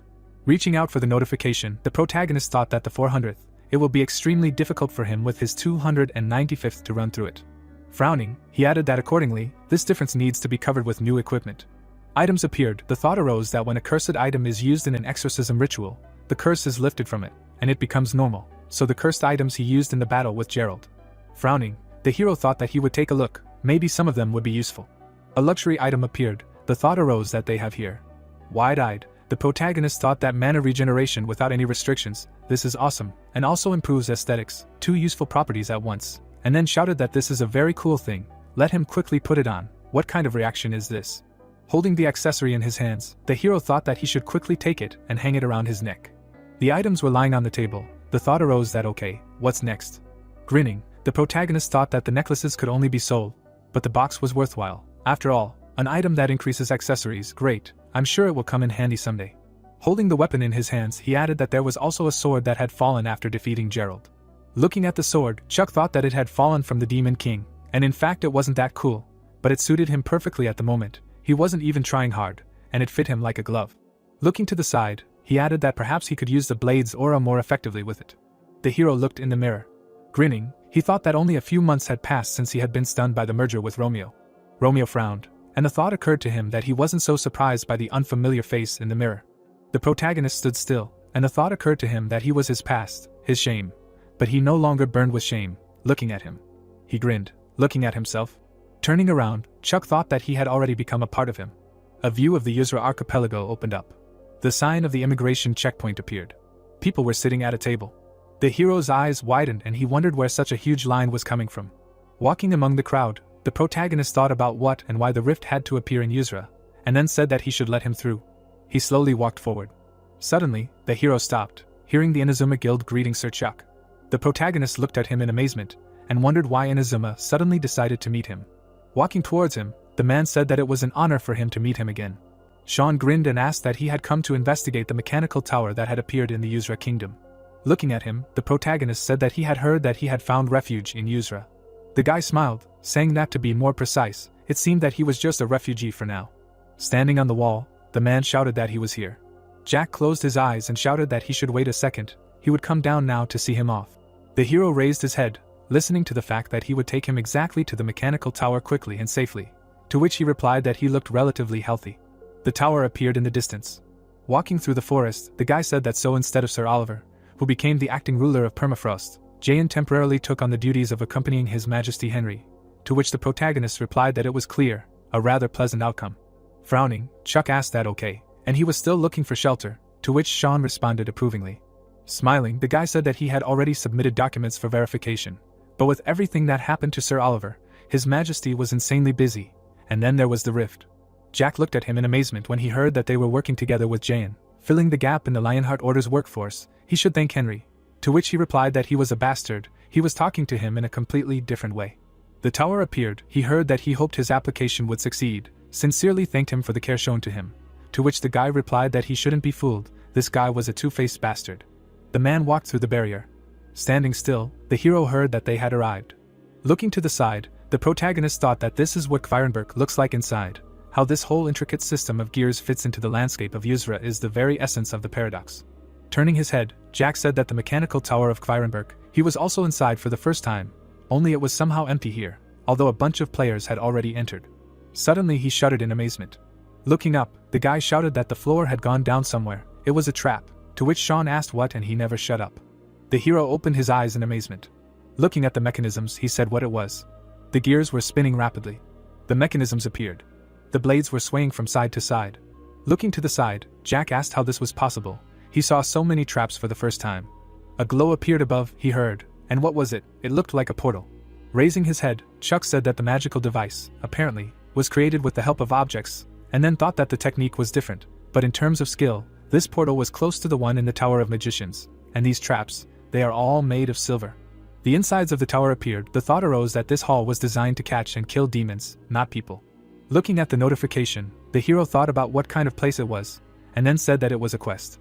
Lowering his head, Jack said that it seemed that the rewards would depend on the order in which they got to that portal. He was also given a quest, to which the protagonist responded approvingly. Notifications appeared. The thought arose that even too. Taking a step forward, Chuck thought that he was bound by the class quest of the Demon Hunter, and knew that something was wrong here, and then said that they would pass. Mechanisms appeared. It was heard that through traps. Grinning, the hero thought that it was obvious that something would fly out of these walls, but, passing through the traps, he added that it would not hit him. Taking a step forward, the protagonist thought that all these traps were carefully designed magical devices, respectively, set in motion by interference. The protagonist kicked the ground and added that because if it was interference. Chuck grinned and thought that he could be seen. People were following him, and the idea came up that he could then determine the safe zones of these traps. The hero turned his head to the side. The protagonist lifted his leg. Standing in front of the portal, he thought that it would not be difficult. Chuck extended his hand forward and said that they were moving on anyway. Chuck turned his head. Standing still, he asked where they were. The hero looked in amazement, hearing that he should break through the traps. The count was complete. The teams would be determined according to the time spent on the quest, to which he thought that it would not end with passing the traps. Then he would be on the same team with Sean and Jack. Where this couple was stuck, it does not matter. He thought he would have to go through alone. But it turned out there was a multiplayer mode. How lucky he was. The protagonist frowned, seeing that his team would consist of one person, to which he asked again. Chuck's eyes widened, wondering what had happened. The mode was multiplayer, and he was alone, and what's more. Clutching his head, he added that this was PvP. A notification appeared that the condition for winning was to be the first to earn 30 points and go up to the next floor. Smiling, the guy said hello. People were fighting on the court. It was heard that today the Arcana Today team was broadcasting from the mechanical tower of Kvirenberg. At his service fresh content of the new Rift tournament. The magician clenched his teeth tightly. It was said that the players were already locked in a furious fight. The guys were fighting. It was heard that the rules of the tournament were simple to the point of impossibility. The team that first grabs the golden gear in the middle of the field wins. 3 points are awarded for a victory. 2 are deducted for a defeat. The man grabbed the gear. It was said that the first team to earn 30 points will become the champion. Rock smiled when he heard that they had defeated the golden gear. Standing in front of the girl, he said that he was doing well. Good job. And the host said that as soon as they started talking about it, Rox's team had snatched victory in an instant. He closed his eyes and added that he understood them perfectly well. He himself was looking forward to the player Chuck. But at the moment they could only broadcast from the drones of their partner guilds, so. People looked away in amazement. Platforms appeared, and it was heard that the platform was also rising, thus the winners were moving up. The platform hit. It was heard that if everything continued like this, they would most likely be able to see Chuck. People rose up, and the host said that just as he said, new opponents were rising from the other side. Rox looked down when he heard that who would the Rox team, who already had 12 points, face. People were sitting on the platform. Jack frowned. Sean put his hand to his face. He heard that it was the players Jack and Sean. Michael grinned, hearing that they had no information about him, but there was another player with the Explorer class. Looking down, Rox said that it was an interesting combination, and then thought that they had nothing in common at all, and their characters were completely opposite. Apparently they were united based on points and the average level of the characters. The drone flew forward. He heard that a golden gear appeared. The guy grinned, hearing that the team led by the second in the player rankings. The players looked around, hearing that against a team of players in 6th and 11th place. The young man lowered his head, listening to the fact that it looked like it would be a tense fight. Who would win? And then said that he should take care of Sean's speed and be sure to dodge Jack's first attack. As soon as they dealt with it, they would immediately crush him. The boys punched each other when they heard that the battle was about to begin. Rox watched the battle, hearing that it was because of him that they lost Chuck. If he hadn't run out of breath at the portal, they would have caught up with him. But he was also out of breath. People were falling down. It was heard that it wasn't his fault that the platform had crashed. The guy adjusted the camera and grinned. The player raised his hand up. A notification appeared that they had received a golden gear. Rox's team had won, and the host said that the team was also winning easily. The mechanism on the platform was moving. It was heard that the winner's platform was rising, and the loser's platform was falling down. The platform rose, and the host asked who would be the next to stand against that team. The guy exclaimed in amazement. The man opened his eyes in surprise. A notification appeared that a team that matched the criteria was not found. The search would be suspended until a suitable team appeared. The hero stood still. He looked at the players. The protagonist frowned.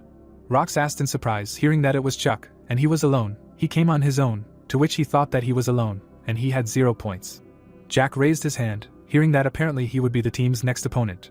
Arcana Today was broadcasting live, right here and now, to which he asked why he was alone. The hero grinned and sighed. Looking straight ahead, he said that it meant they would be his opponents. He had been waiting for this. The guys looked at him.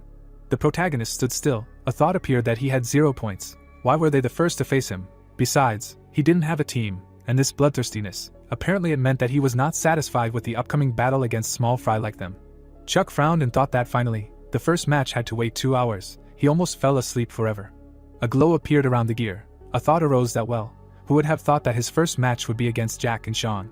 The guys looked at the glow in amazement. It was heard that who would manage to win this time. A thought arose that he was alone, and only level 295, so no one met the requirements of a match with him. Apparently that's why he was put against a strong team. Grinning, the hero thought that it doesn't matter. Suddenly, rocks rose in front of them. Jack turned his head and shouted that where this wall came from. The protagonist stood in front of them. The host opened his eyes wide. Comments appeared that in this location it seemed impossible to influence the environment. Before this it definitely did not work like that, as he was able to. Grinning, Chuck thought that while he was waiting for the match, he managed to fully explore the composition of the material of this tower, and then said that like candy for a child. The platform was rising. The thought arose that he really had to comb through dozens of types of minerals for this, and if it weren't for Romeo, such a sophisticated analysis would have even been possible. The hero stood in front of the people. A notification appeared that a match had been found. The current points were 3. Smiling, Rock said that they were giving up, and then thought that he just didn't see how they could win. A message appeared that the opposing team had withdrawn. The current points were 6. Many notifications appeared, and the protagonist thought that after all these deadly rifts, he finally saw something. And this was really nice. Besides, it said here that this tower was a legacy. I wonder what would happen when he revealed all its secrets. Chuck looked away, hearing that he had arrived at the last floor of the Cranberg Mechanical Tower, to which he thought that finally. The hero grinned and thought about what would happen on the last floor. Suddenly, he opened his eyes in surprise. The protagonist was looking at the flames. Monsters were flying around the tower. The thought appeared that this view, did demons penetrate Yuzra while he was inside the tower? The demon opened his eyes wide. The thought appeared that stop, no. Looking down, Chuck thought that through the rift in which reality and Arcana mixed. A view of the burning city opened up. The thought appeared that he could see the continent of Arcana. A glow appeared around the hero. The demon screamed loudly. Looking to the side, the hero said that the curse. A glow appeared in front of the protagonist. Opening his eyes wide, Chuck asked that the attack bounced off. The demons looked forward. Notifications appeared that everything seemed to be connected, but he was still inside the Cranberg rift. Interference with the outside world was impossible. The hero turned his head to the side. Gritting his teeth, he thought that it turned out that he could only watch. Looking at the city, the protagonist added that behind this terrifying sight. Frowning, Chuck thought he was completely powerless. He opened his eyes wide. Looking away, the hero asked again. A pulse appeared. The thought arose that he had just felt a jolt, similar to a heartbeat. It seemed so familiar to him. It was heard in his own chest. Opening his eyes wide, the protagonist thought he knew this feeling. A mechanical tower appeared. The thought arose that anger and helplessness. Raising his head, Rox asked what it was, as if something was ringing. Looking up, Jack said that it was heard throughout the tower. Henry put his hand to his face. The tower stood in the middle of the forest. Raising his head, the hero thought that the tower was screaming. Putting his hand to his face, he added that it was resonating with his anger at the fact that he was unable to do anything with the demons in front of them, but nothing. The protagonist suddenly opened his eyes wide. Chuck suddenly froze, thinking about how he couldn't interact with the space outside the rift because he was inside. But the rift itself was somewhere between reality and Arcana. And what about the mechanical tower of Cranberg itself? The hero's gaze froze in place. Clicking on the notification, he thought that that was the reason the class quest had brought him here. The protagonist closed his eyes, thinking that the last bastion of the demon hunters was the mechanical fortress of Cranberg. This tower was designed in such a way that only a demon hunter could activate it. Grinning, he added that he was the last demon hunter, and then said that let it activate. A notification about the class quest appeared. A bright glow appeared from the tower. The guy looked up in amazement. The drone was flying forward. He heard what was shaking so much. Stretching his hand forward, the hero thought that let it reveal itself, reveal its pride of the last bastion. The protagonist looked at the heart, thinking that there had been no hunter to activate it for so long, and he must be shaking in rage that he could do nothing but watch. Chuck smirked, and said that he saw. The heart appeared. A notification appeared that the mechanical tower of Cranberg had been chosen as an offering. It was heard that this was his pride. Demons flew around the tower. A notification appeared about the activation of the last bastion, the mechanical fortress of Cranberg. The monsters exclaimed in amazement. A glow flew around the tower. The hero smirked, hearing that the last bastion had received experience points. It had received glory. People looked at the messages in surprise. A glow appeared from the tower, and someone asked what kind of notifications these were. Looking straight ahead, the reporter said that he was shaking in earnest. What was going on up there? Jack raised his head and said that the rift was disappearing, and Sean asked what it meant that it had passed. The player, looking at the notification, asked that the tower was counterattacking. What did that even mean? A green light appeared from the tower, and the thought arose that the rift had been passed. Standing still, the hero thought that the paradox space would soon close. As soon as the trembling stopped and everything returned to normal, he would open his eyes in the real world. Looking to the side, he added that he was absolutely sure of one thing. Looking at the city, the protagonist thought that the active fortress of Kvirenberg would continue to hunt demons of the continent of Arkan until the end of all time. A view of a mechanical tower opened up. A high-rise building appeared. Tired people were sitting at a table. A view of an office opened up. A man cut the phone line. The guy grinned, his eyes wide open. The phone was in his pocket. Suddenly, a call came in. The young man froze in place. He lowered his head. He opened his eyes wide and laughed. Raising his head, the guy started crying, to which he was told to pull himself together. Standing next to him, the man heard that it seemed like he was going crazy. They kept calling him with questions about Kvirenberg. And what about him? He himself didn't know anything, to which he replied that he understood. Let him calm down. The news came on. He heard that they even asked who this someone was, meaning who, naturally Chuck. Clutching his head, the guy said that they were also asking what this counterattack meant. He himself would like to know. Haim grinned and thought that he was starting a counterattack. This notification was indeed a precedent, but system messages are not made up. Looking at the phone, he added that the system recognized this counterattack as something important for the continent of Arkan, a real hell on earth. The tower appeared. The thought arose that this was something new, both for the real world and for Arcana. Frowning, the hero thought about what it was. Several notifications appeared. The thought arose that how in general. A glow was flying around the tower, and the protagonist thought that after activating the mechanical tower of Krenberg, it began to accumulate experience points and fame. Clicking on the notification, Chuck thought that the mechanical tower would constantly hunt the demons that filled the continent of Arcana, then all the experience points and fame that it would gain in the future. Closing his eyes, the hero thought that fire, and then said that these were just rights. It was too early to celebrate. Grinning, the protagonist thought about the fact that this was not receiving, but the rights to receive, and still, it should be something like a savings account from which he could withdraw everything one day, right? But for now he can slowly look for a method of withdrawal, so there is something to celebrate. Chuck looked away, hearing his name. The scroll flew in the air. It was heard that he had heard about his return. Holding the sphere in his hands, John said that he could already assume this. But the mechanical tower is a structure built using dwarven technology. His impressions. The hero crossed his arms and thought. Grinning, he thought that he did not even know, and then said that it could well be called a technological miracle. The scroll grinned. It was heard that dwarven technology is the pinnacle of science in its field and even comparable to magic. For example, they have a device known as a magic portal. The thought appeared that the dwarves, it was built by dwarves.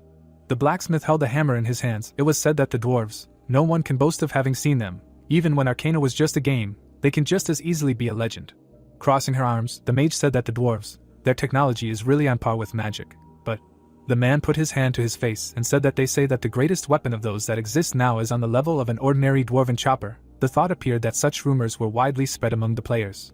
Frowning, the hero thought that, but he heard them mentioned by an NPC for the first time. Unusual and sophisticated designs and traps were the product of dwarven craftsmanship. The demon hunter pointed to the side. The thought appeared that the maximum that could be counted on at headquarters was a loaf of rye bread 3 times a day. And where was this dwarven technology? The protagonist frowned, listening to the fact that they may have chosen a path different from the Tower of Magic, but he completely understands their passion for science and relentless pursuit of development, to which he replied that it is understandable. John raised his eyebrows and asked if he could ask him about the events that were happening inside the mechanical tower. Chuck looked at the notice. He frowned, reading about the quest.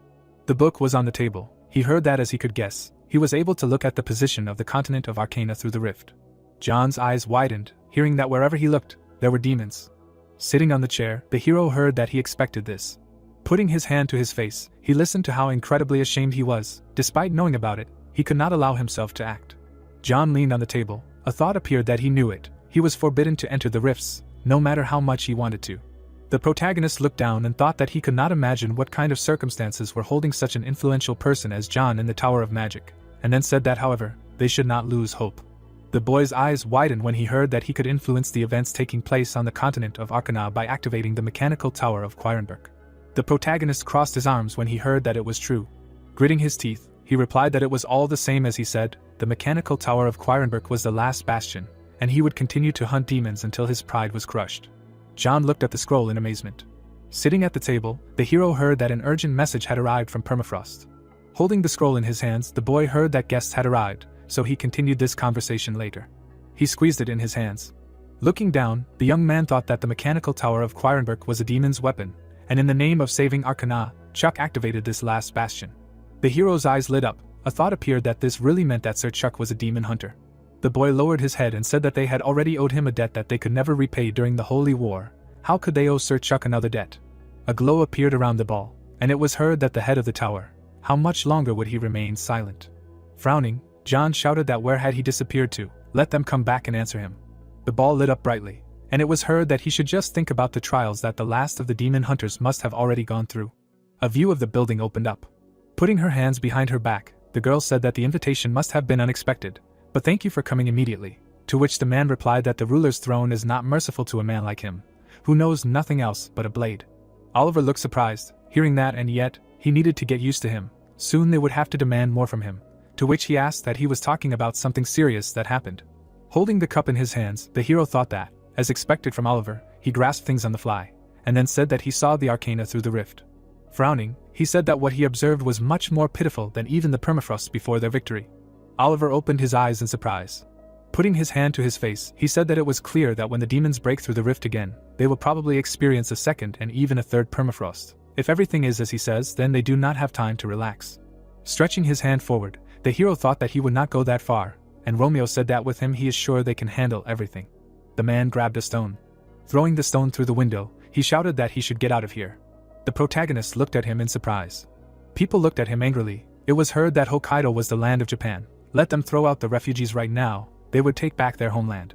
Standing by the window, the hero asked what all the fuss was about, to which the man replied that it was a shame, and the girl added that people were becoming more and more radical.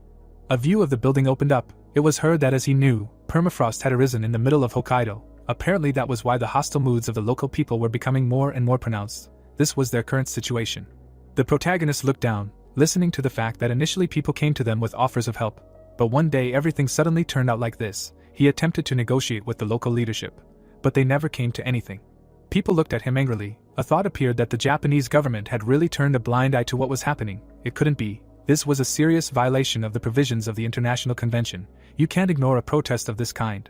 Torches were flying into the building. The thought arose that this was also an unusual protest. The man stood still. It was said that there was pure malice in the air. The hero opened his eyes wide. Oliver looked away, hearing that he was observing people in the crowd of protesters who wanted to help the residents of Permafrost, to which he responded approvingly. Frowning, the protagonist said that in this case there is no doubt. A notification appeared that the skill natural enemy was used. People walked forward. It was heard that they were being controlled. The man put his hands in his pockets, and someone said that that man, to be precise. Standing behind the hero, Oliver said that but this is the ruler they were talking to. A glow appeared. The thought arose that he sensed energy at the level of a low-ranking demon, but he hides himself so masterfully that even Oliver did not notice it. The girl looked at him with fear, and the thought occurred that the same story had happened to Bella. Demons were becoming smarter and smarter. They were feeding on people's negative emotions and learning the evil of this world. Walking forward, the hero thought that this was how it was.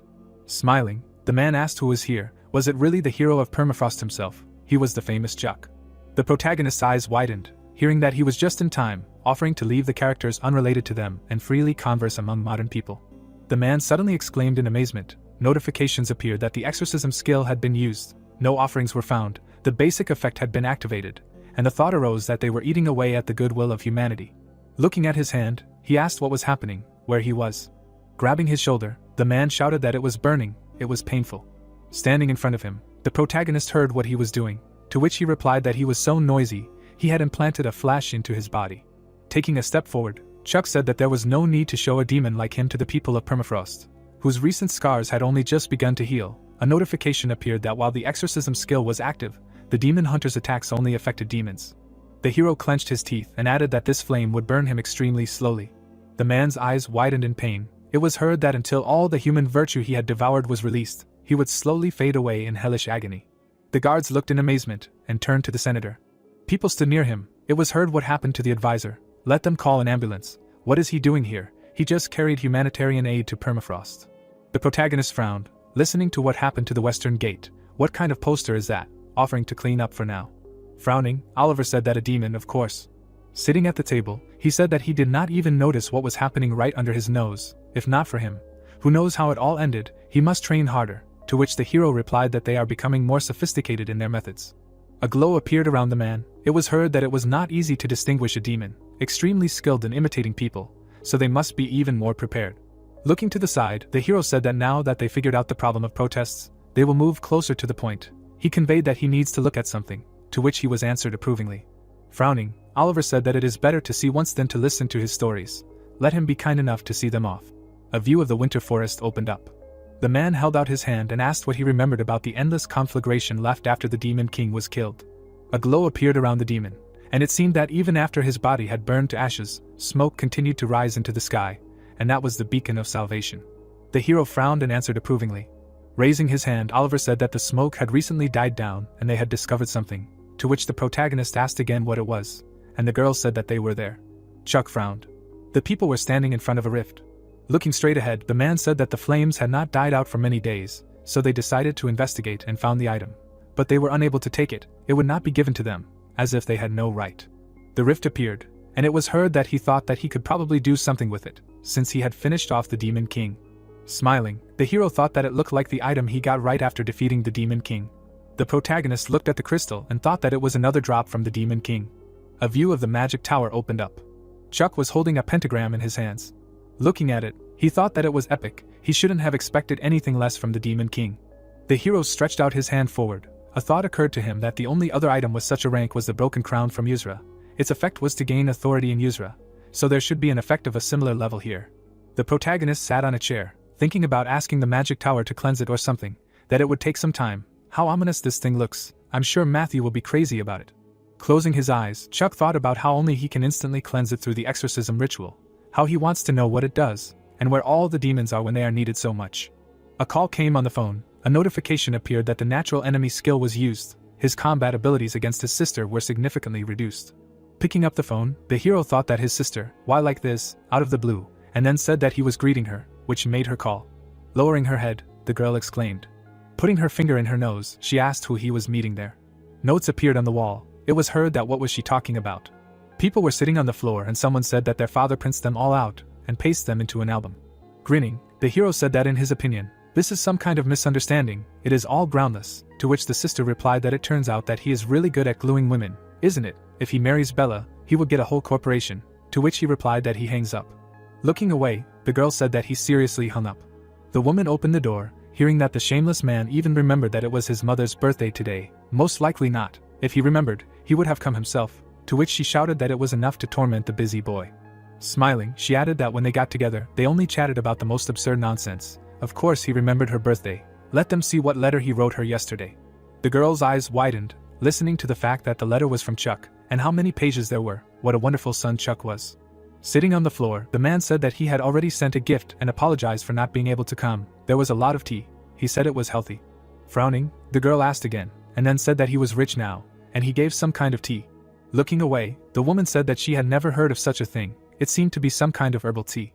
Putting his hand on the book, the hero thought that this herb could be the main ingredient of many potions and miraculous mixtures. Holding the cup in his hands, he added that even a simple decoction helps to heal injuries and minor illnesses in ordinary people, wishes them health. The protagonist looked away, hearing that it was almost time for the scientific conference to begin.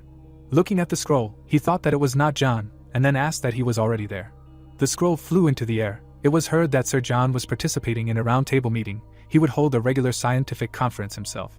Closing his eyes, the hero said that it was clear. The protagonist opened his eyes wide. He looked in amazement, and thought that it could not be, he himself. This should not be of interest, and Romeo asked what kind of roundtable meeting. The room appeared. It was heard that all he could say was a meeting of the best magicians, the leadership of the tower and the elders. He himself did not know more. Walking up the stairs, the hero heard that Sir John was infinitely grateful for this opportunity to attend the round table, which he gave him by taking on the duties of holding a scientific conference this time. To which he replied that it was clear. The thought arose that he had not signed up for this. The protagonist closed his eyes, hearing that he also asked to convey that he would return with good news, to which he thought that he would do everything fine, and then said that he would make every effort. Opening the doors, Chuck turned to the guy, to which John replied that here he was. Breathing heavily, he said that the round table meeting had to be stopped. A person was missing. The hero looked in surprise, hearing that they could not find the mana of the senior mage anywhere in this world. A view of the crystal hall opened up. The students were sitting at their desks. Putting her hand to her face, the girl said that it was high time to start, and the organizers were late. Looking away, she added that their Claire had already dried up because of this, to which she said that she had memorized everything necessary for the presentation. Yes, indeed. Matthew gritted his teeth and said that this was strange. This person was not the type to be late without a reason. The doors suddenly opened. Frowning, the hero said that the scientific conference would be suspended. The guy turned around, hearing that it was Chuck. Pointing at the hero, he shouted what was going on here. Not only was he late, but he was also postponing the conference. Did he not realize the significance of this event? And the young man added that he should calm down. Gritting his teeth, the protagonist said that such impudence. He looked angrily ahead. Turning his head, Chuck said that the senior mage had gone missing, and he, like many others, had to present his work. They would continue holding the conference after he was found.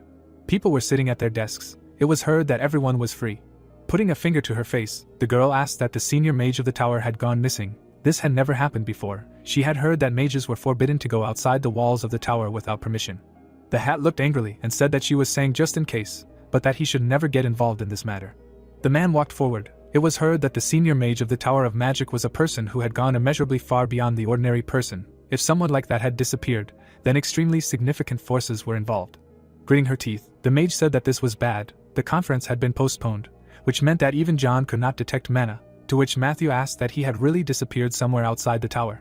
A view of the room opened up. John, going down the stairs, said that therefore, even if they assumed that he died, the mana coming from his body should have left at least some traces, but so that he could not detect even a particle. To which the hero answered what exactly. Looking down, the protagonist said that this means that Benjamin must be in the realm of the paradoxical, in the rift. The guy froze, hearing that only this is extremely strange. He believed that the tower mages are forbidden to interfere in the affairs of the outside world. He closed his eyes and answered that this is so, but the senior mage Benjamin is an exception. He worked with rifts, and did not work alone. The hero looked in amazement, hearing that this is the part of the Tower of Mages affairs that he could not tell them about. A notification about the quest appeared. John ran down the stairs. The thought appeared that to reveal contradictions and reveal the truth, the passage of this quest could change the situation in which the Tower of Mages is located. The mages stood in front of the tower. The thought arose that these were the tower's mages who would be able to help the outside world. A view of the headquarters opened up. Jack looked in amazement, and asked that the senior mage had disappeared from the tower. Standing in front of him, the guy replied that yes, he had just received news from a guild member participating in the conference, to which he said that only mages were forbidden to go outside the tower. Maybe it was somehow connected with the order. Holding a laptop in his hands, the young man asked again, to which Jack replied that a rift had appeared from the Korean branch of the persons in Gangwon-do, but according to them, something was wrong with it. He looked to the side, hearing that there was a new rift, but there was no update, to which Jack replied that that was the catch. People were standing in front of the rocks. It was heard that he had a bad feeling. Frowning, the miner said that they should take care of their heads. He was in this cave. The guys looked in amazement and asked again. Standing in front of the portal, they asked what a rift it was. Holding the radio in his hands, the young man said that the shape, the location, whatever, nothing like that was indicated in the update, to which the young man replied that he should check its level and the progress of destruction. The young man snatched the radio, hearing that something was wrong with this thing, whether it was broken or something, to which he replied that he should give it here. The young man adjusted his helmet, hearing that when reinforcements arrived, to which he replied that he was told that Jayan and Mythology were heading here. With his eyes wide open, he said that in that case, he should evacuate all civilians and request more help from headquarters. The young man looked away in amazement. Holding the device in his hands, he said that the device could not determine its level, which meant that it was at least 1,000th level rift. A view of the hanging gardens opened up, and a voice was heard that here. Turning his head, the hero said that this is the place, to which John replied that Benjamin is extremely insecure and sensitive. Despite his outstanding talents, the thought appeared that he thought they would go in search of the missing magician. Closing his eyes, he added that it could not be that he would break the rules of the tower. The protagonist looked in amazement and thought about what he was trying to do. A glow appeared above the tower. The girl looked away. A view of the city opened up. Beams were flying around the planet. Lowering his head, John said that he learned the location of all the rifts in the world, but could not determine in which the elder magician Benjamin might be. Chuck looked in amazement and thought that he did it in an instant. It is clear that he is a genius, but still. Frowning, the hero said that he knows where he is. John looked away. Standing in front of the protagonist, he asked what happened. Looking straight ahead, Chuck heard that he was able to detect mana inside the rift as well. What kind of research and intervention process he had done, to which he thought, no, he had just received a message from Steven. Closing his eyes, the hero said that he was heading there anyway, and would contact him if he found him. John asked him, his eyes wide open, that he was sure he could handle it himself. Romeo frowned and said that the disappearance of the senior mage Benjamin was the tower's problem, and he didn't think it would be polite to ask for help from strangers. Suddenly, the guy's eyes widened in amazement. Lowering his head, he said that he was already in his debt to him, and he was thinking about the reputation of the mage tower. Looking straight ahead, the protagonist thought, what was he talking about? He could try for the quest reward, and then said that he shouldn't worry. Putting his hand to his face, the young man said that he would go with him. Chuck froze in amazement. People were standing in front of the rift. Bella gritted her teeth and said that the rift was above the 1000th level, although there was no update, and it also looked like a pair of giant hands literally tore space apart. Looking away, Jack asked what she heard about the disappearance of the senior mage of the tower. He would not be surprised if that guy did it. A bright beam hit the ground. It was heard that she once heard that one of the senior mages could not control the spell during the experiment, and it erased an entire island from the face of Arcana. He had heard these rumors too, only he was told that it was an entire continent. Whatever it was, he must be really cool. Looking at the laptop, the guy said that he could not look inside the rift. It seemed that the search devices were also blocked. Putting his hand to his face, Jack said that it seemed that they would have to climb in themselves. Standing in front of him, the young man shouted that he was crazy. This was a 1000th level problem. It was not a problem they could solve themselves. It was not a fact that they could handle it even if all 10 top guilds were here. People looked in amazement. Hearing that, then what? They should sit still. If a rift of this kind breaks through, they would all die. He just wants to say that they need a plan. They should at least wait for Chuck. The hero entered the cave. Frowning, he said for everyone to disperse. Looking at the rift, the protagonist said that the Tower of Mages would deal with this rift. Bella gritted her teeth and asked if it wasn't the mage John. Stretching his hand forward, the guy shouted that the senior mage had just arrived at the rift, along with Chuck, a super important mage who never and under no circumstances leaves the tower. A view of the cave opened up. The man was sitting on the ground. Biting his finger, he said that he had to find it. The protagonist stood still. Looking away, John asked what kind of terrible place. All the rifts were like that, to which Chuck replied that not all looked that bad. Frowning, he thought that he was unstable and did not look like the others. There were no monsters either, and then said that he saw light there. Rushing forward, John shouted that this was the mana of the elder mage Benjamin. The hero suddenly looked in amazement. Looking at the mage, he turned. The guy looked away and exclaimed. Standing in front of them, he asked what Sir John and Sir Chuck were, how they got here, to which John replied that he should calm down. They did not come to interrogate him. A cave appeared. It was heard that nothing terrible. Let him explain first what happened. The thought arose that at least he was not behaving hostilely. Frowning, the protagonist thought that only that spell circle behind him. No, it was not him at all, and then turned to the magician. Benjamin looked in fear. Hearing what he was hiding behind him, the thought appeared that this was a demon summoning circle. Suddenly Chuck rushed forward. Gritting his teeth, the magician shouted that he should forgive. While attacking, he added that he could not miss this opportunity. Suddenly, a glow flashed in front of the hero. The glow engulfed people. Standing behind the hero, the guy asked that he was okay, to which the protagonist thought that no, he would have died if not for the shield spell. Standing in front of them, Benjamin said that they should forgive him and both leave. The thought appeared that this means what the power of the elder magician Benjamin is. You can't tell by his docile appearance. But his mana alone is so destructive that it affects the landscape. John asked in amazement, hearing the elder say that the truth he seeks is here. The mage said wide-eyed that if he gets this, no one will look down on him anymore, and then thought that a brainwashing spell had been cast on him. The hero's gaze froze in place. Frowning, he turned to the mage. An eye appeared behind the guy. Notifications appeared that a demon was nearby. The natural enemy skill was used. Chuck forms a blue sphere. The hero mentally asks if Benjamin understands that things are bad, and adds that his brains were deeply shoveled. John asks if the entity is a demon. Benjamin releases a cone of fire from his hand. Chuck stands in front of the magic of the guy in glasses. The mage calls the protagonist. The protagonist, creating a magical ball, reflects on being hit with pure magic with the clear intent to kill, and adds thoughts that he now knows how to interfere with this mana to stop it. John, wide-eyed, is surprised. The cone of fire breaks into a blue aura. Chuck stands with his hand outstretched. John is surprised that his friend converted all of Benjamin's mana in an instant with the ability of radiance. The mage opens his mouth and eyes wide, and the protagonist shouts at his opponent to stop his stupidity, because he won't be able to handle Dave when he manifests fully. The brown-haired guy asks again if they called it hysteria. The young man in glasses, his red eye flashing, convinces his friends that he is here because of people like them. The room is enveloped in a black and red aura. Benjamin begins to tell the heroes that John was lucky to be born into a family of wizards, and Chuck, despite the fact that he is only a researcher, has enough skill to extinguish his magic. The protagonist looks forward with malice. Benjamin spreads his legs wide. He believes that if he was born with such talents as his rivals, he would not have to go so far. The protagonist, gritting his teeth, thinks about how the guy with glasses has become much more inferior, and realizes that the more intense his emotions are, the more the rift in the dimension opens up. Benjamin stands in a dark red aura. Chuck thinks that the demon's aura looks more monstrous than that of the demon king of Decoravia, which means that this aura belongs to one of the deadly sins, envy. The hero, putting his foot forward, calls Benjamin and thinks that he cannot allow the demon to come here. The guy with glasses gritting his teeth, Chuck asks him what he is trying to prove. The demon's claws appear next to Benjamin. The hero asks if he will be able to get the recognition he wants so much, even if he sacrifices his existence in order to become more powerful. Chuck is surrounded by a blue aura. He asks the guy with glasses why he needs this recognition in the first place. The demon's claws take Benjamin in a fist. Two groups of 2 people stand in front of a white building. The first group mentally asks the second if they are students of the School of Pure Mana. A group of people in turquoise cloaks joke about the fact that Benjamin didn't even cope with the presentation at the last conference. One of them adds that he even sent a scroll to Chuck, probably to suck up.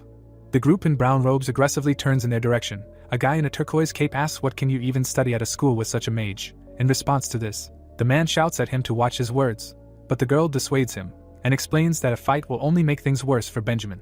The groups disperse, 2 in turquoise mock the rest, saying that they are just parasites sucking out the funding of the mage tower. Benjamin sits in the demon's hand. He screams that because of his own insignificance, his students must endure such insults.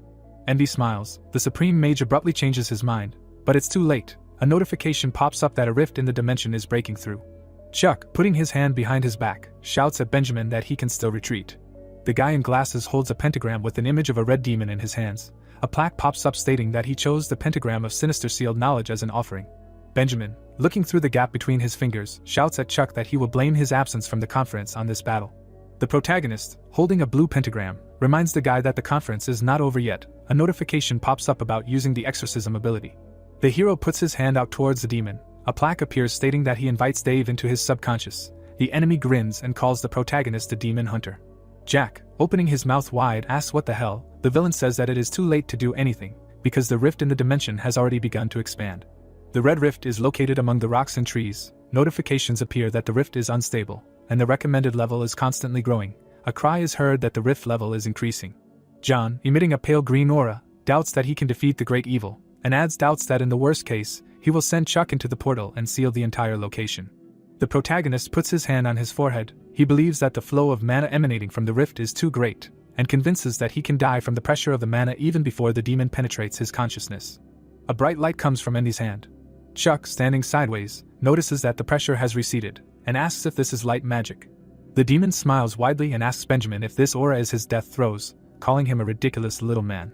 Chuck, smiling, thinks about the guy in glasses interfering with the magic coming from the rift and turning it into light. Now he can break through. The protagonist, looking down, says that Benjamin is a good boy. Chuck emits a blue aura. A plaque about the beginning of the exorcism ritual appears. The protagonist, looking over his shoulder, mentally asks where the demon is. The demon, leaning on his knee, says that it was very stupid to call him into his mind. Dave's eyes bulge. He says that he is very surprised, because he thought that all the demon hunters perished in the Holy War. Chuck creates a blue ball, he says, so that envy does not shake the air, and adds that he does not negotiate with the prey.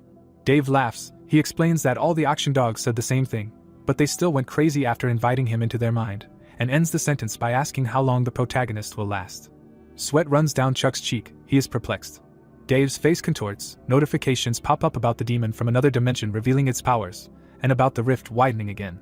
John, covering his face with his hand, says that the light magic is fading. The light magic and dark aura blur. The mage notices that the master's magic has run out, and notes that Chuck is vulnerable while he is performing the exorcism. The guy, emitting a lot of magic, says that they are both in danger, and that he has no choice but to evacuate the hero. Chuck's hand stops John. The mage, stopping the magic, calls his name. Dave bends down. The demon, lowering his hands to his pelvis, is surprised that Chuck does not leave, although he has already unlocked his abilities. The protagonist stands among golden spheres. Dave asks the hero what kind of magic it is, and convinces him that his wounds have stopped healing. The demon, disintegrating, emits yellow rays. He asks the hero to wait. Chuck raises his hand. Dave complains that this cannot be. Chuck reflects on the fact that he used the Radiance spell to convert Benjamin's mana, and adds that although his performance would be stronger, this should be enough. Besides, he has a combination of aesthetics with exorcism. Many figures fly through the demon in turn. He screams that they should all have died in the Holy War. Notifications appear about the use of the aesthetics characteristic, and that the activated spell is filled with aesthetics. Dave grabs his throat. John stands in surprise among giant stones. The demon stretches out his hand to the protagonist. Chuck explains to him that the rift is already closing, and that he has nowhere to run. Benjamin lies between Dave's claws. John creates magical chains and says that he will not let him be taken. The demon's eyes bulge and squeal. Chuck looks at Dave with glowing eyes. He screams for the hero to let him go, and not look at him. The demon's hand is cut off. The heroes, angrily looking at the hand, ask if he, like the lizard, left part of his body to escape. John looks up and screams that this is not the end. Benjamin is clutched in the demon's hand. The magician says that he is still alive. The demon, painfully heading towards the protagonist, exclaimed that he was in pain, and stated that the severed hand did not want to regenerate. The monster's stitched face twisted into a terrifying grimace, and the bloody demon thought that this was the best solution available, and added that this bastard was dangerous. But he was sure that he simply could not chase him here. Chuck looked menacingly into the demon's eyes, and he asked the protagonist where he was trying to escape to. The demon, letting out a piercing scream, cried out in pain. The terrible monster, stepping back in shock, asked how the protagonist got here at all. The monster, with a bloody face, twisting her face in guesses, wondered if the activation of the Cranberg mechanical tower was really his doing. The protagonist looked straight into the eyes of horror, and she realized that therefore he was able to freely move between dimensions. While Chuck thought that he felt the demon's mind moving away and added that if he completely overcomes the boundary between dimensions, he will not be able to continue the exorcism. Chuck, grinning evilly, declared that the chase was probably over, calling the monster a one-armed demon. The demon, looking ominously at Chuck, said that she remembered him. The huge bloody hand continued to hold the magician named Benjamin. Chuck, looking at the place of disappearance in surprise, declared to his comrade named John that the monster had disappeared.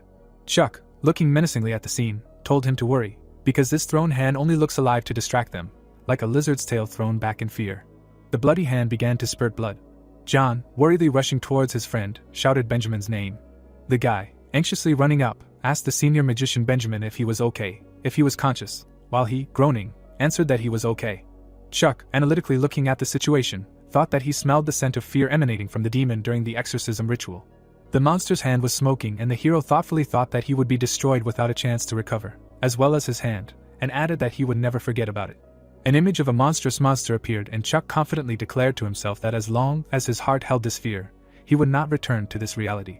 The system, having activated in front of the protagonist, notified that the quest The Truth of the Tower of Mages had been updated and the protagonist needed to find Benjamin, a mage associated with the leadership of the tower. Chuck, perplexed, having read the notification, asked why only one of the two. Chuck, sipping tea from his thermos, thought that it turned out that it was not the end yet, and some uncertainty remained, and John, surprised, asked the mage lying on the ground what had happened, and added that the elder had sent him here. Benjamin, looking terrifyingly through the lenses of his glasses, said that the mage Christopher had said that the truth would be found here, and he had personally granted him permission to leave the tower. An image of a dark cave appeared, and the hero added that as soon as he arrived here, he was overcome by strange feelings, and asked in surprise why the mage Christopher would summon a demon. Chuck, standing unwaveringly at a distance from his comrades, confidently declared that the mage worshipped them. Chuck, looking angrily ahead, analytically explained to his friends that there are individuals who seek to summon demons into the world, despite the fact that they themselves are people. He had observed traces of this in the permafrost. The heroes looked at Chuck in fascination, and the protagonist said that he suggested returning to the Tower of Magicians. The protagonist, looking menacingly behind himself, said that he needed to see the elder Christopher, while the system activated the quest of the truth of the Tower of Magicians. The last floor. The secret room. 3 magicians sat on their majestic thrones in the middle of the dark room, and one of them dejectedly stated that judging by all the data, the summoning had failed. Christopher, looking at his interlocutors with irritation, said that he didn't expect anything special from Benjamin anyway, because he couldn't even die normally, calling him an idiot, while his interlocutor worriedly asked what they would do now if the guy told everyone about what happened. The dark mage of the tower, looking resolutely ahead, said that they simply had to act first. The elder, authoritatively raising his hands up, ordered to gather all the senior mages of the tower. Christopher, threateningly continuing, said that it was necessary to gather all the senior mages of the tower, because the time had come to punish the young fools for breaking the rules of this very tower. Chuck was sweating angrily.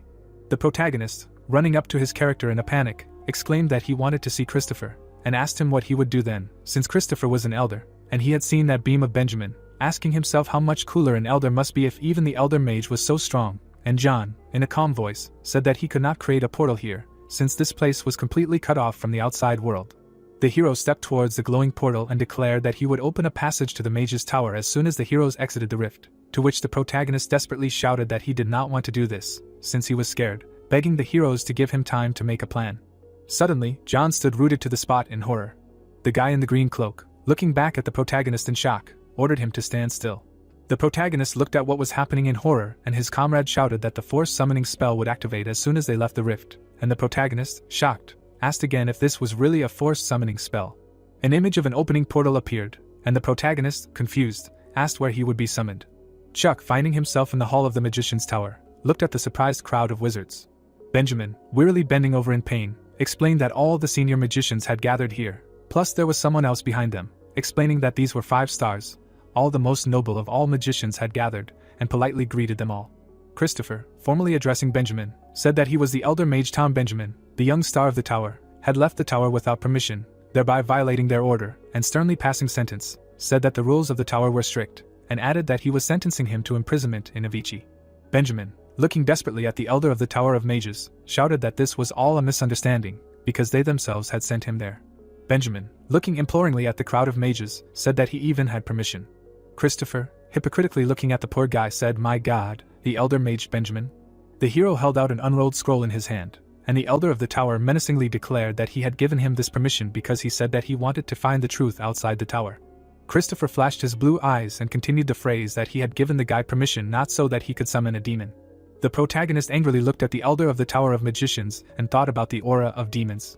Christopher, suspiciously looking at the protagonist, asked the protagonist what he was doing here. Chuck, looking shrewdly at the elder of the Tower of Magicians, asked him in a tricky voice how he knew that a ritual of summoning a demon was carried out in the rift. Chuck, accusingly looking at the antagonist, asked him, "Is it Christopher?" The protagonist tensely froze in front of the crowd of magicians. The elders, worriedly turning to each other, discussed whether this was a real ritual of summoning a demon, specifying whether Benjamin was a demon worshipper. Christopher, looking at Chuck with disdain, said that he was just an unreasonable researcher, and added that apparently the elder mage Benjamin had entangled him in a web of his lies, and asked if he really believed the deception that he had made up, fearing punishment. The protagonist looked menacingly at the head of the Tower of Mages, and Christopher condescendingly said that he mercifully overlooked his rudeness. But the protagonist interrupted him and said that he would ask the same question again. The mage looked contemptuously towards the protagonist, and Chuck authoritatively reminded the rules that the mages of the tower are forbidden to leave it without the permission of the elders. Chuck, looking shrewdly straight into the eyes of the antagonist, asked who else were those elders who approved the surrender of him to Benjamin, besides himself. The elder of the Tower of Mages, looking indignantly at the main character, exclaimed, "What impudence it was," and asked how dare he suspect them too. The elder said that, as already said, Benjamin said that he wanted to investigate something, and the girl, sitting nearby, said that this really sounded a little strange. The girl, looking at the elders of the Tower of Mages, asked her comrades, didn't the rules state that it was necessary to reach an agreement between 5 elders in order to allow the mage to leave the tower? Elder Julia, putting her hand to her lips, said that she, however, had never even heard of such a request. Elder Luke sat in his place, and the girl asked him if he agreed with her. Chuck, confidently looking at his opponents, said that now they were in the majority. The magician in the green robe, decisively raising his finger, ordered the demon worshippers to surrender, to which Julia objected that this was simply some kind of absurdity. The magician stood in the middle of the large hall, and Christopher indignantly asked them why they stood rooted to the spot, because their star was literally being mocked, and ordered that this researcher be immediately locked in the punishment chamber. The elder, firmly looking at the protagonist and his comrades, said that the magicians make decisions on their own. The magician in the green robe looked at what was happening in shock and asked in horror what he had just said. The magicians of the tower decisively pointed their weapons at the elders. Magic auras enveloped their hands. The elder, looking at his new opponents, said that even if they were wrong, they would be held accountable for it. At this time, the supporter of the demon worshipper, angrily looking at the heroes, exclaimed that they were simply traitors. Christopher, raising his hand to his mouth in horror, said that it looked like it was not Benjamin who was awaiting imprisonment in Avicii. The protagonist, taking a step back, said that then it would be better for him to leave them. Christopher activated a magic spell. Benjamin, looking at what was happening in amazement, shouted that this was real teleportation, and added that, however, a teleportation spell should not work in the round table hall, while John said that this was far from teleportation. Elder Christopher angrily looked at the heroes, and the protagonist said that this was a force summoning spell that was activated under certain conditions, while the elder of the Tower of Magicians ominously said that the researcher Chaku, he remembered him. The Hall of Magicians was filled with a dark magical aura, and Christopher wished to meet with the protagonist again. The protagonist stood menacingly in the middle of the hall. The system solemnly notified that the quest the truth of the Tower of Magicians elders was completed. The protagonist fulfilled the conditions. His affinity with the Tower of Magicians increased significantly, and his influence in the Tower of Magicians increased significantly. Chuck, looking at the monitor with delight, thought that the influence had jumped again, and Julia loudly declared that apparently this escape only confirmed their suspicions. The elder, clearing her throat, officially said that from this moment, in addition to Christopher, the 2 elders who approved Benjamin's sortie were removed from their posts and would be forever imprisoned in Avicii, and declared that this meeting could be considered over. The protagonist's comrade bowed deeply, and the elder confidentially asked if she could rely on him in subsequent affairs, while John respectfully answered that of course he could rely on him. The system, activating a new quest, announced that a related quest had appeared, restoring the Tower of the Mages. And now, even when the goal of pursuing the truth was tainted, the protagonist needed to restore the Tower of the Mages from the very foundations, while Chuck, surprised, exclaimed that this was another quest of the Tower of the Mages. The protagonist, greedily looking at his monitor, thought that even with his current level of authority, he gets a lot of goodies, and asked himself that if he gains even more affinity and influence, how much will he be able to squeeze out of it? Chuck, concentrating on his screen, thought that for now there is something more important. The system, displaying a repeating quest, showed that the protagonist needs to temper his weak body, while Chuck thought that this is a repeating quest again. The protagonist desperately ran through the night park. Chuck, tensely running through the park, thought that this time he has two main advantages. The door slightly opened and the protagonist thought that now he has a huge rise in affinity and influence in the Tower of Magicians, and the items left after the bloody demon, which he managed to cleanse through exorcism. An image of a magic item appeared, and the protagonist thought that one of them was a pentagram of pure knowledge, an item that contained all the information on each plant and mineral of the arcana. The hero, looking at the item in his hands with impress, thought that he expected something cool, and since this is a top epic item, then something like this goes beyond all bounds, because along with information on thousands of different herbs, it also increases the magical efficiency of mineral research. Chuck, intrigued, moving on to the next item, wondered what the other one did. The protagonist, looking at the second artifact in amazement, thought that it was obtained from the remains of that monster, and there is a pentagram of hidden knowledge on it. Chuck, looking at the item in his hand with impress, thought that this is the very item that can create a portal to the 252nd level zone. An image of horrible monsters appeared and Chuck thought that the Predator Zone consisted exclusively of predators of each region, that this is the very place where the battle for life never ends, because monsters constantly kill each other in an endless bloody massacre. The protagonist, calmly tightening his tie on his neck, thought that this was cruel, but the true value of this location is in the speed of leveling. Chuck, throwing on his black coat, thought that with such a bunch of mobs, experience is gained super quickly, and level 250 sounds like an ideal difficulty level. Chuck, looking excitedly straight ahead, thought that this was a brilliant opportunity, adding that he would have a noisy night. The system, activating the portal, notified that the protagonist needed to uncover a secret, overcome a repeated rift, and that he had entered the rift of the Predator Swamp. The huge forested jungle was full of terrible creatures. The huge insects, growling aggressively, made terrible sounds. The bear, roaring belligerently, made a loud sound. The huge brown bear covered the animals with its massive paws. The hero, looking at the bear in shock, thought, "My God, what's going on here?" Chuck, approaching the aggressive animal, thought that as expected, there was not the slightest hint of decency here. The protagonist held his sword in his hand and said that such a beast needed to be taught manners. The main character confidently looked towards his opponent. Chuck fought elegantly against the huge predator. The Tower of Magicians. The laboratory of the elder magician Julie. John respectfully bowed to the elders of the tower, and said that two former elders had already been imprisoned in Avicii under the tower. The hero looked at the magicians in confusion, and said that they could not find the escaped Christopher, to which Julius said that this was already a good job. The girl in the white robe looked at the young mage and he said that now, she and Luke were the only remaining elders of the Tower of Mages, and asked if he could make a request to them. John, respectfully turning to the elders, asked to allow the mages to act outside the walls of the tower. John, looking seriously at the elders, said in a confident voice that since even among them there were demon worshippers, they can no longer sit back and watch, because they are already guilty of unforgivable sins against the demon hunter's Aniction. Julia grinned peacefully and John humbly asked, at least now, to allow them to begin returning the debt to Sir Chuck. Luke, looking at the elder, confidently said that he was sure that the head of the tower would think the same way as John. Elder Luke, nodding approvingly, said that he approved of his proposal. Julia, grinning, said that apparently nothing could be done, and added that she also accepted his proposal. The young man looked at the elders with delight, and Luke added that he approved of this proposal with one condition. The protagonist cut the brown bear with his sword, and the system reported that he had defeated the predatory beast bear, gaining a new level. The protagonist swung his weapon again, and the system reported that he had defeated the predatory beast wolf, gaining a new level. A huge mosquito flew at the protagonist from above. The protagonist confidently raised his hand in the air. A huge fireball destroyed the enemy, and the protagonist ordered him to burn, and the system reported that he had defeated the giant predatory mosquito, gaining a new level. The protagonist opened a thermos with tea. An information window appeared with his health indicators. The hero brought the thermos to his mouth and thought that he knew that everything was more complicated than he thought, and it was good that he took the herbal set with him, and the system reported that he felt the magical energies of herbs and received regeneration. An image of a tall tree appeared and the hero thought that there were so many different plants here because it was a swamp, and added that it would be cool to find more herbs. An image of the pentagram of pure knowledge item appeared and the protagonist opened his eyes wide. An image of beautiful flowers appeared and Chuck thought that it was a magnolia of contemplation. He looked at the tall tree and said to himself that this was a rare herb that would increase the characteristics by as much as 4 points, and added that if he did not have the pentagram, he would never have found it. The hero picked up a white creature and thought that 4 points of characteristics were, in fact, equal to receiving 4 levels, and added that this was an unexpected find.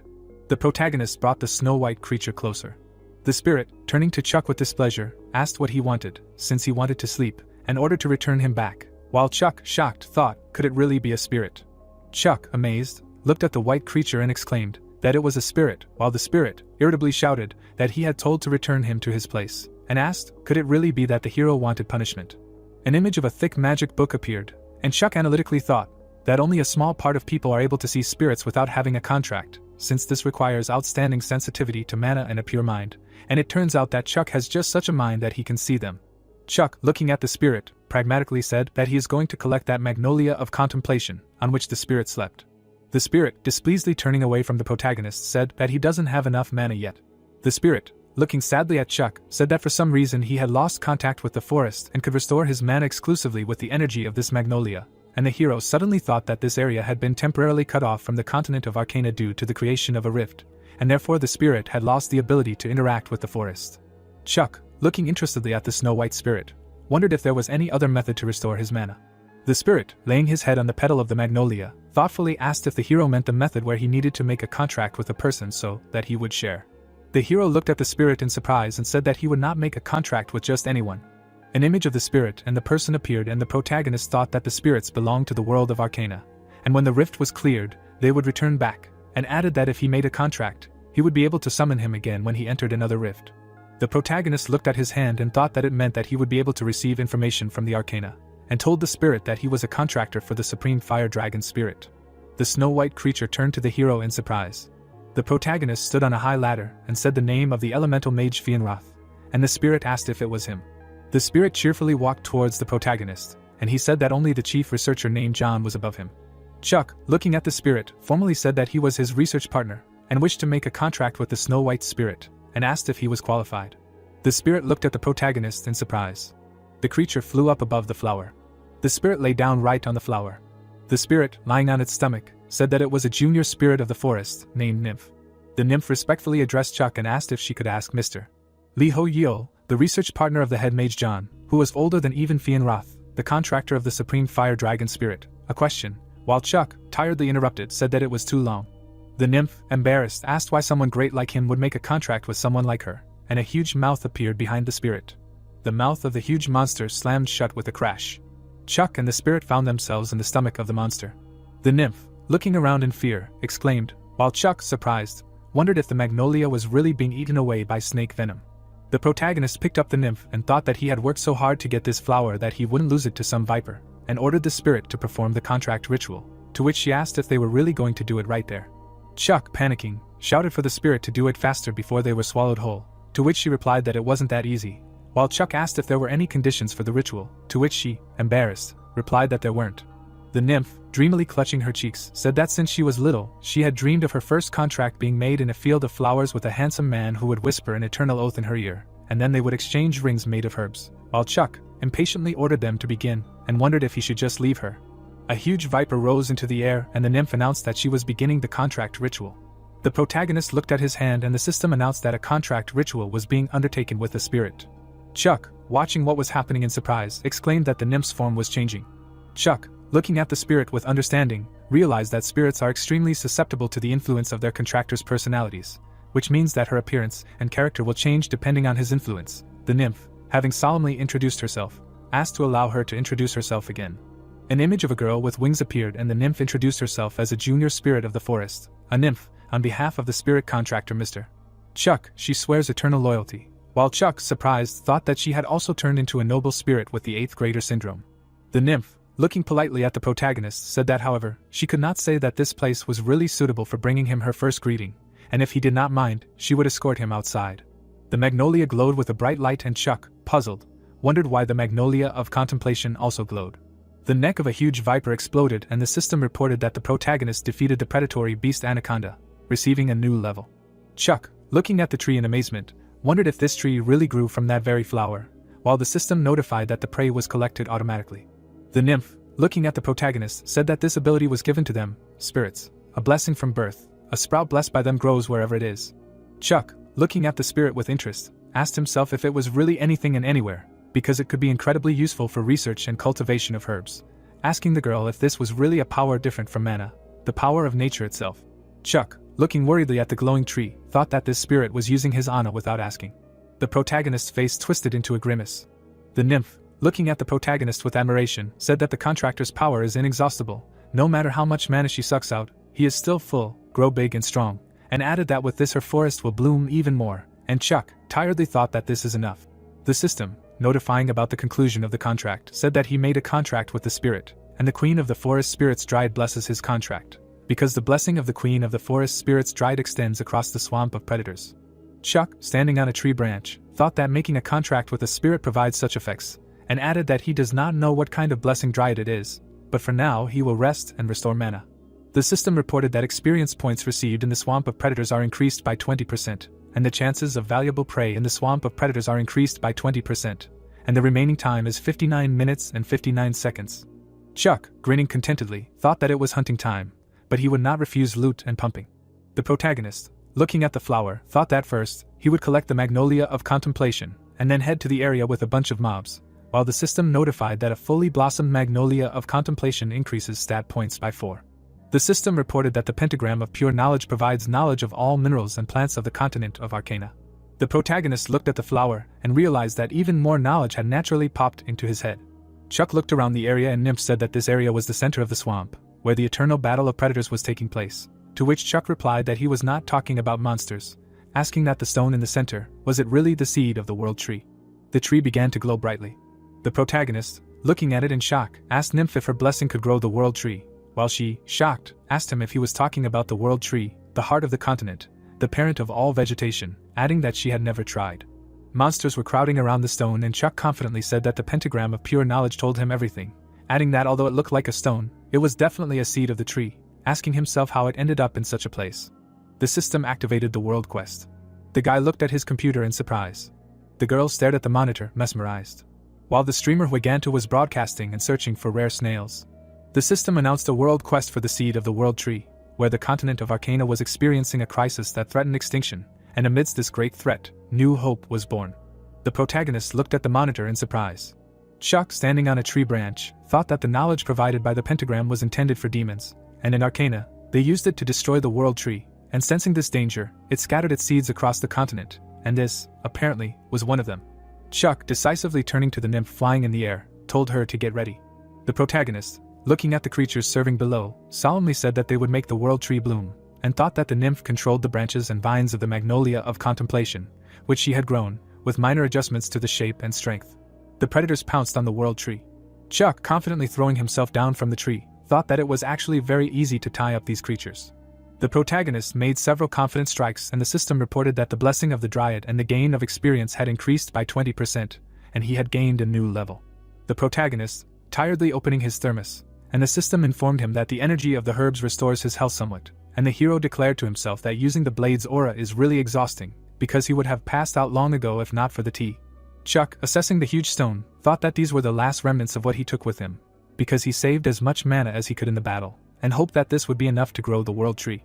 The hero, opening his eyes wider, felt something. The nymph, looking worriedly at the protagonist, thought that this feeling frightened her. A huge creature jumped out in front of the protagonist, and the system informed him that the owner of the forest, the guardian of the forest, was an ancient rock. Chuck, anxiously looking at the stone face of the creature, asked himself whether he was really protecting grain, and added that naturally, it could not be that a world-class quest was so simple.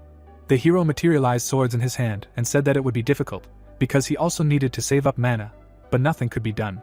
The protagonist swung his weapon and said that he would have to meet the monster with a sword, and asked if he had the courage to grapple with a lion, and use the final move, the Harkon imitation technique. The monster stopped, confused. The protagonist looked at his opponent in surprise. The guardian bowed his head favorably to the protagonist. The nymph flew up to the protagonist and said that the guardian of the forest, on behalf of the protector of the local nature, pays tribute to someone who has an outstanding spirit and character. The girl, looking sympathetically at the guardian, thought that it was a pity, because his natural lifespan had long since come to an end, but he was still holding on, albeit barely. The protagonist put his hand on the muzzle of the guardian of the forest, and the girl said that he had been guarding something here for an eternity. Chuck, looking forward confidently, said that the guardian protected the seed of the world tree from demons here. The huge guardian opened his eyes and Chuck respectfully said that he acknowledged the pride that he had protected all this time and took it upon his shoulders. The carcass of the forest guardian glowed brightly. The hero, watching the glowing monster in amazement, thought that his energy was being transferred to the seed, because the guardian was offering his life as an offering to the world tree. Chuck, decisively turning to the nymph, said that this stone was the seed of the world tree and ordered her to use her blessing. The nymph, looking at the protagonist understandingly, said, "It turns out that it was," and added that she understood everything. The nymph, concentratedly flew up above the huge carcass. The seed of the world tree shone with magical energy. The seed of the world tree was intensely transformed. The protagonist looked at what was happening in surprise. The world tree, rising majestically, began to sprout from the ground. The system announced that he had entered the rift of the secret garden of the world tree. A new world tree had taken root on the continent of Arcana. The protagonist confidently looked at the screen. The system reported that the continent of Arcana was celebrating the birth of a new world tree, and people looked at their monitors in surprise. The system notified that a wave of life was sweeping across the continent of Arcana, while the streamer Huigantu shockingly exclaimed, "What the hell is going on there?" And his viewers commented that while Huigantu was crawling after snails, someone found the world tree. The viewer, confidently looking at the screen, said that it was Chuck again. The protagonist looked ahead and the system notified that he had passed the rift of the secret garden of the world tree. Chuck, noticing the closing of the portal, shouted that the rift was closing and called Nymph to him. Chuck, looking sternly at the girl, ordered her to observe the situation in Archon and then report to him, because the mechanical tower of Kvirenberg would serve as her base of operations. The nymph, respectfully bowing her head, said that she would justify the trust of Mr. Chuck. The protagonist found himself in his room. Chuck, bowing his head, thought that this nymph used someone else's mana exactly as she pleased. An image of past events appeared. The hero stood in the middle of the rooms and Chuck thought that he passed out while standing. The protagonist opened his eyes in confusion. Chuck, looking ahead in surprise, was he really at home, asking himself if he fell asleep, was it all a dream? Chuck, checking his statistics, saw that he had the title of the last explorer. The hero, happily looking at the monitor, thought that it was not a dream after all, and he had a title, because in the Arcana itself it was super hard to earn them, and asked what effects it had. The parrot, hurriedly burst into the room, shouted the protagonist's name. The feathered one, excitedly looking at the protagonist with his huge eyes, said that he had arrived to notify him about the planned resumption of the scientific conference. Chuck, looking at the feathered one, thought that this conference was suspended when Benjamin disappeared, and it would be better to participate in it in order to complete the quest, and asked the parrot when it would resume, to which he replied that it would happen in 2 hours. The protagonist angrily looked ahead and the parrot said that he was so worried because he could not find him for 3 days, sir, and so glad that he found him. The protagonist, brushing his teeth, said that he would be heading out in a minute and wondered how long he had been out cold, adding that Nymph was eating too much mana. Benjamin was speaking at the podium. The protagonist looked confidently at the audience and declared that his presentation was over, adding that he thanked them for their attention. The mages sat tiredly and one girl said that Benjamin had really prepared well. John told a passing red-haired guy that he had given a great speech, and Chuck announced that Kiko from the School of Enchantment would be speaking next. The students began to talk about the School of Enchantment. Chuck, looking critically at the mages, thought that this was the same black hole of the Tower of Mages, and asked himself what had suddenly happened to the mood, because the School of Enchantment was definitely not the most popular, but he would not call it a black hole. The girl began to climb the podium, and the hero thought that senior mages were exempt from the admission procedure to the Topaz Hall, so he did not even know what her work would be about. Senior Mage Kiko, desperately looking at the crowd of gathered mages, said that she was a parasite. John, sympathetically watching what was happening, thought that the girl had imposter syndrome again, and added that he was afraid that she was not able to give a presentation, asking to take her to her place. Kiko, hysterically kicking away from the men, exclaimed that she was parasitizing on the Tower of Mages like a useless pig. She was a black hole that only absorbed the funding of the tower, while her colleagues, calming her down, asked her to calm down and offered her to return to her lab. John, standing on the podium, officially announced that this was the last presentation, and that was all for today, while Chuck thought with satisfaction that apparently this could be considered a success. The protagonist turned to the magician who had called him by name. John looked at the protagonist and asked if he wanted to have some tea with him, because he had good news for him, while Chuck thought about what it could be and agreed, because he also had something to say. The Tower of the Magicians. The Hanging Gardens. Enormous gardens hung in the air. John spat out his tea in shock. The guy looked at Chuck in surprise and asked if it was really the World Tree and asked if he now had access to information from the continent of Arcana, to which Chuck agreed. The system solemnly notified that the global quest The Seed of the World Tree was being completed, and 1 seed had been found. Chuck drank tea from the cup and declared that although it was only one of many, the energy of this life should help those who fight destruction. John wearily folded his hands together and said that the World Tree controlled the energy of the Arcana world, and the demons had only grown stronger in his absence. But since he had grown the grain, everything had changed. John, warily realizing, said that this was extremely good news and added that she did not know how to repay him, and Chuck asked him if he had not promised him good news. The protagonist sipped his tea and the mage, with slight irony, noted that in comparison to his news, this was just nonsense. Chuck sipped his tea and John solemnly announced that mages no longer needed permission to leave the tower. John, holding out his hand and explaining that this only applied to matters related to Christopher, but as soon as they dealt with him, mages would be able to leave the tower accompanied by a senior mage. The protagonist looked ahead happily and the mage continued that he, like Chuck, was considered a senior mage, and the hero thought that he could join any raid on the rift together with the tower mages. Chuck, smiling calmly, asked if they had already found Christopher, and he asked himself if that was really his entire reaction. John sat tensely at the table and said that the prisoners would not admit to anything, but no one could stand long-term imprisonment in Avicii, and he was sure that they would soon find out where he was. Chuck looked thoughtfully at his interlocutor and asked what kind of place Avicii was. The magician, running into the hall, shouted to Sir John. The magician stopped and said that it was urgent, because the problem was connected with 2 former elders who were imprisoned. The protagonist and his interlocutor were dumbfounded. The system informed that the Tower of Magicians was created from countless spells, and underground there was a space that served as a foundation for them, adding that this was a place untouched by the flow of time. John went down the stairs and explained the nature of the prison, saying that this was a space of constants, where everything was constant, unchangeable. This was Avicii. Chuck, looking at his interlocutor, thought that he had just entered here, and just 1 second already seemed to drag on forever, like in a hyperbolic time room. Chuck, shocked, saw 2 figures burning on the floor. John, looking at the remains in shock, asked if these were the charred bodies of those elders, and asked what had happened, while the magician, confused, answered that he did not know, because he had come down here as soon as he noticed the presence of unfamiliar mana, and they were already in this form. Chuck, coming closer to the fire, thought that apparently, the escape attempt had failed, because he had heard that it was impossible to use mana in this place, but this was practically the exit. They should have been able to get out, since this had happened. The fire blazed right in front of the hero. Suddenly, the flames gushed out at the protagonists. John, looking at what was happening with concern, asked what had caused it, and ordered to set up a barrier. The flames melted the barrier, and Chuck thought that the flames were even burning through John's defense. The staff hit the stone floor. The ice staff extinguished the villain's magic. Chuck looked at what was happening and thought that the magician had extinguished the flames and frozen the area with 1 blow of the staff. Elder Luke, standing in front of the heroes, said that this was Christopher's magic. Luke, looking shrewdly into the protagonist's eyes, said that the villain must have decided to get rid of them before they could reveal any information about him, and judging by the fact that he had also left a trap, he was seriously underestimating them. An image of past events appeared and Chuck thought with impression about this man. Chuck, looking respectfully at Luke, thought that he was seeing the elder up close for the first time, and John humbly asked for forgiveness, because he had imposed on him the duties of monitoring the prisoners, and he had failed. Luke, looking at the mage mercifully, told him to raise his head, because he was initially unable to uncover Christopher's insidious plans, and now that the traces of his mana had evaporated, they would not be able to track him. The protagonist stood at a distance, and the mage addressed him by name. Luke, looking at the hero seriously, said that he had a request for him, asking if he could talk to him alone, while the system activated the quest Luke's request. Luke, turning his back to the hero, frankly said that Christopher was the reason he entered the tower. An image of the mage in fire appeared and he stated that Christopher was an elder, once called the Flame Dragon. Luke, mysteriously bowing his head, said that for him, who dreamed of conquering the peak of ice magic, he was an opportunity to prove his power.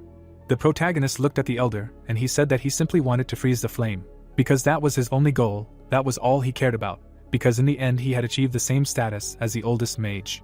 An image of 2 elders of the mage tower appeared and Luke said that, however, he could not surpass him. Luke, turning to the protagonist, frankly said that, to be honest, he no longer thought that this was even possible, but with the way events were developing, he realized that he was still not able to give up this goal. The protagonist looked at the mage in surprise and he called him the Supreme Mage Chuck. Luke, looking the protagonist straight in the eyes, decisively said that he was the only one who could fulfill his request. The protagonist confidently walked along the brightly lit corridor.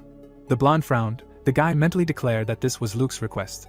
Chuck approached the girl in the cloak and thought that he would help him. Since it was also a quest, the guy mentally added that he had a feeling that it was not at all about a sense of duty to the Tower of Magicians. A notification appeared that this was a quest request from Zion. You need to help Ziones defeat Kristoff. The protagonist opened the door and mentally declared that, most likely, he was glad to finally get the opportunity to make his lifelong dream come true. The blonde sat down on a chair and thought that turning his lifelong dream into reality was more important. The elder of the Tower of Magicians stands against the background of his fiery dragon.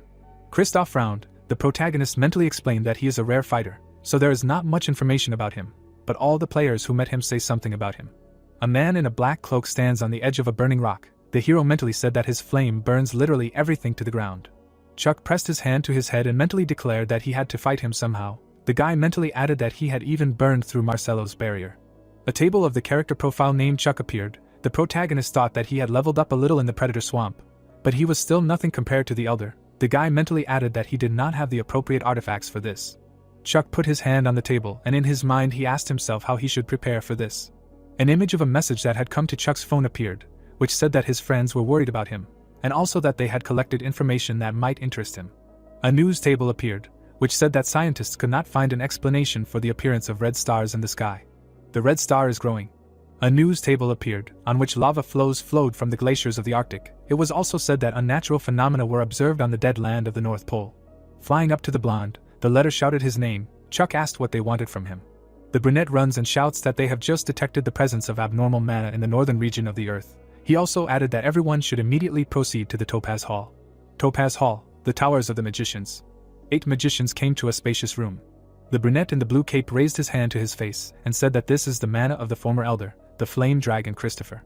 The long-haired man thoughtfully scratched his chin. William said that this mana is unimaginable. The long-haired man exclaimed that they can be sure, and asked if they have determined the presence of any other mana. The red-haired guy replied that he experienced something similar in the place where Christopher sent him in search of the truth. The man in glasses clenched his hand into a fist and said that there was a demon there. He added that now it is more sinister, more powerful. The blonde man entered the room and exclaimed that Christopher was trying to create a rift. Chuck frowned and said that Christopher wanted to summon a high-ranking demon king. The man with the eye patch opened his mouth. The blonde man asked who the other man was talking about. The guy in the bow tie asked what the rifts had to do with the demon king. Chuck turned around and said that he needed a sacrifice. The man in the suit walked away from the rift. The blonde man explained that a sacrifice worthy of a king is life. In other words, he needs deaths. A rift occurs.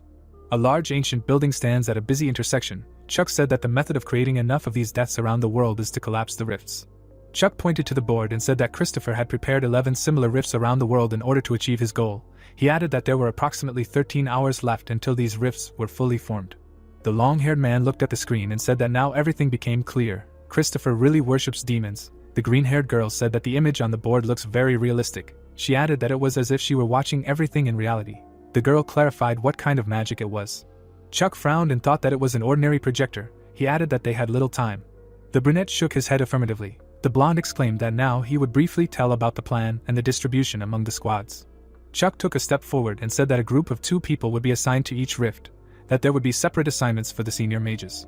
William raised his hand and said that Christopher was the biggest criminal in the history of the Tower of Magicians. It was obvious that they, the senior mages, were obliged to deal with him. He added that he thought he should skip this mission. Chuck stepped forward and asked his name. William replied that it wasn't because he was scared, but because he also used flame magic. The brunette opened his eyes. Chuck said that he was aware that flame magic in its nature is subject to a strict hierarchy. The blonde folded his arms across his chest and exclaimed that a weaker flame would be absorbed by a larger one. He added that when faced with Christopher's magic, his fire would only serve as fuel for him, giving him even more power. William shifted his gaze. The blonde said that there was a magician here who could solve this problem. Chuck tilted his head down. People began to ask again who it was and make their own guesses. The girl looks at the audience in fear. The blonde says that it is the senior magician of the School of Enchantment. The girl in glasses blinked. The crowd of magicians looks at the girl. Someone said that Lily is a black hole absorbing the budget of the Tower of Magicians. That Lily is paranoid. The blonde smiled and said that Lily's presentation at the conference was a failure. However, he had studied all of her works. The girl cried and said that she was a useless pig, that she was a black hole that only absorbed the tower's funding. The blonde said that it was in them that he had found the key to defeating Christopher. Lily opened her mouth. The blonde said that now everyone would read Lily's work on the theory of enchantment, as well as notes describing her personal experiments on how to finish off an introvert. An introduction. The Arctic, a dead land? A man in a black cloak stood on a cliff. A guy in a black cloak approached the man and asked if they were being too provocative. The green-haired guy bowed before the man and said that if he continued to throw away mana like this, the tower's mages would find them in the blink of an eye. The bearded man smiled and said it didn't matter, they wouldn't even stick their noses out of the tower. He added that the sacrifice was more important now. He asked if it would be enough to lead him to the truth. Alfred smiled evilly and said he would definitely be happy. 11 rifts around the world should be enough. Christopher lowered his head. Alfred asked when exactly these rifts would collapse. The bearded man raised his head to the sky. Alfred asked what happened there. Christopher replied that he had lost contact with one of the rifts. The green-haired man grinned and said that the Earth's population could not interact with unopened rifts. Christopher frowned and mentally declared that this was a tower of mages. Only a few were able to interfere with his mana. The brunette opened his eyes in surprise. A blue star lit up brightly in the sky. Christopher declared that they were chopping them off one by one. They were already close. The green-haired man looked up and asked what it was. Christopher looks at the blue portal and shouts that it is a portal.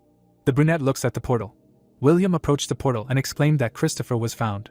The red-haired guy directed his power at the portal. The blonde said that everything is fine, he should get ready and shoot mana. The red-haired guy exclaimed affirmatively.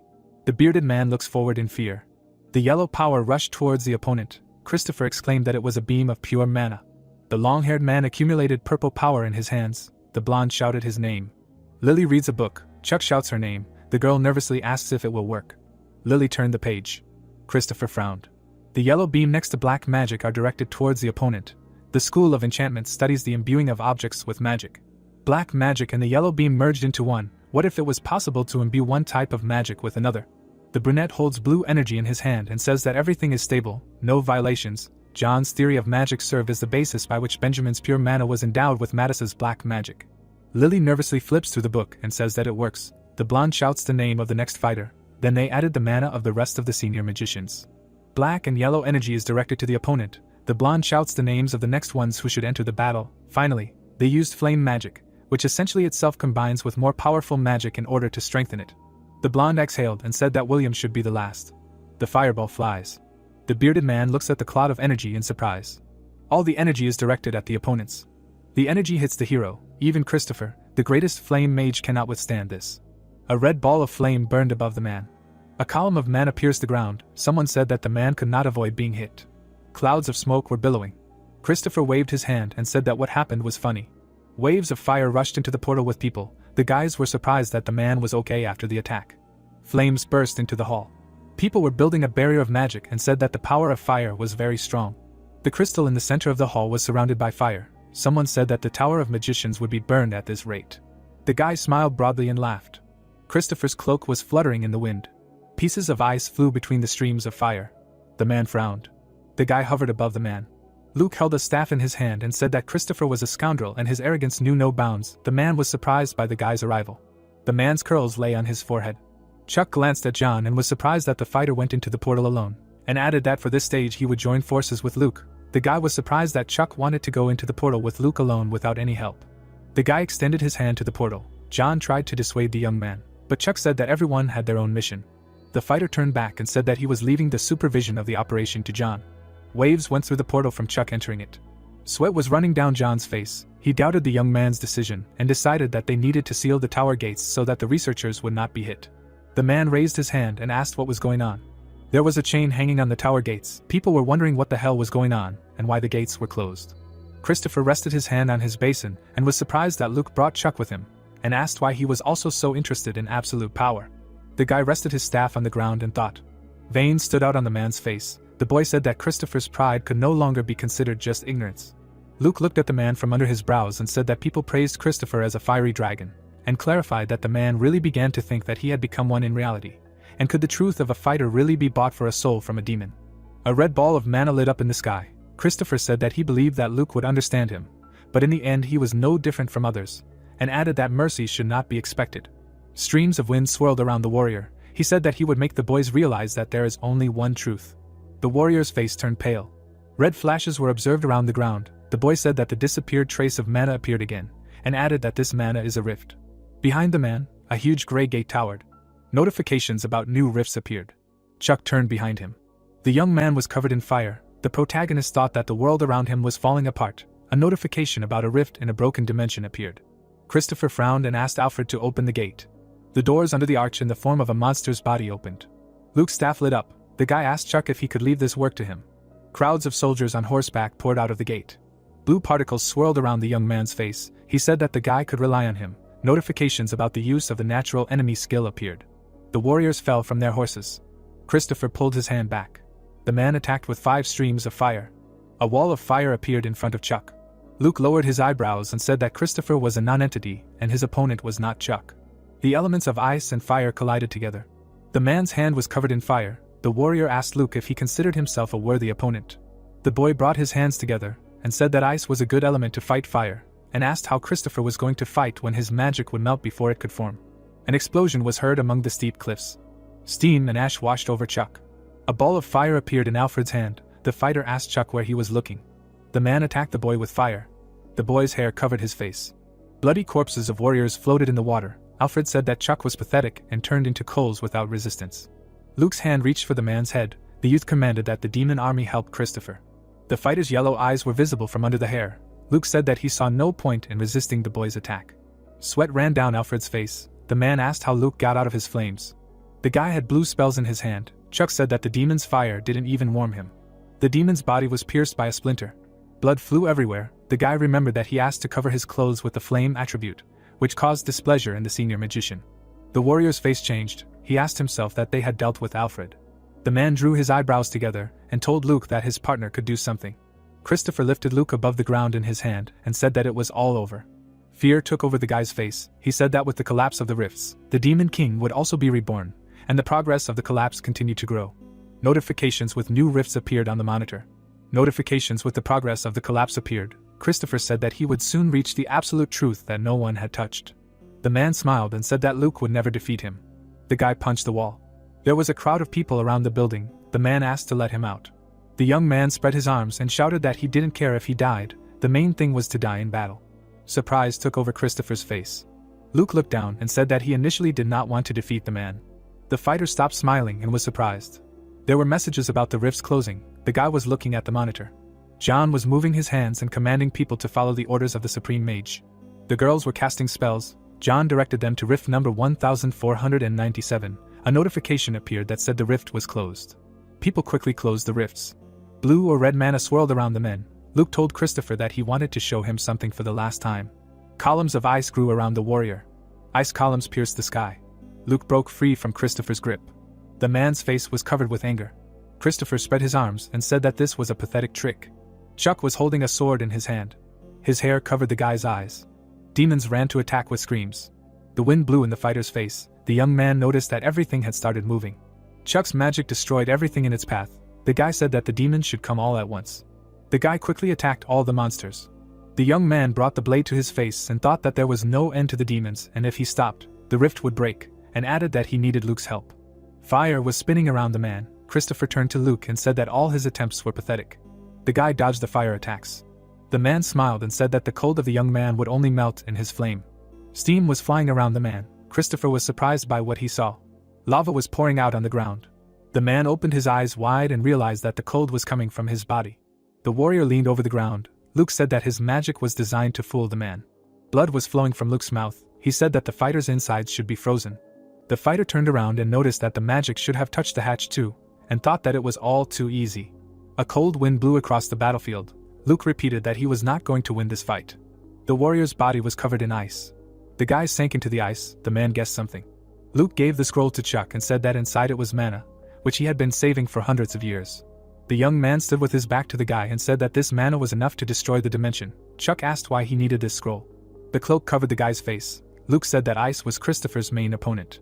The guy turned to Chuck and said that he could lose the fight and the young man should not hesitate to use the scroll. Chuck clutched the scroll in his hand and asked what Luke wanted to take Christopher with him. The guy's face changed.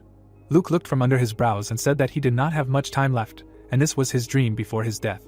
The man extended his hand to the boy. The boy asked how Christopher felt about his cold. The fighter's eyes grew dim. He couldn't believe that he was going to die soon.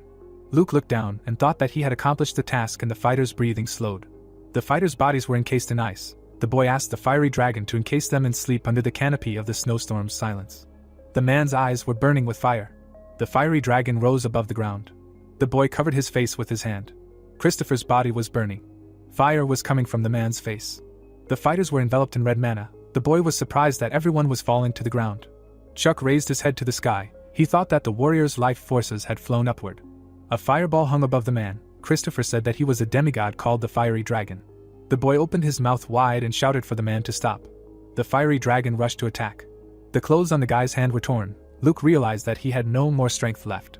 Chuck's hand was touching Luke's body. Luke opened his eyes. The fighter turned to Chuck. The guy apologized for being late. The guy's hair covered his eyes. The guy realized that he did not have enough strength to resist the demigod. A smile appeared on the young man's face. The fighter's body was enveloped in blue streams of magic. The guy realized that the enemy had absorbed the energy of demons. Notifications about the activation of the skill appeared. The blue bird pierced the fire dragon. The man's body was covered in ice. The warrior's eye was visible from under the ice. Luke was lying on the ground. Blood gushed from Luke's mouth. The guy asked about the man's health. Chuck looked out from behind the guy's body. The young man thought that the man was in bad shape. Luke asked the young man to use the scroll and took his hand.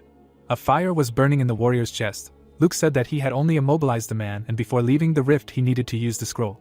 Blood dripped from the guy's face. He said that everything was fine and he would die soon. Chuck told the magician not to say that. Despair took over the warrior's face. The man closed his eyes and said that he could not freeze Christopher forever, because he had not reached the level of the Kingdom of Eternity. The guy untied the scroll and said that he would bring the Kingdom of Eternity to them. Surprise appeared on the man's face. Blue light came out of the paper. Chuck understood that only with the help of the scroll could he control time and space. A bright light emanated from afar. The columns went into the distance. The man was surprised that the young man resolutely wanted to fulfill his dream, and realized that he did not know how to thank him. Luke stretched out his hands forward. The blue bird covered Christopher with its body. Luke handed the scroll to the guy and said that anyone could fulfill his request. The man asked why he was chosen. A smile appeared on the man's face. The man sits surrounded by children. Luke thinks that the kids would not cope and would cry. They would begin to doubt that the old man would have to part with life. The girl held flowers in her hand.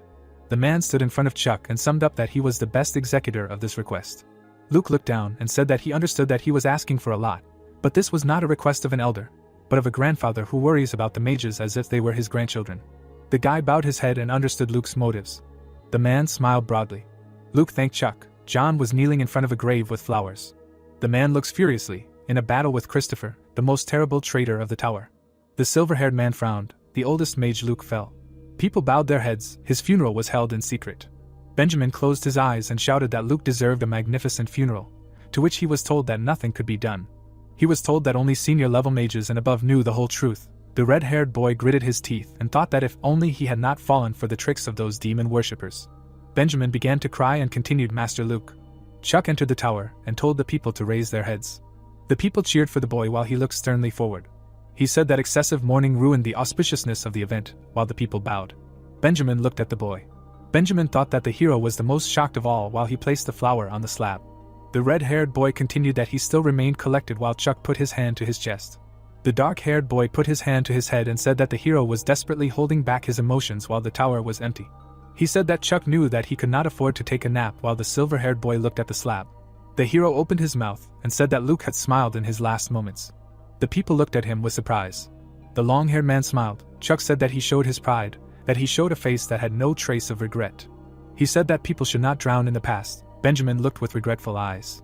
The hero looked up and said that they should think about how to spend the future, and asked what the Tower of Magicians needed right now.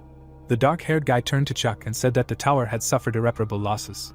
He clenched his fist and continued that thanks to this they all absolutely understood one thing, that they had found out who the true enemy of the Tower of Magicians was. The guy bowed and asked that the hero allow them to take the initiative in destroying the demons near the Supreme Magician. Chuck closed his eyes. He straightened his tie and said that it was well said, and he realized that now he would have to answer for the Tower of Magicians. The news showed footage of the battlefield from a drone, and all experts agreed that this disaster could have completely destroyed the Arctic ecosystem. Chuck looked at the camera and said that he closed the portal to the Tower of Magicians, that the hero cleared the rift. The guy was asked what happened there, but they never heard an answer. Someone squeezed a glass with his hand and said that it meant that Chuck did not let them enter the tower. A crowd of people stood near the building, and someone shouted to open the gate because the rift was about to collapse, and then asked what the people from the tower were doing and asked to let them use the portal. Jack hit the wall. He put his hand to his head and said that, apparently, the hero decided that the players would not help in this battle, that this time they were of no use. The assistant came to Jack and asked why he was going to sit like that now. The assistant said that everything was fine and suggested starting to work even harder so that next time they could help. The red-haired guy looked at him like a brother. Jack looks at the notification about the planned update in progress. Ani, holding the phone in his hands, looks at the message. Rox saw a notification that a new location will appear in their world. A mysterious woman towers over people, the Church of the Goddess, a religion that has tremendous influence throughout the continent of Arcana. A man prays. Despite the strictest doctrines of this religion, more than a third of the inhabitants of the continent follow it. A notification appeared that Muon appeared in their world, that a new location, the sanctuary of the Church of the Goddess of Muon, was added. The sacred land of the Church of the Goddess is Muon. An update was released. Information about the update appeared on the screen. The reaction of the players was not long in coming. The guy was surprised. Yes, in a normal situation, this would obviously be a great bonus for the players. He held a cup in his hand and wondered why the Church of the Goddess was attacking players. People are running away from the enemy attack. A warrior in armor looks angrily. A few hours ago, in front of the main gate of Muon, the temple stands in the sunlight. Someone called Samuel, and he turned around. The guy put the microphone in front of his face and said that once the information about Muon came in, the Bohemian Guild was the first to act, and asked him to share the reason why the decision was made so quickly, as well as his goals for the expedition. The long-haired guy put his hand on his chest and said that as a guild ranked 4th in the EU, they have not stood out much lately, and have not lived up to the public's expectations. Samuel clenched his fist and said that this time it will be different. He confidently looked at the camera and said that his class is a paladin. The guy continued that they used to be famous for having the closest ties to the Church of the Goddess, and this time they will surpass everyone else. The unknown individuals shook hands. The people looked at him with confidence.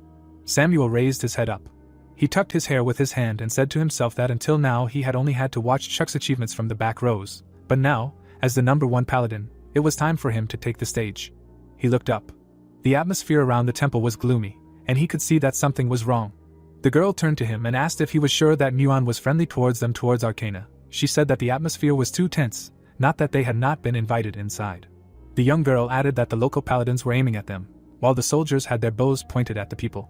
Samuel looked at them with a worried look, thought that this could not be, and introduced himself to them. Something sharp touched the boy while he was saying that they had come to help the church. Blood was running down the boy's face. Their commander was glaring at Samuel. He stood and shouted that they were peacefully awaiting the day of judgment in the shrine of the goddess, Muon. The man emitted an evil aura and said that everything was going according to the will of Saint Freya, that they did not need help. Samuel put his hand to his chest in fear, while his assistant asked him to come to his senses. The people looked on fearfully. The enemy said that anyone who came near Muon would be punished in the name of the goddess, and at that moment, arrowheads flew towards the players. Samuel dodged the arrows. The reporter ran away and said that Muon was shooting at them, that this move would not be good for them either. A blurry image of the temple was shown on the screen. Korea AU. The staff looked at the screen and one of them said that Muon declared war. The guy was typing. Someone ran up to him and said that he had gotten the satellite images of Muon, that he was right, that something was wrong there, that there were too many paladins there. The assistant handed over the image and said that the paladins had arranged everything there perfectly to be self-sufficient. He looked at the image in surprise and added that the enemies seemed to have prepared for this day in advance, and asked if this was really the saint's plan. The chief opened his mouth and said that this was not the saint's plan. The assistant looked at the guy strangely. The guy with the short haircut said that he had heard the paladin's speech on the broadcast and started looking for this saint, that if someone had designed her, she should have been found in the AAU database. The chief rested his chin on his hand and added that there were no results for the supposed Saint Freya. A notification popped up on the computer that no results were found. Chuck frowned and said that the saint of Muona was a demon. The guy's second soul covered his mouth and asked if he understood how powerful the Church of the Goddess was. Did he want to go to prison for blasphemy? The hero replied that that person was a saint and not a saint. The hero received a notification about the destruction of Auction. The message said that one of the goals of the mission was to meet with the saint of the Church of the Goddess. Chuck looked and said that it was worth getting information from the Arcana. Strange energy gathered around the hero. He told her to observe the situation in the Arcana and then report to him. Nymph put her hand to her chest and said that she would justify the trust of Mr. Chuck. He held his jacket and continued that this information should be obtained from the contact spirit, Nymph. Claire's mouth opened wide in surprise. She stood next to Chuck and was fascinated by what the rift looked like. The player abruptly walked forward and ordered the girl to focus, to which she confusedly agreed. The pink-haired girl followed Chuck and tried to understand why he chose her, because every mage applied for the expedition. The mage spread his arms in surprise, because he did not understand why he was not taken into the rift, because he really wanted to go there. Claire added that the player refused the senior mage William and took an experienced mage, in the person of herself. Agnes was holding a stack of books and suggested that the matter could be that Chuck rated her highly. The mage embarrassedly lowered her face and replied that she did not know. Claire shook her head and remembered that she was on a mission and she should focus on it, and added that the supreme mage asked her to collect medicinal herbs. The girl with amber eyes continued walking and finally found the medicinal herbs she needed so much. She reached for the healing flowers and joyfully exclaimed that she found them. Chuck stood nearby and commanded her to stop. The girl remained on her knee and after a moment felt a threat from behind. The girl, looking at the hands reaching out to her, noticed that it was not important that it was a ghost, but that it was Master Luke's magic. A notification appeared, which said that the state of freezing was imposed on the mercenary's ghost. Chuck stood in front of the magician and said that he once saw such a level of skill. He realized that he had no choice but to achieve it, and added that he was not perfect yet, but he had already learned how to manifest it. The stone was enveloped in a magical aura and explained to Claire that the plant she was holding was nothing more than ghost ivy, which prefers to grow exclusively on rare ghost iron ore, and added that the plant has the ability to summon souls and call ghosts. The girl bowed her head in apology, and noted that she should have been more careful and her ignorance created many problems for the player. Chuck lowered his hand and asked her why she entered the rift, to which the girl replied that she entered here to collect herbs for study. Claire stood in front of the Archmage, who asked her to focus on this duty in this case. The gray-haired guy went further and said that he would freeze all the ghosts that were heading her way. The protagonist added that they could use this opportunity to advance the method of cultivating herbs and get closer to mass production of medicines. Claire pressed her hands to her chest in admiration. The girl jumped up and said after Chuck that she would do everything in her power and try not to disappoint him. The player said to himself that he would consider the frozen monsters a learning moment, and the black-haired guy noticed that his mana was rapidly running out. An explosion destroyed the ghost. Another explosion killed 2 spirits. Claire destroys enemies with magic, and Chuck noted from behind that the Tower of Magicians is a completely different matter. He sat next to the player and explained that the experienced healing school mage was dealing with level 560 monsters and that he knew that bringing the girl along was the right decision, to which the avatar responded that all this was quite good, and Chuck noted that they were barely surviving on herbal tea that restored mana.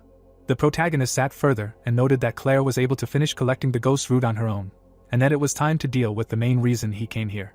The player extended his hand to summon a nymph. A bright light outlined the spirit. The spirit poured herself a cup of tea and said that in accordance with their contract, she came at Chuck's call, to which he responded that it only got worse.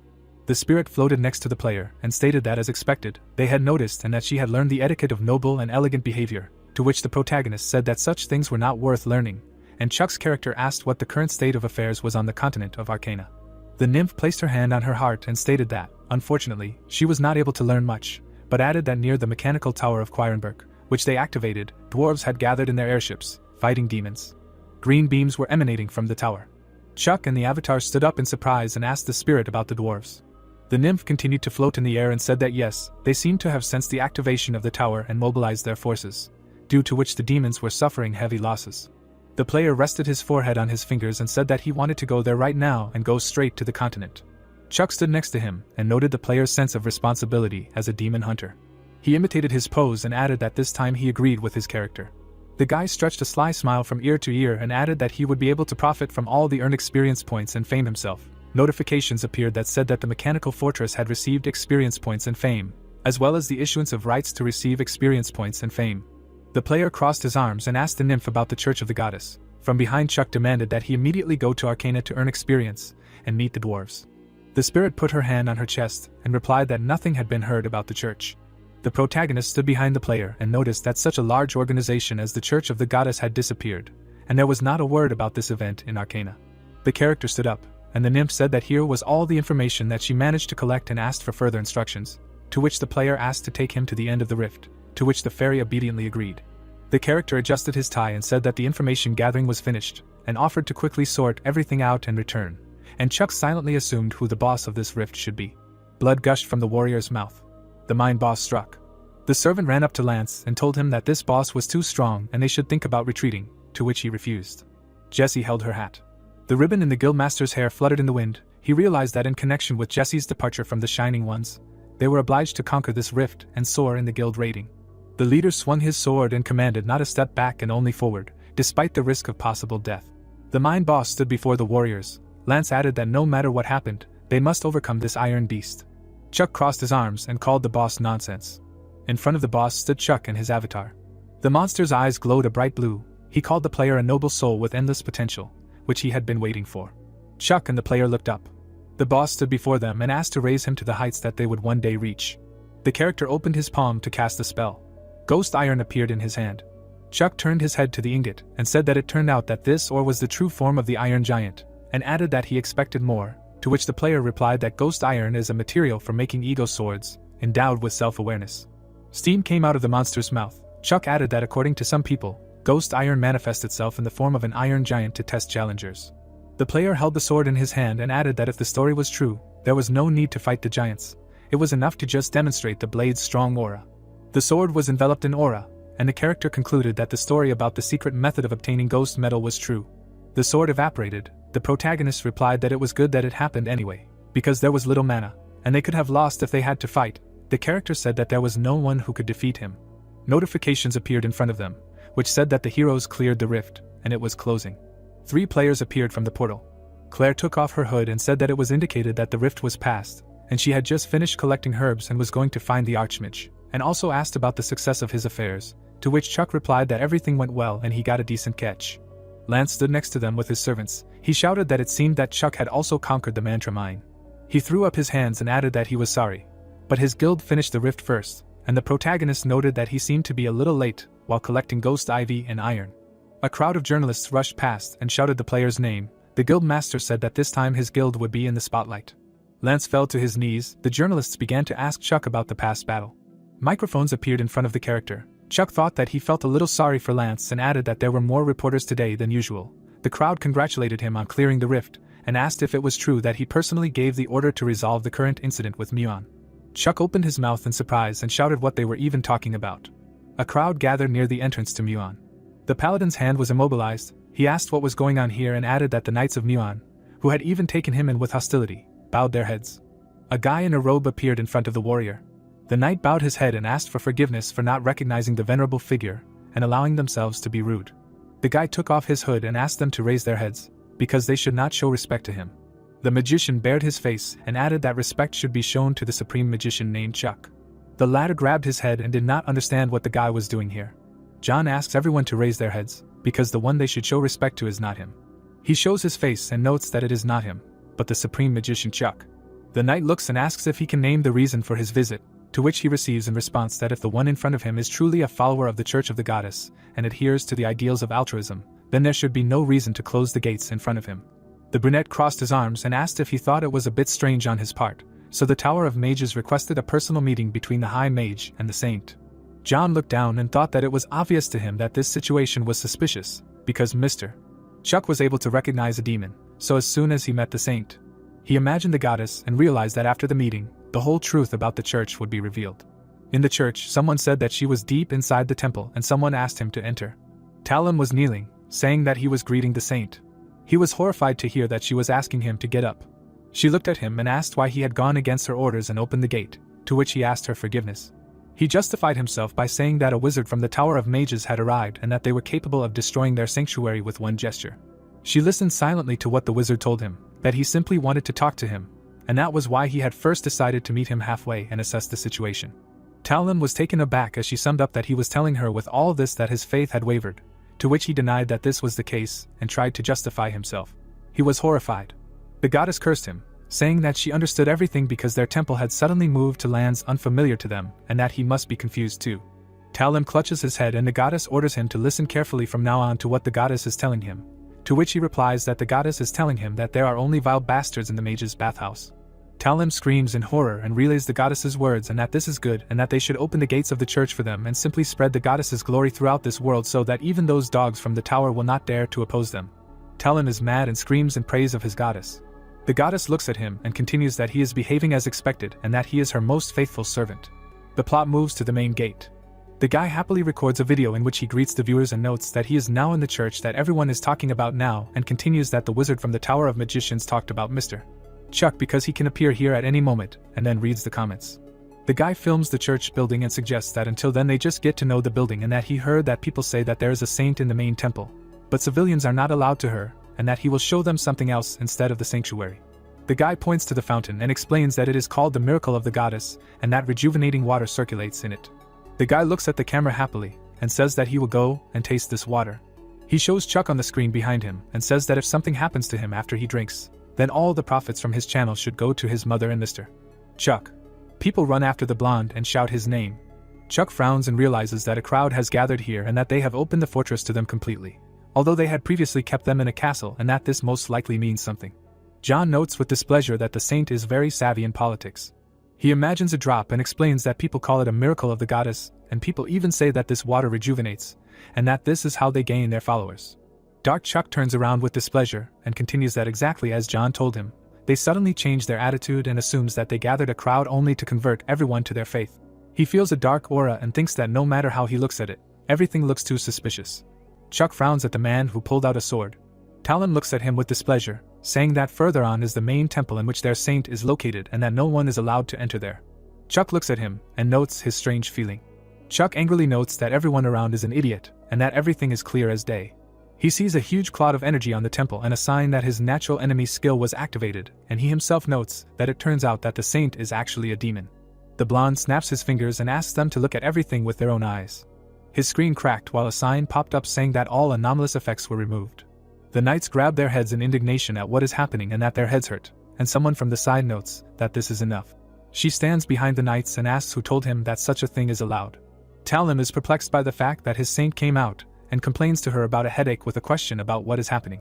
People are taken aback by how beautiful she is and that they had a lucky opportunity to get to the appearance of the saint, and someone else asks himself whether he should also join her church for this. Freya continues angrily about him reaching out to her paladins. She uses demonic energy, saying that she assumes he needs a divine revelation. Chuck blocks her energy, and sees a sign that the abnormal effects were nullified by the natural enemy skill. The goddess is taken aback. Chuck frowns and hears her laugh and realizes everything. She laughs madly and realizes that it was him then, that he is the last survivor. The paladins turn around in horror. The guy is horrified and someone screams that it is time to run. Chuck calmly stands in front of her and addresses her with words that she is wrong. Freya deforms. Her teeth sharpen. She takes on her true form, which Chuck comments on. Neferpit looks at him madly and says that she would never have thought that the famous demon hunter would wander into her, and that this is where the fun ends. Talon doesn't understand what is happening as she continues that she had a great time thanks to them and points out that all her followers are stupid. With the burning building in the background, she explains that it was because they obeyed her orders as if they were the will of heaven and sat there and did nothing, that it was so easy for them to infiltrate the Arcana and slaughter innocent victims there over and over and over again, and asks if they had any idea that the Arcana was infested with demons precisely because of them. Talon holds his face. He falls to his knees. He frowns and wonders if they were being tricked by a demon all this time, and that all this time, for some reason he doesn't understand, they ignored the countless deaths of their fellow countrymen, and asks if that is why they locked the gates. Talon looks at Chuck, who asks him to get up. He adjusts his tie, asking if his faith is so fragile that it can be destroyed by the pathetic tricks of a demon, and asking if their shared faith was so insignificant, to which the dark version notes that he is not particularly religious. Talon tensed. Dark Chuck looks ahead and asks what to do now, and does not understand if he can defeat her alone, and that maybe he should have called the guys from the Mage Tower to help him. Chuck sees a notification that he has received the right to command the Order of Paladins of the Church of the Goddess, and that in front of him is the captain of the Paladins, and the remaining 46,800 Paladins are under his control. Chuck is perplexed where he got the right to command. The Dark One is perplexed, while the Light One thanks someone. The Paladins knock their staves and someone if they fall here, then they will truly betray the will of the goddess, because they are the ones who were foolish and deceived by the demon. They take the blades saying that they wish to become the blades of Chuck. Common people at risk of death, while they ask to point them at the enemy. The guy holds his head. The paladin saved them, while another one says that until the goddess is freed from the clutches of the demon. The paladin sullenly asks him to give them an order. Chuck is taken aback. He is thinking. The blonde shouts and calls out to the paladins. He sullenly continues that it is their time to show their true faith and asks if they will allow the one who deceived their goddess to go unpunished, or will they strike him down along with him. The paladins are charged with fighting spirit. The goddess is perplexed, saying that his actions are meaningless. Chuck points his finger and orders all the faithful followers of the goddess to move forward.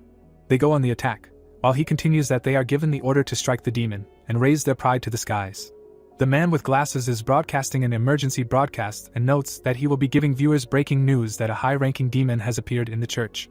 With the true goddess in the background, he continues that the exact details are still unknown. However, he can say that they are being informed that there are still many civilians at the scene, increasing their anxiety, and that all civilians in the surrounding area are urged to evacuate immediately. A rock falls. People flee. Thalem fights back and addresses the entire Order of Paladins, saying that protecting civilians remains their priority mission. The goddess knocks them off their feet and says that this is ridiculous and asks if they all think that protecting people is pointless anymore. Dark Chuck looks ahead and notes the presence of another annoying guy and that he hoped that the paladins could handle it themselves, but the forces are divided on evacuating civilians. The paladin flies to their feet. Neferpit looks at her madly and states that she is very bored and asks how long the guy is going to just stand there, and notes that the demon hunter is hiding behind the paladins in fear of the demon, and that it is a pathetic sight. Chuck gets angry while she assumes that he and his former comrades were left to die like that and asks if she is right. Talon turns around and wonders if he is really from there. Chuck smirks and explains that she is deeply mistaken.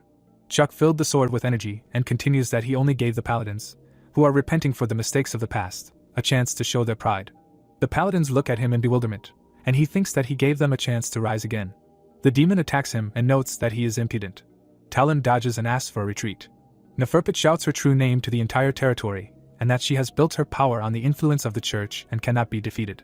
She puts her paw on her chest and continues that she is the true heir to the great evil, namely, laziness. Chuck cuts her tentacles with his sword. She is horrified. The guy also puts his hand on her chest and asks if she calls herself the supreme ruler, given that she has such pathetic abilities. Neferpit looks at him, and he continues that she is a lucky minnow who managed to grow up and hide in the church of the goddess, as a result of which he turned his nose up too much. She clenches her teeth and hears that she does not realize her place. She attacks Chuck and asks how such a pathetic person dares to say anything to her. Chuck calmly replies that this is only a crude imitation, but for a minnow like her it will be enough. He sullenly uses the ability Absolute Zero. Neferpit gets the freeze effect and frostbite. She asks in horror what it is and asks to free her, because he is just an impudent fool, to which the guy retorts that she is an unreasonable demon who is stuck in her own little world. He prepares his fist. Chuck beats her and orders her to know her place. Neferpit looks in horror and screams that this cannot be and denies what is happening and asks him if he at least understands what he had to go through to achieve this. She remembers how everything was before and said that she was summoned by the Lord Sloth from the 7 sins. She was taken aback by the fact that he handed over the lands to her and asked him if she really deserved such a great honor. Sloth looks at her and gives a positive answer with an explanation that a holy war or something like that is there, and he has a lot of trouble dealing with these demon hunters and asks her to deal with it as she decides. She fell on her forehead to the ground and thanks him. She smiles and asks herself what kind of fool he is, because he just gave her all this land with all the followers just because the demon hunters annoy him. She raises her hand up and continues that she promised herself to absorb all the negative emotions of these people and become the next great evil. Neferpit reaches out to him and screams that she was wrong and to call on the Lord of Sloth. Her hand smolders and she asks him to save her. She disappears. The sun shines from behind the church and Chuck receives a notification that the demon of the true name Neferpit has been defeated and that he has leveled up twice. Dark Chuck holds his chest and curses, because the light one is calm as an elephant, and he almost died here, because it was terrible, really dangerous. Chuck thinks about Zion and notes that it is very good that he was able to show Absolute Zero and that he truly learned a lot from him. Chuck turns around while someone is talking to him. The paladins fell to their knees as one. Someone looks at him from the screen and is indignant that he defeated the saint, or rather the demon. The bespectacled man leans his hands on the table and wonders how he defeated a character who is not even in the game alone.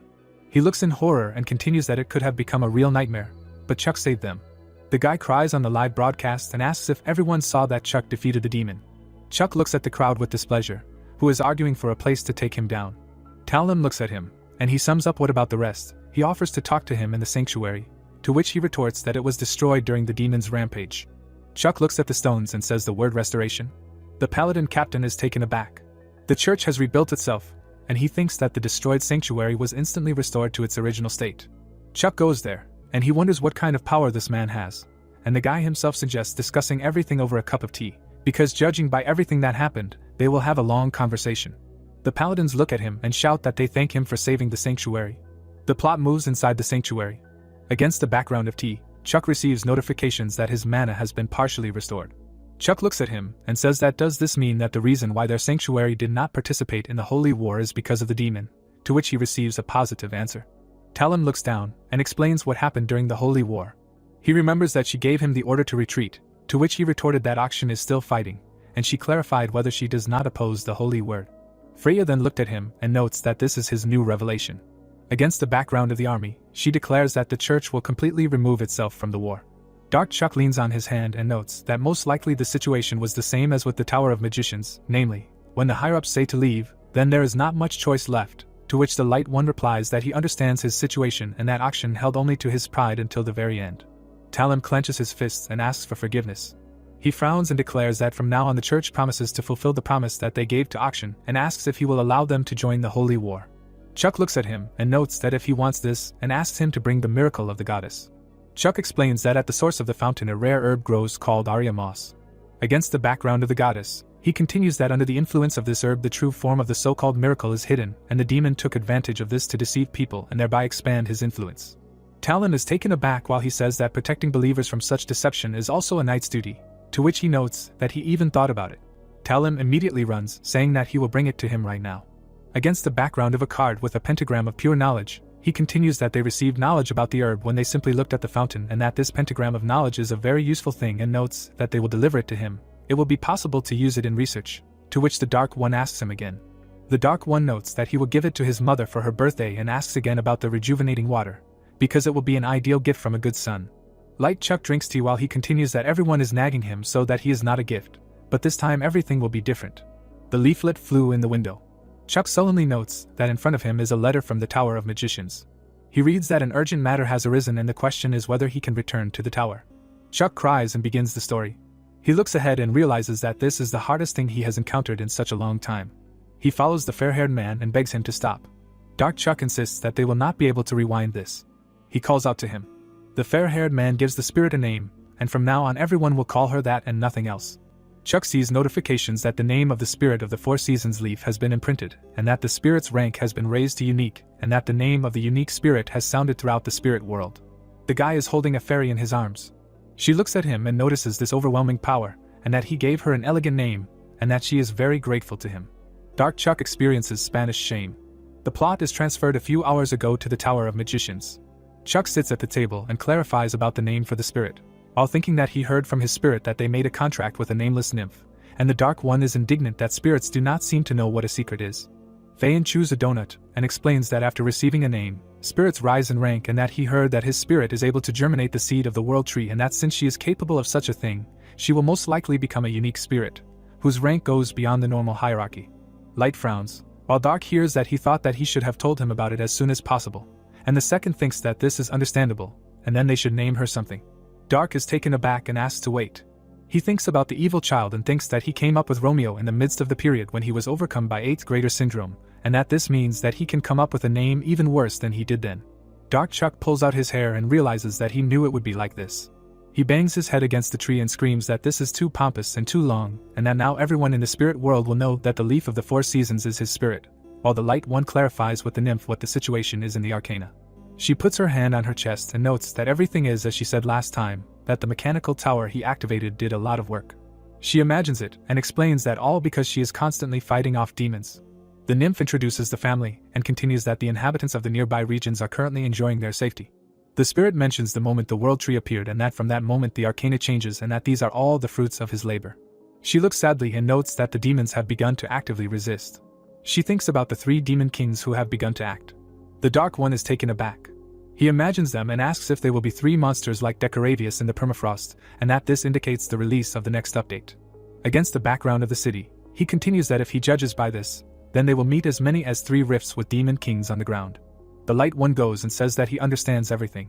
The guy stopped and gives the nymph the order to clean up the area, to which the Dark One is indignant that all these leaves were monsters. Chuck straightens his tie and says that he announces the beginning of preparations for the battle. He receives notifications that a regular update is in progress, and that 3 rifts of the Demon King's castle have been added. The man looks at the screen and understands that the situation is emergency. People do not understand where 3 rifts at a time come from, and also the progress of the collapse is moving faster than with ordinary rifts. Against the purple background, someone notes that this is not all and reads 3 tablets about Demon Kings.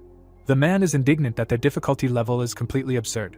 The brunette yells out asking what they should do because even if they manage to finish these guys off, he doesn't know what to do with the ones who come after them and that these guys are also the weakest of the 72 Demon Kings.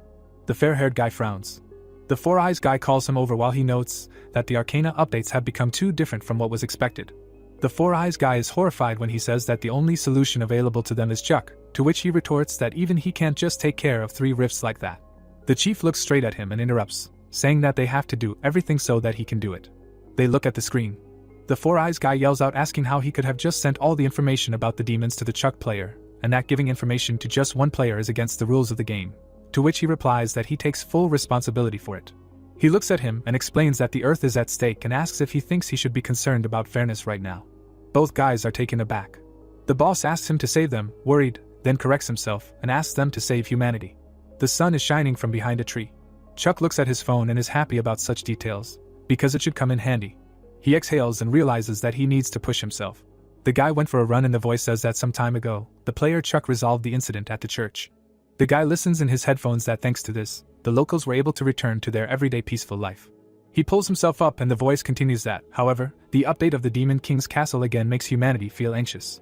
Chuck does push-ups on one finger, and the man wonders if they can do it. Chuck frowns and the man asks if they can overcome this threat again. Chuck looks at the sign that asks him to temper his weak body and that he has completed the entire plan for today.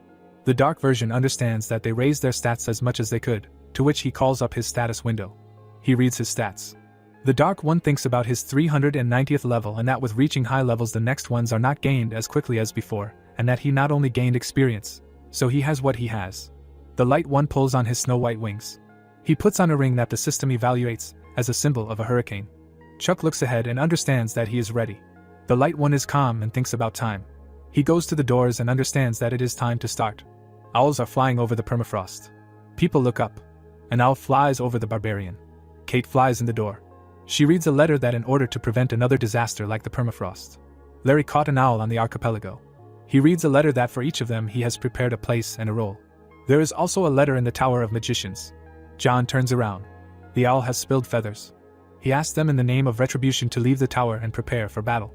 John smiles and is glad that finally there is business. Gwen frowns. Kira gathered her squad. The mages walk down the corridor. Chuck looks ahead and someone says that he has been waiting for this, while the system notifies that 3 rifts are opening. The news headline announces the end of predictable threats. A high-rise building against the sky. They admit their powerlessness. The hosts discuss that the problem with the rift is that, unlike previous emergency updates, this is official, the commentators complained. The name of the channel and the name of the stream. Michael froze with his head turned. He began to cry and said that they are here. The viewers are perplexed. The reporters crowded together. They looked at the fighters and listed their affiliations. Someone said that all the strongest of the Arcana continent gathered at the rift. The hero led the group to the rift. The reporters exclaimed that they were following the player Chuck. The commentators discussed what was happening. Michael lay on the ground. The employees stood in front of the screen and talked. He claimed that he had a premonition, and asked if the protagonist really controls such forces. Sam clenched his fist and said that with such a level, stopping the rifts is no longer a dream.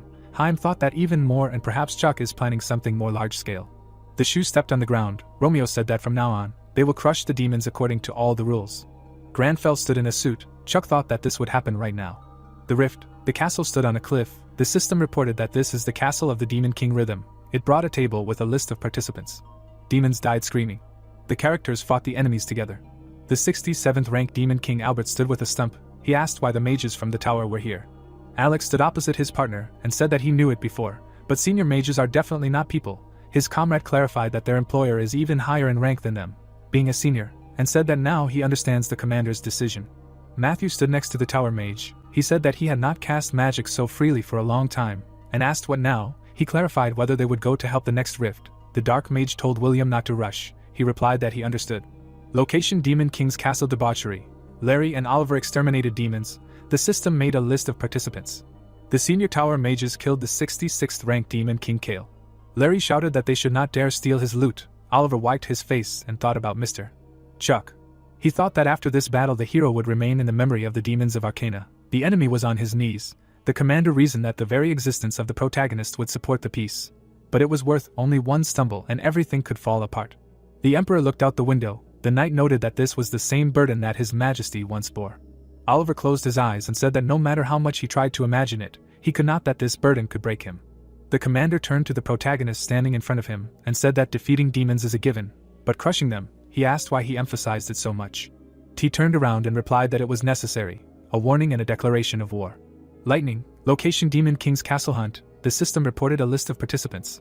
There were only 3 of them. Kira, John and Romeo came out of the portal. Granfell offered to bring the head of the Demon King before the tea gets cold. The girl and Chuck turned around with a cry. She cursed and said, "What kind of life is this?" The hero thought that he was shouting without even thinking. The protagonist looked up. The characters looked around. Romeo said that he had arrived. Kira exclaimed and said that there was something in the sky. Airships floated out. The girl asked what kind of giant thing it was. The hero answered that it was an airship. She looked at it with a cry. John said that as expected it was a masterpiece of dwarven technology. The head of the guild exclaimed. The protagonist thought that even after they dealt with the Church of the Goddess, the quest was not completed. The system displayed a description of the quest. He assumed that other forces were involved in that war. He thought that if he was right, then it was the dwarves. 3 dwarves were standing at the control panel. He thought that they were the ones who created Ixion's last weapon, the mechanical tower Quirnirk. And surely the dwarves also fought the demon kings, and in particular this one, the strongest of the 3. The hero looked at the notification. He looked at the system window and said that this was expected. The game was notifying about a change in the class quest. He thought. What would happen next? A message appeared with another quest. He mentally exclaimed that there was another quest. Kira pointed her finger and said that the airship looked like it was finished. Romeo replied that it looked like it had suffered in battle. Chuck screamed in his mind. The airship hung in the clouds. The hero thought that for the dwarves it was like a tower for magicians, and they put everything on the line to fight the Demon King, and there is no clearer proof than this.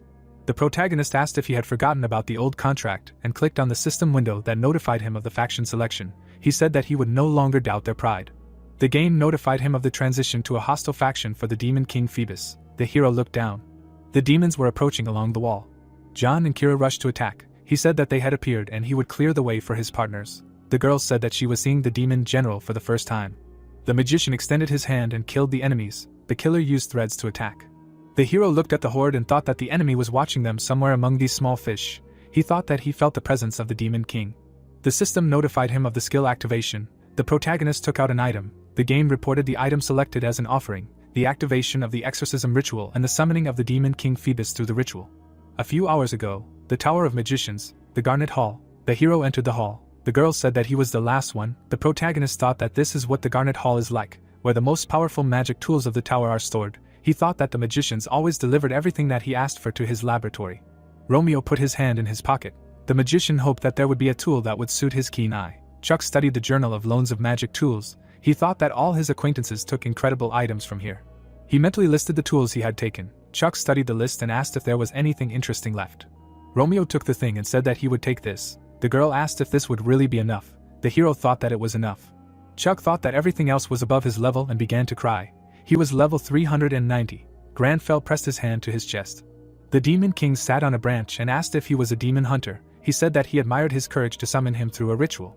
The system reported that this was the Demon King of rank 64 Floros. He held a bow in his hand and said that for a common man to try to hunt him. He said that the sudden attack of this tower was annoying, but it dealt only with small things, flashed images of destruction. He said that when the King of Demons appears, then everyone eventually becomes prey.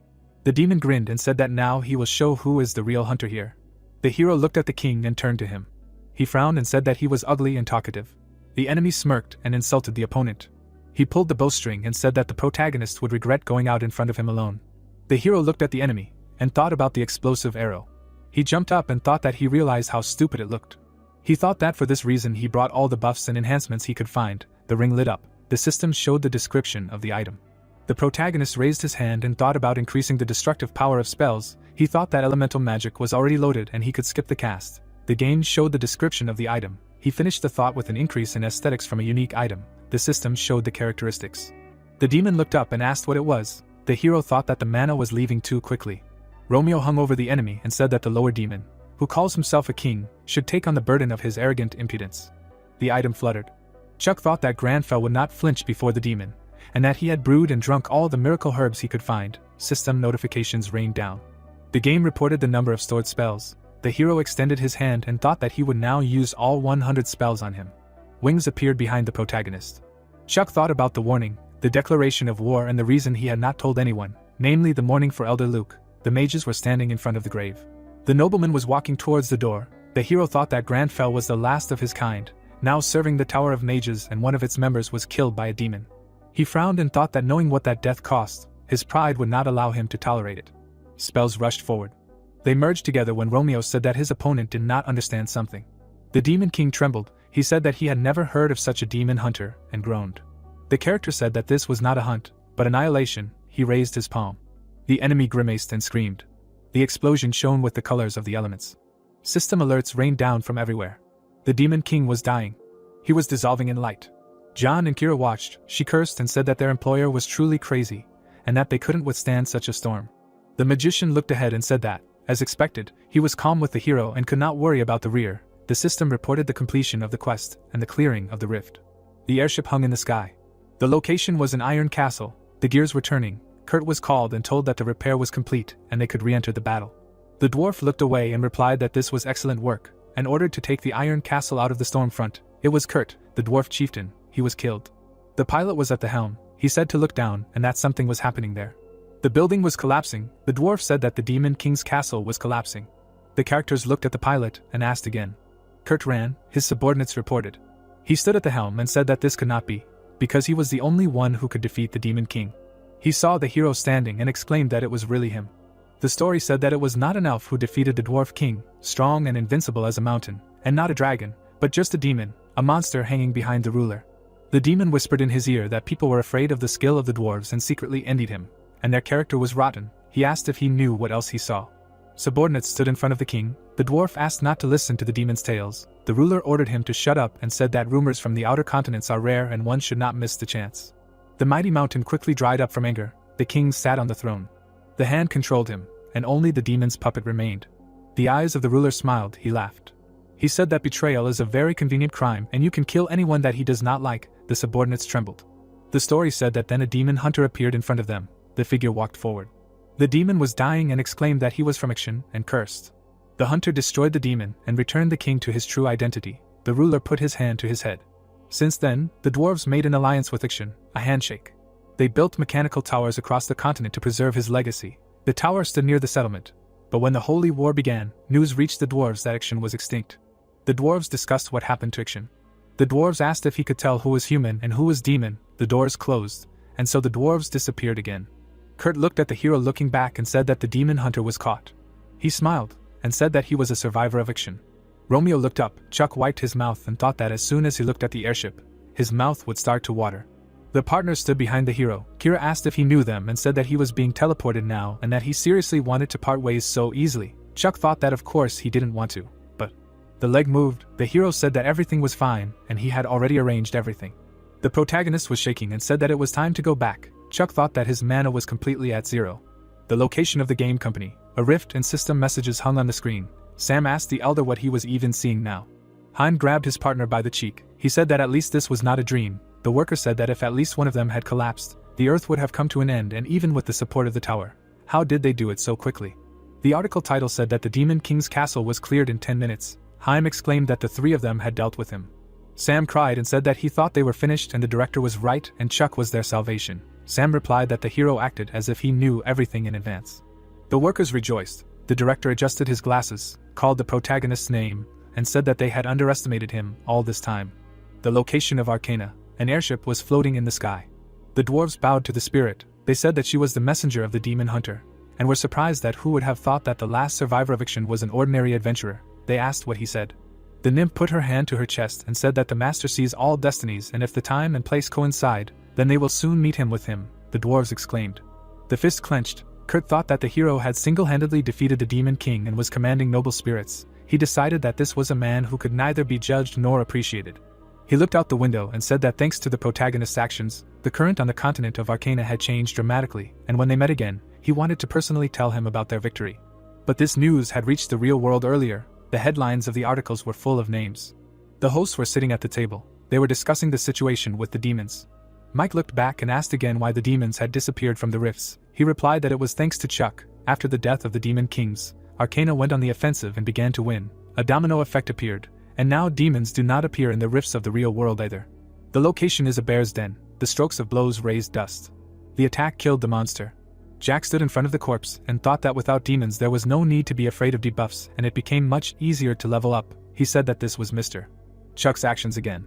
He wiped the blood and said that again he couldn't help him. He remembered how he broke into the tower and thought that like then he didn't even get to his party, and that it was logical with his level but still. His hand squeezed the handle. He asked if he really wasn't worthy of fighting next to the protagonist. Leonie appeared behind the character and asked what it was. She stood with blades. She said that she thought this was her hunting field only. Jack said her name. He turned to her and asked what she was doing in the rift alone and without a guild. The girl jumped up and screamed that he was walking alone. Sean threw his halberd over his shoulder and said that it seemed that guests had been here before them. He listed the names of those present. Leonie exclaimed his name. He replied that the fate of those who strive for the same goal. Fate leads along similar paths. Jack asked what he was talking about. He frowned and asked if they both wanted to become stronger. He said that he was tired of just watching from the sidelines. The characters looked at him. Dead trees against the sky. The berserker clicked his tongue. The girl replied that their guild was also indebted to the hero. They said that even Jesse, after leaving the Shining, plunged headlong into the Archmage's class quest. The image of the girl cast a spell. The characters discussed that they were not trying to catch up, but also players and wanted to stand next to each other. They were standing in a clearing. They came to the conclusion that all they could do was grow, using the chance that the hero gave them. Day, the Tower of Magicians. Matthew, Agnes and John walked along the corridor and talked. The dark magician reported on the return of the artifacts of all the senior magicians. The girl said that everything seemed to have ended at once. John thanked for the work done. The ceiling of the tower. The girl said that the hero had given it more than her. Matthew agreed and said that without him the Tower of Magicians might not have intervened at all. John confirmed. The dark magician looked at the senior and thought that he looked thinner than before. The man looked ahead and said that they had arrived. He said that since this was the first counterattack of the tower, it was worth reporting on it properly. The door opened. The characters froze in the passage. John smiled and asked if they had a guest. They stood behind the protagonist. He thought that where the eternal snow lies, let Elder Luke sleep peacefully. The hero was kneeling. He extended a flower to the grave. South Korea, Seoul, a night city. People were sitting at the table and discussing that the demon kings are stupid and strength is not everything. It is not for nothing that they live among people. The shadows of demons appeared behind the people. They reasoned that in any case they should hide for a while, and this is actually for the best. They will continue to pretend and accumulate strength. The man looked at the tablet and thought about the protagonist. He licked his lips. On the screen there was an article with a photo of the hero. He thought that he would see how strong he really was. Day of the Tower of Mages. Chuck smiled. There were objects in front of him. The system posted their descriptions. The hero asked what kind of gift from heaven this was. Chuck smirked behind Romeo and thought that he got not only Floro's equipment, but also the trophies of 2 other demon kings. Granfell said that he stinks of filth. The guy studied his statistics and said that his level jumped to 425, and this means that after clearing the rift he rose by 35 levels at once.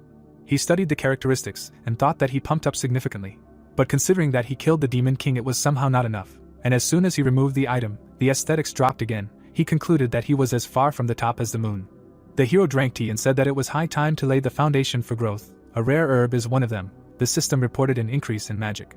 Chuck thought that his character was right, and it was his own fault that he chose a demon hunter with such poor stats. Magic, black magic, elementalism, alchemy, daily training. He dug so many holes that he himself got confused where to jump. Tea was brewing. Romeo said that now it was time to review other characteristics. Parchment appeared in the character's hand. The sheet contained an application. The hero said that the goal was quite sensible and signed by the senior magician. Location: abandoned fence, wheat fields. Players stood in the field and were perplexed. The monster's head was covered in fire. People watched the monster and discussed it. Someone exclaimed to look to the side and said that there was not 1 or 2 of them. The spirits were moving. Players watched the spirits. An unknown person exclaimed that these were spirits and magicians from the tower. The characters communicated with their spirits. Players discussed what was happening. The elder mage Fian ate and thought that it was too much pressure.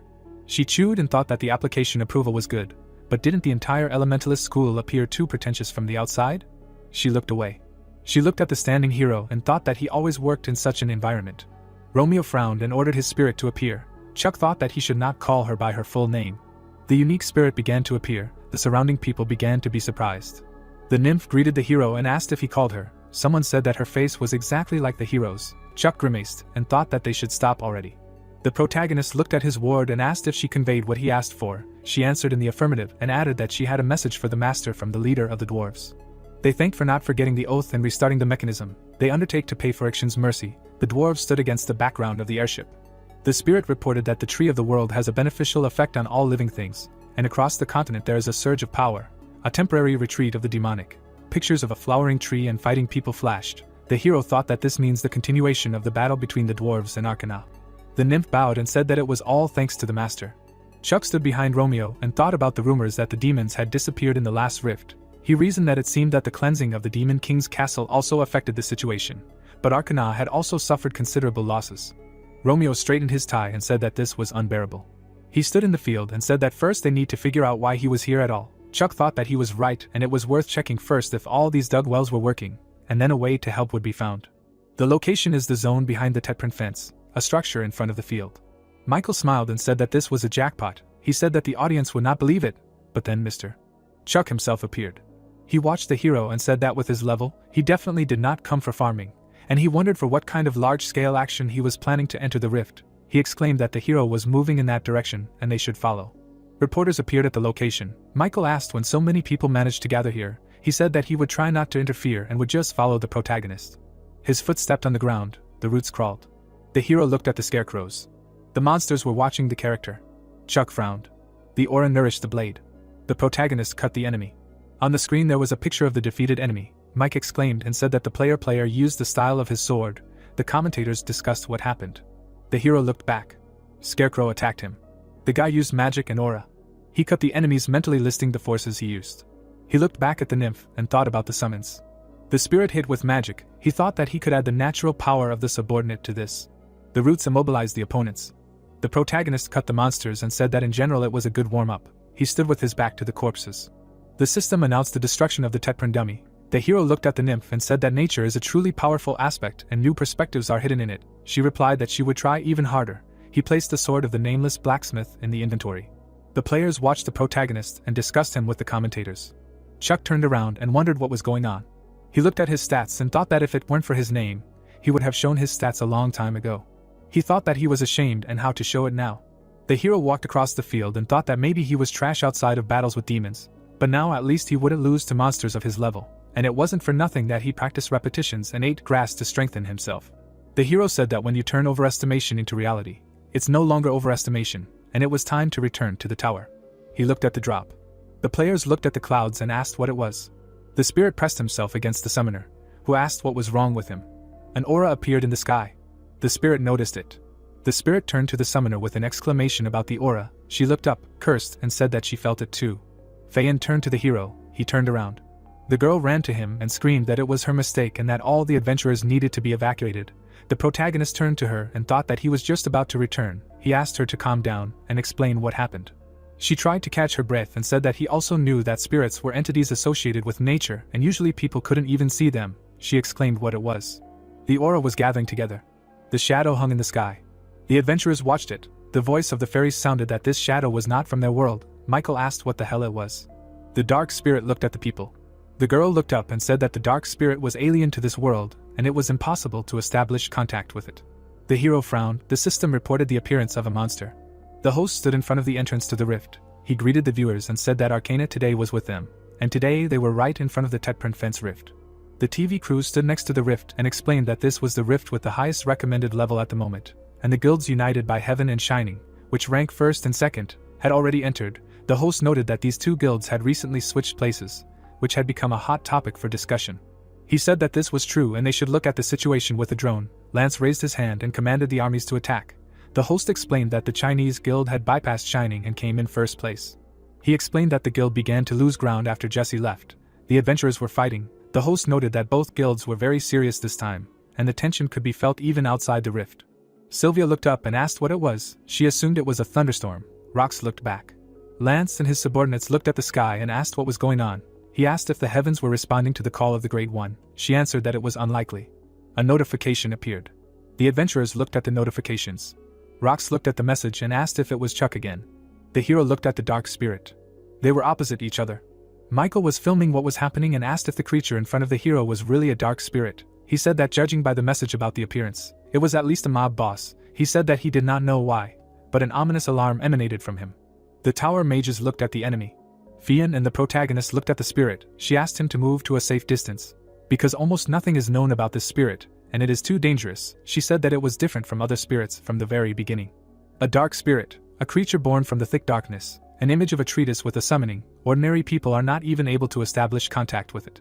The spirit hung over the field. It is only known that it appears in mysterious places covered in mystery. Feyan looked at the hero and said that Tetpern is one of the 10 great mysteries of the Arcana continent, and it seems that the spirit appeared here due to the accumulation of other spirits. She said that of course, it rarely happens to summon so many of them from outside at the same time. She was at fault that she did not foresee. She was interrupted. Romeo said that it was not the fault of the senior magician Feyan. Chuck thought that initially he himself told everyone to go out together, and besides, he felt something. The dark spirit looked at the people.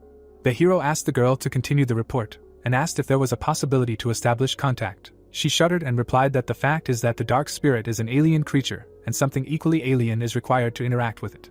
The hero recalled the reaction of artifacts to his dark magic. She said that only those who possessed the appropriate magic could try to contact him, flashed memories of using dark magic. She looked at Chuck and said that only Mr. Matthew had such abilities. The hero chuckled. The girl turned to him. He used black magic and thought that in fact only it was needed. He said that in this case there were no problems. The palm was covered with dark magic and the protagonist said that the appropriate magic was already provided. He thought that in general black magic was a cheat skill that could be used even with magical exhaustion. The aura of the dark spirit collided with Chuck's magic. Michael was blown away. He assumed that an even more powerful storm was approaching. The dark spirit narrowed his eyes and asked who he was. The hero's eyes were glowing. In the past, the office, the words sound that black magic is simple. Matthew held the artifact. The arrow pointed to Chuck. The magician stood before the protagonist and said that as expected. The hero asked what kind of artifact it was. He answered that it was a magical object that resonated with magic and apparently it was reaching out to the master. Black magic enveloped the characters. Matthew explained that like darkness absorbed by even thicker darkness, black magic follows the magic it resonates with, similar to the behavior of fire magic. He concluded that thicker darkness absorbs the rest of the darkness. The dark spirit stood before the hero. He asked who he was. The protagonist looked down and thought that his name was Chuck. He looked at the spirit and said his name. The creature asked to show him his darkness. Magic rushed into the hero's eye. Memory of Romeo's family sacrifice, bloody sword, Granfel's back. Tears flowed from the eyes. The dark spirit looked at the memories and exclaimed that this darkness. The image of Romeo held the dark spirit in the palm of his hand. Phaon looked at the hero and turned to him. Mike was filming. The nymph was hanging in front of the magicians. The dark spirit bowed before Chuck. He lowered his head and said that he would submit to him, the bottomless and endless darkness. The hero watched the spirit. The adventurers looked at this scene. They jumped up and shouted that the dark spirit was submitting to Chuck. Phaon was surprised that the protagonist had stronger black magic than Matthew. Michael covered his mouth and said that now he understood why he came to such a seedy rift. The hero stood with his back to the adventurers. They were talking excitedly. Chuck was shaking, and mentally asked them to shut up already. He grimaced and thought that the name Dark Spirit was already suspicious, and now it was literally a spiritual version of Granfell. Romeo stood in front of the spirit. The creature looked down and said that it was darkness so endless that even the darkest shadow could not compare to it. Chuck mentally asked not to develop. The hero looked at his subordinate. The spirit said that only he could solve the riddle of the Tetpern labyrinth. Images of 10 great mysteries flashed in his imagination. It was a bait known from the very beginning of the game. The commentators discussed this news, and even after the Tetpern fence was made a rift, interest in it did not subside. The system showed a quest from the 10 Great Mysteries series. Chuck thought that it looked like some kind of major quest. He looked at the system window and said that 10 Great Mysteries are generally end-game content, and on the scale of a world event, and at the same time a complete freebie. Romeo looked at the spirit and said that he got the meaning, but everything has its time. He watched his subordinate and said that when the time comes, he will find him himself, and thought that it was just a fence and not the labyrinth itself. The spirit was surprised and asked if he was serious about looking for him. He said that he understood him. He turned to the hero and said that he would wait for his call. Evening, high-rise buildings somewhere in Seoul, Chuck's home. The news channel showed the hero's face. The sisters watched TV and discussed what they saw. The Shining Guild watched the news and reasoned. Larry was indignant that where did the protagonist even get such a sonorous name? The host turned to his comrade and said that despite black magic, Chuck showed fencing and many other skills. There were heated debates on the forum. One of the players wrote that this is no longer just a class but an era. Reporters filmed the speech. Unknown said that the Tetpern labyrinth is truly uncharted territory, and so far no one has managed to pass it. The man smiled and said that this was one of the greatest mysteries and even their union did not dare to enter. He led the conference and said that now their union of explorers are brave pioneers of the unknown. Alan said that they, in cooperation with the player Chuck, announced the beginning of the disclosure of secrets in the labyrinth. Chuck looked down absently. He held a letter from the Union of Explorers and thought that this nickname had already spread everywhere. The image of a person from the Union of Explorers. This organization studies the arcana more deeply than anyone else. Images of artifacts, and since the effectiveness of the rift can depend on one explorer, they were considered mandatory for high-ranking parties. An equipped explorer, such in the middle and lower ranks are almost impossible to find, and all for one reason. Rock looked at the busy Sylvia and asked that they are famous for their cosmic price tag. She replied that if you count it down to the penny. She looked at the image of Alan and asked, then they suddenly say that they are ready to work for free. The adventurer looked at the tablet and said that when they worked with them, they behaved completely differently. The guy looked back at the transmission and asked if even the union was polite to Chuck. Alan rested his hands and thought that the same union of researchers were volunteers, and everyone was wondering why. He thought that the labyrinths were their element, and this was a chance for the union to regain their positions because they were being pushed back by the Tower of Magicians and the Order of the Lion Heart. The images of the Tower Magicians and the commander of the Order. Alan thought that he could not miss such a sweet opportunity. The man frowned and thought that they would take full advantage of Chuck's popularity. The researchers stood behind the chairman. The subordinates looked at each other and thought that this was a chance to show impressive results, to prove that he was better than him, and that he would become the next head of the union. The researchers laughed to themselves while at the conference. Location: Tower of Mages, Chuck's lab. The hero took the pen and said that the goal was unclear and he declined the request. Chuck looked at Romeo. He grabbed his head and thought about the reason for the act. He rolled on the table and asked if he was going to climb into the labyrinth alone where there were no demons. He said that all their forces would not be enough there. Romeo looked at the phone and said that although the character looked at the news and said that their professional pride is not false, and this means that they need to be given a chance to fight for peace. Chuck thought that this was a wise decision. He touched his chin and thought that just as the distortions of the demon castle were updated under the influence of the world, so regular updates are not an accident, and soon the Tetpern labyrinth will be on their list. He remembered what happened with the dark spirit and thought that the spirit was born in darkness and responded to dark magic, and this might help to learn more about Granfel's magical talent. The hero wrote a positive answer. He sat at the table and said that the time had almost come. The drone flew over the crowd. The blogger turned to his comrade and said that they said that the head of the union would come in person, and it was true. He told him to look at the equipment. The researchers stood apart. The blogger noted that they brought out the best. His partner said that it was clear with the head. And who were those two? He was asked if he knew. The blogger explained that the first was Aaron, the top in the union by results, and the second was Bob. Last year he was second in indicators. He explained that the guilds hired them both for competitions and almost went broke. Those are the best of the best in efficiency. A real elite among the elite.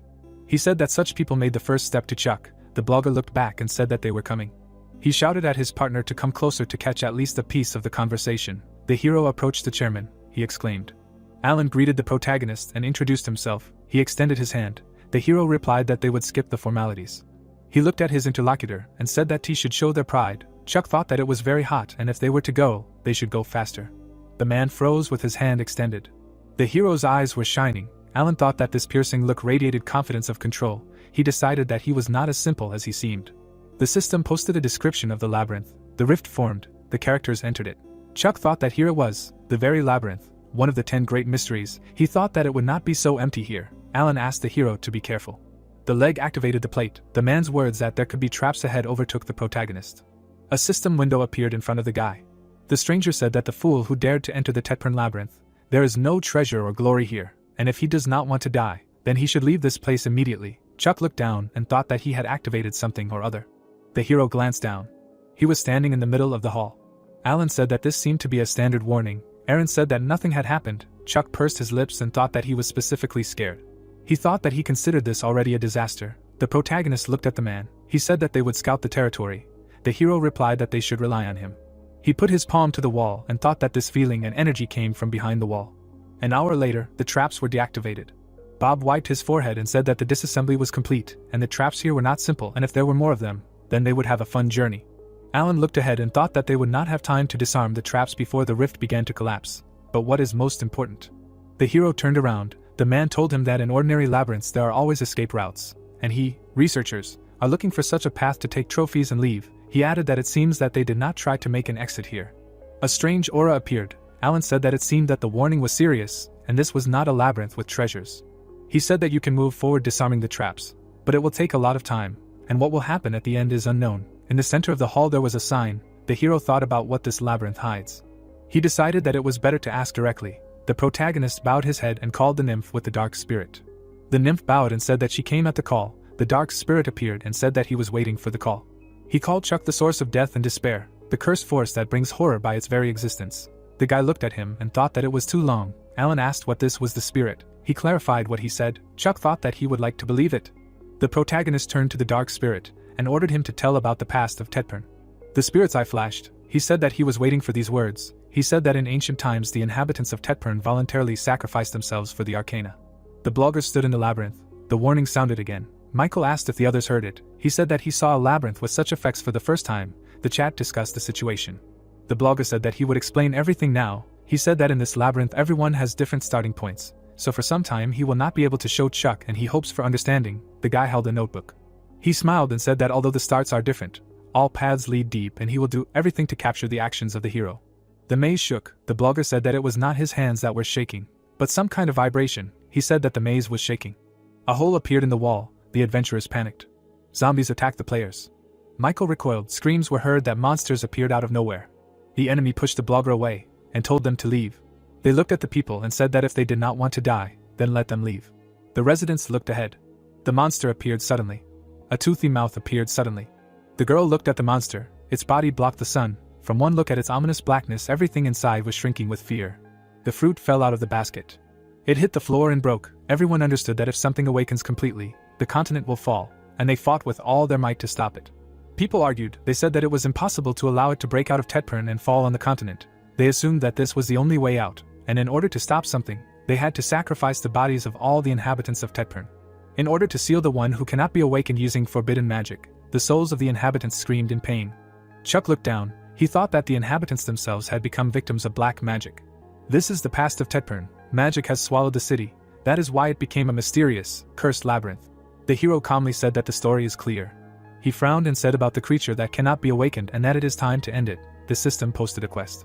Frowning, the hero said that the creature that cannot be awakened, it is time to end this evil. A notification appeared to destroy what should not be awakened, sleeping in the depths. The man looked surprised and asked what he was doing. He wanted to break through the labyrinth head-on. It is impossible. The zombies walked forward. It was heard that the monsters were walking in a crowd. Stretching his hand forward, the protagonist thought that the monsters of the labyrinth were those whose bodies were enslaved by a dark contract. The creatures froze in place. Suddenly, they transformed into people. A purple glow appeared. It was heard that let him help. He wanted to stop this. He understood their feelings. The thought arose that darkness obeys only deeper darkness, and the labyrinth fed by black magic is no exception. Grabbing his hat, the man said that this to which the guy replied that the labyrinth was reacting. Gritting his teeth, Chuck said that he would support their pride. The monsters looked forward. Adjusting his tie, the hero said that let him lead him. A notification appeared that he had received the right to manage black contractors. The zombies attacked people. It was heard that if he did not want to die, then he should immediately leave this place. The guy opened his eyes in fear. Raising his eyebrows, he thought something was going on. Smiling, the player asked that he was the streamer filming Chuck. He needed to be more careful, to which the guy thanked him. The man looked at the monster in amazement. The thought appeared that he had just stopped. Holding the weapon in his hands, the player asked that he suddenly disappeared on his own. The zombies looked ahead. It was heard that, and where they moved in a crowd, the thought appeared that this was changing the course of the battle. Smiling, the guy shouted that it was Chuck, definitely part of the quest. If you follow the monsters, you can reach the depths. The players smiled. It was heard that the labyrinth could be passed passively and get freebies. And here is a free pass to the depths. How much experience will they give for this? Excellent content for the stream. The guy looked to the side. A view of the depths of the labyrinth opened. It was heard that it seemed that something would appear now. The young man smiled and said that if he was lucky, he would be able to snatch a piece of the quest. He stretched out his hand and shouted that it was over there. The man looked at the eye in surprise and exclaimed. Looking at the eye, the player said that it was huge. Gritting his teeth, the player asked what it was. If it was an eye, then how big was the body itself? To which the girl replied that there was an urgent update. Holding the phone in his hands, the man said that the boss was a level 900 monster. The player grabbed the guy and shouted that this was definitely Chuck's quest, and if these mobs suddenly turned against them, to which he replied that he should take a closer look. The zombies looked ahead. It was heard that the monsters had gathered from all sides. They were moving forward, and someone said that there. The creatures stood still. It was heard that they were standing in formation. The hero held a cup in his hands. He closed his eyes, hearing that of course, he was controlling it. They were saved. The protagonist opened his eyes wide and thought, damn. A blow flew at the monster. A thought arose that he was not even a demon. How could he defeat a boss of the 900th level? He somehow defeated the demon only thanks to the skill natural enemy, and even then he was 850. Raising his head up, the man said that the movement froze, but traces. Chuck gritted his teeth, hearing that judging by the skin and size, to which he thought that maybe of course a crowd of players will somehow kill it. The hero looked in surprise, hearing that it was definitely a dragon. The protagonist froze and asked again, and the man said that a dragon is too much even for the tower mages. This is a creature with the highest power among all living things in Arcana. The dragon raised its head, and someone said that it was better to retreat. Holding a cup in his hands, the man said that his fears were in vain. A thought arose that the dragon is a great mystery of the world of Arcana, but the labyrinth is just an ordinary quest, in other words. Looking down, the protagonist said that it was not a real dragon, on top of everything else. The guy grinned. It was heard that uninvited guests were an eyesore. Notifications appeared that a demon was detected nearby. The natural enemy skill was activated. Looking at Romeo, the hero thought that so among the players who entered the rift, a demon was hiding, but before the fight, a buff from a natural enemy, that is, for him, and he said that he was lucky. A purple beam flew in the air. It was heard that his turn had not yet come. Let him sit and wait. Standing still, the hero said that now is the time to show pride. The eye opened its eyes wide. It was heard that a creature that cannot be awakened. The monster raised its head up, hearing that let it rage as much as it wants. The thought appeared that fear was imposed on the creature that cannot be awakened and, in addition, a debuff. Opening its eyes wide, the guy exclaimed and asked why it suddenly moved. The hero looked at the notification.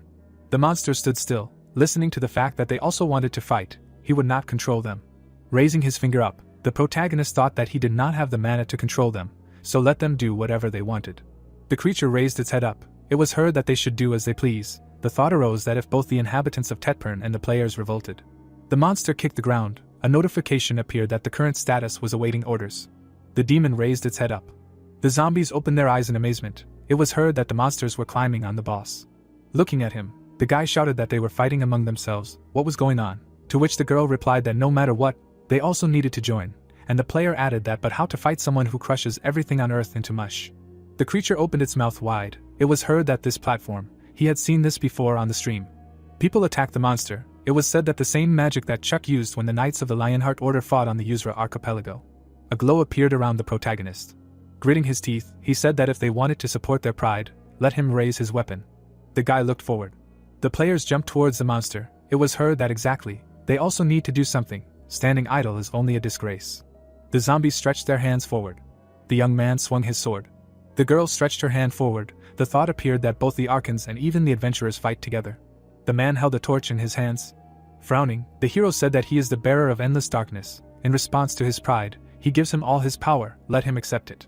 An attack flew at the monster. It was heard that let him go to him. The guy looked at him in amazement, and asked what kind of attack it was. Suddenly, a notification appeared in front of the players. The monster fell to the ground. A message about a world quest appeared. The protagonist frowned. A message appeared that he should reach the top of the Zero Ridge. People looked at him in amazement. It was heard that he did not plunge into darkness at that moment. What kind of attack was that? There were so many of them. It was indeed a dragon, but a very tiny one. Chuck took a step forward. He walked straight to the spirit. Putting his hand on his shoulder, the hero asked that out of 10,890 contractors, only he remained. Everyone who was here had already known the sacrifice and their pride. Looking at the zombie, the protagonist said that he could now calmly close his eyes. The monster grinned slightly and replied that it was like this. The players took off their hats. Suddenly the creature evaporated. Chuck looked away in amazement. The guy shuddered, hearing that he had come to him on business. Looking at the hero, he thought about what this feeling was. He guessed that he was a demon. He hid his aura so carefully, like him. Looking at the tablet, the guy said that Chuck means. The thought arose that he just wanted to look at the curious man who, according to rumors, defeated the demon king himself, and if suddenly there was a chance to take possession of his body. The players stood in front of the eye. It was said that, but damn it, he even managed to finish off the dragon. What kind of power is this? Who is he really? The hero stretched his hand forward. The thought appeared that only bottomless darkness emanated from him, darker than the darkness itself. The hero's eyes lit up. The guy stretched his arms out to the sides. The thought arose that it was he, the demon, who felt how his darkness was suppressed by his darkness. The young man looked in amazement and asked, "What the?" Rushing forward, he thought that he needed to get away now. He was no match for him. Gritting his teeth, the guy added that he was stupid to come so close. The protagonist straightened his tie and said that there was no point in fussing. Chuck frowned. A notification appeared that the exorcism ritual skill was activated. A view of a high-rise building opened up. Sitting down on a chair, the man said that the head of the British branch was still out of touch. Since they were already late, they would start without him. They were opening an emergency meeting of the AU branches. People were sitting at the conference. They could hear what they were thinking about the monster that appeared in this rift. There was something else that needed to be discussed: the size, pupils and skin structure. Even former designers from Cosmos said that there were no more such creatures. The monster opened its mouth wide. It was said that the problem was that the dragon should live on top of the Zero Ridge. How did it end up in the dungeon of the labyrinth? Putting his hand to his face, the man said that he thought it was not a dragon at all. The man crossed his arms, listening to what he also understood. In the east there is a creature that could not become a dragon. The man gritted his teeth, hearing that they called it that. Looking at the screen, he heard that is, according to the head of the Korean branch, it was not a dragon, but something like a cut-down version of it. He understood correctly, to which the man replied that it was true, although this was just a guess, as if a monster that they did not design suddenly materialized. A view of the buildings opened up. It was heard that now Arcana is no longer the game that they once controlled. Only the CEO of Cosmo knows the truth. The monster opened its mouth wide. It was heard that it was a springboard. Let it stand on the platform and hit from above. Several news headlines appeared. Smiling, the guy said that the quest was called Dragon's Footprints. All the players who were there received it. Looking at the phone, Jack shouted that he was jealous. He should have gone too, and the guy said that while he was distracted, he overtook him in the ranking. Holding the phone in his hands, the man said that the dragon then. Rox put his hand in his pocket and thought that the first place in the player ranking, the hidden class Dragon Knight, it seems he will move, and then said that it will be a hassle. Sitting at the table, the host said that so, player Chuck, of course, hitting a monster of level 900 is cool in itself, but he did not limit himself to this and gave all the players an equal chance. Raising his eyebrows, he added that it was as if he was deliberately leading them to development, so he wants to say about it like this. News about the hero appeared. It was heard that player Chuck is the only ray of light in the endless darkness. The player swung at the monster. It was said that the player is growing along with others. News about the dragon's tracks appeared. The hero held the phone in his hands. Looking at his reflection, he thought that was enough. Gritting his teeth, the protagonist thought that was enough. The endless darkness seemed not enough for him. He started rolling on the floor, screaming about how he could look at people now without burning with shame, to which Romeo replied that others' assessments did not matter. Lying on the floor, Chuck said that what was important was that. Looking at the notification, the hero thought that this time a world quest had fallen out. A quest about dragon tracks appeared, and the thought arose that other players had received the dragon tracks quest. A notification about a world quest appeared, and the protagonist thought that he apparently received this one, the hunter of evil dragons, for his great contribution to the victory. People looked at the dragon, and the thought arose that the lessons of the great war of dragons and demons were obvious. Even a magic tower could not resist an immortal dragon creature, and this is almost the final content.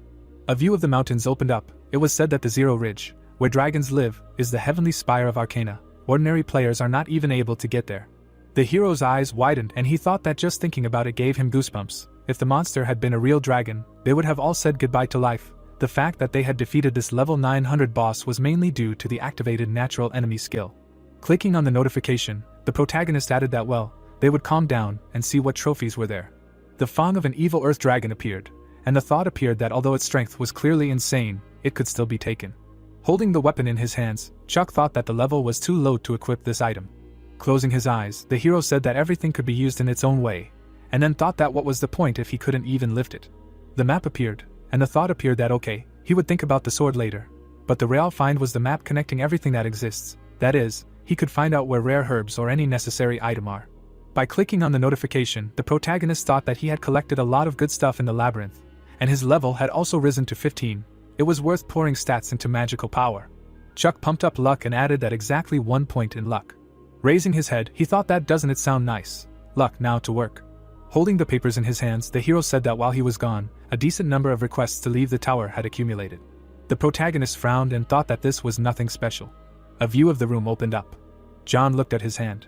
Looking at the blood, he said that oh shit, it seems there is little time left. A glow appeared around the ball. It was heard that everything would be fine with the tower, because the elder Chuck was doing great, and he would probably continue the research that they had done together. The hero frowned, and the thought arose that he had made an unexpected first impression. John's eyes widened. He looked down and said that now that he was here, he could be calm.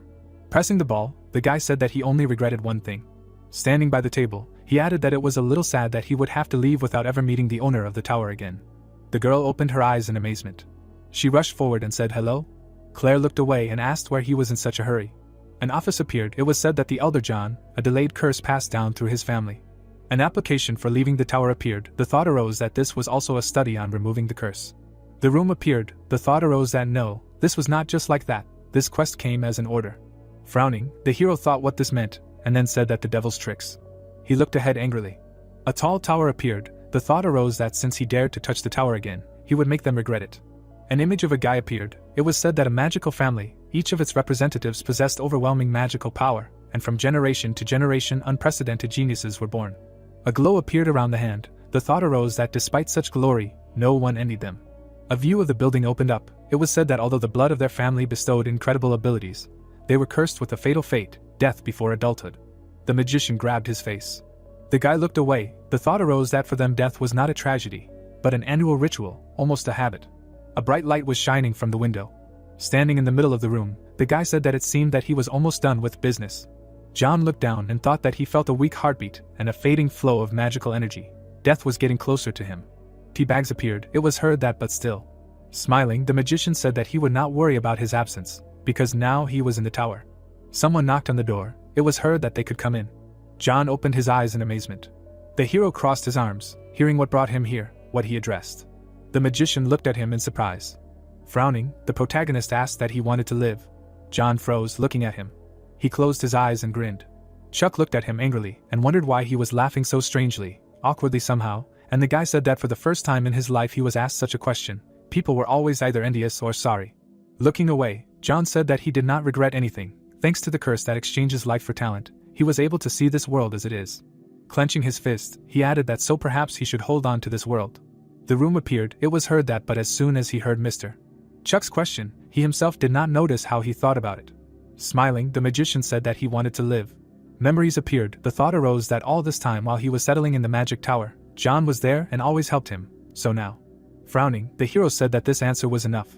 A notification about the quest appeared. A view of the crystal hall opened up. Closing her eyes, the girl turned to the senior magicians. The students looked at each other. Hearing that, as well as other experienced magicians, even students are all here, in one hall. Looking around, Claire said that this is the very round table she heard about. Such a secret meeting was suddenly made open to everyone. It's just incredible. To which Agnes responded approvingly. Looking down, she thought about how the tower had really started to change for the better after the traitors among the elders were exposed. But to be honest, she couldn't think of anything at all right now. Time was still going on, even at this very second. I wonder if Mr. Chuck had seen her request to leave the tower. Standing in the middle of the hall, the man said that for sure, there was one announcement before the meeting. Due to unforeseen circumstances, Senior Chuck would not be able to attend today.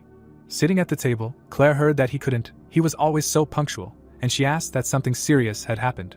Agnes's eyes widened, thinking that it couldn't be. The hero's eyes widened. Walking forward, he said that this was a surprise. As soon as he saw the request to leave the tower, the quest immediately arrived. A notification about a class quest appeared, and the thought arose that there were two at once. Having clicked on the notification, the protagonist thought that he could barely cope with inheriting John's will, even as the acting elder, and if he was not around.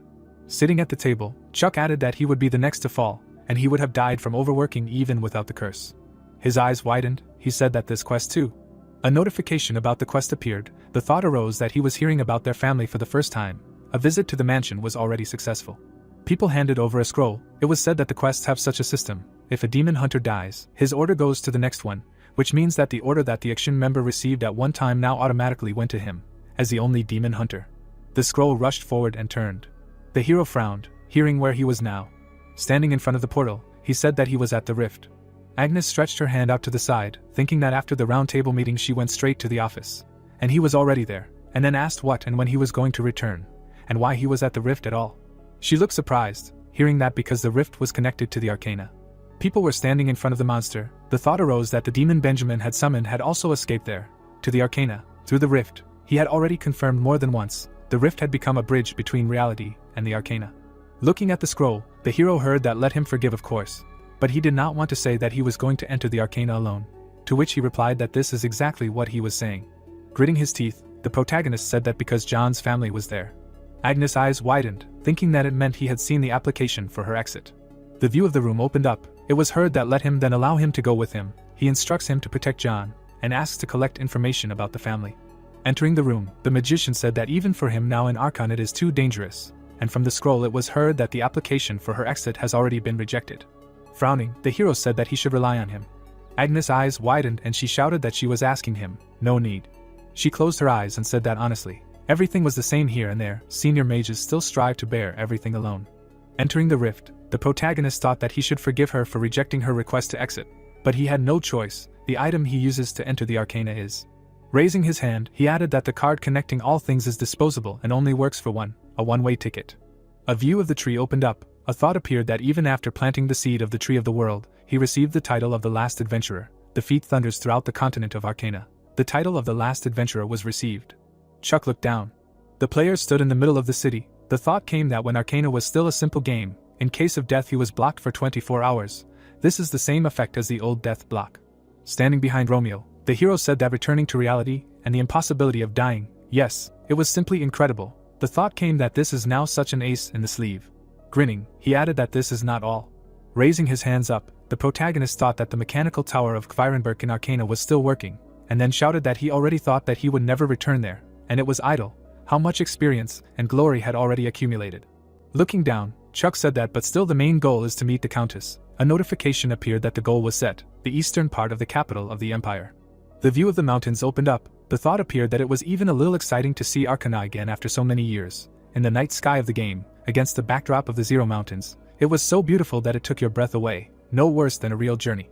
Smiling, the hero asked, well, let's go. The thought appeared, that to Arcana, after 10 years. Many eyes appeared in the air. Raising his head up, the protagonist thought that this was that very Arcana. He stood still. A notification appeared that he had entered the continent of Arcana, heading for collapse. Gritting his teeth, Chuck thought that the demons had not disappeared anywhere. Frowning, he said that they were just hiding and accumulating strength in the shadows. Holding a lantern in his hands, the man said that they had not had guests for a long time. Closing his eyes, the man said that he was welcome. The family home was glad to see everyone.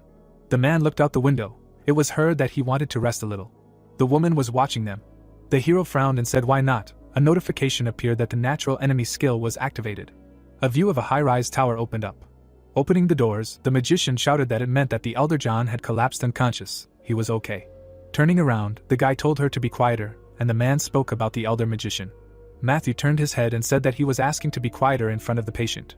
Standing at the door, he listened to the fact that one should not shout in the ward. He was just worried. Stretching his hand forward, Matthew thought that there was no reaction from the ring of black magic sensitivity. If this was not even dark magic, then what was the essence of the curse of the family? Agnes stood next to the patient. It was heard that damn, calling it a curse is still soft, and after all, Mr. Chuck, another elder, also suddenly went to Arcana. 2 empty positions are too dangerous. John was breathing heavily. It was heard that one can only hope that he will endure. The hero was sitting at the table. Closing his eyes, the man said that his dinner would be served soon, to which the protagonist thought that it was opportune. The room appeared. The thought arose that John was from a rich family. Grinning, Romeo said that it was a modest but very neat dwelling, to which the hero thought that here was the offspring of a billionaire. Red rays flew in the room. The thought arose that but throughout the mansion there was a thick ominous aura. The servants did not seem to feel it at all. The monster's eyes lit up. The thought arose that the enemy was a demon that had absorbed an entire magical clan, and even the servants of the mansion, perhaps already in his clutches. The woman took a step forward, and the hero thought that yes, this was clearly a large creature. The protagonist looked away, hearing that the guests were speaking, unusually. Evelyn grinned and said that he had arrived just in time for dinner. She was the head of the Simurid family. Looking at the hero, she added that she hoped they would not be embarrassed that an elderly lady would sit at the table. What a strange decision, to come visit a cursed family. Putting her hand to her face, the woman said that yes, this is the same curse, a deal where talent is exchanged for life, and then thought that but isn't it funny? Smiling broadly, she added that these people are so stupid, such a respected and strong magical clan, and broke down because of a simple status disease, believed in a scam that you can reveal talent at the cost of your own life. A family portrait appeared. The woman smiled broadly. The thought appeared that thanks to this, he could calmly sit in the mansion and accumulate strength. A portrait of John appeared. The thought appeared that as soon as she takes the life of the greatest genius, Evelyn will turn the hierarchy among all demons upside down. Sitting at the table, she said that he has an interesting outfit. Where did he come from? Wine was poured into a glass. The protagonist took the glass in his hand. Closing his eyes, he said that the aroma was heavy, but without sticky viscosity, to which the man thanked him. Grinning, Evelyn asked what he should let her guess. He was from the south. It was heard that this wine was ideal for a dinner party. She closed her eyes. Suddenly she looked furiously and thought that some insignificant person dared to ignore her. Sitting at the table, the protagonist said that a decent way of cooking, worthy of such high-quality ingredients. The thought arose that he demonstratively spoke only with servants. Grinning, he added that he should tell the chef that he was pleased with the dinner. The thought arose that it meant he was calmly enjoying the food. Looking at the hero, the woman thought that the plan was changing. She would kill him so that he would suffer, and the protagonist thought that he was really in good shape today, and Romeo said that it was a hearty dinner. Holding a glass in his hands, he added that perhaps it was time to end the show. Sitting at the table, the woman exclaimed in amazement.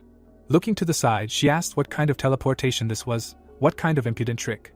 Taking a step forward, Chuck said that the vile demon, from now on he was allowed only one thing, to apologize to the Simurid family. Smiling widely, Evelyn thought, damn, where did he come from? Was there really someone in the family who was hidden outside the mansion? And then said that he was a burr, he can see, he can show tricks. Smiling widely, she shouted that but in any case, he is just a man. A notification appeared that the Demon King was revealing his true form. Looking at the hero, the Demon King shouted that today she would devour him as a special dish. Frowning, the hero said, how naive. The protagonist held the flask in his hands. A notification appeared that the eyes burning with malice had been chosen as an offering. Chuck's eyes suddenly lit up. A message appeared that the exorcism ritual skill had been activated. The demon opened her eyes wide and thought that the magical eye in the sky had disappeared. Standing in front of the hero, Evelyn said that I understand. So he is not a mage, so he is the hunter from the rumors who sent the demon kings to hell, a demon hunter. Stretching his hand forward, the hero said that he does not talk to his prey. A glow appeared around the demon. The thought arose that the demon hunter was using high-level freezing magic. Evelyn smiled widely. Suddenly, her hands began to transform. Stretching her hand forward, the demon said that he was the only naive one here. How many hundreds of years he thinks he has been protecting this mansion. A barrier appeared in front of the protagonist, and he wondered what kind of vile energy it was. Did the demon's smell confuse him? Looking at the demon, he added that no, it was a trap. Chuck shuddered in amazement, hearing that even if they were in a ritual, this place was his territory. He would regret choosing this mansion as a battlefield. The hero jumped aside. Taking a step forward, he thought that this was the power accumulated through the magical lineage. Standing behind him, the demon asked that he could only run, and he thought he was a legendary demon hunter. The protagonist dodged attacks. Hearing that apparently she would not need John's life, the thought appeared that he was his spare lunch. Chuck suddenly opened his eyes wide. His legs were tied with a web. It was heard that he was caught. Hanging upside down, the hero heard that since he had grabbed it, he was finished. His web was stronger than steel, let him remember. Looking straight ahead, the protagonist listened to him say that he would kill him and wrap the cocoon. The view of the tree opened up. Notifications appeared that the first tree of the world sensed his presence. The first tree of the world blesses him. The recovery of health and mana increased sharply. The girl stretched her arms out to the sides. The thought appeared that he thought that in a place close to nature, he would have a chance. And so it happened, the blessing of the first tree of the world. The hero's legs were tied. The demon raised his head in amazement. Suddenly, the hero began to fall down. The protagonist frowned, hearing about his web. Having descended to the ground, Chuck thought that it felt like he had not spent any mana at all, in that case. Walking forward, he added that it was possible to call a much more powerful spell. Looking at him, the demon thought that in an instant the entire perimeter of the lake. The protagonist frowned. Evelyn looked angrily. Raising her head up, she screamed about demons. A crystal appeared. It was heard that it was a demon hunter, the one who banished the reborn Lord of Sin, the one who sent the demon kings to hell one by one, the last survivor of Action. This is their chance. Let them kill him and interrupt the Action lineage. Taking a step forward, the hero said that he managed to transmit his voice beyond the exorcism ritual. It seems this is the power that cost the lives of the Simuids. Frowning, the protagonist said that he said from now on he is allowed only one thing, to apologize to the Simuid family. Two spheres appeared. It was heard that both for violating the order and for desecrating the secret lands of Arcana. Walking forward, Chuck said that he will judge him with all severity. For each life of a member of the Simuid family that he absorbed, he will bring down 100 spells of all elements on him. A blow flew at the demon. It was heard that a notification appeared that the demon king Evelyn was defeated. The exorcism ritual skill was removed. Evelyn's skeleton appeared. Putting his hand to his face, the hero thought that it meant that the descendants were forced to suffer, and Romeo said that the curse was lifted. Now he can rest in peace.